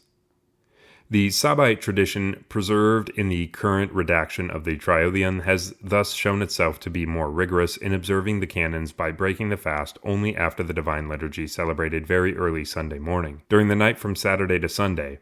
On Saturday evening, after the Eucharistic liturgy that concludes the Paschal Vigil, all are expected to remain in church, listening to the reading of the Book of Acts. After this, the Parecclesiarch lights all the lamps and goes out to strike the large Simandron, after which the midnight office begins, following a particular order. After the Trisagion, Psalm 50 is read, and the canon of Holy Saturday is sung once more. At the end of the ninth ode, the Irmos of the ninth ode is repeated as the Katabasia. It is during the Katabasia that, in Russian practice, the priest returns the epitaphion to the sanctuary and places it on the altar table, where it will remain until the leave-taking of Easter. After the ninth ode, the Trisagion is read, and after the Lord's Prayer, the Troparion of the Resurrection in tone 2 is sung, when you descended. The Actenian dismissal follow. The office is absent from the Typikon of Alexios the Studite for the obvious reasons mentioned above. In contemporary Greek practice, for practical reasons, the canon is sung first with, after the third ode, the reading of the Magnificat sermon about Holy Saturday attributed to Saint Epiphanius, Give Me This Stranger, which inspired the hymnography, and the reading of the Synaxarion of the day after the sixth ode. Then, after the ninth ode, the reading of the Book of Acts begins, which is interrupted at the exact moment of the resurrection, the 6th hour of the night, with all the lights extinguished until the appearance of the Holy Light. Chapter 5. The Services of the Pentecosterion. The Week of Pascha. The Services of Pascha. Paschal Matins. Following the midnight office, it is customary nowadays to leave the church for the Paschal procession. In Greek practice, the priest leaves the sanctuary and distributes the Paschal fire while singing, "Come and receive light from the unfading light, and glorify Christ, who rose from the dead." This chant, found in the contemporary Typikon of the Great Church, reflects a practice that became common in the 19th century, and which is rooted in the tradition of Jerusalem, no doubt in connection with the miraculous Paschal fire attested since the 12th century. For several years on Mount Athos and in Greece, the Holy Light, which is sent by plane from Jerusalem via Athens and Thessalonica, is received from the hands of the harbor police, since the office of the Holy Light was already celebrated in the afternoon at the Basilica of the Resurrection in Jerusalem. This practice is beginning to spread to other Orthodox countries, such as Ukraine.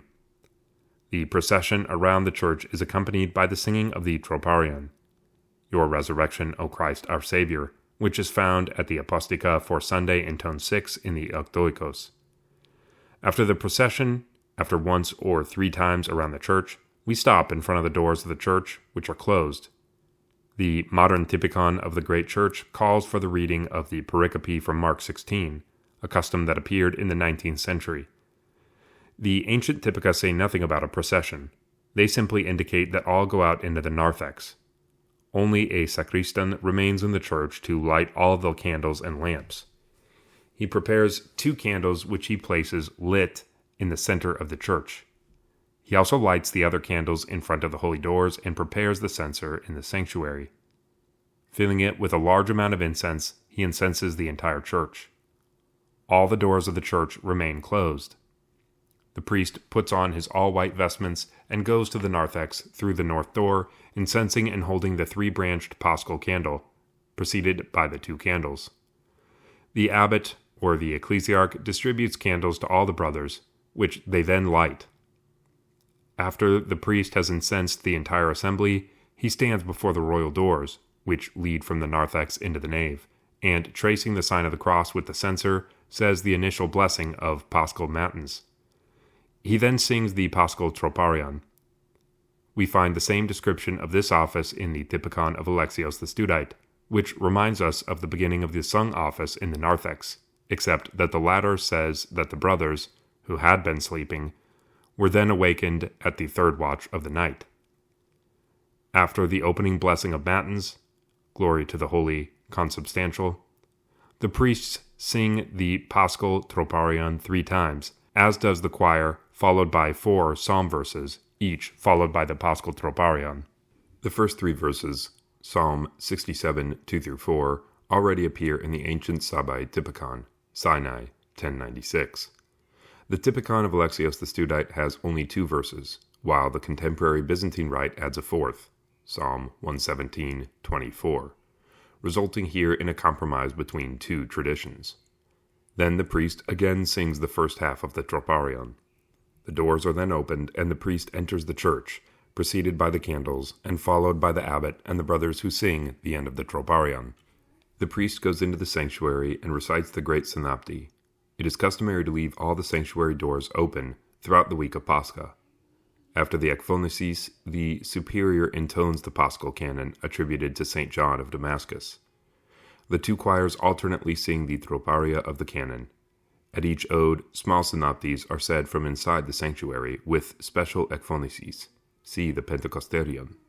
The Typica indicate that the priest incenses at the beginning of the canon. It is, however, the custom on this day to incense the entire church at each ode. After the 3rd ode and the hypakoe, there is an indication to read a sermon of St. Gregory the Theologian entitled, I Want to Remain at My Post. Following the 6th ode and the Kontakion, it is prescribed to read the first sermon of St. Gregory the Theologian entitled, The Day of the Resurrection, A Promising Beginning. The printed Pentacosteria include at this point the Synaxarion of Nikephoros Kallistos Xanthopoulos. After these readings, we sing 3 times the Stecheron, having beheld the resurrection of Christ, followed by Jesus has risen from the tomb, also 3 times. After the 9th ode and the Exapostolarion, the choir sings the psalm verses, Let Every Breath, intercalating 4 resurrectional stechera intoned 1 from the Octoikos, followed by the Paschal stechera. The Typikon of Alexios the Studite called for a different matins ending. At the lauds, 4 stechera idiomela were sung, after which the doxology was sung, in a low voice, in its Hagiopolite redaction. Then, instead of the apostica, the Paschal stechera were sung. At the end of the Paschal stechera, the assembly exchanges the Paschal kiss. The priest, holding the gospel, stands in front of the holy doors. The superior comes to venerate the holy gospel, then kisses the priest, takes the gospel from him, and goes to stand on his right. The brothers then go up in order to exchange the Paschal kiss. In contemporary Greek practice, the priests go out and stand in the choir on the right side during the Paschal stechera, and everyone comes to kiss the gospel book, which the abbot holds standing at his throne. After the Paschal kiss has been exchanged, the superior reads the Paschal homily attributed to St. John Chrysostom. During this reading, out of respect for this illustrious father of the Church, it is specified that all remain standing. When the reading is complete, the priest says the 2 litanies and gives the Paschal dismissal, holding the cross and the 3-branched Paschal candlestick. We find the same description in the Typikon of Alexios the Studite, except that Matins concludes with only 1 litany, the one that normally follows the apostica. The Paschal Hours. The hours on the day of Pascha follow a particular order. The customary hours in the Horologion are replaced by a particular office in the Pentecosterion, entirely sung, each, the hours and compline, repeated 3 times throughout Bright Week, according to the most ancient Typica, from Easter Sunday until the next Saturday. The Paschal Troparion is sung 3 times, and then, having beheld the resurrection, also 3 times. The Hypakoe is sung, and then the Kontakion and the Troparia, in the tomb according to the flesh, as the bearer of life, and sanctified by the Most High. Then Kyrie eleison 40 times, more honorable, and then the dismissal, after which the Paschal Troparion is again sung 3 times. The Typikon of Alexios Studite has a different ordo for the hours. It called for the singing of the Paschal Troparion 3 times, then the Resurrectional Troparion in tone 3, the Paschal Kontakion, and the Theotokion of the hour, then the Sraisagion, and the other prayers, through the Lord's Prayer and Kyrie eleison 12 times. The Divine Liturgy. The Typica then prescribe the celebration of the Divine Liturgy of St. John Chrysostom. After the initial blessing, the priest, holding the cross and the three-branched paschal candlestick, incenses the church while singing the paschal troparion 3 times, which is then sung 3 times by the choir, and then intones the 4 psalm verses, each followed by the paschal troparion sung by the choir. Instead of the usual antiphons, festal antiphons are sung. At the entrance, following the festal entrance verse, the troparion, Christ is risen, is sung, and then the hypakoe and kontakion. Instead of the trisagion, we sing as many as have been baptized into Christ. The epistle and gospel are for the feast. Among the Russians, it is customary to read the gospel in several languages, beginning with the ancient tongues. This practice traces its origin to Constantinople, where, on the day of Easter, the prologue of John was read by the patriarch and then repeated, verse by verse, by the deacon standing on the ambo. Among the Greeks, this practice is observed at Vespers at Pascha. Instead of the hymn to the Mother of God, we sing the refrain and Irmos of the 9th Ode. At Communion, instead of Blessed is he who comes, let our mouths be filled, and we have seen the true light, we sing the Paschal Troparion, Christ is risen. The liturgy concludes with the singing of the Paschal Troparion and the dismissal of Easter, which the priest says while holding the cross and the three-branched paschal candlestick. After the dismissal, the priest blesses the arthos, the paschal bread symbolizing the risen Christ, which will be distributed on the following Saturday. During the Divine Liturgy, a great consolation in the refractory is foreseen for the monks. Vespers of Pascha. The service of Vespers begins much like Matins. On Sunday evening, the priest puts on all his vestments. After the opening benediction of Vespers, Blessed is our God, the Paschal Troparion is sung 3 times by the priest and 3 times by the choir. Then the 4 psalm verses are sung with the Paschal Troparion after each. During the verses, the priest, holding the cross and the three-branched candlestick, incenses the entire church. The deacon then says the great synopty. At Lord I Call, we sing 6 stichera in tone 2 from the Octoikos, followed by a doxistikon and theotokion. The entrance is done with the Gospel. After O Gladsome Light, the great prokimenon is sung, Who is so great a God? Then John 20:19-25 is read. In Greek practice, it is customary to read the Gospel in several languages. The Ekteni follows, then we sing the prayer, Vouchsafe, O Lord, followed by the synopty with demands. We sing the first apostolica sticheron from the Octoikos in tone 2 and then the Paschal stichera. The service concludes with the dismissal by the priest, who holds the cross and the three-branched Paschal candlestick. Particularities of the services during the week of Pascha. During the entire week following Pascha, Bright Week or Renewal Week, the services are celebrated just as on Easter, as if this entire week were one and the same day. This is a vestige of the ancient Easter octave, attested to in Jerusalem at the end of the 4th century by Egeria, during which the neophytes, baptized on Easter, gathered to hear the mystagogical catechesis. These services do, however, have some particularities. First, except on Easter Day, the priest does not wear all his vestments. There is no procession at the beginning of Matins. At the beginning of Vespers, Matins, and the Divine Liturgy, the priest, holding the cross and the three-branched candlestick, incenses the church while singing the Paschal Troparion 3 times. The Troparion is then sung 3 times by the choir, after which the priest chants the 4 psalm verses, with the choir singing the Paschal Troparion after each. A procession does occur daily, however, after the Eucharistic liturgy, which is celebrated each day. In Greek practice, there is a procession on Monday or Tuesday of Easter week, and the blessing of waters takes place to signify the participation of the created world in the mystery of the resurrection. In ancient times, in Constantinople, as we see in the Typikon of the Great Church, a procession took place only on Easter Monday at the 10th hour, as on Palm Sunday. The Gospel is read only at Vespers on Sunday evening. Each day at Lord I Call, and the Apostolica at Vespers, and at the Lauds in Matins, different stichera from the Octoikos are sung.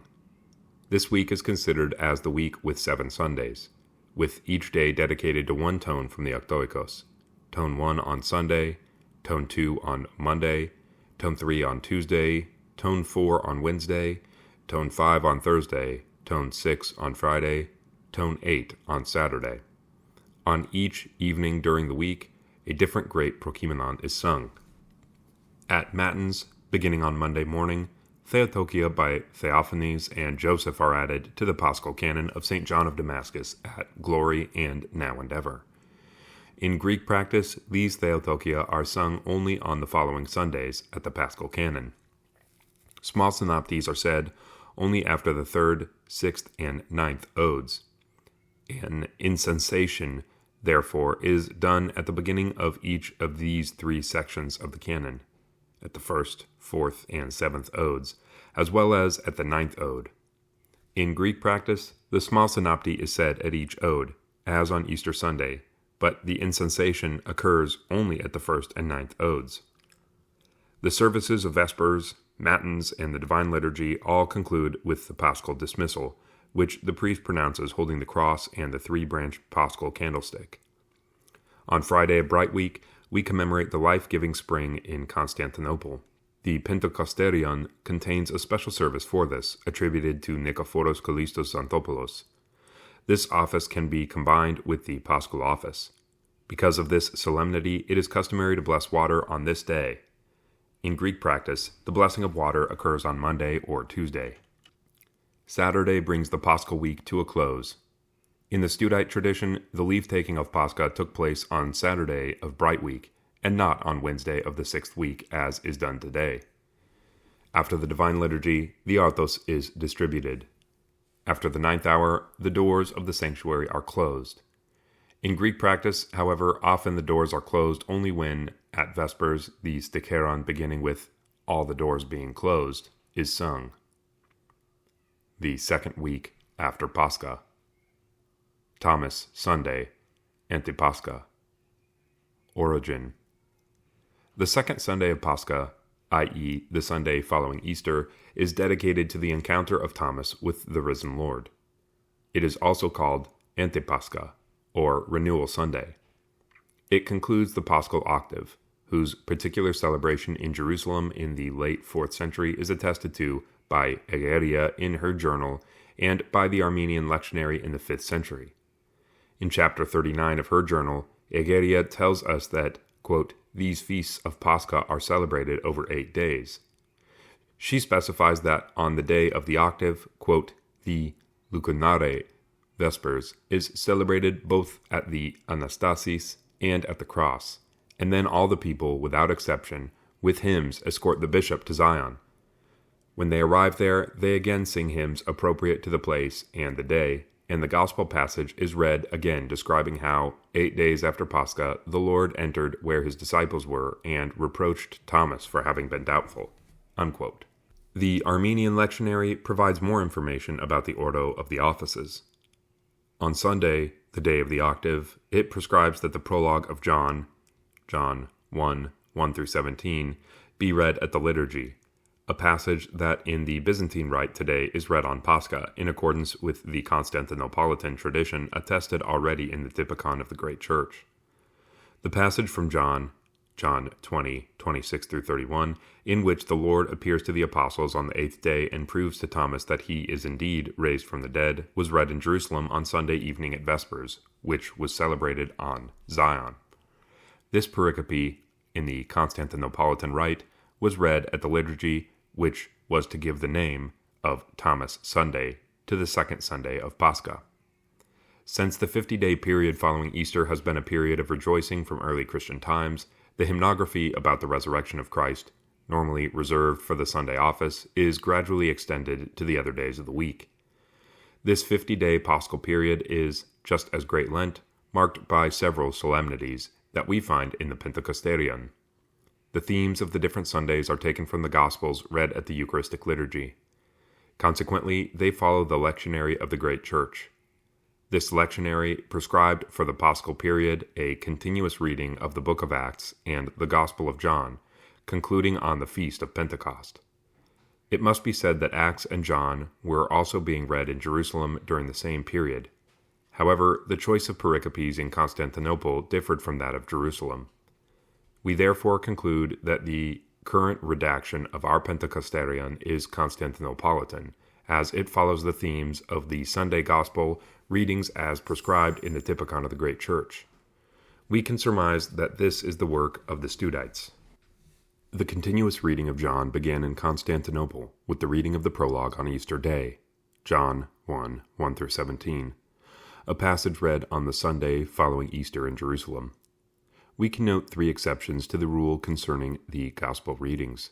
On Easter Tuesday, we read the pericope from Luke 24, 12-35 about the disciples in Emmaus, which was the passage appointed for this day by the Armenian lectionary, which witnesses to the liturgy of Jerusalem in the first half of the 5th century.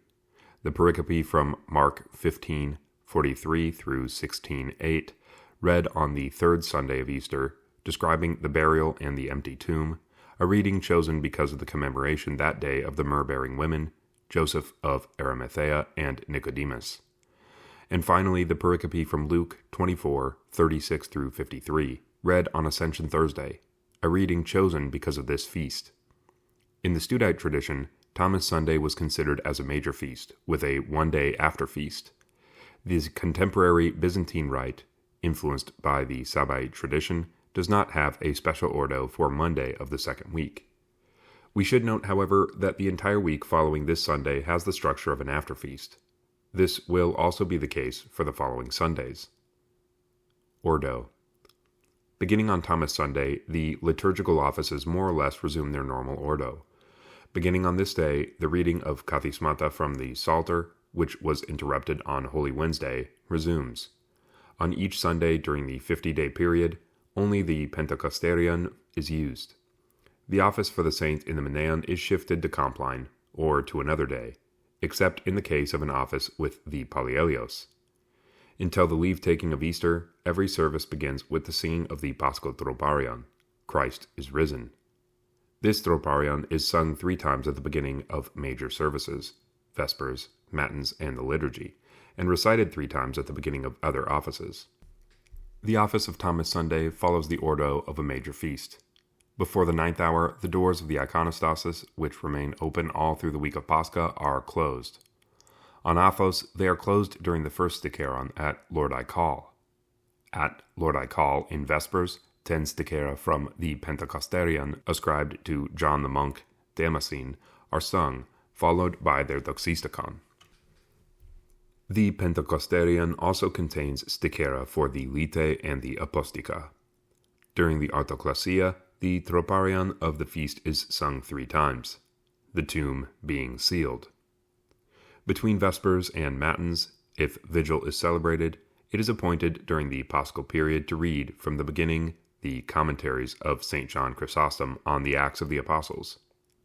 Matins begins with the singing of the Troparion, Christ is risen, 3 times, followed by the Hexapsalmos. At God is the Lord, the Troparion of the feast, the tomb being sealed, is sung 3 times. After each Kathisma from the Psalter, the Kathisma Troparia from the Pentecosterion are sung. We sing the Polyelios and the selected psalm verses with the Megalinerion of the feast. This exception stems from the fact that the Sunday office is combined with that for a major feast. After the small synopty, the Kathisma Troparion for the feast is sung, and then the first antiphon of the Anabathmi in tone 4, from My Youth, followed by the Prokimenon of the feast from the Pentecosterion, and the reading of the first Matins Gospel of the Resurrection. The Sticheron, having beheld the resurrection, is sung 3 times. After Psalm 50, the customary Sunday Stichera are sung. Glory, through the prayers of the apostles, now and ever, through the prayers of the Theotokos, have mercy on me, Christ, having risen from the dead. After the prayer, O Lord, save your people, the canon of the feast from the Pentecosterion, attributed to John the monk Damascene, is sung with 14 troparia, each ode concluding with the irmos of the Paschal canon as the katabasia. After the 3rd ode, the Hypakoe from the Pentecosterion is read. After the 6th ode, the Kontakion and Ikos from the Pentecosterion are sung, immediately followed by the reading from the Synaxarion of Nikephoros Kallistos Xanthopoulos. At the ninth ode, the Magnificat is omitted. Following the ninth ode, after Holy is the Lord our God in tone 1, we add an exapostolarion from the Pentecosterion. At the lauds, 4 stichera from the Pentecosterion are sung with their doxisticon, followed by the Great Doxology, in its Constantinopolitan redaction, and the troparion of the feast. Between the dismissal and the first hour, we sing the first Gospel sticheron, followed, according to the Typikon, by a lite for the dead, and the reading in the narthex of a catechetical lecture by St. Theodore the Studite. At the Divine Liturgy of St. John Chrysostom, after the opening blessing, the Paschal Troparion is sung 3 times. At the entrance, only the Troparion and Kontakion of the feast are sung. The Prokimelon, Epistle, Alleluia verses, Gospel, and Kinonikon are all festal.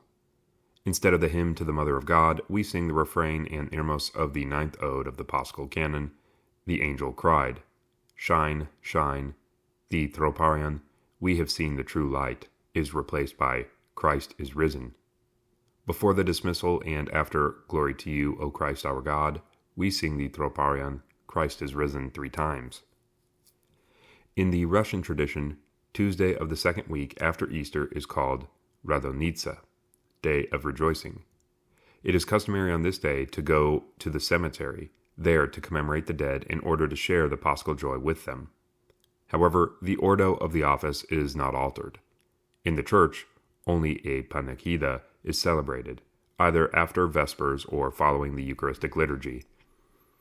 This custom is based on the fact that, according to the Typikon, the celebration of memorial services for the dead may resume after the Matins service of Thomas Sunday, weekday Vespers during the Paschal period. During the 50 days after Pascha, the themes of the Sundays, which are labeled feasts, are carried through the following week until Saturday, thus constituting the after feast. The Pentecosterion and Maneon are employed. All the daily services begin with the singing or reading of the Troparion, "Christ is risen," 3 times. The prayer to the Holy Spirit, "O Heavenly King," is not read until Pentecost. At the end of the office each day, the priest uses the Sunday dismissal, "May he who rose from the dead." At Vespers, we sing 3 festal stichera from the Pentecosterion and 3 stichera from the Maneon, in the case of an office without a sign. On the evening of Thomas Sunday, exceptionally, at Vespers, the great Prokimelon, "Who is so great a God," is sung after the entrance. At the Apostica, we sing the stichera from the Octoikos, appointed by the Pentecosterion. 2nd week, tone 1. 3rd week, tone 2. 4th week, tone 3. 5th week, tone 4. 6th week, tone 5. Followed by a festal doxisticon, Pentecosterion. Following the Trisagion and the Lord's Prayer, we sing the Troparion of the preceding Sunday, "Glory," the Troparion of the Saint from the Maneon, "Now and Ever," and the Sunday Theotokion in the tone of the Troparion of the Saint from the Maneon.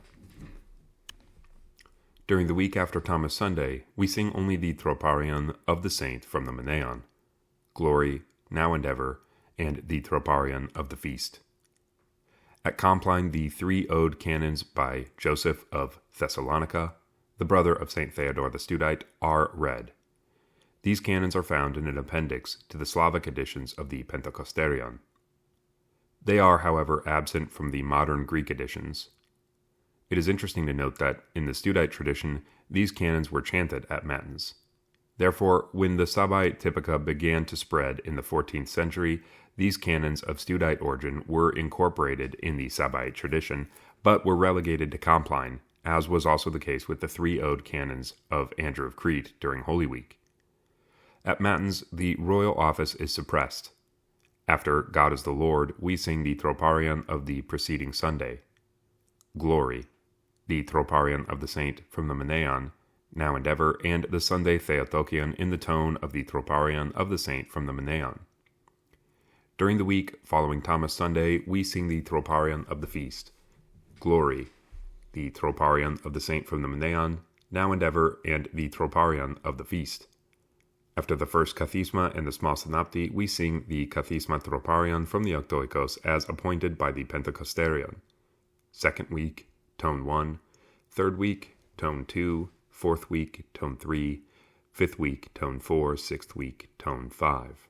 After the second kathisma and the small synopti, we sing the kathisma troparion of the feast, Pentecosterion. We then sing the sticheron, having beheld the resurrection of Christ, once, and then read Psalm 50. The canon of the feast from the Pentecosterion follows, together with the canon of the saint from the Menaion. 1. If the saint in the Menaion has no sign, the festal canon from the Pentecosterion is sung with 8 troparia and the canon of the saint with 4. After the third ode, we sing the kontakion, the ikos, and the kathisma troparion of the saint, followed by the kathisma troparion of the feast. After the sixth ode, we sing the kontakion and ikos of the feast. 2. If the saint in the Menaion is, quote, with 6 stichera, the festal canon, Pentecosterion, is sung with 6 troparia and the canon of the saint from the Menaion with 6 troparia. After the third ode, we sing the kontakion and ikos of the feast, and then the kathisma troparion of the saint, followed by the kathisma troparion of the feast. After the sixth ode, we sing the kontakion and ikos of the saint from the Menaion. 3. If there are 2 saints in the Menaion, then we sing the canon of the feast from the Pentecosterion with 6 troparia and the canons of the 2 saints with 8 troparia. 4. On Saturday morning, the canon of the feast from the Pentecosterion is sung with 6 troparia, the canon of the patron saint from the church, if and only if the church is dedicated to a saint, with 4 troparia, and the canon for the saint from the Menaion with 4 troparia. At the ninth ode, the Magnificat is sung. After the ninth ode, we sing the exapostolarion of the feast, Glory, the exapostolarion from the Menaion, if there is one, Now and Ever, and the second exapostolarion for the feast. At the lauds, which are read in their Palestinian redaction, resurrectional stichera from the Octoikos are added as indicated in the Pentecosterion. Second week, Tone 1, third week, Tone 2, fourth week, Tone 3, fifth week, Tone 4, sixth week, Tone 5, followed by a festal doxistikon, Pentecosterion. At the Apostica, we sing the festal stichera, Pentecosterion. After It is Good to Confess, read only once, follow the Trisagion and the Lord's Prayer, then the Troparion of the Saint from the Menaion, Glory, Now and Ever, and the Troparion of the Feast. At the hours, we read the Troparion of the Feast, Glory, the Troparion of the Saint from the Menaion, Now and Ever, and the Theotokion from the Horologion. However, we read only the festal kontakion from the Pentecosterion. At the liturgy, at the little entrance, we sing, O come, let us worship, who rose from the dead, and then the Troparion of the feast, Pentecosterion, the Troparion of the Church, if it is dedicated to the Mother of God or a saint, the Troparion or Troparia of the saints from the Menaion, the Kontakion of the Church, if it is dedicated to the Mother of God or a saint, the Kontakion or Kontakia of the saints from the Menaion, and the Kontakion of the feast, Pentecosterion. The Prokimenon, Alleluia verses, and the Kinonikon are all for the feast of the preceding Sunday from the Pentecosterion. If the Menaion so indicates, verses from the Menaion are added to those of the Pentecosterion. If the Menaion appoints verses for the saint being commemorated, these are read after those for the day. Instead of the hymn to the Mother of God, we sing the refrain and irmos of the ninth ode of the Paschal Canon. The angel cried, Shine, shine. We should note, however, that on Athos they continue to sing, It is truly meet, and the irmos of the Paschal Canon is sung only on Sundays and feast days. The Troparion, We have seen the true light, is replaced by Christ is risen. Before the dismissal and after Glory to you, O Christ our God, we sing the Troparion, Christ is risen 3 times. Services for a saint with a polyelios during the Paschal season. Generally, the feast with a polyelios, including those of the great martyr George, April the 23rd, the Holy Apostle John the Theologian, May the 8th, St. Nicholas, May the 9th in Russian practice, May 20th in Greek practice, and Saints Constantine and Helen, May 21st, fall during the Paschal period. At Vespers, we sing 3 festal stichera from the Pentecostarion, followed by 5 stichera from the Maneon, the Doxisticon from the Maneon, and at Now and Ever, the festal Idiomelon from the Pentecostarion. After the entrance and the evening Prokimenon follow 3 Old Testament readings from the Maneon. At the Lite, we sing the Idiomela of the Saint of the Church, then those from the Maneon, followed by the festal Doxisticon from the Pentecostarion, appointed for the Matins Apostica. The Apostica Stichera are taken from the Maneon, followed by a festal Doxisticon from the Pentecostarion. After the Trisagion and the Lord's Prayer, if there is only one office with the Polyelios, we sing the Troparion of the Saint from the Maneon. Glory, Now and Ever, and the Sunday Theotokion. If there is a vigil, then the Troparion of the Saint from the Maneon is sung twice, and Mother of God and Virgin once. At Matins, after God is the Lord, we sing the Troparion of the Feast, Pentecostarion, Glory, the Troparion of the Saint, Maneon, Now and Ever, and the Sunday Theotokion. After the first Kathisma and the small Synopti, we sing the festal Kathisma Troparion, Pentecostarion. After the second Kathisma and the small Synopti, the Kathisma Troparion of the Saint from the Maneon, followed by that for the feast, Pentecostarion. The Polyelios is then sung, followed by the selected psalm verses with the Megalenerion. After the small Synopti, we sing the Kathisma Troparion from the Maneon, and then the first antiphon of the Anabathmi in tone 4, From My Youth. Following the Prokimenon and Gospel appointed by the Maneon, we sing the Sticheron, having beheld the resurrection of Christ, once, and then read Psalm 50. We sing the customary verses and the Idiomelon from the Maneon appointed for after the Gospel. Following the prayer, O Lord, save your people, we sing the canon of the feast from the Pentecostarion with 6 troparia, and the canon for the saint from the Maneon with 8 troparia. The hiermi of the Paschal canon are sung as the Katabasiai. After the third ode, we sing the Kontakion and Nikos for the feast, the Kathisma Troparion for the saint, and then that for the feast. After the sixth ode, we sing the Kontakion and Nikos of the saint from the Maneon. At the ninth ode, the Magnificat is sung. After the ninth ode, we sing the Exapostolarion of the saint from the Maneon. Glory, Now and Ever, and the Exapostolarion for the feast. At the Lauds, sung in their Constantinopolitan redaction, we sing the Four Stichera from the Maneon. Glory, the Doxisticon from the Maneon, Now and Ever, the Sticheron of the feast, Pentecostarion. After the Great Doxology, Constantinopolitan redaction, we sing the Troparion of the saint from the Maneon, Glory, Now and Ever, and the Sunday Theotokion. At the hours, we read the Troparion of the feast, Pentecostarion, Glory, the Troparion of the saint from the Maneon, Now and Ever, and the Theotokion from the Horologion. At the liturgy, at the little entrance, we sing, O come, let us worship, who rose from the dead, and then the Troparion of the feast, Pentecostarion, the Troparion of the church, if it is dedicated to the Mother of God, the Troparion of the saint from the Maneon, the Kontakion of the church, if it is dedicated to the Mother of God, the Kontakion of the saint from the Maneon, and the Kontakion of the feast, Pentecostarion.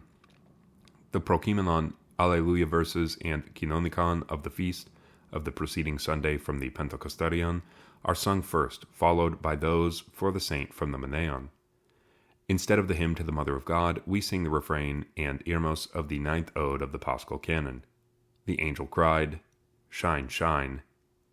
The Troparion, we have seen the true light, is replaced by Christ is risen. Before the dismissal and after, Glory to you, O Christ our God, we sing the Troparion, Christ is risen 3 times. The third week after Pascha. Sunday of the Myrrh-bearing women. Origin.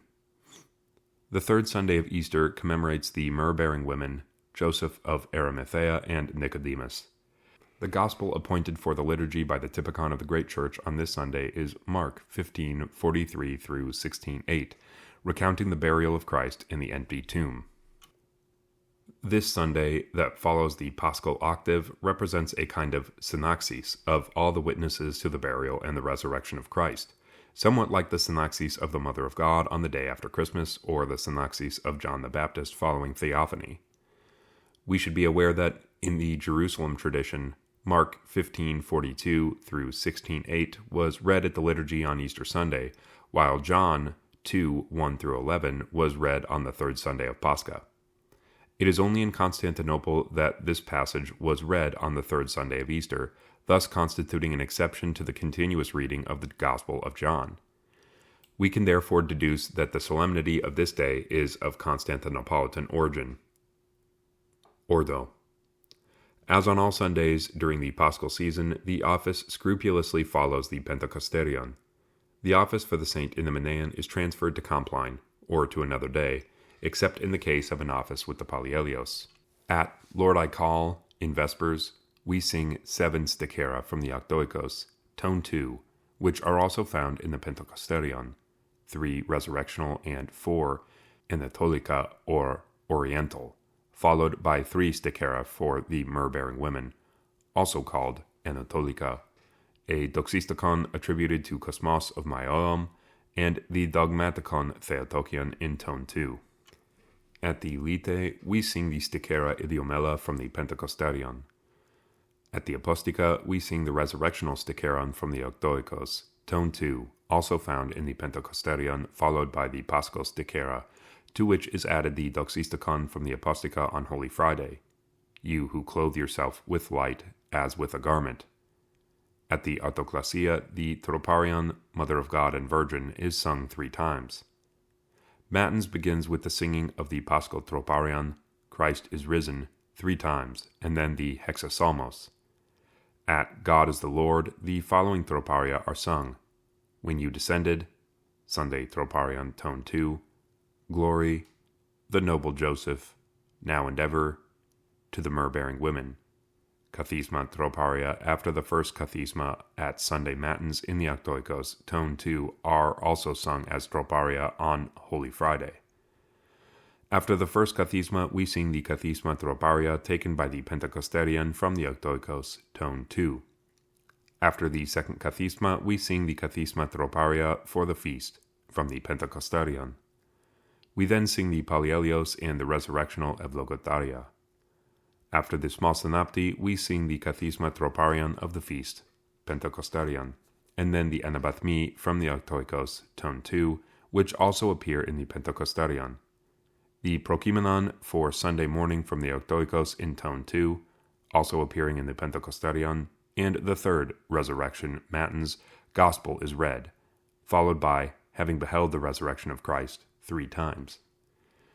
After Psalm 50, the customary Sunday stichera are sung, Glory, through the prayers of the apostles, now and ever, through the prayers of the Theotokos, have mercy on me, and Jesus, having risen from the tomb.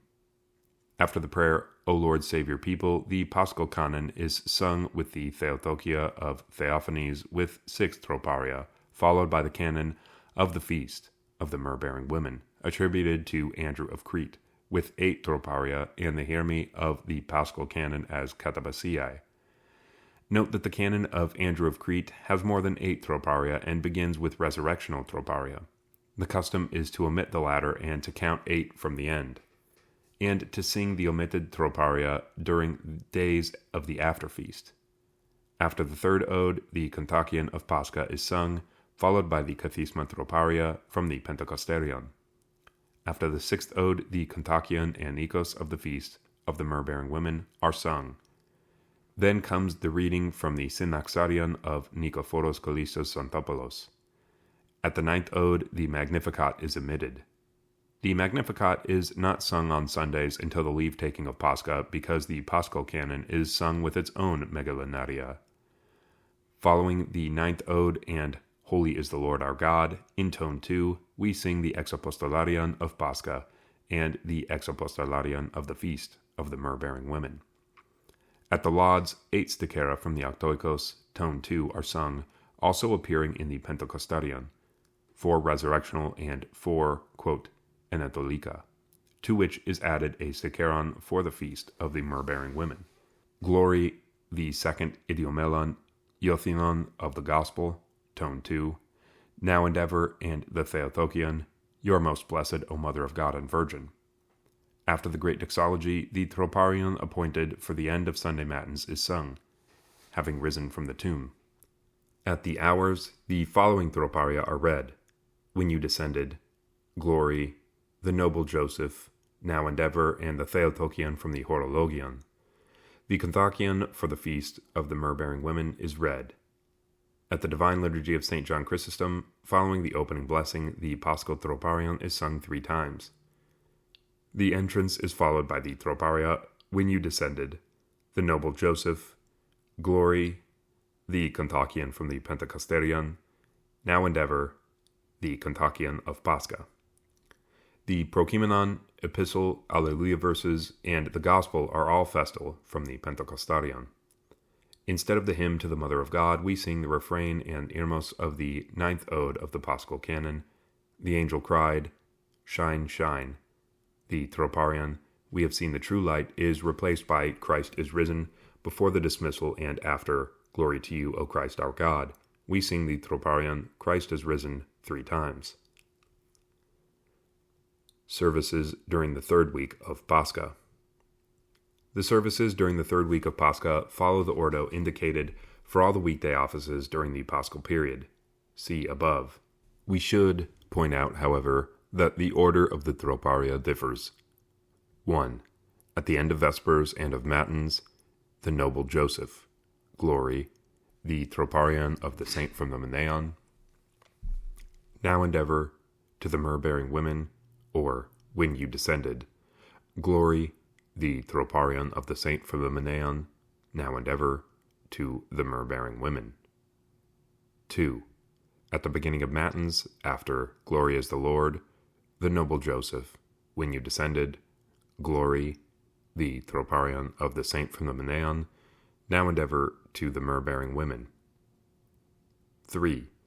At the hours, we read the following troparia, the noble Joseph, at Prime and None, When you descended at Terce, to the myrrh-bearing women at Sext, and then Glory, and the troparion of the saint from the Menaeon. The Kontakion for the feast of the myrrh-bearing women is read. 4. At the liturgy following the entrance, the noble Joseph, When you descended, to the myrrh-bearing women, the troparion of the church, if it is dedicated to the Mother of God or a saint, the troparion of the saint from the Menaeon, 1 or 2, the Kontakion of the saint from the Menaeon, and the Kontakion of the feast of the myrrh-bearing women. The 4th week after Pascha. Sunday of the Paralytic. Origin. The 4th Sunday of Pascha is called the Sunday of the Paralytic, because of the Gospel pericope appointed for this day by the Typikon of the Great Church, John 5, 1-15. In the tradition of Jerusalem, the Gospel this Sunday was John 4, 4-23, about the Samaritan woman. This passage was read in Constantinople on the following Sunday. The hymnography about the paralytic, therefore, is of Constantinopolitan origin. Ordo. As on all Sundays during the Paschal season, the office scrupulously follows the Pentecosterion. The office for the saint in the Menaeon is transferred to Compline or to another day, except in the case of an office with the Pallielios.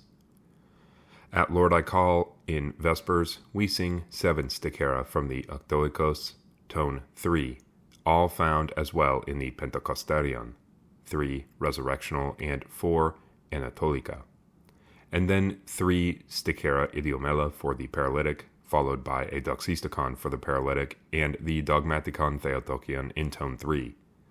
At the Lite, we sing the idiomelon of the church, and then the doxisticon and theotokion from the Pentecosterion. At the Apostica, we sing 1 resurrectional sticheron from the Octoikos, tone 3, also found in the Pentecosterion, followed by the Paschal stichera, to which is added a doxisticon for the paralytic. At the Artoclasia, the troparion, O Mother of God and Virgin, is sung 3 times. Matins begins with the singing of the Paschal troparion, Christ is risen, 3 times, and then the hexapsalmos. At God is the Lord, the Sunday Troparion in tone 3 is sung, as well as its Theotokion. After the first and second Kathismata, we sing the Kathisma Troparia from the Octoikos, tone 3, which are also found in the Pentecosterion. After Psalm 118, the Evlogataria of the Resurrection are sung. After the small Synopti, we sing the Hippakoe from the Octoikos, tone 3, also found in the Pentecosterion, and then the Anabathmi from the Octoikos, tone 3, also found in the Pentecosterion. The Sunday morning Prokimenon from the Octoikos, tone 3, also found in the Pentecosterion, follows, and then the fourth Matins Resurrection Gospel is read. Having beheld the resurrection of Christ is sung 3 times. After Psalm 50, the usual Sunday Stichera are sung. Glory, through the prayers of the Apostle, now and ever, through the prayers of the Theotokos, have mercy on me, and Jesus having risen from the tomb. After the prayer, O Lord, save your people, the Paschal Canon is sung with the Theotokia of Theophanes, with 8 Troparia, followed by the canon of the Feast of the Paralytic with 6 Troparia. The Troparion that precedes the Doxisticon of this canon is dedicated to the Archangel Michael, who descended to stir the waters of the healing pool. The Troparion preceding this is the only one that refers to the paralytic. The Hiermi of the Paschal Canon are sung as the Katabasiae. After the third ode, we sing the Kontakion Anikos of Pascha, and then the Kathisma Troparia of the paralytic from the Pentecosterion. After the sixth ode, we sing the Kontakion Anikos of the Feast of the Paralytic. Then follows the reading from the Synaxarion of Nikephoros Kallistos Xanthopoulos. At the ninth ode, the Magnificat is not sung. Following the ninth ode and Holy is the Lord our God, in tone 3, the Exapostolarion of Easter and that of the Feast of the Paralytic are sung. At the Lauds, we sing 8 Stichera from the Octoikos, tone 3, also found in the Pentecosterion, 4 Resurrectional and 4 Anatolica, and then the Doxisticon for the Feast, in honor of the Paralytic. Now and ever, and the Theotokion. You are most blessed, O Theotokos Virgin. Following the great doxology, Constantinopolitan redaction, we sing the Resurrectional Troparion appointed for the end of Sunday Matins. Today, salvation has come to the world. After the dismissal, we sing Glory, now and ever, and the third Gospel Sticheron, tone 3. Then the Catechesis of St. Theodore the Studite is read, followed by the first hour. At the hours, we read the Sunday Troparion, tone 3, and the Kontakion from the Pentecosterion. At the Divine Liturgy of St. John Chrysostom, after the opening blessing, the Troparion, Christ is risen, is sung 3 times. Following the entrance, we sing the Sunday Troparion in tone 3, Glory, the Kontakion from the Pentecosterion, now and ever, and the Kontakion of Pascha. The Prokimenon, Epistle, Alleluia verses, and the Gospel are all festal from the Pentecosterion. Instead of the hymn to the Mother of God, we sing the refrain and the Ermos of the 9th ode of the Paschal Canon. The angel cried, Shine, shine. 2 Canonica are sung, Receive the body of Christ, and Praise the Lord from the heavens. The Troparion, We have seen the true light, is replaced by Christ is risen. Before the dismissal and after Glory to you, O Christ our God, we sing the Troparion, Christ is risen 3 times. The Feast of Mid-Pentecost.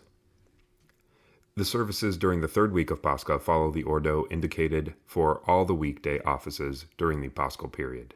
See above. We should note, however, that the office of the Sunday of the Paralytic is sung only on Monday and Tuesday.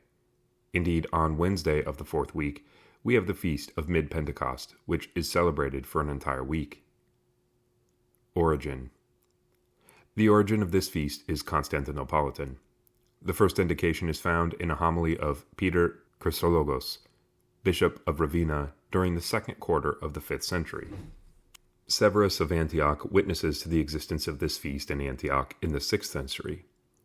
The first properly Constantinopolitan reference to this feast also goes back to the 6th century, in the homily of Leontius of Constantinople. In his day, the Gospel passage of John 9:1-14 was read, but this passage was, before the 10th century, replaced with John 7:14 through 30, the passage we use today, because of the words, about the middle of the feast. The Gospel text obviously refers to the Feast of Tabernacles, which the Church transferred to the 50-day Paschal period.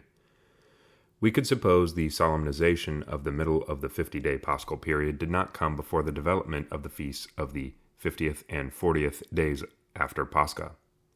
The theme of wisdom, which is developed in the Old Testament readings and the hymnography of this feast, may be connected with the tradition on this day, at least during this period, of convening regional synods of bishops, in conformity with the prescriptions of Canon 5 of Nicaea.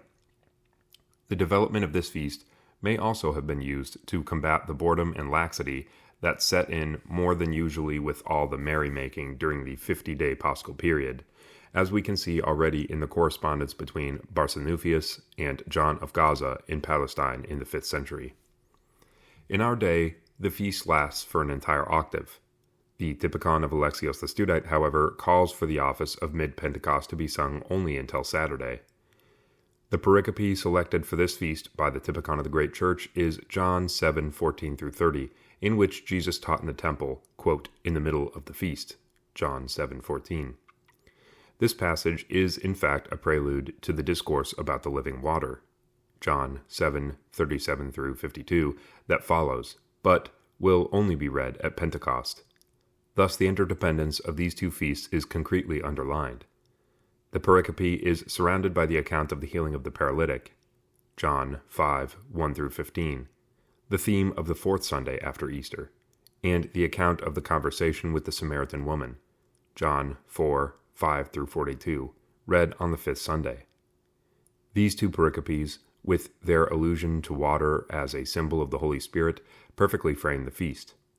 In Jerusalem, John 7:28 through 36 was read on the 5th Sunday of Pascha.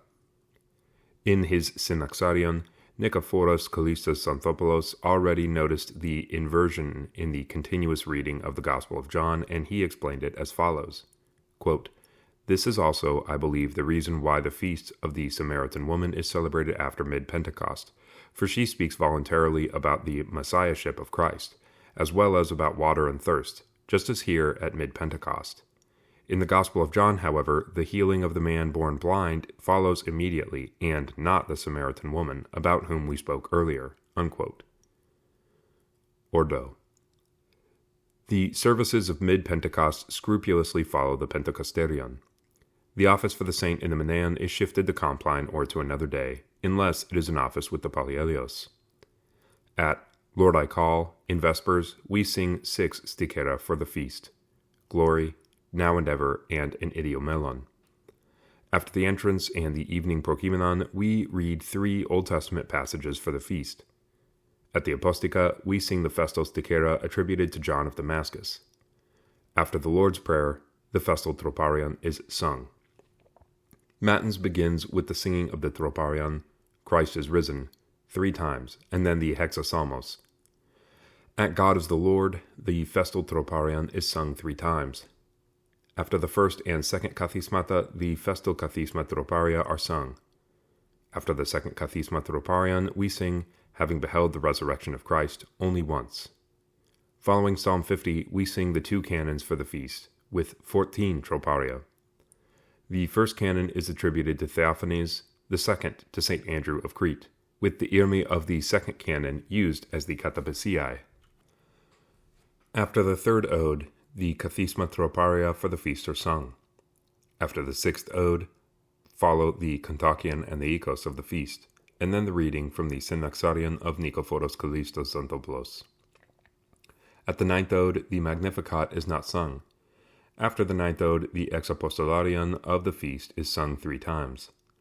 At the Lauds, 4 stikera for the feast are intercalated, then Glory, Now and Ever, and the idiomelon for the feast. After the Great Doxology follows the festal troparion. At the hours, the troparion and kontakion of the feast are read.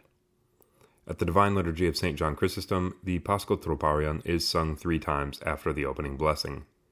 The troparion and kontakion of the feast are sung after the entrance.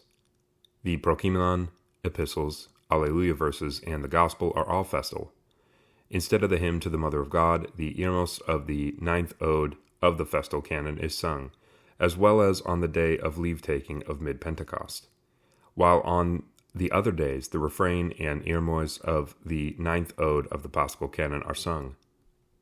The Kinonikon is festal, he who eats my flesh and drinks my blood. The Troparion, we have seen the true light, is replaced by Christ is risen. Before the dismissal and after Glory to you, O Christ our God, we sing the Troparion, Christ is risen 3 times.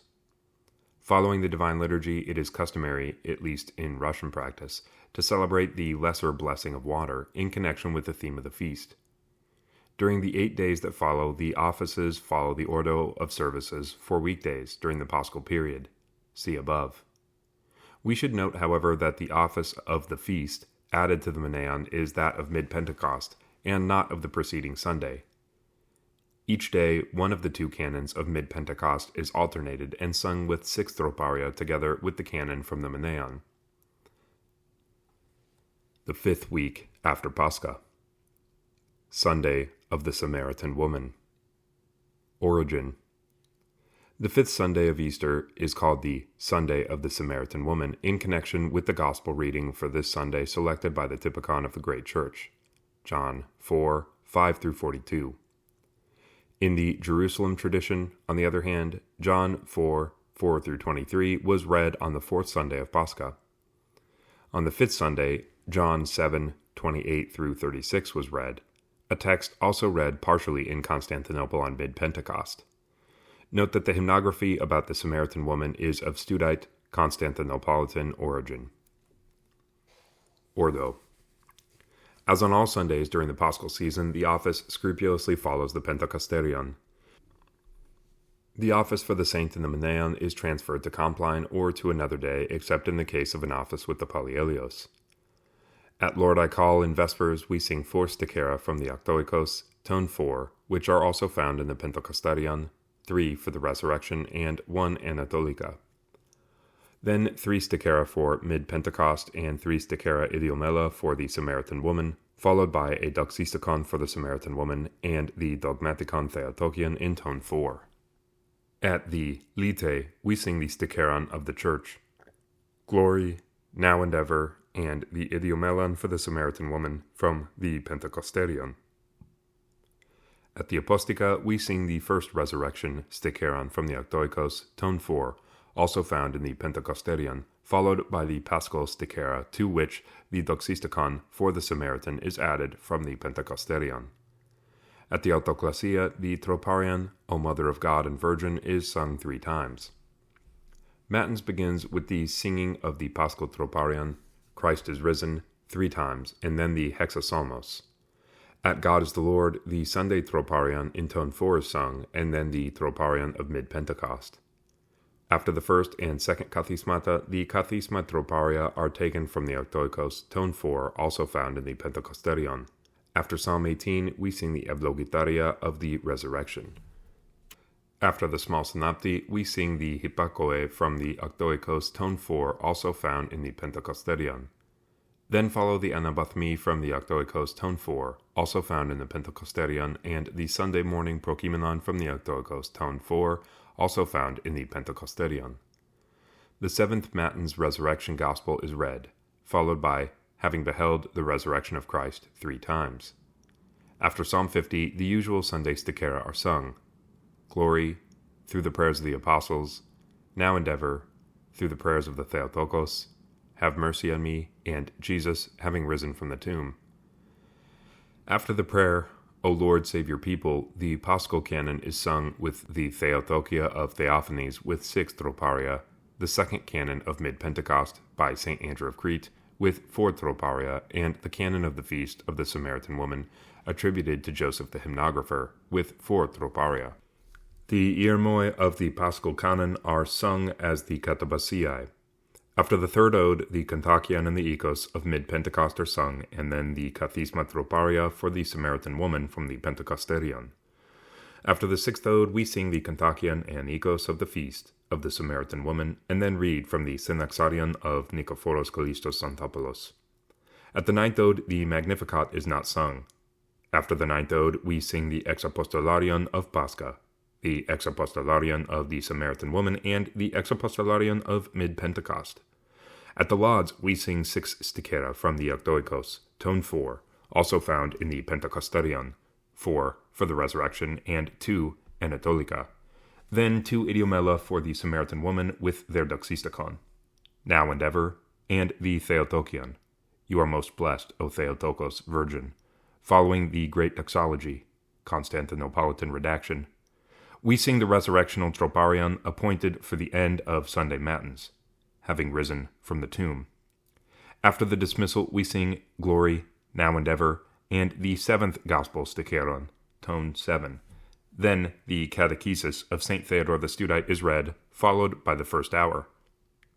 At the hours, we read the Sunday troparion in tone 4, Glory, Now and Ever, and the troparion of Mid-Pentecost. We alternate reading the Kontakia of Mid-Pentecost and of the Samaritan Woman. At the Divine Liturgy of St. John Chrysostom, after the opening blessing, the troparion Christ is Risen is sung 3 times. Following the entrance, we sing the Sunday troparion in tone 4 and the troparion of Mid-Pentecost. Glory, the Kontakion of the Samaritan Woman, Now and Ever, and the Kontakion of Mid-Pentecost. The Prokimenon, Epistle, Alleluia verses, and the Gospel are all for the Samaritan Woman from the Pentecosterion. Instead of the hymn to the Mother of God, we sing the refrain and Irmos of the 9th ode of the Paschal Canon. The angel cried, Shine, shine. 2 Kinonica are sung, Receive the body of Christ, and Praise the Lord from the heavens. The Troparion, We have seen the true light, is replaced by Christ is risen. Before the dismissal and after Glory to you, O Christ our God, we sing the Troparion, Christ is risen 3 times. Services during the 5th week of Pascha. The services during the 5th week of Pascha follow the ordo indicated for all the weekday offices during the Paschal period. See above. We should note, however, that the office, quote, for the feast, is that of Mid-Pentecost on Monday, Tuesday, and Wednesday, the leave-taking of Mid-Pentecost. On the day of the leave-taking of Mid-Pentecost, the entire festal office is repeated, suppressing the office in the Meneon, except for the entrance and the Old Testament readings. On Thursday, Friday, and Saturday, the office for the feast is that for the Samaritan Woman. The 6th week after Pascha. Sunday of the Man Born Blind. Origin. The 6th Sunday of Pascha, called the Sunday of the Man Born Blind, takes its name from the Gospel reading appointed by the Typikon of the Great Church for this Sunday, John 9, 1-38. In the Jerusalem tradition, John 2, 12-25 was read about the merchants in the temple and the saying of Christ about his rising on the 3rd day. This passage is read on Wednesday of Bright Week in the Constantinopolitan tradition. Consequently, the hymnography about the man born blind is of Constantinopolitan origin. Ordo. As on all Sundays during the Paschal season, the office scrupulously follows the Pentecosterion. The office for the saint in the Meneon is transferred to Compline, or to another day, except in the case of an office with the Palielios. At Lord I Call in Vespers, we sing 7 stichera from the Octoikos, tone 5, also found in the Pentecosterion, 3 for the Resurrection and 4 Anatolica. Then the 3 idiomela for the man born blind, followed by a doxistikon for the blind man and the dogmatikon Theotokion in tone 5. At the Lite, the idiomelon for the church is sung first, followed by the doxistikon and the Theotokion from the Pentecosterion. At the Apostica, we sing the first resurrectional sticheron from the Octoikos, tone 5, also found in the Pentecosterion, followed by the Paschal stichera, to which the doxistikon for the blind man is added from the Pentecosterion. At the Artoclasia, the Troparion, O Mother of God and Virgin, is sung 3 times. Matins begins with the singing of the Paschal Troparion, Christ is Risen, 3 times, and then the Hexasalmos. At God is the Lord, the Sunday Troparion in tone 5 is sung, and then its Theotokion.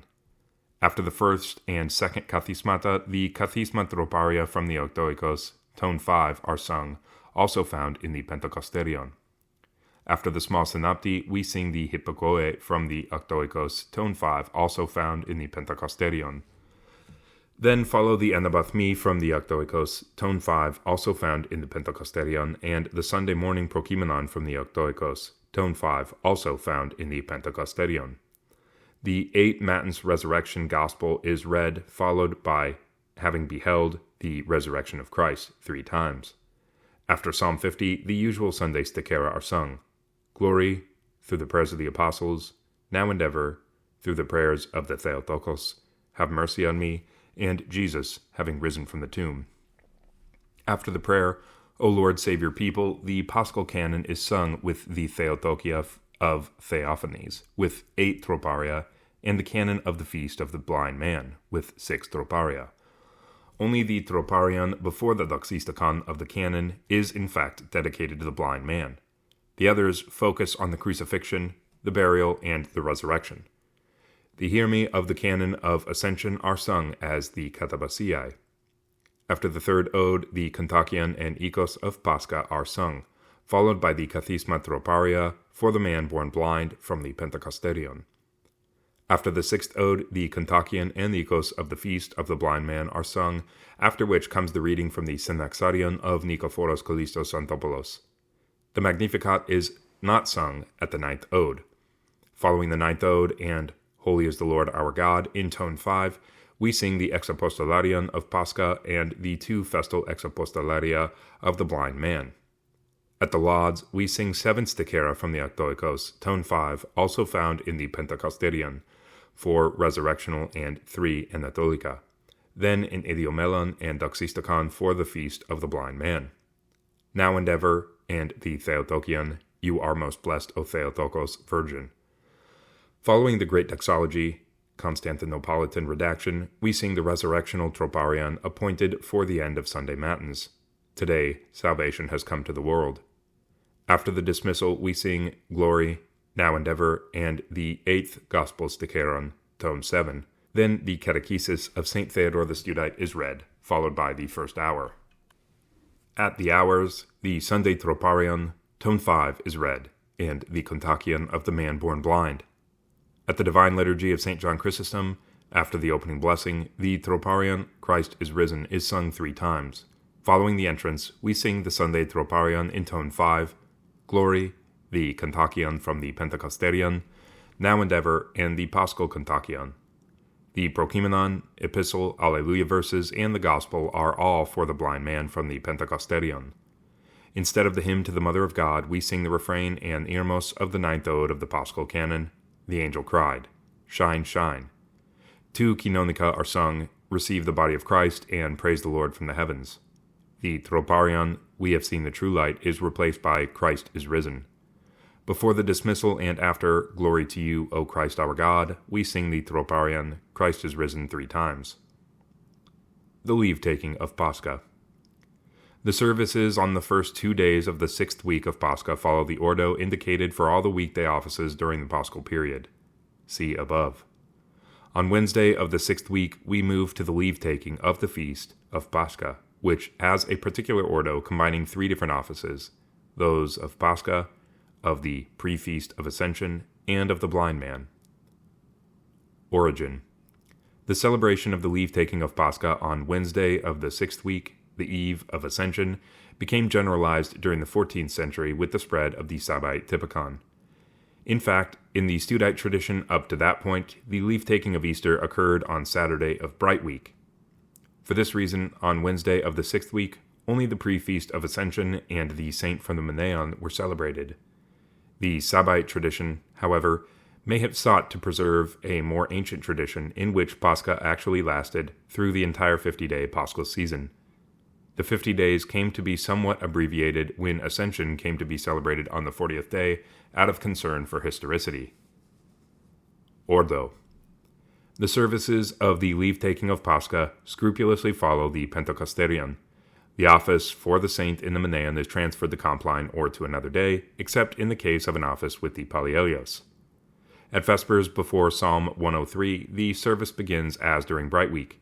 The priest, holding the cross and the 3-branched Paschal candlestick, incenses the church and sings the Paschal Troparion and its psalm verses. At Lord I Call, we sing 6 stichera for the blind man, followed by a sticheron at Glory, now and ever. At the Apostica, we sing the first Sticheron from the Octoikos, tone 5, also found in the Pentecosterion, and then the Paschal Stichera. After the Lord's Prayer, we sing the Sunday Troparion in tone 5 and its Theotokion. Matins begins as during Bright Week. The priest, holding the cross and the three-branched Paschal candlestick, incenses the church and sings the Paschal Troparion and its psalm verses. The Hexapsalmos follows. At God is the Lord, the Sunday Troparion in tone 5 is sung twice, and then its Theotokion. After the first Kathisma, we sing the Sunday Kathisma Troparia from the Octoikos, tone 5, also found in the Pentecosterion. After the second Kathisma, we sing the Kathisma Troparion for the blind man from the Pentecosterion, and then, having beheld the resurrection of Christ, only once. After Psalm 50, follow the Paschal Canon with 6 Troparia, the Canon for the blind man with 4 Troparia, and the Canon for the Prefeast of Ascension with 4 Troparia. The Irmi of the Canon of Ascension are sung as the Katabasiae. After the third ode, the Kontakion, Ikos, and Kathisma Troparia for the blind man are sung.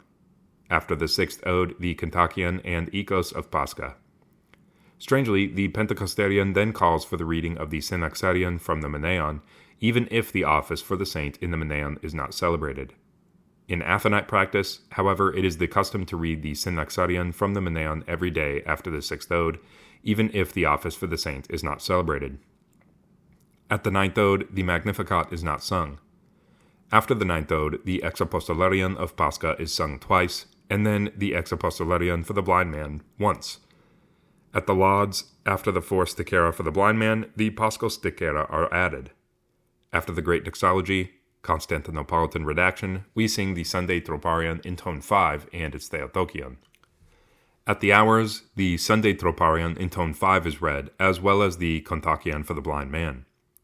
The Divine Liturgy of St. John Chrysostom begins as on Easter with the opening blessing and then the incensation of the entire church by the priest, who holds the cross and the three-branched Paschal candlestick and sings the Paschal Troparion and its psalm verses. At the entrance, we sing the Sunday Troparion in tone 5.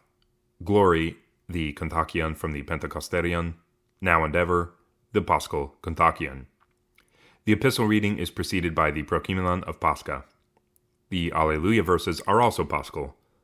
The epistle and gospel readings are specific for the day. The rest of the Divine Liturgy follows the order of Pascha. The refrain and earmos of the ninth ode of the Paschal Canon replace the hymn to the Mother of God. The Kinonikon is that of Pascha. Receive the body of Christ. At communion, instead of Blessed is he who comes, let our mouths be filled, and we have seen the true light, we sing the Paschal Troparion, Christ is risen. The liturgy concludes, as on Easter, with the singing of the Paschal Troparion and the dismissal of Pascha, which the priest pronounces holding the cross and the three-branched candlestick. Following the liturgy, the Epitaphion, which has been placed on the altar table since Pascha, is removed and put in its place. On this Wednesday, fish is permitted in the refectory as well as wine and oil. We should note that according to the modern Typikon of the Great Church, 19th century, which is observed in this case even on Mount Athos, the leave-taking of the blind man is celebrated on Tuesday of the sixth week. On Wednesday, the leave-taking of Pascha, the full Paschal office, is performed. At Lord I Call in Vespers, 6 Stichera from the Sunday Octoikos, tone 1, are sung, followed by the Dogmatikon Theotokion. At the Stichera, the Sunday Sticheron from the Octoikos in tone 1 is followed by the Paschal Stichera. Matins, the hours, and the Divine Liturgy are celebrated exactly as on Easter. It is necessary to know that, beginning on the leave-taking of Pascha until Pentecost, the prayer to the Holy Spirit, O Heavenly King, is still not said at the beginning of the services, nor the Paschal Troparion, but we begin directly with the Trisagion. Somewhat paradoxically, in the modern 19th century Typikon of the Great Church, the ninth hour on Tuesday is already Paschal, followed by Paschal Vespers, but the ninth hour on Wednesday is celebrated normally, with its customary psalm readings. It concludes with the solemn singing of the Paschal Troparion, during which the entire assembly venerates the icon of the resurrection that is placed on a stand in the narthex, and the bells are rung. Once the veneration is completed, the priest, vested in his phalonion, takes the icon into the sanctuary through the holy doors, and the small vespers of Ascension begins. Ascension. Origin. On Thursday of the 6th week, 40 days after Pascha, we celebrate the feast of the Ascension of Christ. Even though the book of Acts clearly states that the resurrected Christ appeared during 40 days before ascending to heaven. Acts 1:3. This feast has not always been celebrated on the 40th day after Easter. Indeed, in the early centuries, the entire 50-day Paschal period was a time of rejoicing in the resurrection of Christ, during which fasting and kneeling were suppressed.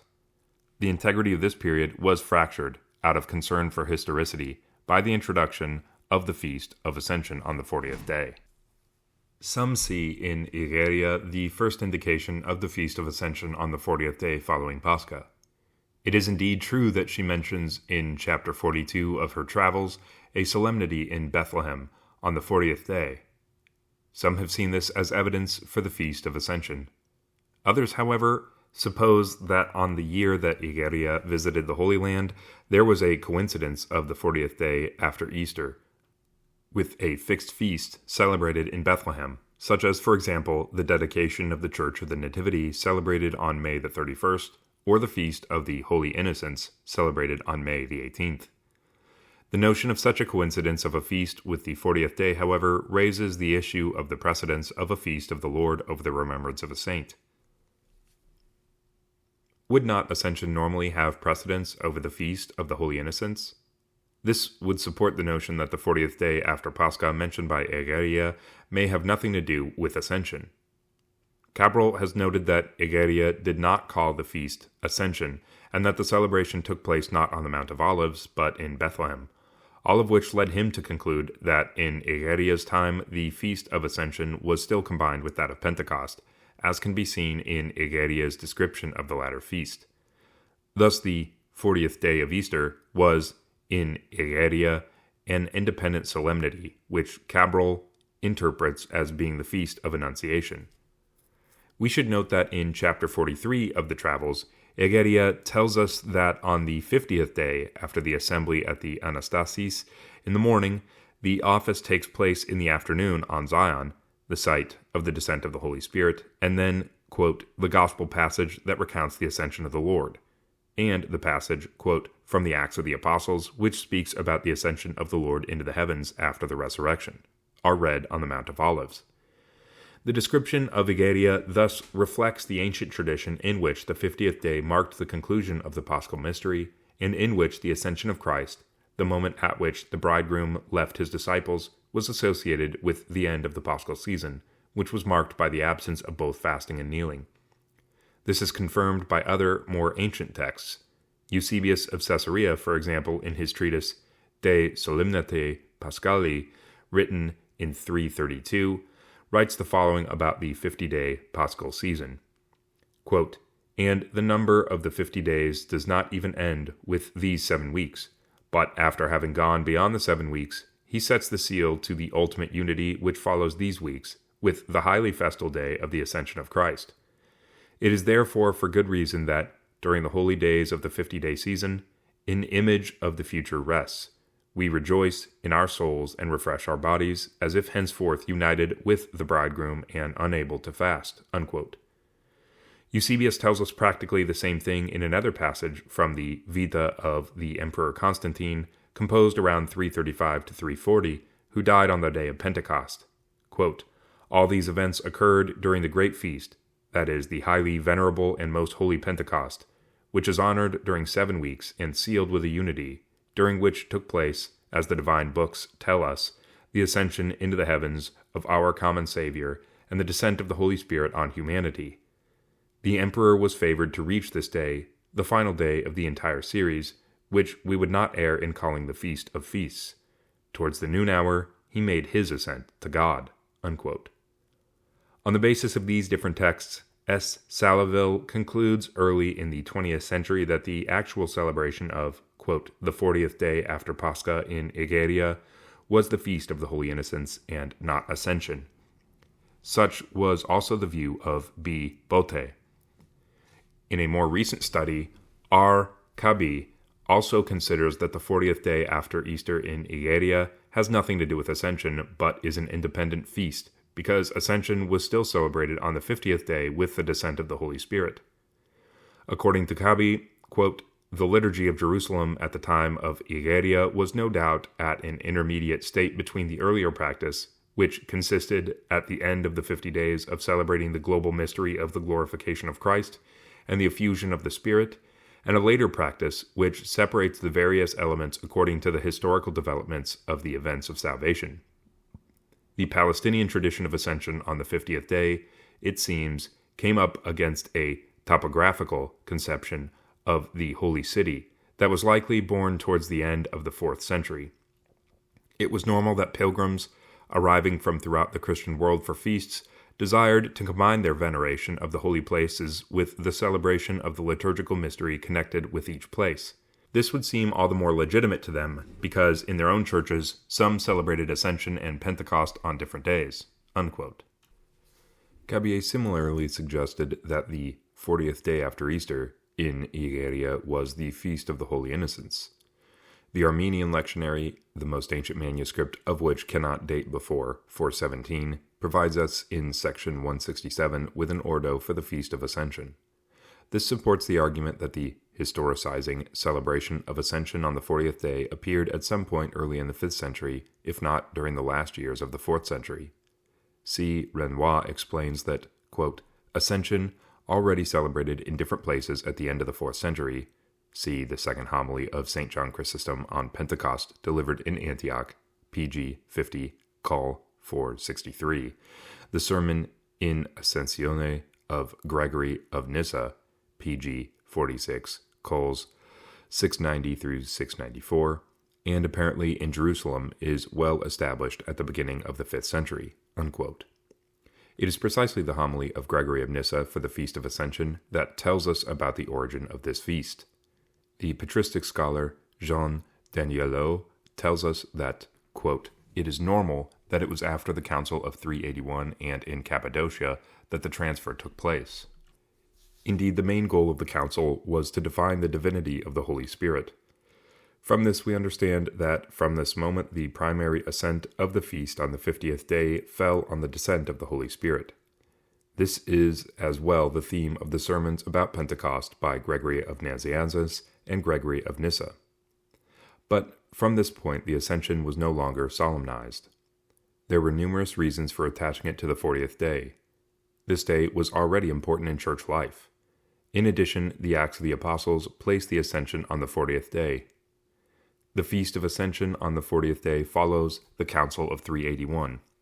It must even come several years later, if indeed it is a consequence of the concentration on the pouring out of the Holy Spirit on the 50th day. Unquote.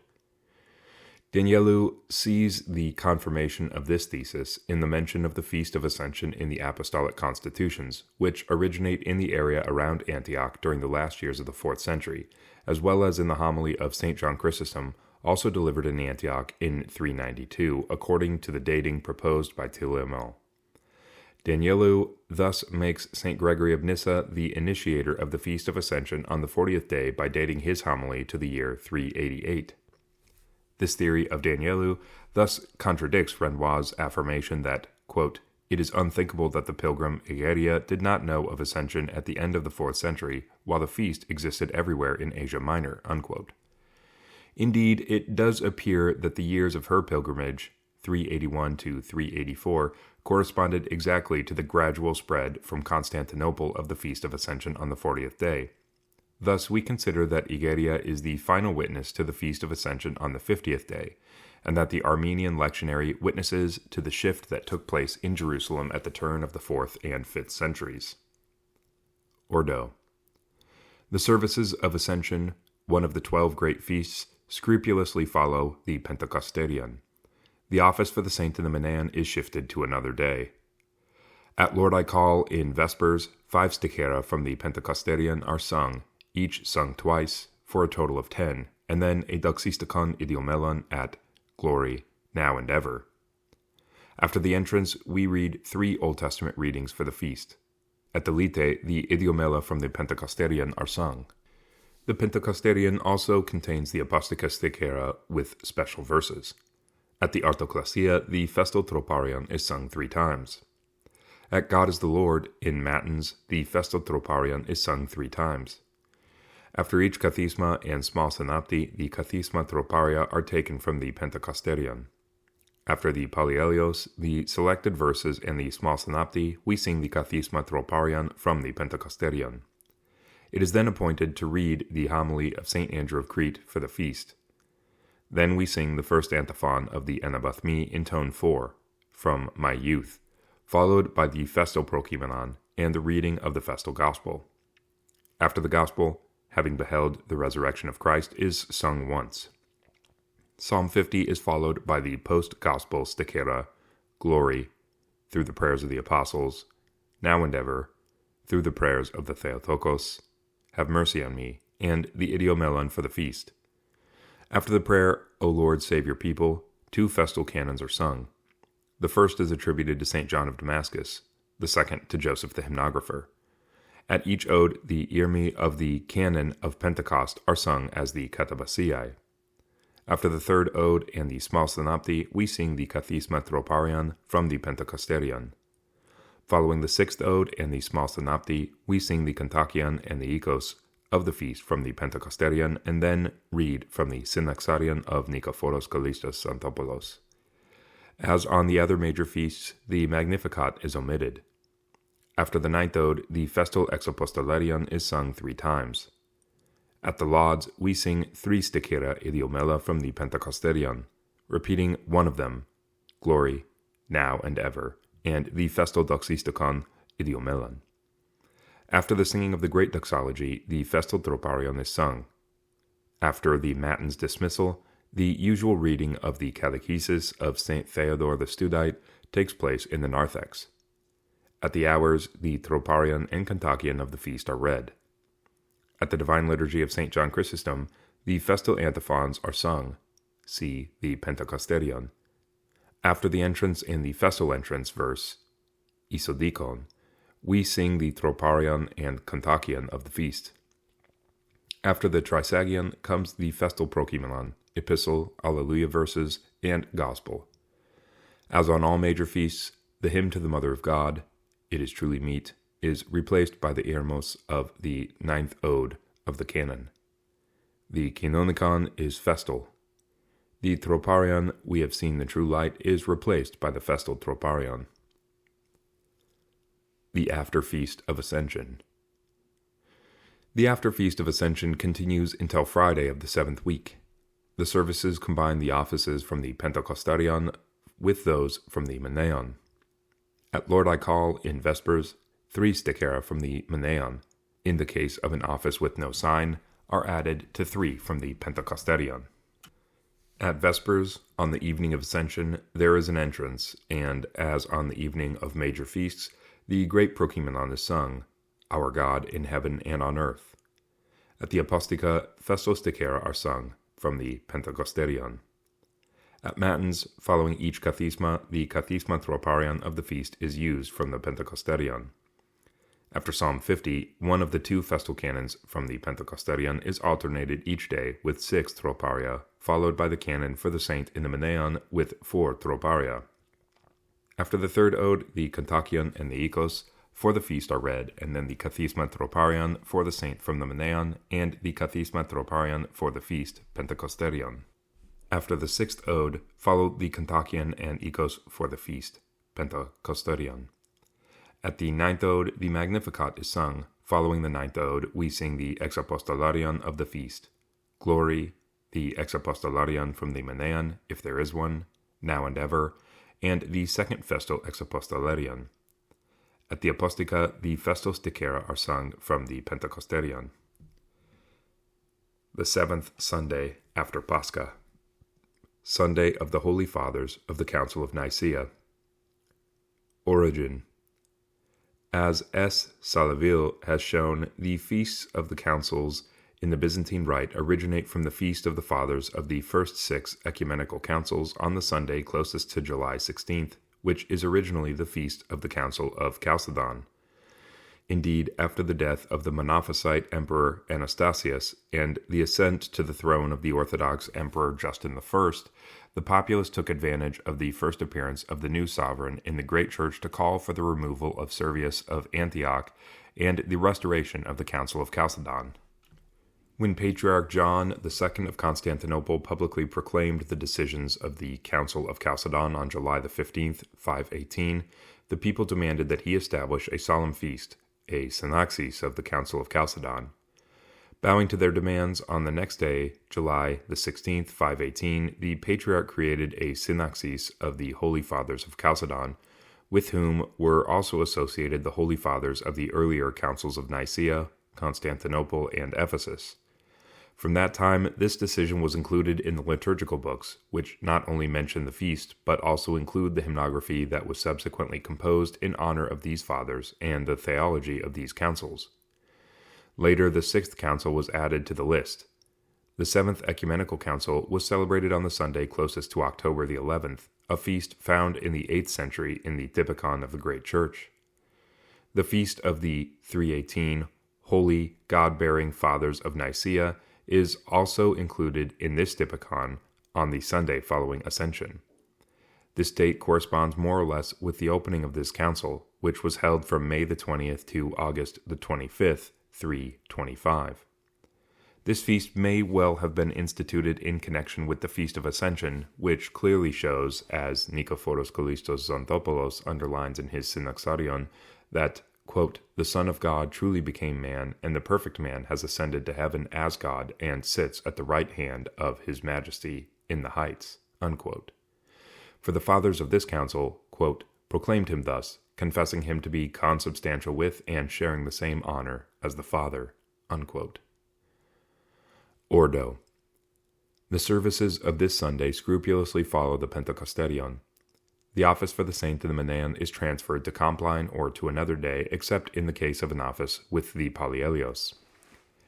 At Lord I Call, in Vespers, we sing 3 resurrectional stichera from the Octoikos, tone 6, also found in the Pentecosterion, 3 stichera for the Ascension, and 4 stichera for the Holy Fathers, followed by their Doxisticon and the Dogmaticon Theotokion in tone 6.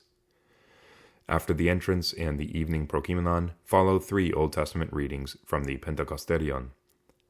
At the Lite, we sing the Sticheron of Ascension, the Doxisticon for the Holy Fathers, and, after Now and Ever, the Idiomelon of Ascension.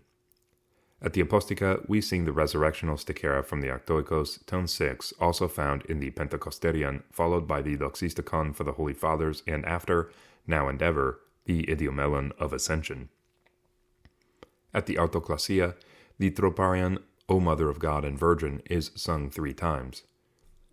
At God is the Lord, at Matins, we sing the Sunday Troparion in tone 6 twice. Glory, the Troparion of the Holy Fathers. Now and Ever, the Troparion of Ascension. After the first and second Kathismata, we sing the Kathisma Troparia from the Octoikos, tone 6, also found in the Pentecosterion. After Psalm 118, the Resurrectional Evlogitaria, and the Small Synopti, we sing the Hippakoe and the Anabathmi from the Octoikos, also appearing in the Pentecosterion. After the Sunday morning Prokimenon from the Octoikos, tone 6, also found in the Pentecosterion, the 10th Resurrectional Matins Gospel is read. After having beheld the resurrection of Christ, only one time, and Psalm 50, the usual Sunday stichera are sung.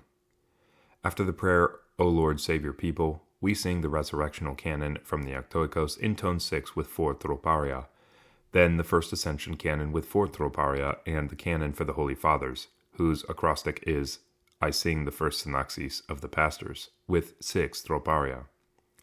The Hiermi of the canon of Pentecost are sung as the Katabasiae. After the third ode, the Kontakion and Ikos of Ascension are sung, and then the Kathisma Troparia of the Holy Fathers and the Kathisma Troparion of Ascension. Following the sixth ode, the Kontakion and Ikos of the Holy Fathers. Then comes the reading from the Synaxarion of Nikephoros Kallistos Xanthopoulos. At the 9th ode, the Magnificat is sung. After the 9th ode, following Holy is the Lord our God, tone 6, we sing the Exapostolaria of the 10th Resurrectional Gospel, of the Holy Fathers, and of Ascension. At the lauds, following the 4 resurrectional stichera from the Octoikos, tone 6, found also in the Pentecosterion, we add 3 stichera for the Holy Fathers, singing one of them twice, with their Doxistikon.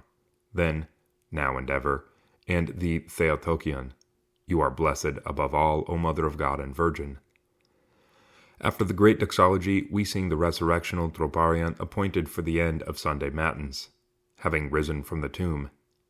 After the dismissal, we sing Glory, Now and Ever, and the 10th Gospel Sticheron in tone 6. Then the Catechesis of St. Theodore the Studite is read, followed by the first hour.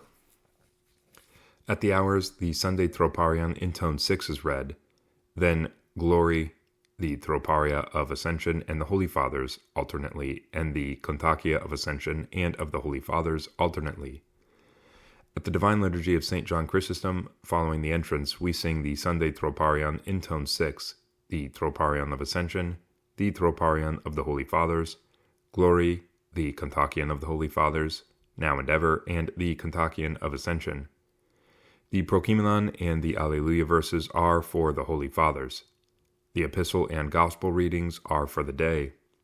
Instead of the hymn to the Theotokos, we sing the Hermos of the 9th Ode of the Canon for Ascension.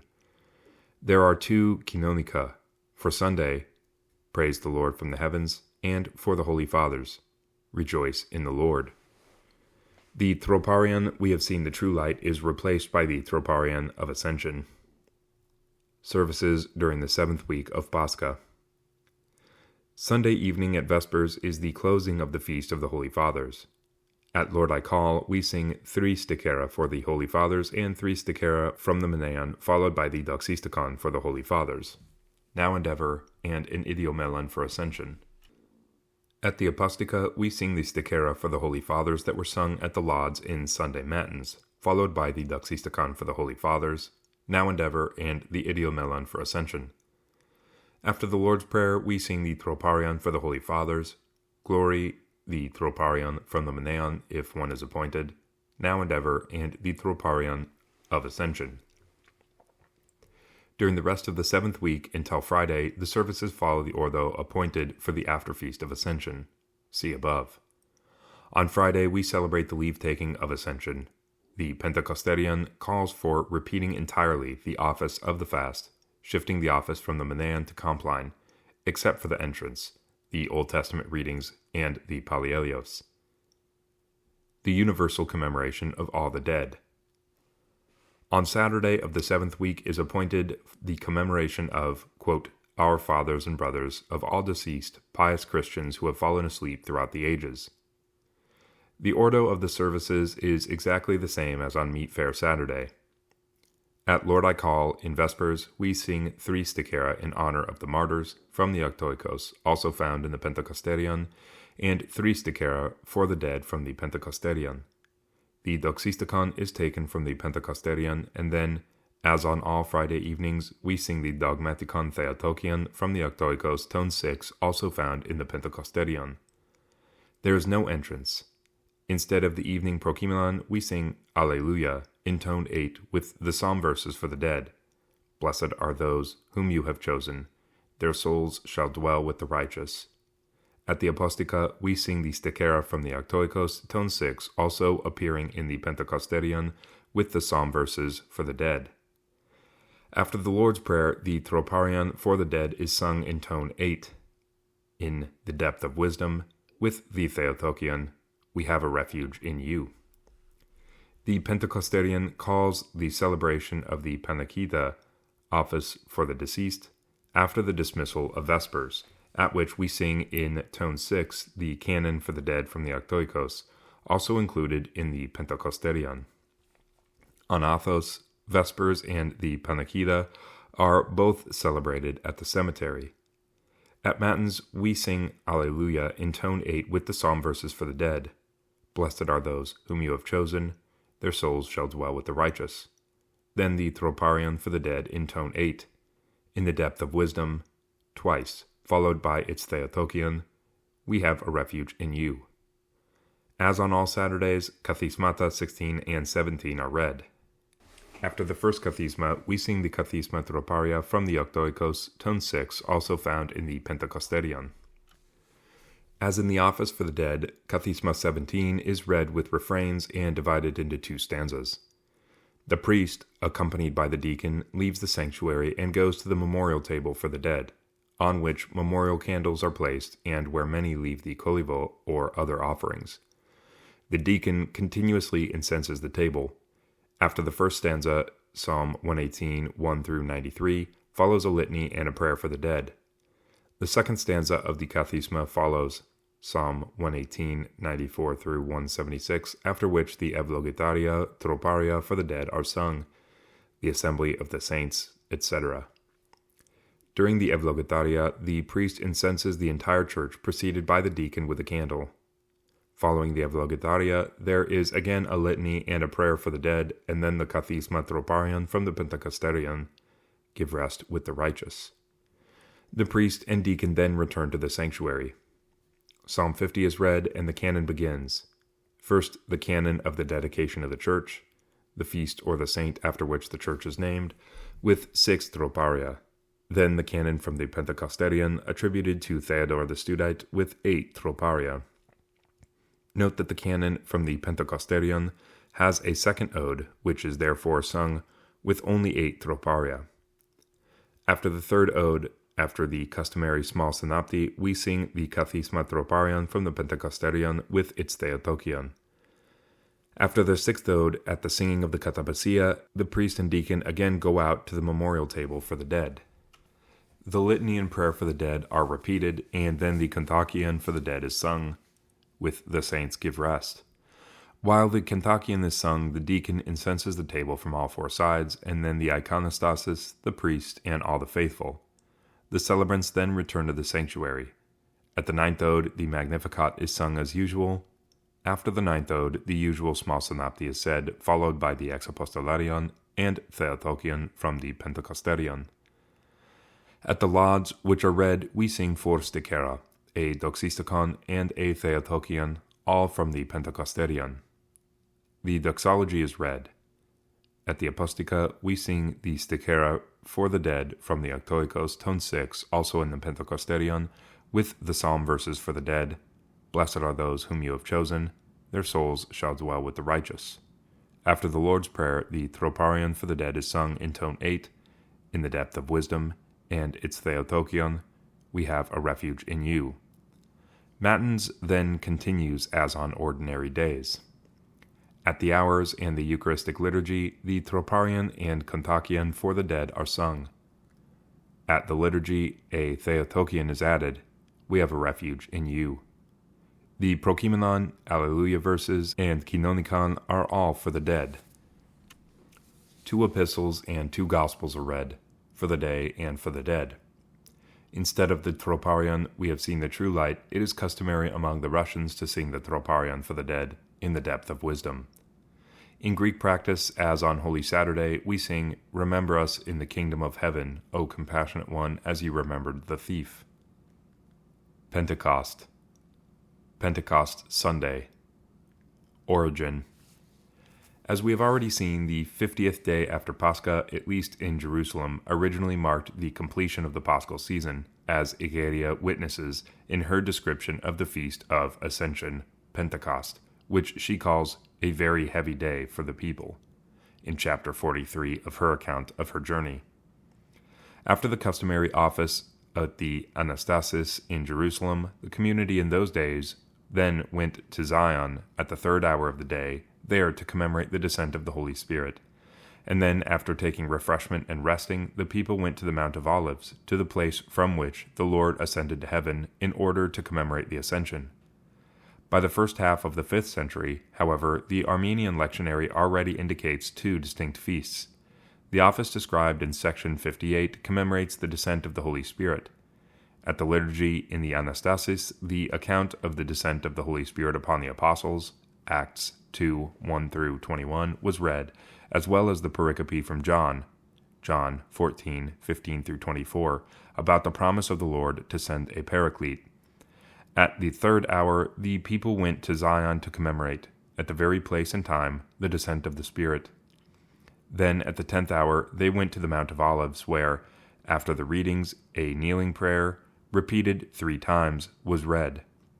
We find here the embryo of the 3 kneeling prayers at Vespers on Pentecost Sunday evening, about which we will speak below.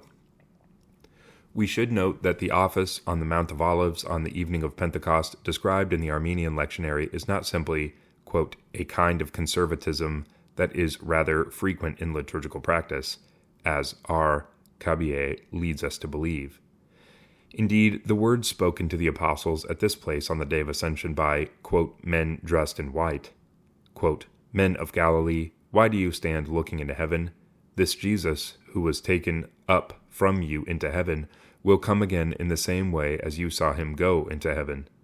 Acts 1:11. Give an eschatological character to the Mount of Olives. The Mount of Olives is therefore not simply the place from which the Christ departed, but also the place where he will return. This is what Renoir reminds us about. Quote, the church on the Mount of Olives, a memorial of the Ascension, was also tied by the teaching that Jesus pronounced there about himself and on the end time, to the entire economy of salvation, to his departure for the heavens, to his return in glory, and through these to the expectation of humanity. Facing the destroyed temple, the church on Eleona, to the east of Jerusalem, reminded Christians of the sovereignty of the risen Lord, ascended in glory and living in a new land from which he will come to draw his people there. It is not from the earthly Jerusalem, but from his Orient, from the heaven to which Jesus went, that salvation will come. Beyond its function as a memorial to keep the memory of the Ascension, Eleona, to the east of the Holy City, has evoked the entire mystery of Christ and the future of humanity which is tied to him. Eleona, a sign of the parousia, thus reminded the faithful each time they gathered there that the Lord celebrated in this or that particular mystery was also the one who will come. Unquote.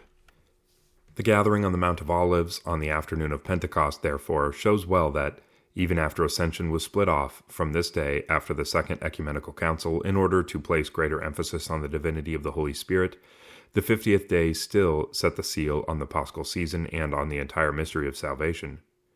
This mystery, in an eschatological perspective, will culminate in the second and glorious coming of Christ, which every Christian of every era confesses and waits through proper preparation.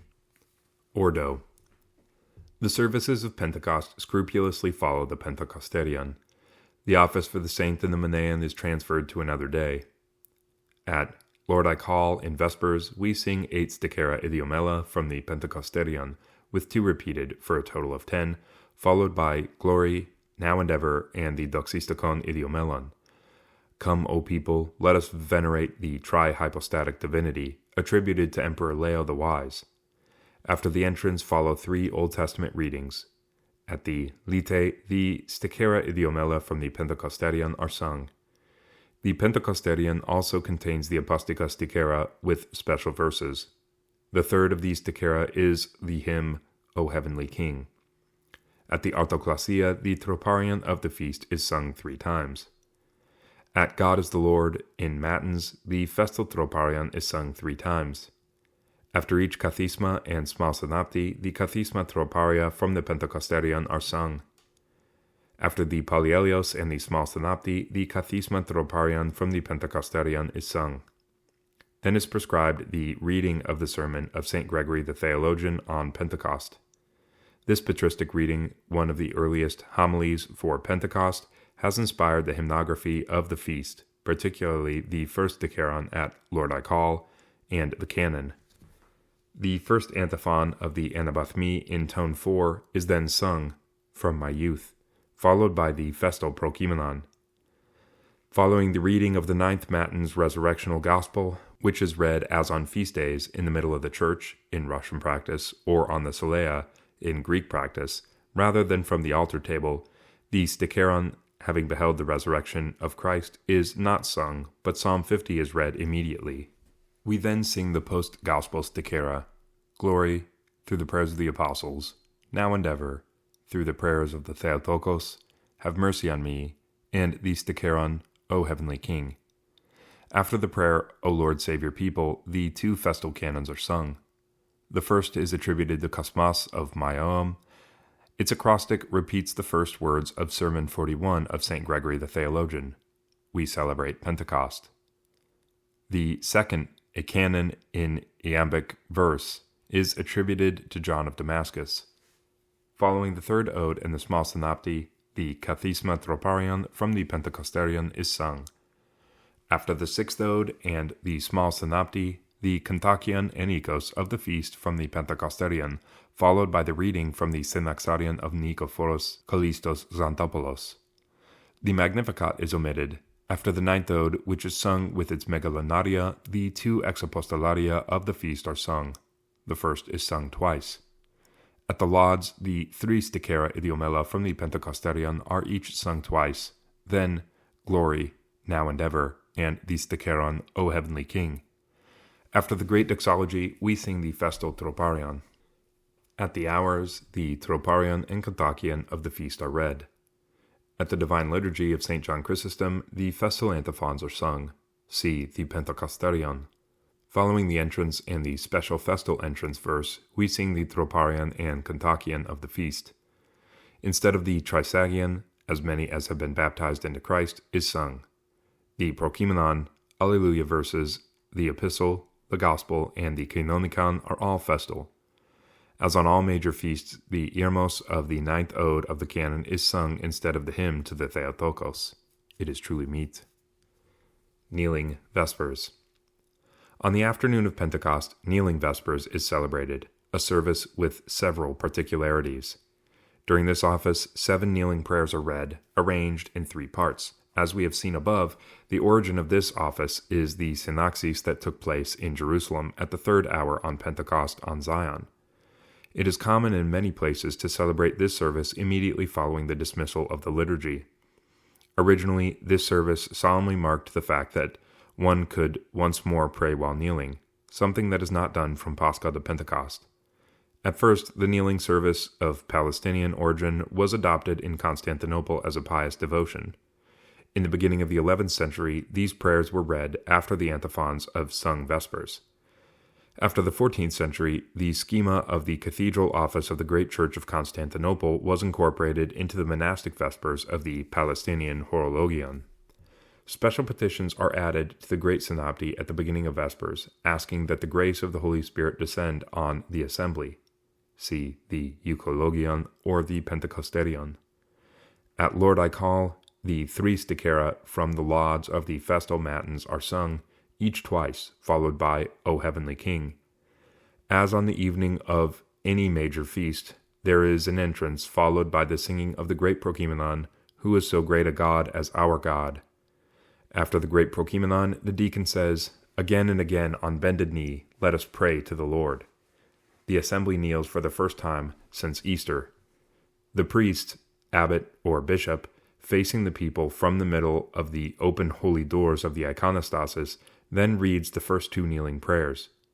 The deacon then finishes the small synopty and, following the ekphonesis by the priest, continues with the ekteni. After the ekphonesis of the priest, the deacon again says, Again and again on bended knee let us pray to the Lord. The assembly kneels once more. The priest, facing the people, then reads the 3rd and 4th kneeling prayers. The deacon then finishes the small synopty. After the ekphonesis by the priest, the prayer, Vouchsafe, O Lord, is read. The deacon again says, Again and again on bended knee let us pray to the Lord. The assembly kneels once more, and the priest reads the 5th, 6th, and 7th kneeling prayers.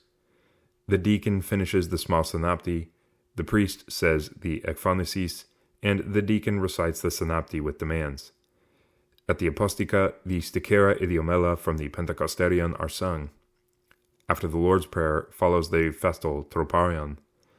The dismissal of Vespers is particular. May he who lowered himself.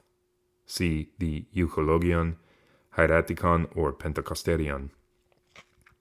That evening at Small Compline, we read the canon to the Holy Spirit, attributed to Theophanes Graptos, with the acrostic, I sing the Holy Spirit, who fashioned all creation. This canon is absent from contemporary Greek books. The Monday following Pentecost is indeed called the Day of the Holy Spirit, which is the synaxis of the Feast of Pentecost. As Nikephoros Kallistos Xanthopoulos explains in his Synaxarion, on this day we celebrate, quote, the most holy, life-giving, and all-powerful Spirit, God, one of the Holy Trinity, sharing the same honor, consubstantial and glorified together with the Father and the Son, unquote.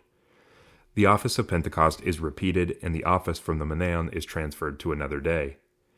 We should note, however, that the 9th century Typikon of the Great Church indicated for this day, quote, the synaxis of the Holy Apostles.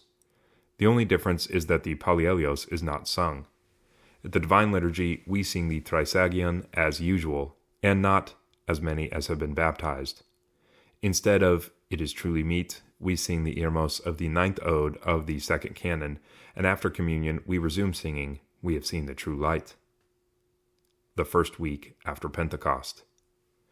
The after-feast of Pentecost continues until the following Saturday. The services combine the office and the Pentecosterion with that from the Meneon.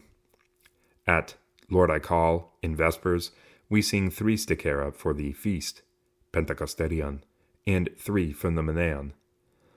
All the Theotokia are replaced by festal idiomela. The Apostica stichera are taken from the Pentecosterion. After each kathisma at Matins, the festal kathisma troparion is sung from the Pentecosterion. After Psalm 50, one of the 2 festal canons from the Pentecosterion is sung with 8 troparia, followed by the canon for the saint, Meneon, with 4 troparia. After the 3rd ode, we sing the Kontakion, Ikos, and Kathisma Troparion from the Meneon, followed by the Kathisma Troparion for the feast, Pentecosterion. After the 6th ode, the Kontakion and the Ikos of the feast, Pentecosterion. At the 9th ode, the Magnificat is sung. After the 9th ode, we sing the Exapostolarion from the Meneon and the one for the feast. The Apostica stichera are festal, from the Pentecosterion. On Saturday, the leave-taking of the feast, the festal office, is fully repeated, except for the Old Testament readings, the Lite, the Pallielios, and the Matins Gospel. The office from the Meneon is shifted to another day. The first Sunday after Pentecost, the Sunday of All Saints. Origin. The Synaxarion of Nikephoros Kallistos Xanthopoulos, 14th century, gives us 3 reasons why the Orthodox Church commemorates all the saints in connection with the descent of the Holy Spirit on the first Sunday following Pentecost. First, to show that the Holy Spirit is the source of sanctity. Second, to commemorate all the saints from the past and from the future, known and unknown. Third, to demonstrate that all the saints we celebrate are united in Christ. Further, Nikephoros Kallistos notes that the Feast of All the Saints, which completes the Triodion Pentecosterion cycle, shows how the divine economy is accomplished. Quote, For the Triodion, in summary, includes in detail everything that God has done for us through ineffable words. The first account of the Triodion is the fall of the devil from the heavens, the expulsion of Adam, and sin. Then follows the entire economy of God, the Word, on our behalf, and how we have again ascended to heaven thanks to the Holy Spirit, and how we have fulfilled the order that was destroyed, as can be recognized in all the saints. We should know that today we celebrate all those whom the Spirit has sanctified by His grace." Unquote. Nikephoros Kallistos in his Synaxarion also gives us the historical reason for the institution of this final solemnity in the Pentecosterion. According to him, Leo VI, the Wise, 886 through 912, wanted to build a church in honor of his wife, Theophano, who, despite her external appearance as the empress, led a life of asceticism, and who, after her death in 893, accomplished numerous miracles through her relics, which were placed in the Church of the 12 Apostles. Having built a large and magnificent church very close to the Church of the 12 Apostles, the emperor said to himself that it would not be fitting to consecrate this church to the one who had only recently, until her death, been the empress. Quote, "The wise emperor then dedicated the church he had just built to all the saints in the universe, in accordance with a conciliar decision of the entire church, saying to himself, 'If Theophano is holy, let her be united with all the saints.'" Unquote. Ordo. The services on this Sunday scrupulously follow the Pentecosterion. The office for the saint in the Manan is transferred to Compline or to another day, unless it is an office with the Polyelios. This is the final office in the Pentecosterion. The hymns taken from the Octoikos are in tone 8. Thus, an Octoikos cycle is also completed during the 50-day Paschal period, with tone 7 omitted. Beginning on the second Sunday after Pentecost, the usual Octoikos cycle resumes, beginning with tone 1, with all the tones succeeding one another, with no omission until the following Easter. At Lord I Call, in Vespers, we sing 6 stichera from the Octoikos, tone 8, also found in the Pentecosterion, 3 for the Resurrection and 3 Anatolica, followed by 4 stichera for All Saints, a doxisticon for All Saints, and the dogmaticon Theotokion in tone 8. After the entrance and the evening prokimenon follow 3 Old Testament readings for the feast. At the Lite, the stichera of the Church are sung, and the idiomela for All Saints. The apostica stichera are resurrectional from the Octoikos, tone 8, also found in the Pentecosterion, to which is added the doxisticon for All Saints. At the Autoglassia, the Troparion, O Mother of God and Virgin, is sung twice, followed once by the Troparion of All Saints. At God is the Lord, in Matins, we sing the Sunday Troparion in tone 8, twice. Glory, the Troparion of All Saints, tone 4. Now and ever, the Sunday Theotokion, tone 4. After the first and second Kathismata, we sing the Kathisma Troparia from the Octoikos, tone 8, also found in the Pentecosterion. Psalm 118 is sung, followed by the resurrectional Evlogetaria. After the small synopti, the Hippokoe from the Octoikos, tone 8, also found in the Pentecosterion, is read, followed by the Kathisma Troparion for All Saints. The Anabathmi and the Sunday Matins Prokimenon from the Octoikos, tone 8, also found in the Pentecosterion, are then sung, followed by the reading of the first Resurrection Matins Gospel, read at the altar table in the sanctuary. Starting on this Sunday, we begin to read the 11 Resurrectional Matins Gospels, one after the other, each Sunday until the following Pascha. After the singing of Having Beheld the Resurrection of Christ only once, Psalm 50 is read, followed by the usual Sunday stichera. After the prayer, O Lord, save your people, we sing the resurrectional canon with 4 troparia, the canon of the cross and the resurrection with 2 troparia, and the canon for the Mother of God with 2 troparia, all taken by the Pentecosterion from the Octoikos, tone 8, to which is added the canon for All Saints with 6 troparia, whose acrostic is, I sing the orders of all the saints with many names. The Irmi of the canon of the Mother of God, My Mouth Will Open, are sung as the Katapasiai.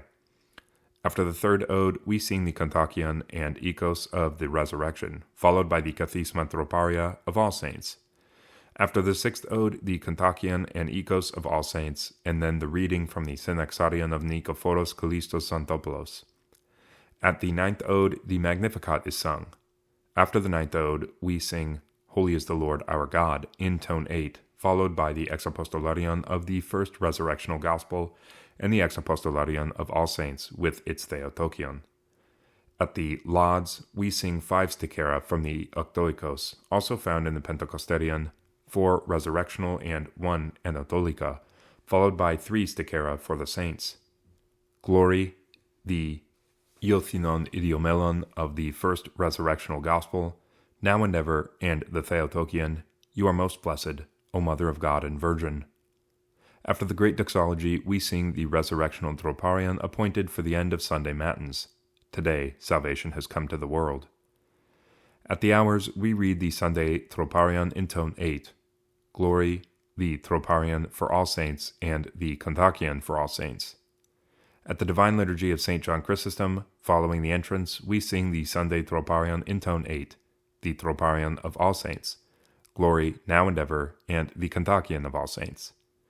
The Prokimna, Alleluia verses, and the Kinonica are taken from both the Octoikos tone 8 and for the feast from the Pentecosterion. The epistle and gospel readings are for All Saints. The Apostles' Fast. A rubric in the Pentecosterion at the end of the offices of Pentecost specifies that throughout the week after Pentecost, eggs, cheese, fish, wine, and oil are permitted at table. The fast is therefore suppressed during the entire week, and lay persons may even eat meat. This rubric is not found in the Pentecostaria or Typica of Sabbaite redaction. It is also absent from the Typikon of Alexios the Studite. This can be explained by the fact that the latter Typikon gave such a dispensation for the entire 50-day Paschal period. Indeed, in conformity with the ancient tradition of the Church, the 50-day Paschal period was a time of rejoicing, during which both fasting and kneeling were omitted. Egeria, St. John Cassian, as well as Canon 20 of the Council of Nicaea all testify to this. However, the week immediately after Pentecost, or its octave, marked a return to regular observance with the resumption of fasting. The fast, which originally lasted 1 week, later developed into a fast of several days. Around the year 700, 3 fasting periods were observed in church discipline: Great Lent, the Apostles' Fast following Pentecost, and the fast before Christmas. Various commentators have seen this as a parallel with the 3 fasting periods during the year prescribed by the Lord to Moses at the Exodus. According to some sources, the Apostles' Fast that was prolonged to last 40 days was even extended to the Feast of Dormition, August the 15th. That is the point at which the Church exercised, quote, economy and created 2 separate fasts: the Apostles' Fast, lasting until the Feast of the Apostles Peter and Paul, and the Dormition Fast, from August the 1st to the 14th. Thus, in conformity with ancient church tradition, fasting resumes on Monday following the Sunday of All Saints and continues until the Feast of Peter and Paul on June the 29th. This is what Patriarch Michael II of Constantinople explains in a letter attributed to him, 1143 to 1146, seeking to justify a genuinely apostolic tradition. Quote, "The Apostles' Fast is observed as follows, because the Apostles fasted for 7 days after the descent of the Holy Spirit. This practice was handed down to the Church as a model. Later, after the Apostles were consumed by martyrdom on June the 29th, because the fast fell during this time, it was decided to observe it until the day of their feast. This is why the number of days was not fixed, as it is for other penitential periods, its length being subordinated to the liturgical cycle, that is, to the date of Easter. Indeed, it often lasts only 9 days, which corresponds more or less to the length of the fast observed by the Apostles." Unquote. Called the Apostles' Fast, it is attested by both the Studite and Neo-Sabbaite traditions. The more rigorous Sabbaite tradition, however, reintroduced fasting on Wednesdays and Fridays during the Paschal period, except for the week following Easter and the week after Pentecost. To compensate for this tradition granted a dispensation from fasting during the week after Pentecost. Just as the Nativity Fast, the Apostles' Fast is less rigorous than the fast before Dormition. In monasteries, on Tuesdays and Thursdays, oil is permitted, and there are 2 meals. On Saturdays and Sundays, fish is eaten and oil and wine are consumed.